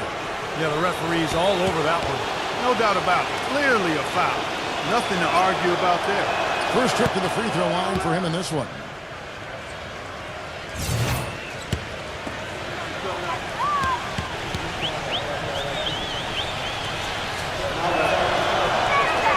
And so LaRusso nails them both. Just over a minute gone here in the second quarter. And it's Rose penetrating, and the officials call goaltending, so they'll award the basket. He didn't get to that one quite in time, Kevin. Those can be tough to gauge sometimes. Clippers leading by 16. Dishes it to Monroe. Tries again. Cannot hit. Excellent D there from Williams. The Grizzlies shooting 53% from the floor. They're locked in. Tries to keep it alive. But they'll get another. You know, sort of surprising he goes for a slam that difficult while they're trailing. Yeah, but still, you know what? A magnificent move to the rim. Guys, look, I don't know what the score is. That's the play we're all going to remember from this game. Back to Monroe. Lock at 6. Fires it up. Good as the jump shot falls. And the Clippers lead by 16. Grizzlies have gone 3 of 4 from the floor here in the second quarter. Now a timeout called by Memphis. That was a good time to call the timeout to try to settle everybody down and get back into their offensive rhythm. They've been coughing up the rock an awful lot. Taking a look at the numbers since the All-Star break, here's how Memphis ranks league-wide. Second in field goal percentage, 7th in scoring, and they're in the top half of the league in free throw shooting as well. Pretty good, but they could certainly stand some improvement there. Now let's talk about the shooting for a second, Clark, because you look at that number, that's impressive. And that's a direct result of having a game plan every night, being well coached, disciplined, and really working hard and being unselfish in order to get good shots. The rebound by Prince. Clippers leading by 16. Here's Knar. And it's off from three-point range. Rose with the ball. Now guarded by Russo. That is good. A splendid pass that time by Rose. LaRusso against Rose. Kicks to Monroe. Working on Williams. Shot from 6. Monroe, no good. The Grizzlies have gone 4 of 6 from the field here in the second. He feeds it to Rose. Number 12. As the Clippers taking it the other way. Looking ahead to their next game, playing at New Orleans, they'll match up against the Pelicans. That'll be the third game of this 3-game road trip. I'll be anxious to see what ends up happening with that Pelicans game. Should be a good one. And it's the Grizzlies with the ball. Only giving up 6 here in this quarter. Pick by Williams. Monroe on the double team. Back to Williams. He passes coming up. Just 5 on the clock. It's up a 3. It's hauled in by the Clippers. Monroe's got 3 rebounds now in this one. He's been wayward and just off on about everything he's put up in this period. Robin Lopez is checked in for Greg Monroe. LaRusso against Rose. And Williams, here we go. Makes the lead pass. And so he draws the foul on the shot. A trip to the line to shoot 2. Here's what Memphis has lined up on their schedule. They get to take on the Bulls at Chicago after this one. That will be a getaway game for them, a 1-game road trip. The Grizzlies have gone 5 of 7 from the free throw line in the game. And that one misses.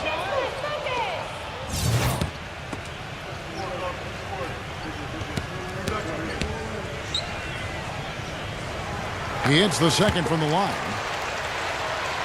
Clippers leading by 13.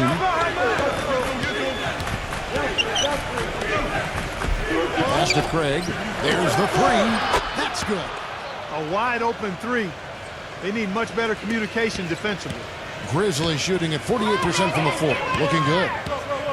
There's a screen by Williams. The shot's good from Antetokounmpo. Antetokounmpo's got 10. That's what they're hanging their hat on today, fellas. Hard-nosed, smash-mouth play down on the low block. To me, that's the key to any game. Who can win the battle in the paint? And right now, they've got it going.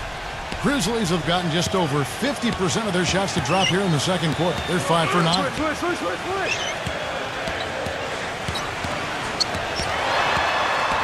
Outside Rose. And now Williams inside. Yes, and it's Rose with the assist that time. Williams has got 4 this quarter. Back to Lopez. And the Clippers making a change here.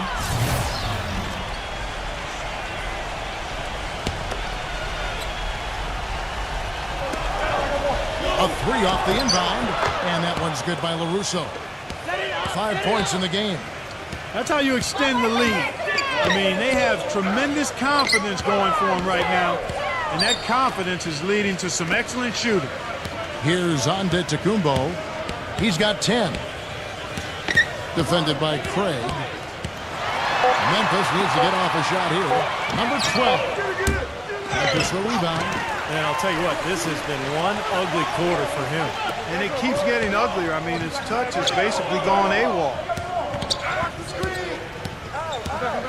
Outside Rose. 6 on the shot clock. Number 12. And the layup's good off the glass. Boy, they are just destroying them in the paint. You could say that again, Steve. The defenders just aren't aggressive enough down low.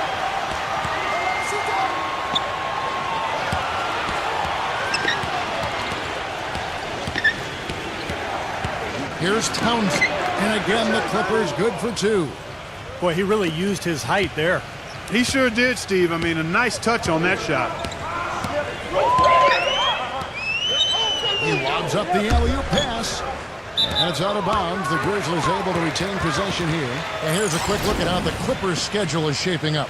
Their next game is at New Orleans Arena for a game with the Pelicans. That'll be the last game of their very short 3-game road tour.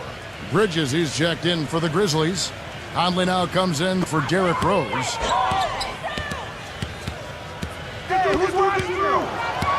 17-foot shot on the way. It's a +5 advantage for them in the rebounding category after that board. Very steady work they've been doing on the interior, no question. And that's, I think, the main reason they have this lead. Offensive rebound. Here's Townsend. And it goes as the official calls the foul. Count it. He'll shoot one more at the free throw line. And the Clippers making a switch here. Tyler's checked in. And the free throw, no good. The Grizzlies trail by 19. Number 12. And he gets it to go from the corner. He's got 10. It took him a little while to get into the flow of this game, but now he's definitely found his stride and rhythm. Here's Townsend. And the jumper from down low is good. And the Clippers lead by 19. What a great little run he's on here in the quarter. Here's Antetokounmpo, defended by Craig. On the pass to Bridges. Memphis moving it around. Number 12. And a miss there on the triple. This quarter has not been his best. The defense may be starting to affect him a little bit.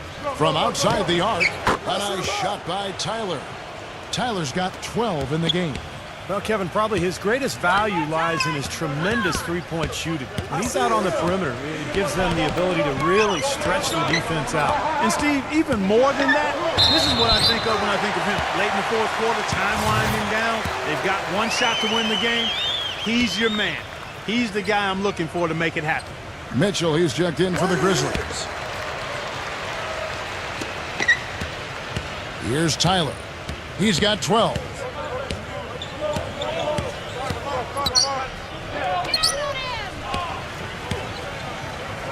There's 1:38 left to play in the first half. And that one's good. Boy, after struggling in the first quarter, he's come alive here in the second. The Grizzlies trail by 21. Conley up top. He's guarded by LaRusso. From beyond the arc. Good. Antetokounmpo's got 16 points. You know, he's putting on an outstanding offensive display, and he may just be getting warmed up here. He kicks it to Tyler. Passes it to Caruso.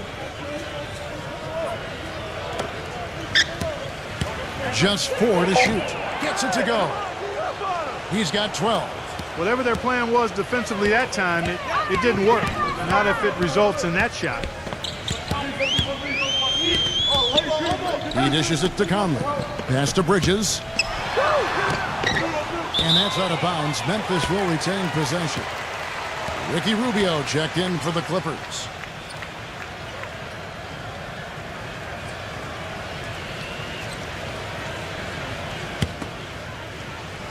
And here are the Grizzlies now.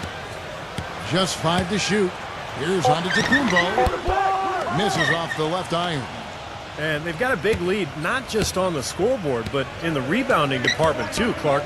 Yeah, it's been a really gritty performance. They'll have some bruises to show for it, but that's the way it should be. You should feel that you've competed when you do that work inside. The Grizzlies trail by 20. This should be the last possession of the quarter if they play it right. And if their clock management's good, it will be. Bridges, guarded by Prince. Mitchell's shot is good. Puts up a prayer.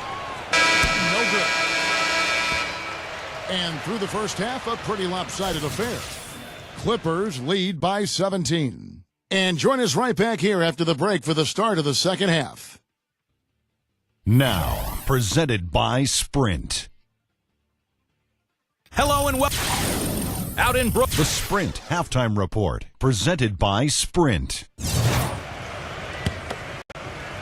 Welcome back, everyone. We're ready to get going again as this presentation of the NBA on 2K Sports continues. Players are topped off with Gatorade, hydrated, and ready to get going again as well. Really an incredible game from Antetokounmpo. That'll be important to see, if they can slow him down in the second half here, because so far they have had no answer for him down on the block. Well, you've got to mix up the looks you give him. Bump him out some, fronting, play behind, double teaming. But right now, he looks unstoppable in the paint. Setting the floor for the Clippers. They've got Caruso, and it's Prince in at the three. Exceptional play to take the bump and still get it up and down. Yeah, way to stay with it. And looks to finish the play right there. That free throw good from Antetokounmpo. Clippers leading by 17. Here's Caruso.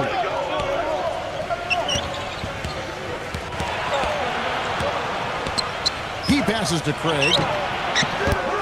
No good on the triple. Memphis has gone 3 of 7 tonight from three-point territory. Mitchell kicks to Antetokounmpo, and it's Memphis with another. Well, he has shot the ball well, but it has not been contagious. And his teammates, they haven't had the same groove, and that's why we're looking at this result so far. Caruso against Conley. Ball's knocked loose. Prince outside. Pass to Caruso. 5 on the clock. Trey. The three-pointer, no good. The Grizzlies trail by 15.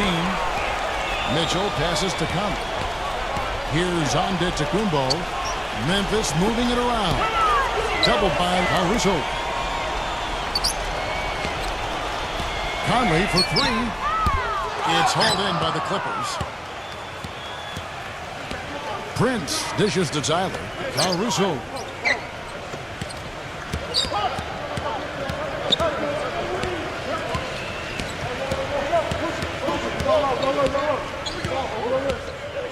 The pass to Craig. Yeah, close, but I didn't think he got on balance quickly enough. And it's hard to draw charges as quick as players are at this level. That's not an easy bit of work there. And we're just about 2 minutes into the second half now.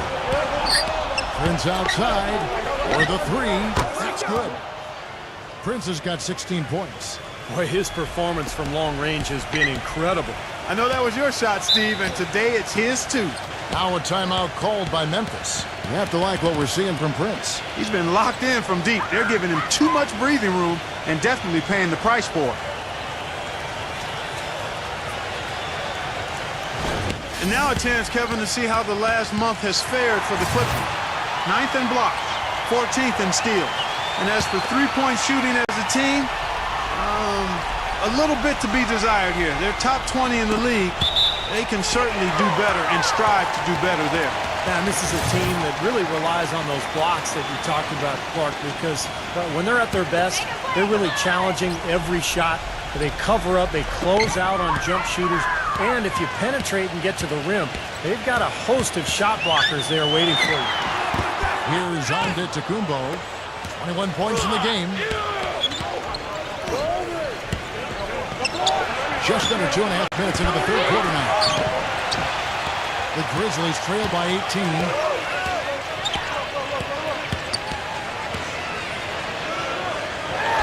Blocked. Here's Tyler. 12 points for him. Pass to Caruso. Shot clock at 6. The Clippers need to get off a shot. Here's Townsend. And again, the Clippers good for 2. He's created some good opportunities for himself and made the most of them. Clark, some tough offensive sets. They want to turn it around. Yeah, they need a basket just to regain some momentum here, Kevin.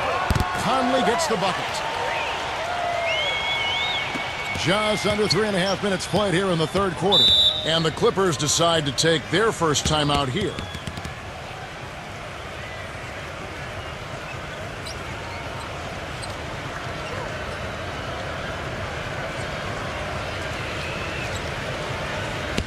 And let's step aside for a minute to look at some of the point guards who have been doing a whole lot more than passing lately.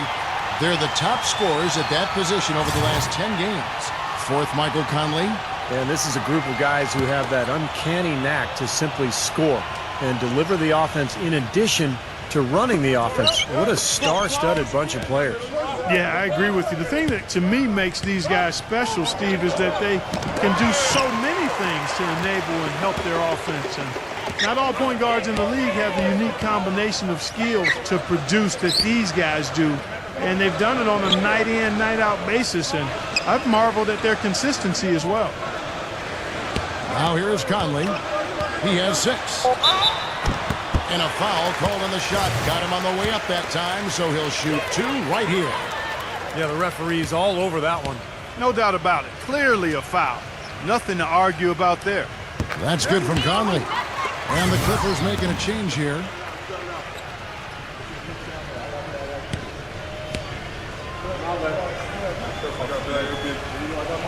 And Conley drops them both. Clippers leading by 15. Number 15, defended by Bridges. LaRusso against Conley. And it's going to be out of bounds. The Clippers will retain possession. So, for the Clippers, Prince is checked in, and Ricky Rubio is subbed in for Tyler. Rubio outside. The shot misses. The Grizzlies have gone 3 of 6 in the third quarter, 50% from the field. Outside Williams. Memphis moving it around. From the arc.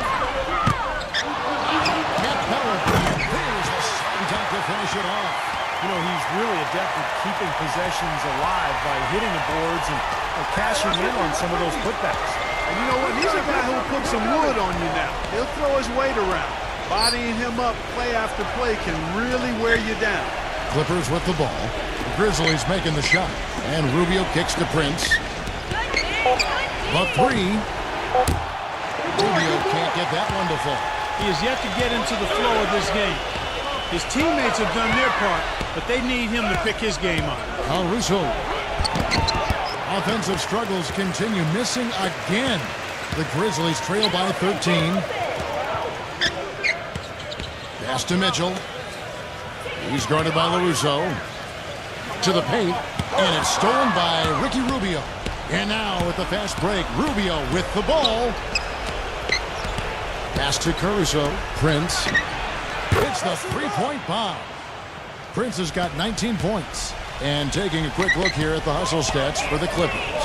Boy, defensively, they've played with a high energy level, guys, and all the steals we've seen, really a result of that aggressiveness. Yeah, I think you also have to give them a lot of credit for how well they've risen up to meet shooters, to challenge shots in this game. A lot of blocked shots tonight. Now here's Prince.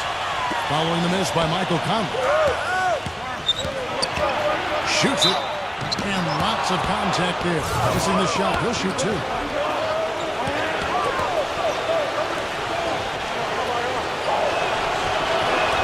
And he makes the first. Grizzlies making a switch here.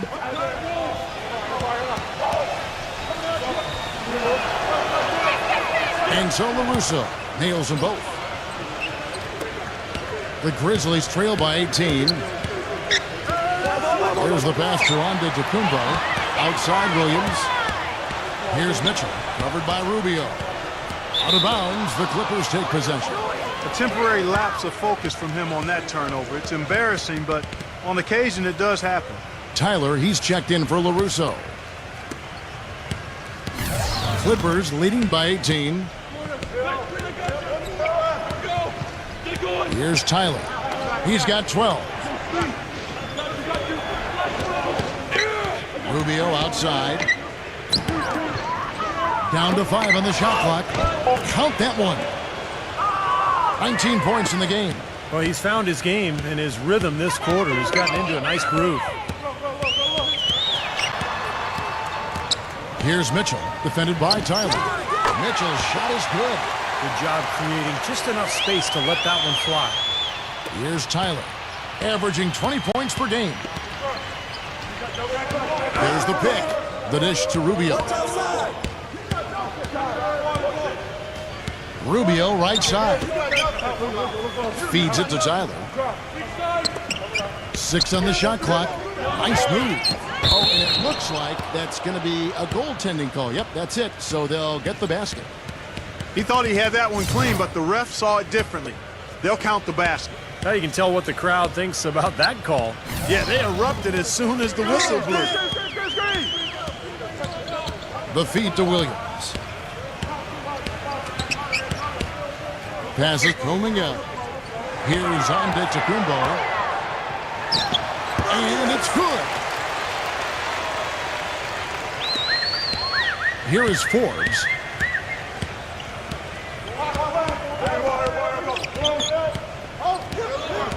Dishes it to Tyler. The tray. And another 3 for the Clippers. You know, it's really hard not to notice the difference in the passing of these two teams today. Yeah, look at the discrepancy in the assist column between these two teams. Here's Mitchell. He's got 8. Tried to come right back with the 3 of his own, but it's no good. That's something they need to do more of. Get after it on the glass. Go get those boards. Any extra possessions that you can get, either through steals or rebounds, are so critical in this game. The Grizzlies trail by 20. Rolling up, defended by Tyler. And the shot is good. 6 points for him. So far, going for more of an inside game here in this second half, and I like that. A little smash mouth basketball, taking it inside. Towns, he's guarded by Williams. Some nice ball movement by the Clippers. The shot's good from Forbes. That shot becomes effortless for him when the D is so relaxed. They've got to get more intense. Puts one up from 19. No good for Mitchell. Clippers leading by 21.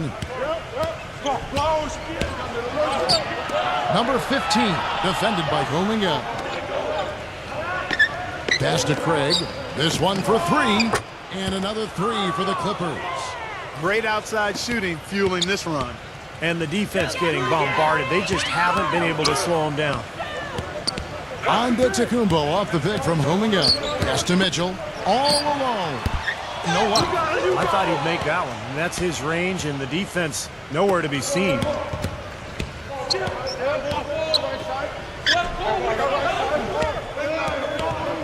Here's Townsend. Rebounded by Antetokounmpo. Antetokounmpo's got 5 rebounds tonight. And it's good off the back of the rim and in. Antetokounmpo's got 9 points here in the second half. And at the On tap. And we're rolling here again with the fourth quarter. Might not come down to the wire, but you never know. Memphis has gotten a lot of looks from outside tonight, 5 of 12. Our fourth quarter action underway, presented by Gatorade. All fueled up and ready to go. Let's reset the lineups. So the Grizzlies 5 right now. We've got Williams, Antetokounmpo out there with Derrick Rose. And it's homing up with the 3 set. It's good from long range. Seems like guarding him on the perimeter is not a priority for this defense, but it will become one if he continues to knock them down. And boy, that looked like goaltending. Yes, it is, and so they will award the basket there. He got there late, but you do have to like the aggressiveness to go after the block. But that one's going to count. Now you can tell what the crowd thinks about that call.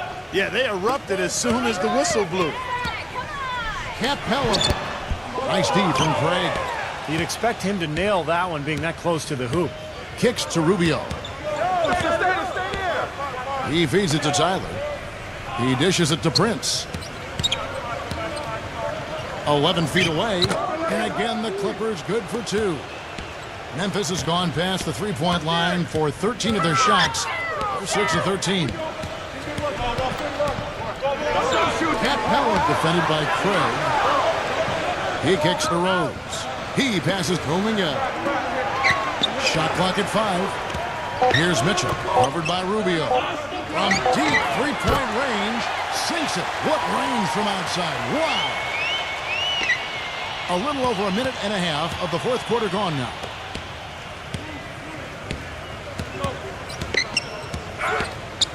The pass to Tyler. His three-pointers off the mark. Well, that defense went from poor to no defense at all. Well, you don't see him miss that shot very often. When he's open like that, it's usually lights out. Bridges, he's checked in for the Grizzlies. Conley now comes in for Derrick Rose. So it's the Grizzlies now. Mitchell kicks to Conley. And the 3 off target. Clippers leading by 20. To the middle, here's Towns. And he uses both hands to jam it in. And that's how you exploit a gap in the D, I guess, huh? Yes, sir. No soft finish there. Major power. Wow. And he knows an opportunity for the highlight reel when he sees one. Prince against Bridges. And that's good. Michael Conley for 3. Tell you what, until this defense gets out and defends the three-point line, I mean, it's going to be a parade. Yeah, we've already seen 3 in a row from out there. Los Angeles calls timeout. And the Grizzlies making a change here. Antetokounmpo's checked in.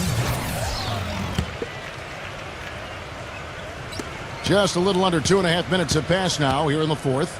The Clippers have gone 3 of 4 in field goal attempts since getting things started here in the fourth. Conley against Rubio. Passes it to Craig. And out of bounds as the Grizzlies gain possession. Boy, they couldn't hook up there on what's really a pretty basic pass. The Grizzlies trail by 19. Pass to Antetokounmpo. Here's Mitchell, defended by Craig. Here's Bridges. Rebound by Tyler. Tyler's got 4 rebounds now tonight. Rubio outside. Prince outside. Some nice ball movement by the Clippers. And a foul on the shot. He'll go to the stripe for 2. Yeah, the referee's all over that one. No doubt about it. Clearly a foul. Nothing to argue about there.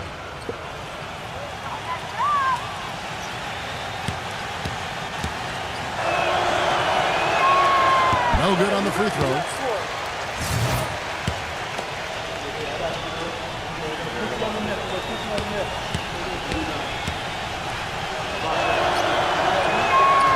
And he's good on the second. Memphis has gone 3 of 4 from downtown here in the fourth. Well, if you're just tuning in, welcome. We've got about 3.5 minutes gone here in the fourth quarter. And out of bounds as the Clippers gain possession. Such a careless pass. You've got to keep your head in the game here.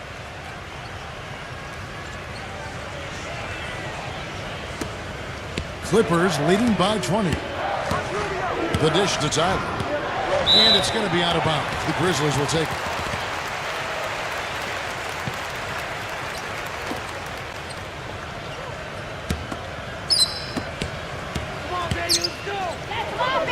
Fourth quarter of play, and over 3.5 minutes have gone by.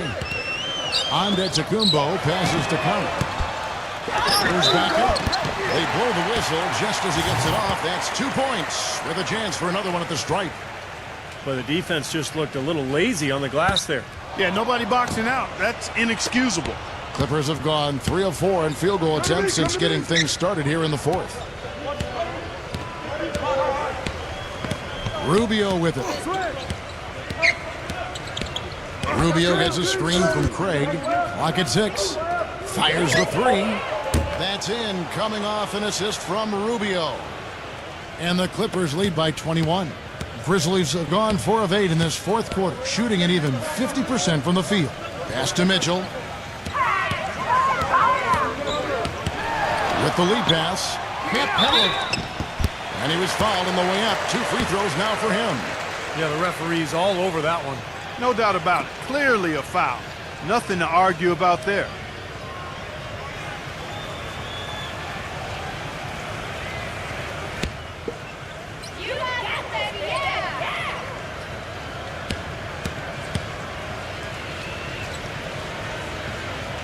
That free throw, no good.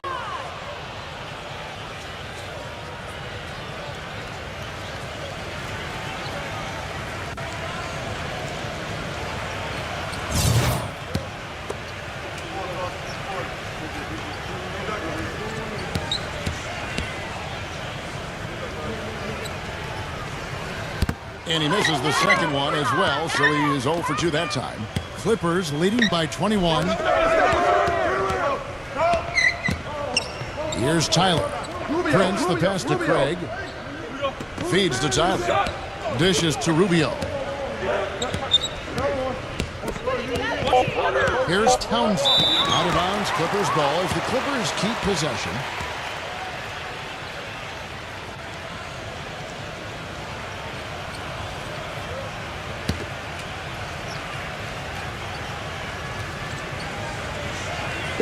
And here are the Clippers now. That one's good from the corner. 25 points in the game. Here's Mitchell.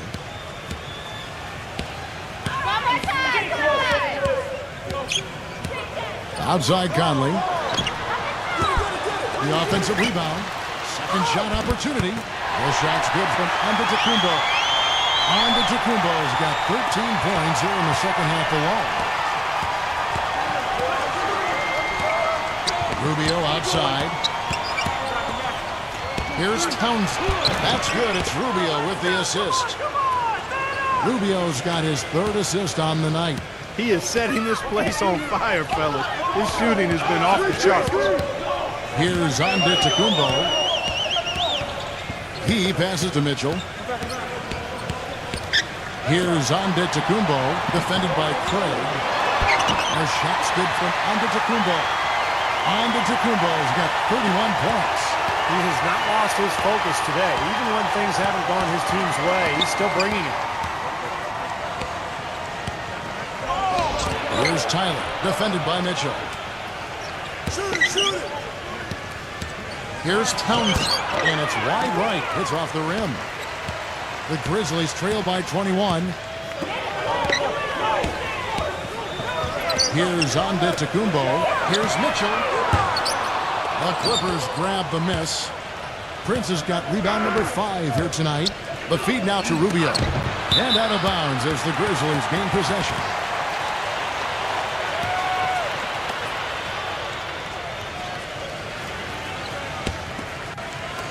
Grizzlies have gone 6 of 12 from the field here in the 4th and even 50%. The pass to Antetokounmpo. Capella. Rebound by Tyler. Tyler's got his 5th rebound in this one. And there's the call by the official. They'll count the basket here following the goaltending call. He almost got to that shot in time, but not quite. You can't touch the ball once it's on the way down. Clippers leading by 19 points. Rubio outside.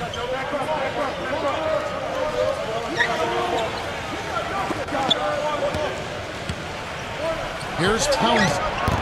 And the Clippers miss again. Great defense there. You really have to challenge him at that range.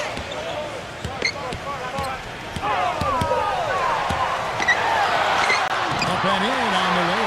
This seems like they're finding an open lane to the hoop every time down. That's 5 buckets in a row for them in the paint. Yeah, on the flip side, Steve, the defenders have to show more fight on the interior. Now, here's Rubio. Kicks it out to Prince. Just 5 to shoot. Gets it to go. He's got 29 points. Took advantage of some shoddy defense there. They've got to at least get a finger on it. Timeout called, the Grizzlies.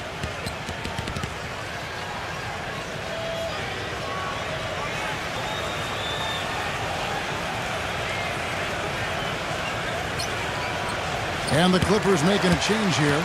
Russo's checked in.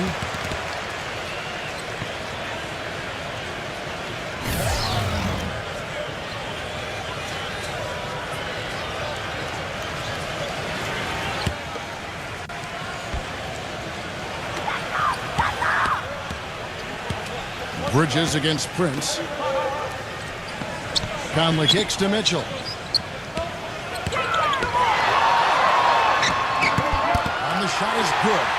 Mitchell's got 7 now in this quarter.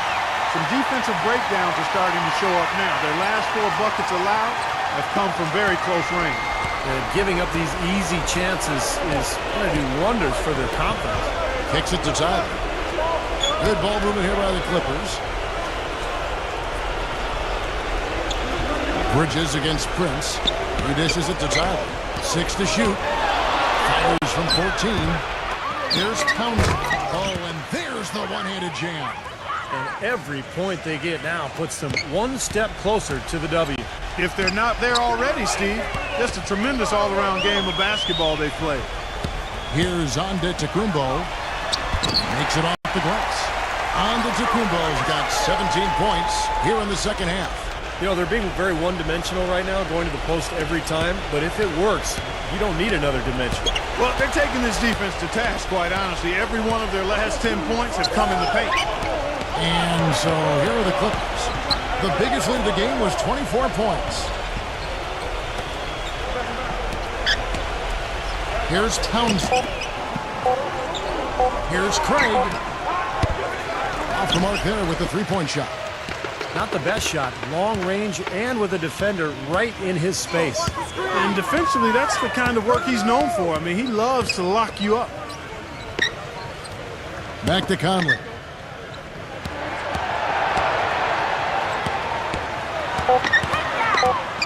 Puts up the baby hook. And another basket for Memphis.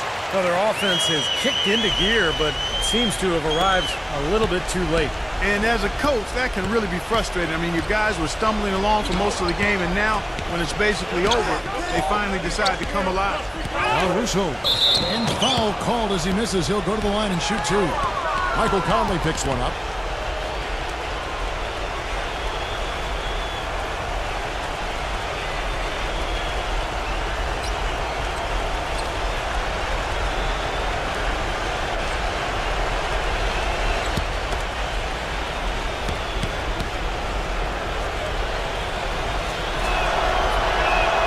First free throw is good.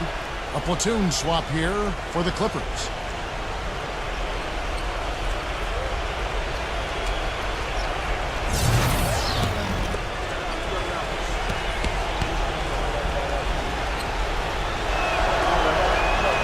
And so LaRusso nails them both. Memphis has gone beyond the arc 7 times here in the fourth and been successful 3 times. Williams kicks it to Tucker. Back to Williams. Right side, Williams. The kick out to Rose. Clock at 4. And the Grizzlies check on 2 more.